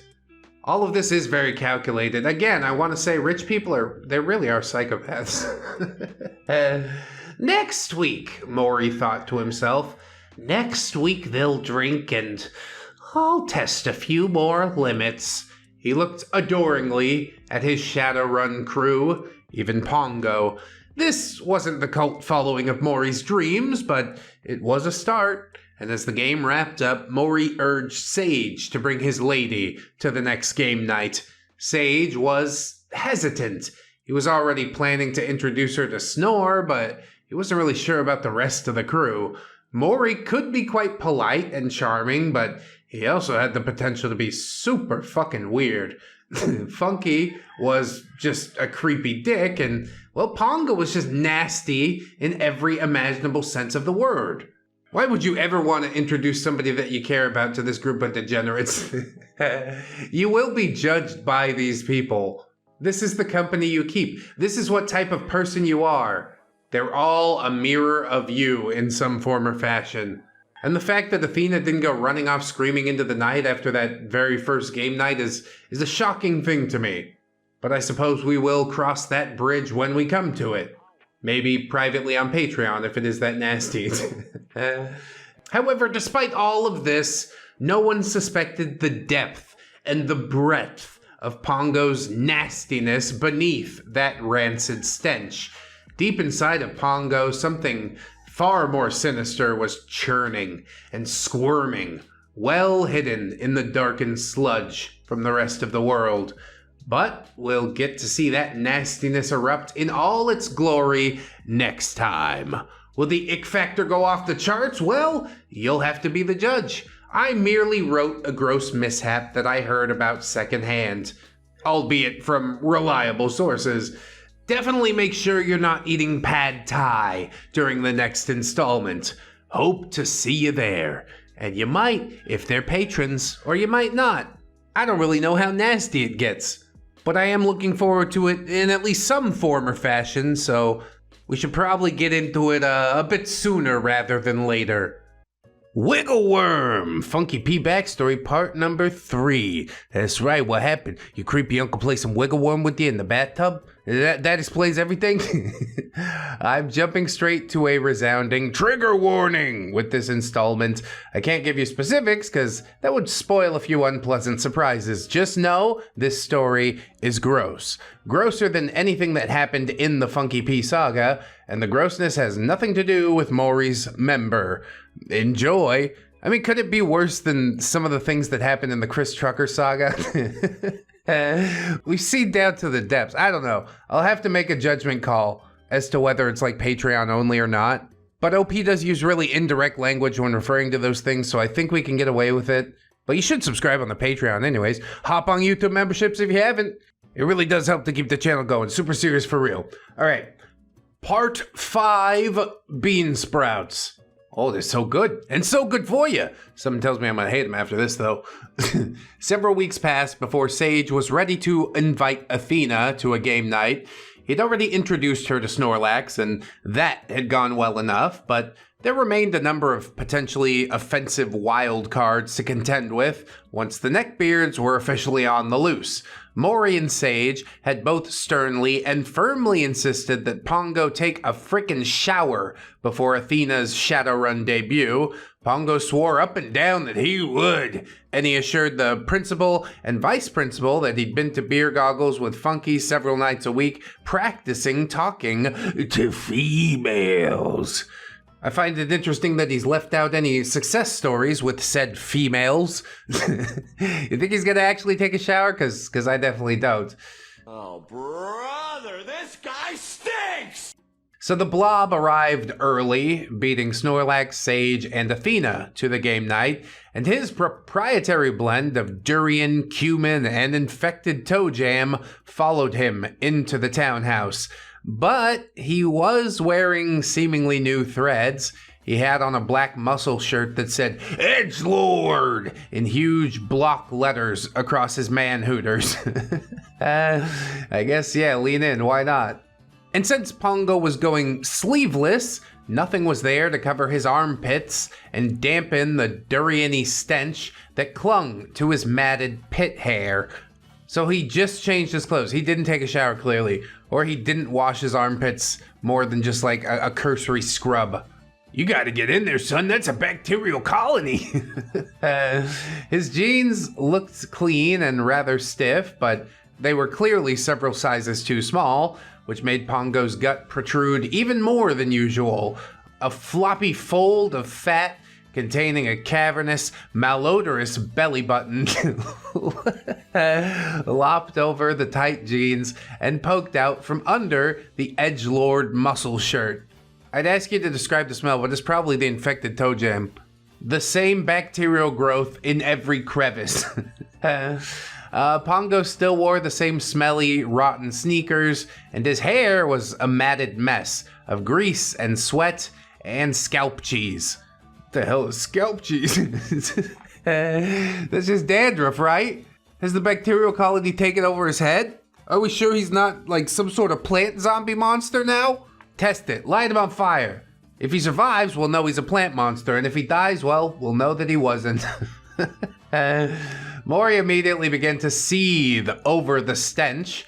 In a rare act of selflessness, Funky spritzed Pongo with a bit of his posh perfume in an attempt to help with damage control. Pongo recoiled in horror. Pongo, what the hell, Funk? I don't want to smell like a girl. Gross. Funky, you should try it the next time we go to beer goggles. Ladies love it. It's one of the reasons that I get so much tang. Maury stepped into Funky's airspace and sniffed the bushy beard. Damn, you're brave to do that. I'm sure that's gonna give you some sort of infection. Maury probably don't care. I had infections before. I can afford penicillin. Maury then says, "Ah, yes, unwashed infected vag. Even your fancy perfume can't mask that aroma. Funky, go wash the stench from your beard. Pongo, please accompany him to the bathroom and try to wash the durian stench from your armpits." Pongo, what the hell's a durian? It's what you smell like. And then OP links a no durians allowed sign, which we did see in Thailand. It is a stinky, stinky fruit. Oh, really delicious though. I tried. Of course I tried it. You know I had to try it. Maury replies, "It's a fruit, Pongo. A pungent, foul-smelling one, but a fruit nonetheless." Pongo, oh shit. I don't want to smell fruity. Funky, did you spray me with durian perfume? Funky, no. I sprayed you with Coco Mademoiselle by Chanel. Maury, the Chanel was likely an improvement, but you still stink of durian, so I must insist that you go freshen up. Pongo opened his mouth to protest some more, but Maury said, Go, scoot, and wash, and for God's sake, smell better." Both neckbeards protested the second time, and Maury said, "Now!" All caps, now you know it's getting really for real. I am happy to see Maury sticking up for Sage, even if it is only to put his junk on his girlfriend's face eventually. It seems like a nice act. It isn't. It's self-serving. During the Funky P saga, I said I couldn't get a read on him. Well, guess what? I think I finally found it. Master Manipulator, largely self-serving, and while he does care, he only really just cares enough, you know? Still a really fascinating character, though. So while the beards were meant to be washing up, Sage cautiously entered Maury's mommy's townhouse with a lovely petite half-Asian and half-Latina woman on his arm. Maury was on his best behavior and was immediately warm and welcoming towards Athena. That's how it starts. That's how it starts. I know your game. Maury, how marvelous that my mage and trusted assistant GM has found such a lovely lady to brighten our game and add to our magic. Athena, I hope so. Sage explained the archetypes to me, so I'm gonna see if being a shaman is a good fit. Maury, splendid! Now, please understand that our game has been a bit of a sausage fest until you arrived. If things get too gross for you, I give you my word that I'll make the boys behave. Interesting. I don't remember OP being extended this offer. Okay. Athena says, I can take it. I played Magic the Gathering in college, and I was usually the only girl in the game shop. I am no stranger to body odor and farts. Well, this goes beyond that. But I guess that's something you have to discover for yourself. Sage laughed nervously, knowing that these games tended to get a whole lot more disgusting than just the familiar malodor of a gaming shop. But he had told Athena most of the horror stories, and she shrugged it off, assuring him that she could hang with a bunch of dudes without getting grossed out. You really feel like you got something to prove, huh? I mean, it's your funeral. Even with the hindsight that most of the people are actually pretty decent people in the group, aside from this degeneracy, if this was presented to me in an elevator pitch, I'd still probably say no. Come on, ReddX, don't you want to poop in buckets? No, I really don't. I'm too old. I don't care no more. Then again, in the story, they are a bunch of kids just trying to figure it out. I don't know, man. I don't think I'd roll with this no matter how much I like my significant other. In truth, Athena was as smitten with Sage as he was with her, and she was determined to be the cool girl and remain unfazed by even the nastiest demonstration of boys being boys. Yeah, totally. Not like other girls at all. But I do think those limits will be tested. Snorlax arrived and greeted everyone cheerfully as always, but as the four socially adept chummers made pleasant small talk in the living room, some sort of commotion erupted in the bathroom. Maury excused himself to go check on the Neckbeards. Funky, this lunchbox trying to sniff my beard. Pongo, but I never smelled a real cooch before. I wanted to see what I've been missing. It smells like wet cat food. Oh, God! Oh, it stinks. Nice and good. I need a minute. 1 minute later. Maury, what you smell on Funky's beard is in no way analogous to the sweet, elegant, earthy, and ever so slightly and delightfully tart flower between a female's legs. Very descriptive, Maury, thank you. To Sage's relief, Athena started giggling hysterically at this exchange, and then she brazenly walked over to Funky, stood on her toes, and took a whiff. She gagged. Athena, oh, for sure, that is not normal. Your girlfriend needs to go to the doctor. Funky, I don't have a girlfriend. Athena, well, whoever you're sleeping with needs to go see a doctor. Funky, I'm sleeping with a bunch of chicks. Athena, well, then you're probably spreading bacterial vaginosis. She's so blunt. I can't help but admire that. Funky, why the hell are you talking to me, woman? Athena, oh, I'm sorry. I'm Athena. I'm Sage's date? Sage, girlfriend. This is my girlfriend. Yeah, why not? Swoop up that title while you got the chance, right? Put it on lock. That was the first time Sage had called Athena his girlfriend, at least the first time that she knew of. So she ran to him and jumped in his arms, and they had a lovely little romantic exchange. Snorlax was grinning, Maury was looking on like a proud papa, and the beards were grumbling to one another, unable to comprehend this genuine display of affection. No, trust me, bro, I've seen this before. After they start kissing, they take their shirts off. And then they're gonna roll around on the floor, and it looks like they're wrestling, but they're not wrestling. Maury says, well then, it seems that the team has assembled, and it's time to pregame. We're getting the dice rolling with some fireball shots tonight. You may crack open the harder stuff later, if you are so inclined. Maury led the chummers into the dining room, where 5 neatly arranged triads of fireball whiskey shots awaited. Fireball! Each tincture shall light a fire in your bellies, improve your spell casting, increase your stamina, and lead us all to victory! Chummers, drink! Athena slammed all 3 shots like a champ, but she swayed and bumped Pongo's arm soon after the shots had been downed. Pongo? Holy shit, Sage. Your girlfriend just hit on me. What do I do? That's not what that means. It doesn't apply in the way you think it does. Athena steadied herself. Oh, my bad. That stuff hit me harder than I expected. I didn't mean to offend you. She extended a hand and looked inquisitively at Pongo, expecting him to tell her his name because they hadn't been properly introduced. Pongo did not read her expression accurately. Pongo, can I eat your punani now? Does it smell like wet cat food? Who the starts a conversation like that? Oh my god.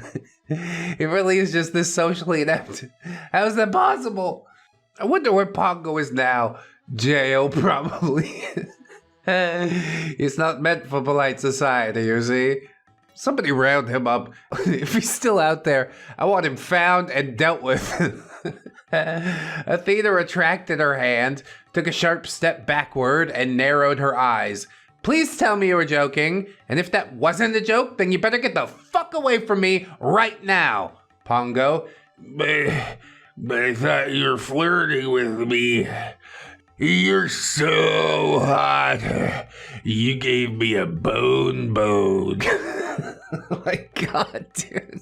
Can we put him outside? He's not meant for interaction with the fairer sex, okay? It was then that Pongo reached up under his flop-over belly and undid his snug jeans in an attempt to relieve some of the pressure on his throbbing chode.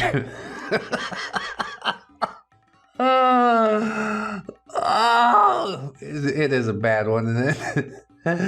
But that action, combined with the vile things he just said, came across as threatening to both Athena and Sage. At that point, Athena dashed to the other side of the table, closer to the front door, and Sage seemed to teleport into Pongo's fetid proximity, where the mighty mage grabbed the fat slob by the collar of his edgelord muscle shirt, instantly implementing a jujitsu move known as cross-collar choke. He leaned down and growled a threat that was only audible to Pongo. The neckbeard tried to flee, but he was trapped in the grasp of a champion MMA fighter with a third-degree black belt in Brazilian Jiu-Jitsu who was now in full attack mode because he was defending his super hot new girlfriend from Pongo's own nasty, nasty words. Shit! I mean, this is valuable insight. He's being taught some real-world lessons right now, you know? Go ahead, choke them out. The brain cells that survive, they'll learn. Maybe. The corners of Pongo's mouth turned downward, and a muffled, bubbling sound rumbled from the backside of his ill-fitting jeans, like distant thunder getting gradually nearer. Oh, Jesus. Sage hadn't seemed to notice the loaf that Pongo dropped into his pants. The enraged mage rotated his wrists and pulled Pongo upward until the blubbery dookie monster was practically standing on his rotten toes. The edgelord muscle shirt began to rip as staccato squirts of bubbling crude ripped in Pongo's pants. Black gold! Oh, it's brown? Damn. In what seemed like a single fluid motion, Sage pushed Pongo's extra chin to the side and wrapped both hands around the thick, sparsely bearded neck. Pongo could barely choke out his words. What the fuck, bro? Everyone looked to Maury to break up the fight. No, it wasn't that. It was more like an attack. But Maury was just watching the spectacle with delight gleaming in his eyes. His fingers were steepled near his mouth, as though he were waiting for something even more exciting to happen. A man literally crapped his pants. What more do you want? What else can he give? So the only other tough guy in the group, Snorlax, crossed over into crappy airspace with the intention of doing whatever he could to de-escalate the situation. He decided to keep his hands off Sage out of fear of riling him up even more, so he moved to pull Pongo away from behind.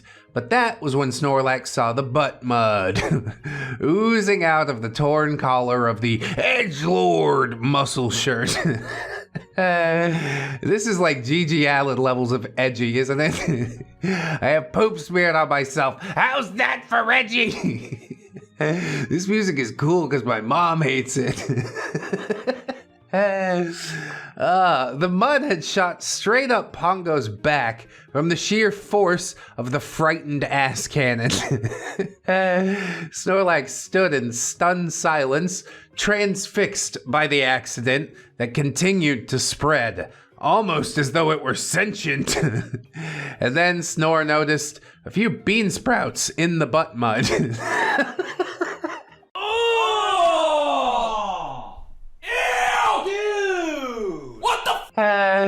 Surely. Not what I would have pegged it for. A bean sprout guy, huh? He must eat a lot of bean sprouts. There was no way that Pongo ate. And then the bean sprouts began to squirm. Oh, God. You got me. It's terrible. Oh, you got me real deep. I feel the vomit. I'm sorry that we all had to experience this together, you know? I'm just as hurt as you are right now, is what I'm telling you. But as always, we brave the depths together. What are we going to do about Pongo's butt worms, his parasites? Snorlax doubled over and threw up the fireball shots that he had just downed. Yeah, I guess how could it escalate is swiftly answered. Simultaneously, the warm, squishy, squirmy butt mud made its way up to Sage's fingers, startling him and causing him to lose his grip. Pongo fell backwards onto the floor, and Sage let out a low-pitched scream when he noticed the brown residue on his fingers. That seemed to snap him out of the rage haze, and as he returned to reality, the full force of the accident invaded his olfactory senses, conjuring up images of surströmming and kimchis and the zoo. Let me assure you, nothing at the zoo is this impure, this unclean.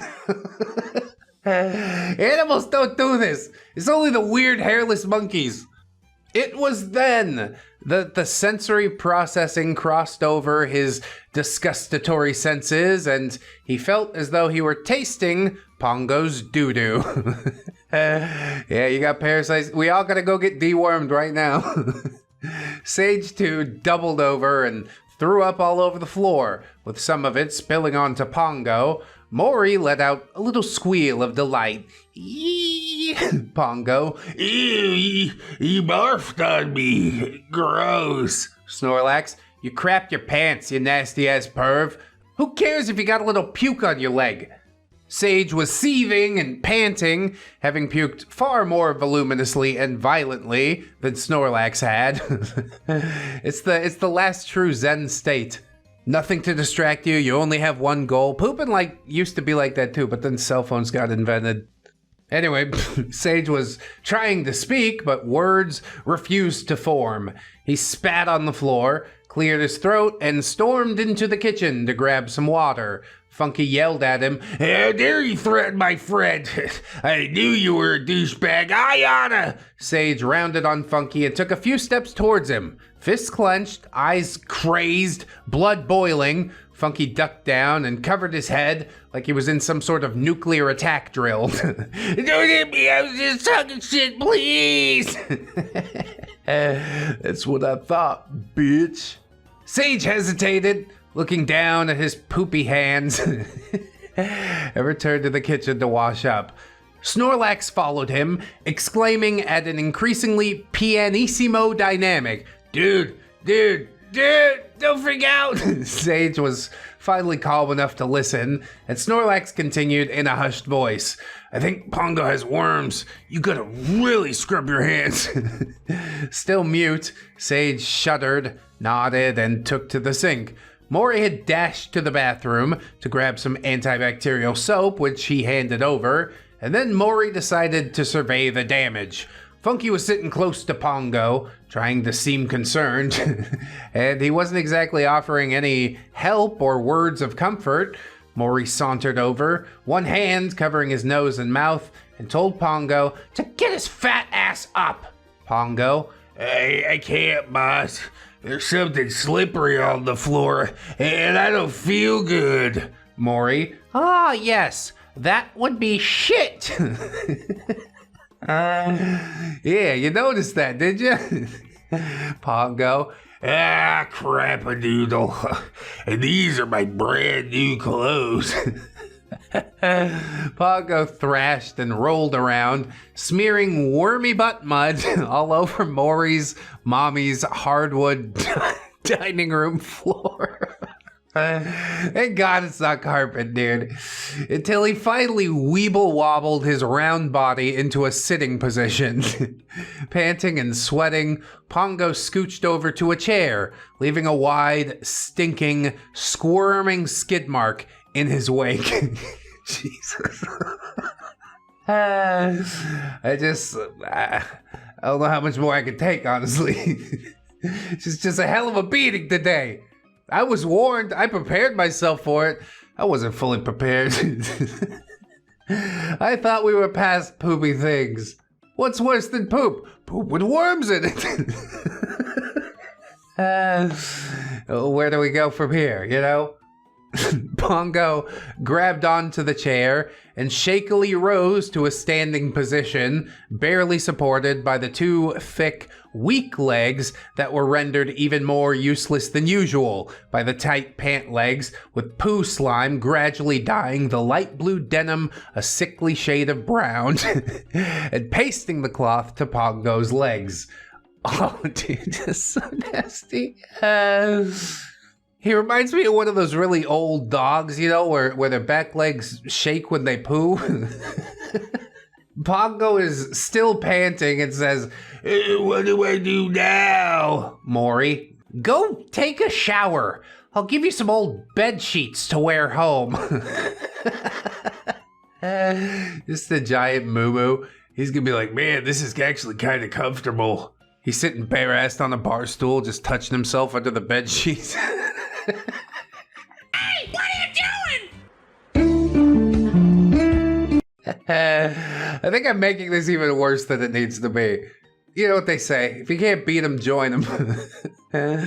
Pongo says, "We're not playing Shadowrun tonight. Where'd that hot girl go?" Funky the Sage. "Looks like your girlfriend ditched you, pretty boy." Sage shot Funky the middle finger and slammed the door as he went outside in search of Athena. Now seems like a pretty good time to bail out. I don't like Shadowrun this much. Can we just spend some time with each other, you know?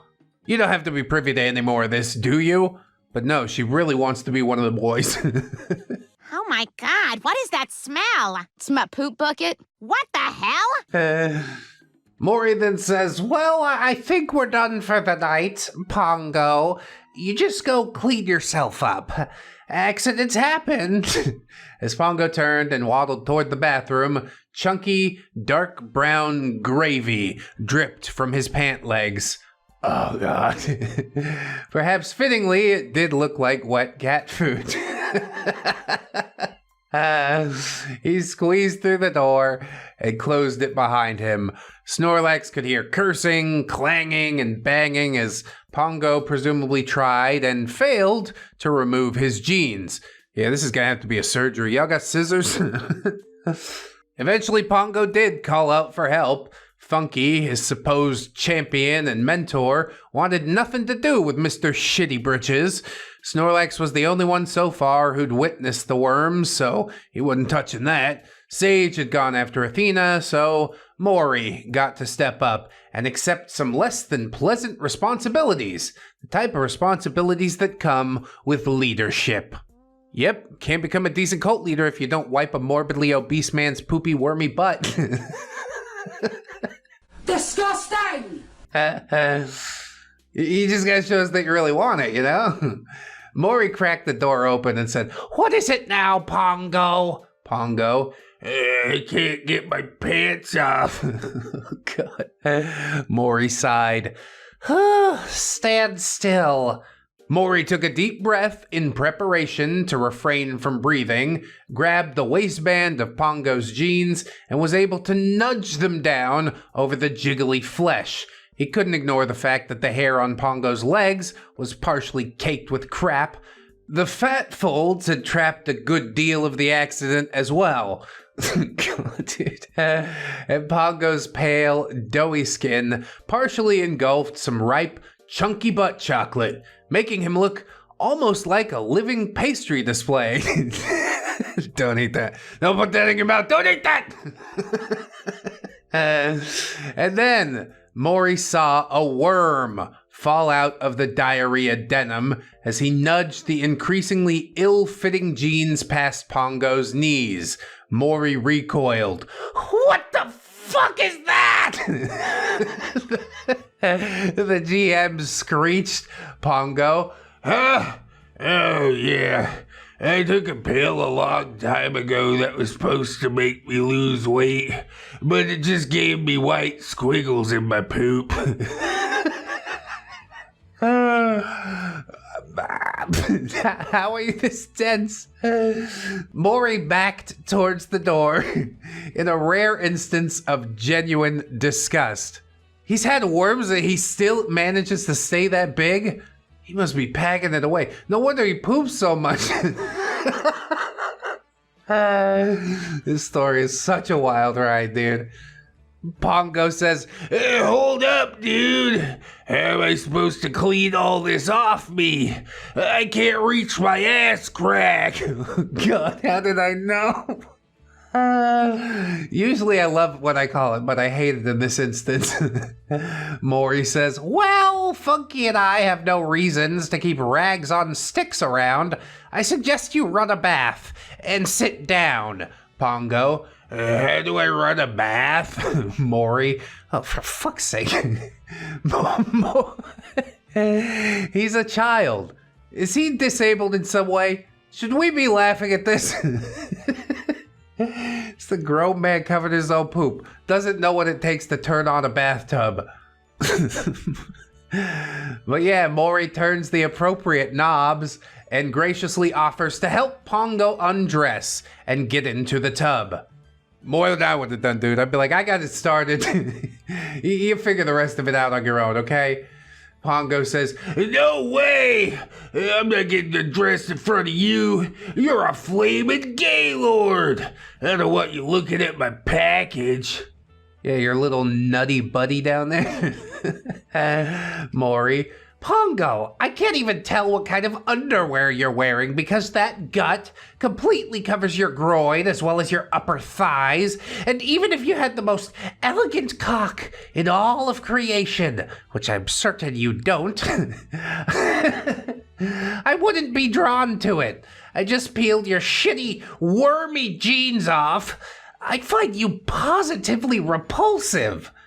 Yeah, this is Pongo trying to retain his last shred of dignity. Give up on it. That's not a fit for you, okay? I guess Pongo agreed because he grunts, takes off his gargantuan, crap-covered frowny brownies and threw them in the crappy clothes pile. Maury made him wipe his hands on a wet, soapy washcloth before allowing Pongo to hold onto his shoulder to climb into the bathtub. God, he must really be a big boy.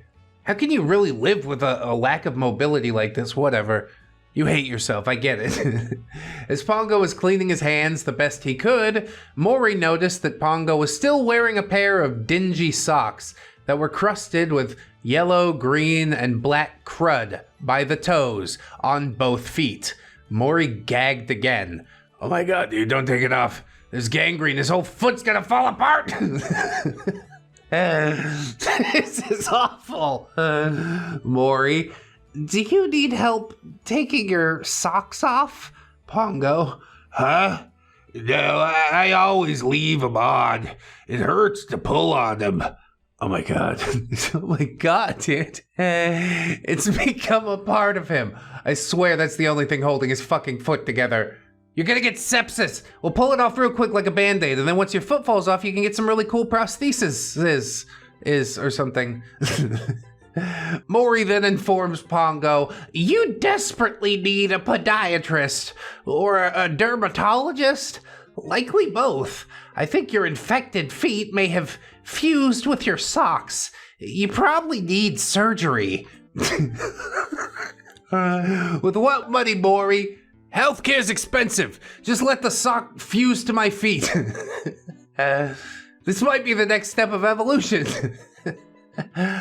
Pongo just grunts dismissively and grips Maury's shoulder as he lumbered gracelessly into the bathtub. Once Pongo had squeezed himself into the narrow confines of the tub, Maury fetched the antibacterial soap from the kitchen, ordered Pongo to use the whole bottle, and then closed the bathroom door on the portly pants pooper. You're gonna have a brown ring around the tub, and it's not just body dirt. That battle has only just begun. But back in the dining room, Maury surveys the damage. At ground zero, there were thick piles of butt mud. A short, wide trail led to a chair with 2 fat crap handprints on the seat, and then there was a longer trail of smaller shit slicks leading past Maury's bedroom and all the way to the bathroom at the end of the hall. This is a disaster. You should have kicked him out the front door and hosed him off, you know? The floor wasn't exactly crawling with worms, but Maury had definitely spotted more than one white squiggle amidst the doo-doo. This was too much for the suddenly prissy GM. Oh, we did find the line, didn't we?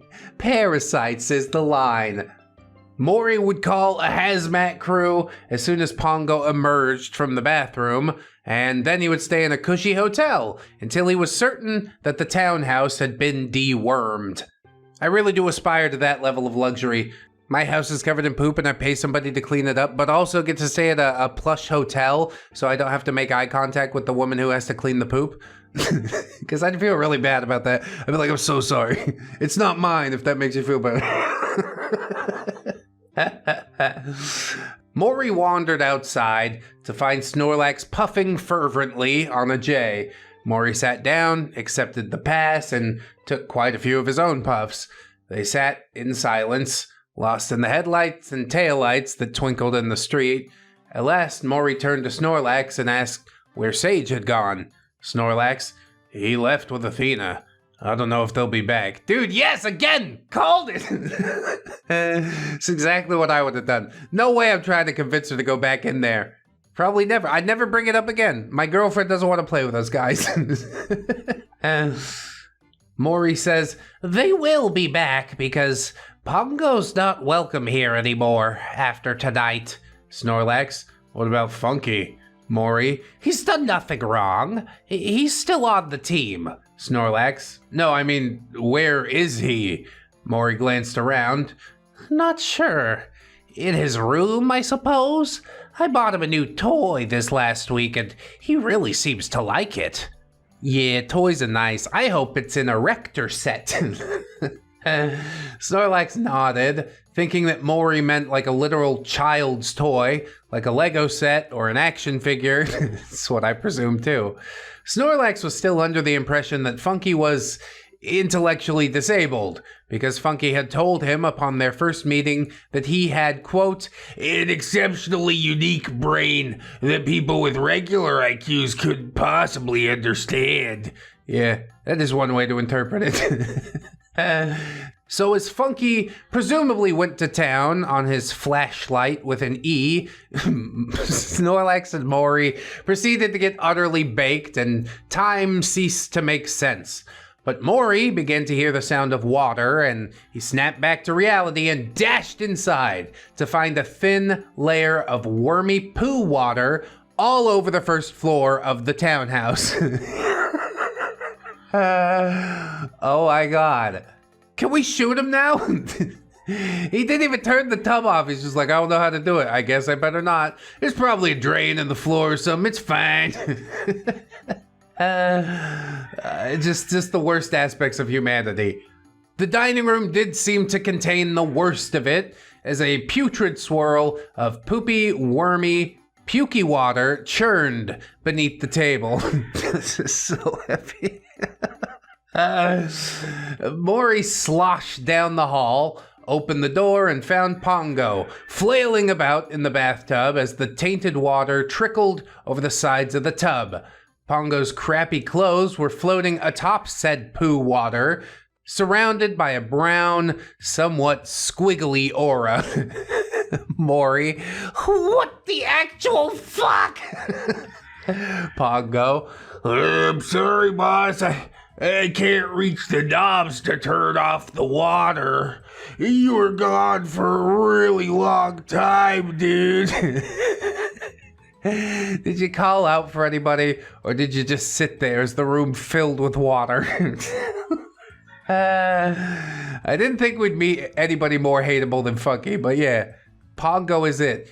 Part of me wants to feel bad because he clearly hasn't been socialized properly, but at a certain point we just have to accept that, yeah, there's no fixing this. Ultimately, Maury had to call the paramedics to come hoist Pongo's fat ass out of the tub. They went ahead and took him to the hospital, and that is when they saw the condition of his feet and learned of the worms. Funky came downstairs to wish his fat friend the speedy recovery, then he retreated to his room with a bottle of Jack Daniels. Snorlax had stuck around because he could tell that Maury was uncharacteristically rattled, and since they were both sort of too stoned to drive, Moore and Snore shared an Uber that dropped Snorlax off at home and dropped Maury off downtown at a posh hotel. Funky was left all alone in the poopy townhouse with only dying worms and his new special flashlight for company. See what I mean? Maury cares, but just enough. I guess I can't blame him. Funky's the one that brought Pongo over, so some of the responsibility is on his shoulders, yes. OP says, okay, there's got to be one more part. It would sound even grosser than this part if I teased it, but it's kind of a womp womp. No, don't say that. What the hell are you doing? You can't say that. You got to put a twist on it. You'd be like, it's an ending you'll never expect. Yeah, because it's disappointing. But you don't say that part. This is marketing. As in, Maury thinks it's gonna be gloriously debauched and totally epic, but a wise man often says that the expectation is probably better than the reality. Even so, I hope you'll take a ride through one more installment of Deep Shadowrun lore with me. Yes, absolutely, I'm in for it. I don't think we'll get in trouble for this one. Then again, you never know, terms and conditions, they're always changing. But I haven't felt that viscerally sick during a video since, like, Chris Trucker. There's other things that make me sick, but it's like rage sick, you know? Doesn't matter. Anyways, I'm gonna link Chris Trucker on the end card for you. Amazing series, highly recommended. A degeneracy fail? Funky P backstory, final installment. And of course, welcome back to User Cringy Val. OP's note! I did a terrible job of teasing this chapter last time I posted. So let me assure you that my esteemed beta reader and fellow funky loather noped out of this chapter, even after powering through the buttworm story like a champ. The drug use was too much for her. I guess this is also your trigger warning that, yeah, there will be some usage of those substances. Lots of usage. So, enjoy. Yeah, ReddX Industries lawyers have informed me that I should say we do not condone any of this. What you choose to put in your body is your choice, but just, you know, try to be choosy. In the Wake of the Worms is the title of this one. During his lovely little staycation, Maury got to know downtown Wellsprings and impulsively put in a bid for a swanky downtown condo. Yeah, because if you're rich enough, that's just a thing that you can do. He had to return to the townhouse to deal with the hazmat crew, since Funky wasn't, you know, adulty enough to handle that task. Well, maybe he'd get it out if Maury wasn't fucking babying him every step of the way. The townhouse did reek of doo-doo, but Funky made no mention of the stench. He only grumbled about not being able to get to the liquor cabinet without stepping in icky, sticky sludge. Yeah, just throw a newspaper on top of it. You'll be fine. This is all normal. It's not a big deal. Look, see? See how quick it goes away? And now might be a good time to propose a theory. Based on my own experiences with him, as well as the stories I've heard from the OG chummers, I think Funky had a diminished sense of smell, if not full-blown anosmia. That would explain his chronic overuse of perfume, his claims of obliviousness to the fishy fumes in his beard, his apathy towards Pongo's pong, and his apathy toward the craptastic stench in the townhouse. Just a theory. I'll allow it. I mean, I'm a smoker, so I have a diminished sense of smell. Maybe that's what's doing it. Anyway, let's get back to the story. While the hazmat crew did their thing, Maury broke the news to Funky that he'd be moving downtown by himself. But he left the townhouse to Funky, encouraging him to enjoy his new bachelor pad. Dude, kind of sick, actually. When Funky griped that he was gonna get bored living alone, Maury decided to pull some strings, and eventually he got Funky a job at a vegan gastropub that his mommy's beloved Eskimo sister / his daddy's eccentric mistress owned. Eskimo sister? What? There's a whole thing to unpack there, I'm sure. I can't get into it. Yes, I'm talking about one woman, in case that was unclear. It's possible that this laissez-faire attitude that Maury's parents had towards commitment was what inspired Funky to be terminally unfaithful and still feel like he was being a great boyfriend. Yeah, let's not make up excuses for him. They're both degenerates. They spawned a degenerate who befriended a degenerate, okay? And I know there's people in the comments like, oh, Maury's the best character in the story. But I don't agree. That title belongs to Snorlax. Don't debate me. Listen, you little wiseacre. I'm right, you're wrong. And there's nothing you can do about it. Maury's a degenerate like the rest of them. Sure, he's empathetic somewhat. He knows how to deal with people, but it's entirely self-serving. And also, I think I just really resent rich people until I become a rich people, and then I'll be like, no, he's totally cool. This is all normal. Whatever, I digress. Anyways, all I ever heard about Funky's parents were that they had both been in and out of prison for his entire life. So Funky spent his formative years on his grandfather's pirate ship. Yeah, okay. When Grandpappy got pinched for piracy, Funky went to live in his mother's brothel and got raised by ladies of the night who had managed to dodge the fuzz and continue working there. That feels outlandish and untrue, but I guess we'll never really know. Yeah, he's just a compulsive liar. I'm not buying into any of that.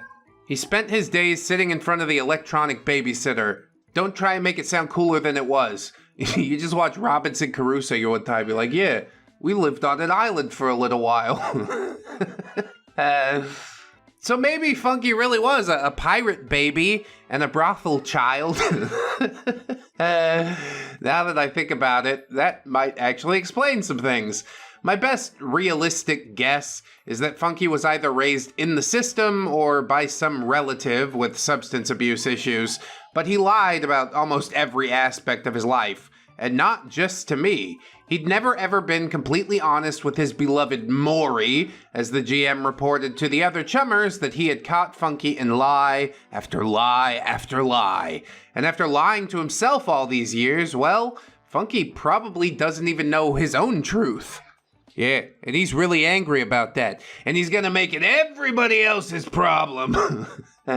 So returning to Funky's surprisingly long stint as something resembling a wagey at a douchey vegan midtown hotspot, it turned out that Funky was creepily good at wearing a mask and pretending to be a gentleman for 5 or 6 hours a day, 3 or 4 days per week. And the better he got at pretending to be polite, the more he made in tips.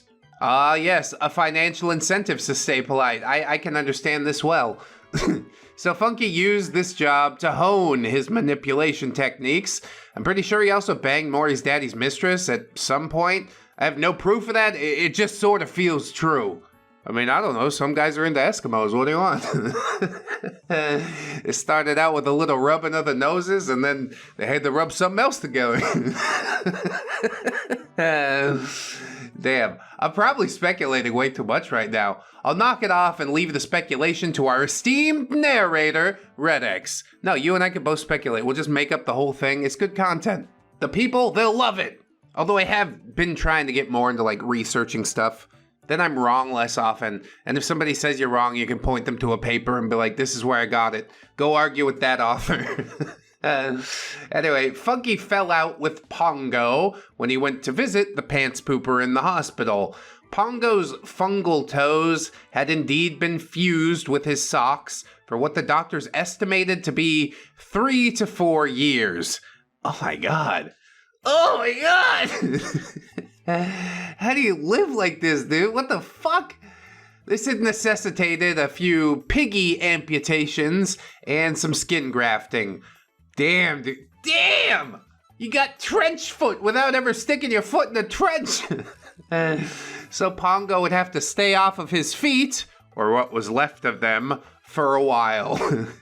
A gastroenterologist was giving him an anti-parasitic and got him started on probiotics to improve his absolutely wretched gut health.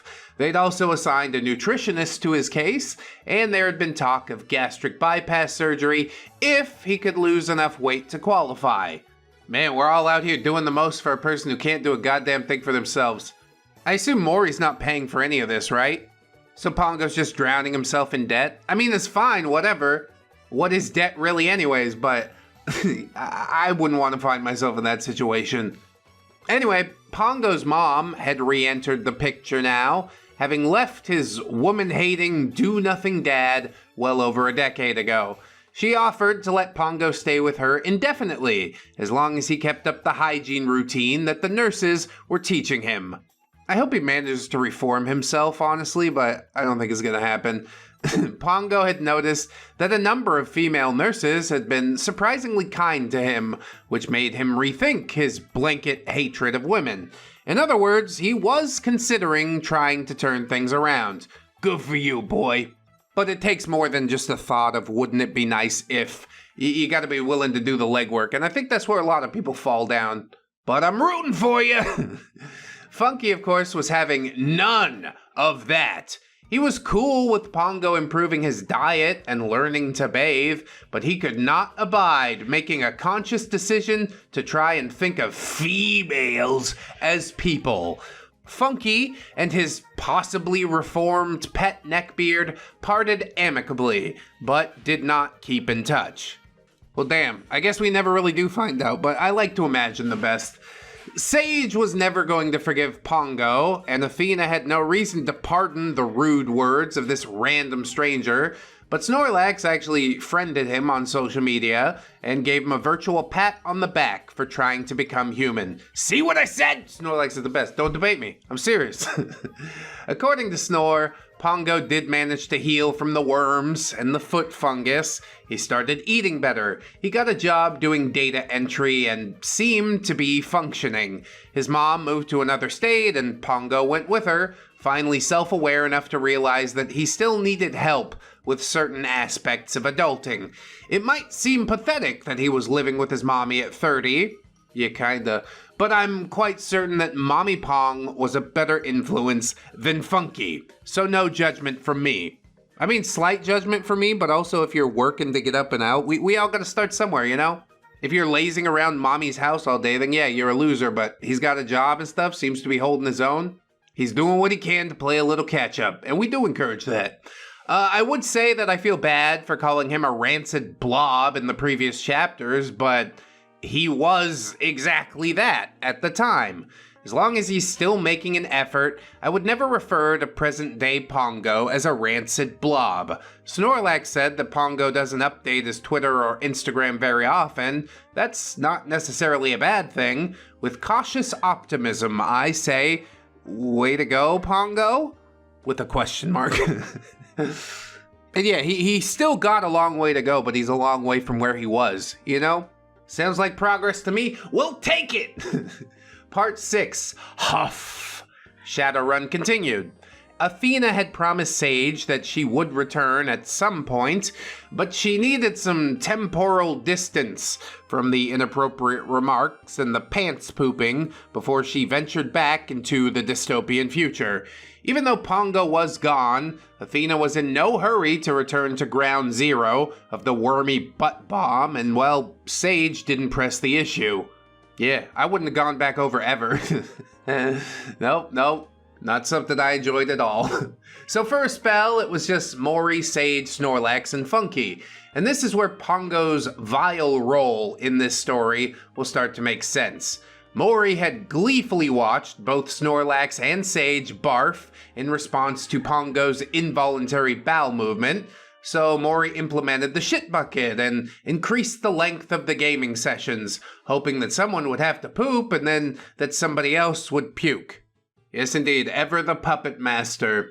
This didn't work. It's one thing to spout an outlandish rule like that, But every player, even Funky, had been socialized to perceive pooping as a private thing, which meant none of them were cool with going number 2 in a room full of people. They would either hold it, or they would dash to the bathroom and lock the door, telling Maury to go screw! At last, Maury took it upon himself to take the dump, but it did not have the desired effect. The guys merely laughed and engaged in dramatic displays of disgust, but nobody actually puked. Good. Keep holding it back. Don't give him what he wants. A reasonably fit man with a reasonably healthy diet dropping a deuce into a bucket is certainly disgusting, immature, and malodorous, but it hardly compares to a smelly fat fuck filling his pants with wormy, explosive diarrhea. I mean, the vast majority of us have probably dealt with animals pooping on the floor, or kids needing help in the bathroom, disgruntled former employees crapping near the entrance to the bar where we worked. That one might just be OP, actually. It's not fun, but it still pales in comparison to Pongo's giant, gelatinous ass exploding in his pants. Yeah, Maury's gotta eat like broccoli and cheese before game night. I think he might stand a chance. Maury had managed, however, to convince everyone to up their alcohol intake. Snorlax still believed that Funky rode the short bus, so Maury played up that special needs angle and told Snorlax that alcohol quelled Funky's insecurities and that it would make him feel better to see the other chummers drinking. Sage knew damn well that Funky, well, he was just an asshole. So Maury convinced the assistant GM that a bit of the hard stuff might take the irritating edge off and make Funky more tolerable. And indeed, Funky seemed like less of an asshole. In truth, the Beard had lost interest in antagonizing the current resident pretty boy, since Sage had come down with a bad case of one-itis, taken himself off the market, and was no longer a threat to Funky. I mean, we are comparing pristine oranges with rotten apples at the moment. There's no comparison you could draw between Sage and Funky. The fact that Funky even tries to draw the comparison, that's mind-boggling. Do you not see who you are and how you're perceived? Whatever. So the guys made absolutely no fuss about accepting the piss jars when those came into play. They needed them since they were all getting absolutely blotto. On the night that Maury had taken a dump in the bucket and the team had filled 4 jars with ropey, dehydrated pee, Maury felt a jolt of inspiration for a new means of clouding everyone's mind. Maury, has anyone ever tried Jankum? You want some Jankum? It'll make y'all better. What's in it? My body weighs, silly. Sage and Snorlax groan-laughed, disgusted, but holding on to hope that Maury was joking. Sage, that's an urban myth.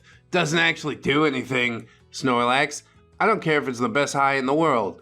I am not huffing sewage, bro. Funky to Maury, didn't you say that it's like a delicacy in Africa? Maury, it's not a delicacy, it's a last resort. Oh, good. Some say it's bogus. Some say it's a spiritual awakening. I figure we've got the ingredients, so why not whip up a few batches and see for ourselves? Sage and Snorlax were both firm fuck no's, but Maury and Funky were game.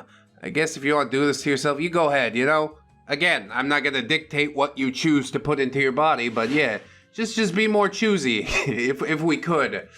I should also mention that the Shadowrun games continued to take place at the townhouse, and Funky had become the host. Seeing as he had gotten pretty competent at his maitre d' job, he actually enjoyed having the Shadowrun crew at his house, and he was a surprisingly good host. Then it's like you're working 7 days a week, isn't it? Kind of crazy. But maybe he needs this type of routine and schedule to keep himself sane. So Funky either brought food from the restaurant or ordered in when the guys kicked up a fuss about the lack of meat on the menu. He kept the liquor cabinet fully stocked and had the kitchen set up like an actual bar. He even baked cookies. They were pre-mixed Nestle Toll House cookies, but yeah, cookies nonetheless. It was kind of his calling. I wonder how different things would have been if Funky had continued to host the games. I mean, he come up with a bunch of stupid rules, not let you in here without a jacket and a tie type of shit. Anyway, Maury looked up some Jenkem recipes, measured the optimal amount of urine, spooned in the optimal amount of feces, funneled the raw sewage into 2 empty bottles, and placed balloons over the bottle openings. Oh, this is nasty. Trace amounts of science, yes, but couldn't be me. Funky was tasked with leaving the vile hallucinogen to ferment in the sun on the back porch of the townhouse for 1 week. That didn't work. Apparently a week was too long, and the balloons popped, fouling the air with the pungent stench of sewage. I mean, you could tell the balloon's getting too big, can't you? What a moron. Couldn't even make poop gas right. Funky didn't notice the stench, though, and he got in trouble with the neighbors and was furious with Maury for failing to warn him that the balloons might pop and that it would be ferociously stinky if that happened. Maury eventually took the blame and bought matching Shadowrun tattoos for himself and Funky in an effort to keep the peace. Funky was extremely proud of his new tramp stamp. Yeah, you should pop poop balloons in the house more often. You can reap all kinds of rewards. The next week, Maury started offering generous amounts of cash to anyone who would crap in the bucket. Are you that desperate? Funky continued to refuse because, well, he was already on Maury's payroll, but Sage and Snorlax began to consider it. Even so, Maury was still the only player who was born without a sense of shame, so he once again took it upon himself to make the deposit. And this time, Maury announced that he and Funky would huff the Jenkem 3 days after game night, which meant Funky would be hosting a Jenkem party on Tuesday night. Nope, gonna miss that one. The GM assured Sage and Snorlax that they wouldn't be required to huff, they were only there to witness the effects. Optimal ratios were mixed, balloons affixed, and the vile concoction was left to ferment on Funky's back porch atop a pile of bricks. Bro, I'm not going to that party, I don't care. I can't even tell if any of you are acting strange or because this group is full of weirdos. It's just gonna be you two weirdos breathing deeply of the feces. Then again, maybe somebody will feel bad and show up. I don't really know. So Tuesday night rolls around, and Athena agreed to accompany Sage to the Jenkem huffing party. Dude, what? It is actually going to be a party. Okay, we all make choices. Not because she was keen to watch Maury and Funky's idiotic behavior, but because Sage had begged her to tag along so she could give him an out if the party proved to be overly disgusting. And because he kind of wanted to get fucked up and needed a spotter. Snorlax brought a baggie of psilocybin with him, hoping that Maury and Funky would agree to a far less vile means of inducing hallucinations, a tried and true means at that. Oh, well that part actually does sound kind of fun. Funky was aghast that Snorlax was suggesting something as deviant as shrooms. How uncouth! Why the Jenkem was somehow fine, yet shrooms were evil, I don't know. Well, Funky wanted to altruistically connect with the African children who had invented this repugnant coping mechanism. Wait, that doesn't sound right? He should try another excuse? Well, okay then. He also reasoned that one could accidentally get a similar high from walking past a busted sewer line, so this little experiment didn't really count as drug use. Still not buying it? Damn. Well, okay. The truth was that Funky sorta wanted the trip, but without doing anything scary, like shrooms or Sid. Really? You think there's a deeper truth? Fine. Most of all, Funky, he just wanted to please Maury. Ding, ding, ding, ding! And indeed, that probably is the correct answer. You're paying for me to exist? Sure, I'll huff your poop. Disgusting! I mean, you already got your head so far up there. This is a little further from the source, but yeah, essentially the same thing. Snore and Sage took to the kitchen to prepare the shroom tea, and Maury fully supported their decision to trip on a more conventional and less repugnant substance. As the guys made their tea, their hot spotter sipped an energy drink in the dining room. Funky arranged the throw pillows in the living room, while Maury retrieved the bottles from the back porch that were topped with brightly colored balloons. Maury got the neon pink one, Funky got the lime green one. If one didn't know better, they might be forgiven for thinking that the bros were just about to play a wholesome kids game. I suppose it did kind of start out as a kids game, just not a very wholesome one. And soon everyone gathered in the living room. Sage and Snorlax with their cups of shroom tea, Athena with her rock star, and Maury and Funky with their sewage. We definitely all make choices. I've never heard or researched or known about anyone that tried Jankum, so yeah, I am fascinated by this story. Do I think that it's going to go well? I mean, nothing else does in these stories, so that's sort of a hint. Maury says, "Tonight we shall enter another dimension. Whether we get there by way of magic shrooms or fermented effluvia, we must all thank a pile of poop for making these trips possible. Give your thanks to the feces." Maury gently tapped the gong next to his pillow as the other chummers muttered, "Thank you, shit." Athena was trying not to laugh. Sage and Snorlax both sipped their tea, and Maury handed Funky a straw. "You first, my shit-sipping samurai." Oh god, this is really gonna happen, isn't it? We've gone too far. We can't go back!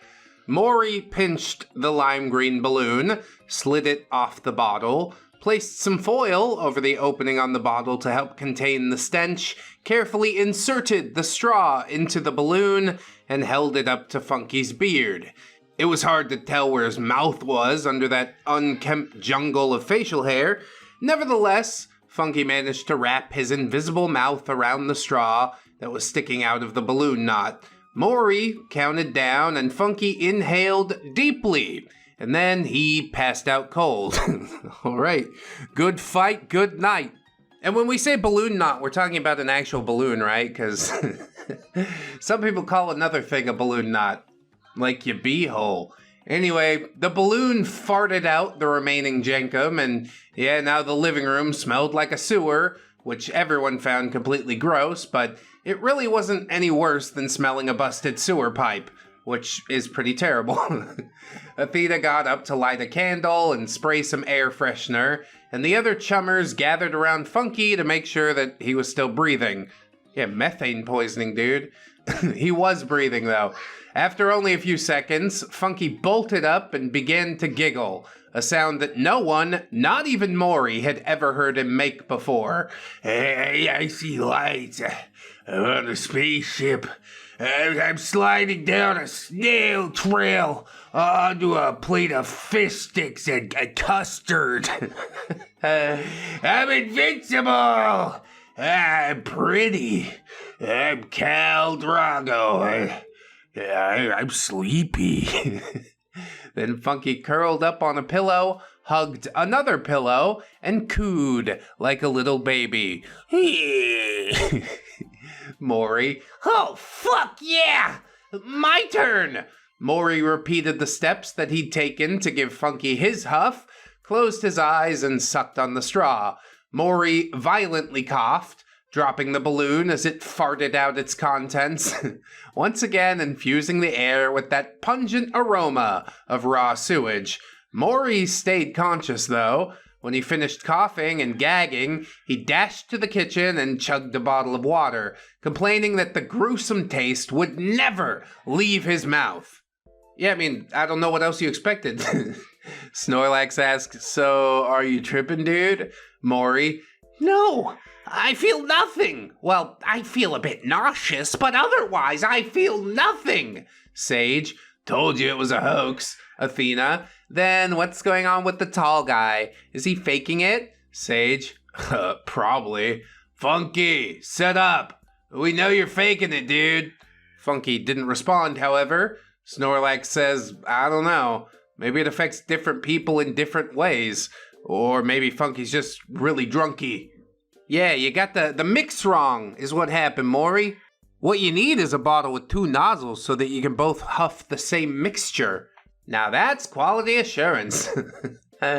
Ultimately, Maury just decided to have a cup of shroom tea. The 3 non-beardy male chummers had a grand old time dancing to the Doors with a night sky room projector and enjoying a gentle trip. 3 non-beardy? I think we mean 2 non-beardy and Maury. Although he's not as socially crippled as a beard, I guess he's just a degenerate. Anyway, Athena found the tripping amusing and drove them all home when the hour got late, choosing to say nothing about how bad Maury still smelled when he got into her car. As was usually the case with him, Maury paid to get Athena's car detailed later that week. Yeah, when you got this much money, real life means nothing. I long to get to that point. During the gathering, Funky would occasionally sit up and giggle and say something nonsensical and then return to a semi-conscious cooing state amidst the throw pillows. It was the one and only time that any of them would ever see him act happy, and he claimed not to remember a thing the next day. Had he been faking it? Had he really been that giddy but woke up feeling humiliated that he displayed happiness in front of his friends? Or was he really in some sort of altered state, tripping balls on dookie fumes of his one true love? As with almost everything not directly observable, we will never know. He's faking it. Just another lie added to the pile of lies. Funky did allude to his Jenkem trip once, when we were dating, as he chastised me for taking half of an Adderall before we went out one night. You never know what you're messing with. You might have no memory of this evening, and I know you do some deranged theater nerd shit even when you're sober. I did a mystery drug once, so I'm the expert here, Pixie. Once I heard the old Shadowrun stories and added things up, I laughed way too hard when I realized that Jenkem was Funky's mystery drug. Yeah, there's a reason he chose not to name it. I too had thought it to be nothing but an urban myth. I still think it probably was, for the most part. Funky and Maury were outliers, although I doubt they were the only idiots who read about it and thought it sounded edgy and cool. But they were definitely far too old to be fucking with that quite literal shit. I mean, they're both a couple of Peter Pans, ain't they? Just never want to grow up. Spend the rest of my days sniffing Jenkem in the basement. Anyway, part 7, the degeneracy crystallizes. Yeah, right now it's like in more of a gaseous state. But I am looking forward to see it solidify. At what point did Maury stop paying them to poop in the buckets? So yes, Maury's curiosity about Jenkem having been sated. The degeneracy returned to nothing more than the pee jars, occasionally paying someone handsomely if they were able to drop a deuce in the bucket, making sure that everyone was drunk enough to already be feeling a little queasy when the deuce began stinking up the living room, and of course this increased the likelihood that a chummer would chunder, and of course there were the staff punishments. Yep, I'm already out of here, guarantee it. Aside from Sage beating Maury's ass after he whipped it out and tried to put it on Athena, the guys really had nothing to say about the omnipresence of the staff. They mostly paid attention to how excited Maury seemed to get when he messed with Funky. According to all accounts, he never sprang a semi or dragged things out for more than a few seconds with anyone except for Funky. Each night, the chummers took bets on whether something a bit Greek would transpire between Maury and Funky was just observant enough to know that the others thought he had something going on with Maury.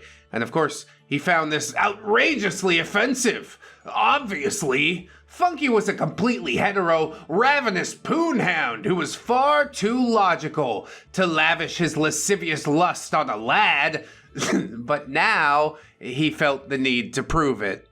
Funky really is such a weird case. He lives his life through everyone else's frame of reference. He can't be happy unless people see him a certain way. That's insanity. It's never going to be how you want it, so just work on being comfortable with yourself. Would you? Could you? He can't. So, Funky started parading his skanks through the townhouse and up to his bedroom on the game nights. But he would throw a temper tantrum if those skanks weren't loud and enthusiastic enough. See, he can't even enjoy it unless other people sign off on it. It's fucking weird. And Funky didn't always return reeking of rancid rug, but a reeking beard was the result more often than not. Smells like wet cat food. Of course, this only made the chummers tease him even more mercilessly about his funky facial fuzz. From time to time, he would have a serious girlfriend, but that never seemed to hinder the skank parade. Having been one of those serious girlfriends, I can assure you that Funky did not take romantic relationships seriously. Unless by serious, you mean him having absolutely no sense of humor, because that was true. Every single thing he did was an attempt to gain social clout, although the qualitative nature of the clout that he so desperately sought was constantly changing. As it always does. Like I said, just be happy with yourself. Sometimes it's difficult, but practice now. Eventually, Sage bought a house that had a much larger living room, as well as a backyard, and since it was an actual standalone house, there was more distance from the neighbors, meaning that they could get considerably rowdier. Maury talked Sage into hosting the game nights that would eventually become game weekends, and Funky was pitifully butthurt over no longer being the esteemed host. That's right, you've been usurped by the pretty boy. Maybe you shouldn't have let him have it so easy after all. Even Sage admitted that Funky had put in more of an effort as the host and stated that Funky was noticeably less grumpy when he was hosting, but the rest of the chummers agreed that Sage was better at keeping things under control.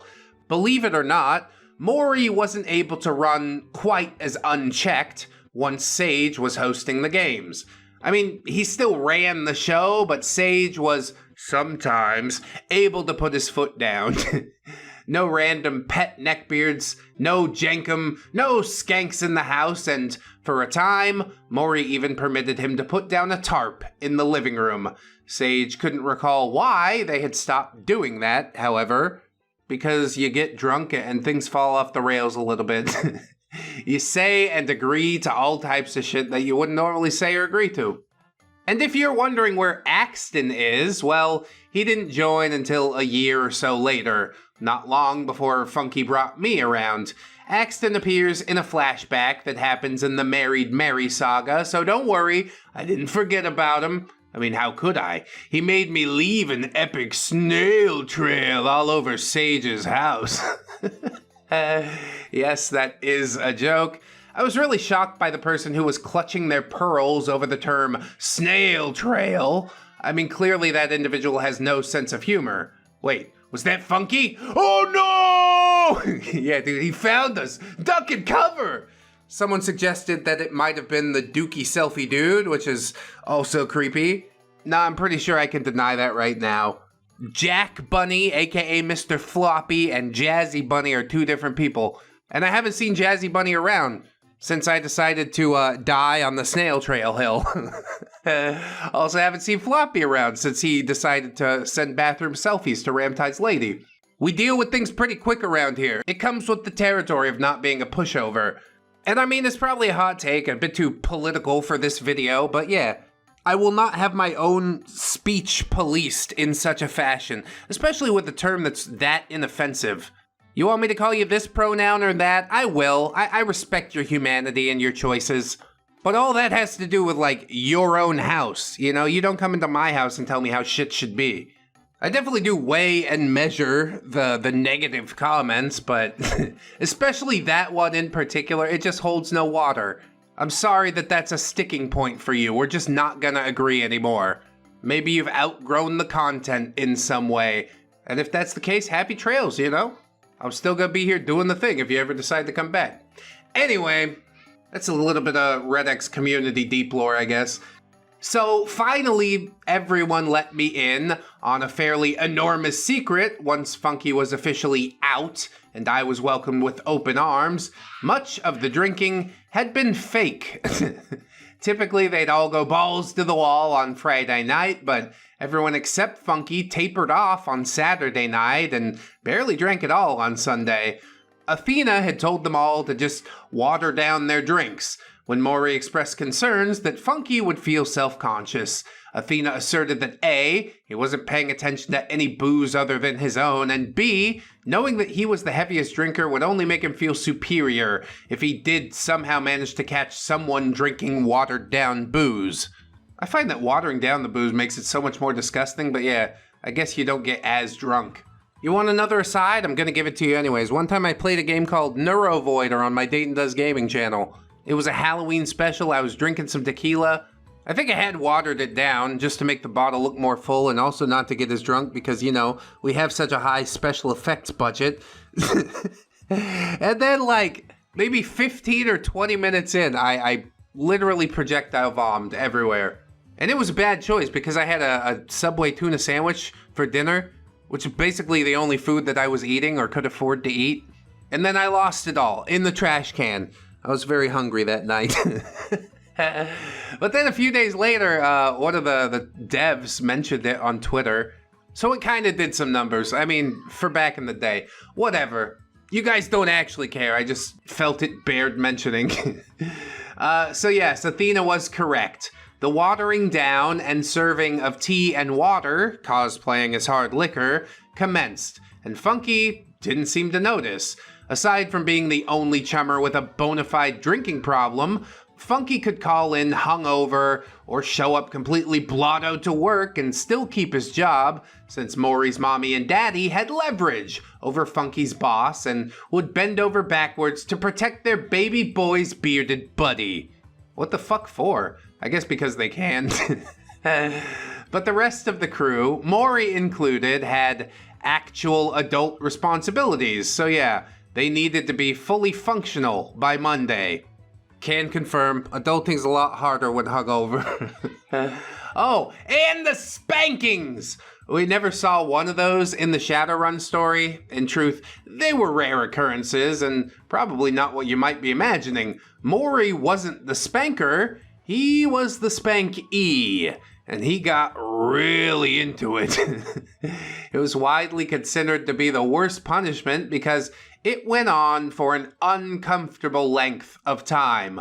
Maury would constantly demand harder smacks, moan in unbridled ecstasy, and he made no attempt to conceal his physiological response to this subjectively arousing activity. Pretty weird way to go through life, but I guess like tickling yourself, you can't really spank yourself. In fairness to the kinky GM, he always let the chummers off the hook if they told him that the spanking was out of their comfort zone. The only chummer who never noped out of a spanking was... Do I even need to say it? I'm gonna say it was Funky. It was Funky P Beard. And this feels like it's getting hella long, so I think it's time to wrap it up. I'm gonna stick with attributing the whole downward spiral to a perfect storm of Funky's alcoholism, Maury's misguided coddling of Funky, and Maury's ability to step up as a warm, welcoming leader who was able to make pretty much anything seem fun.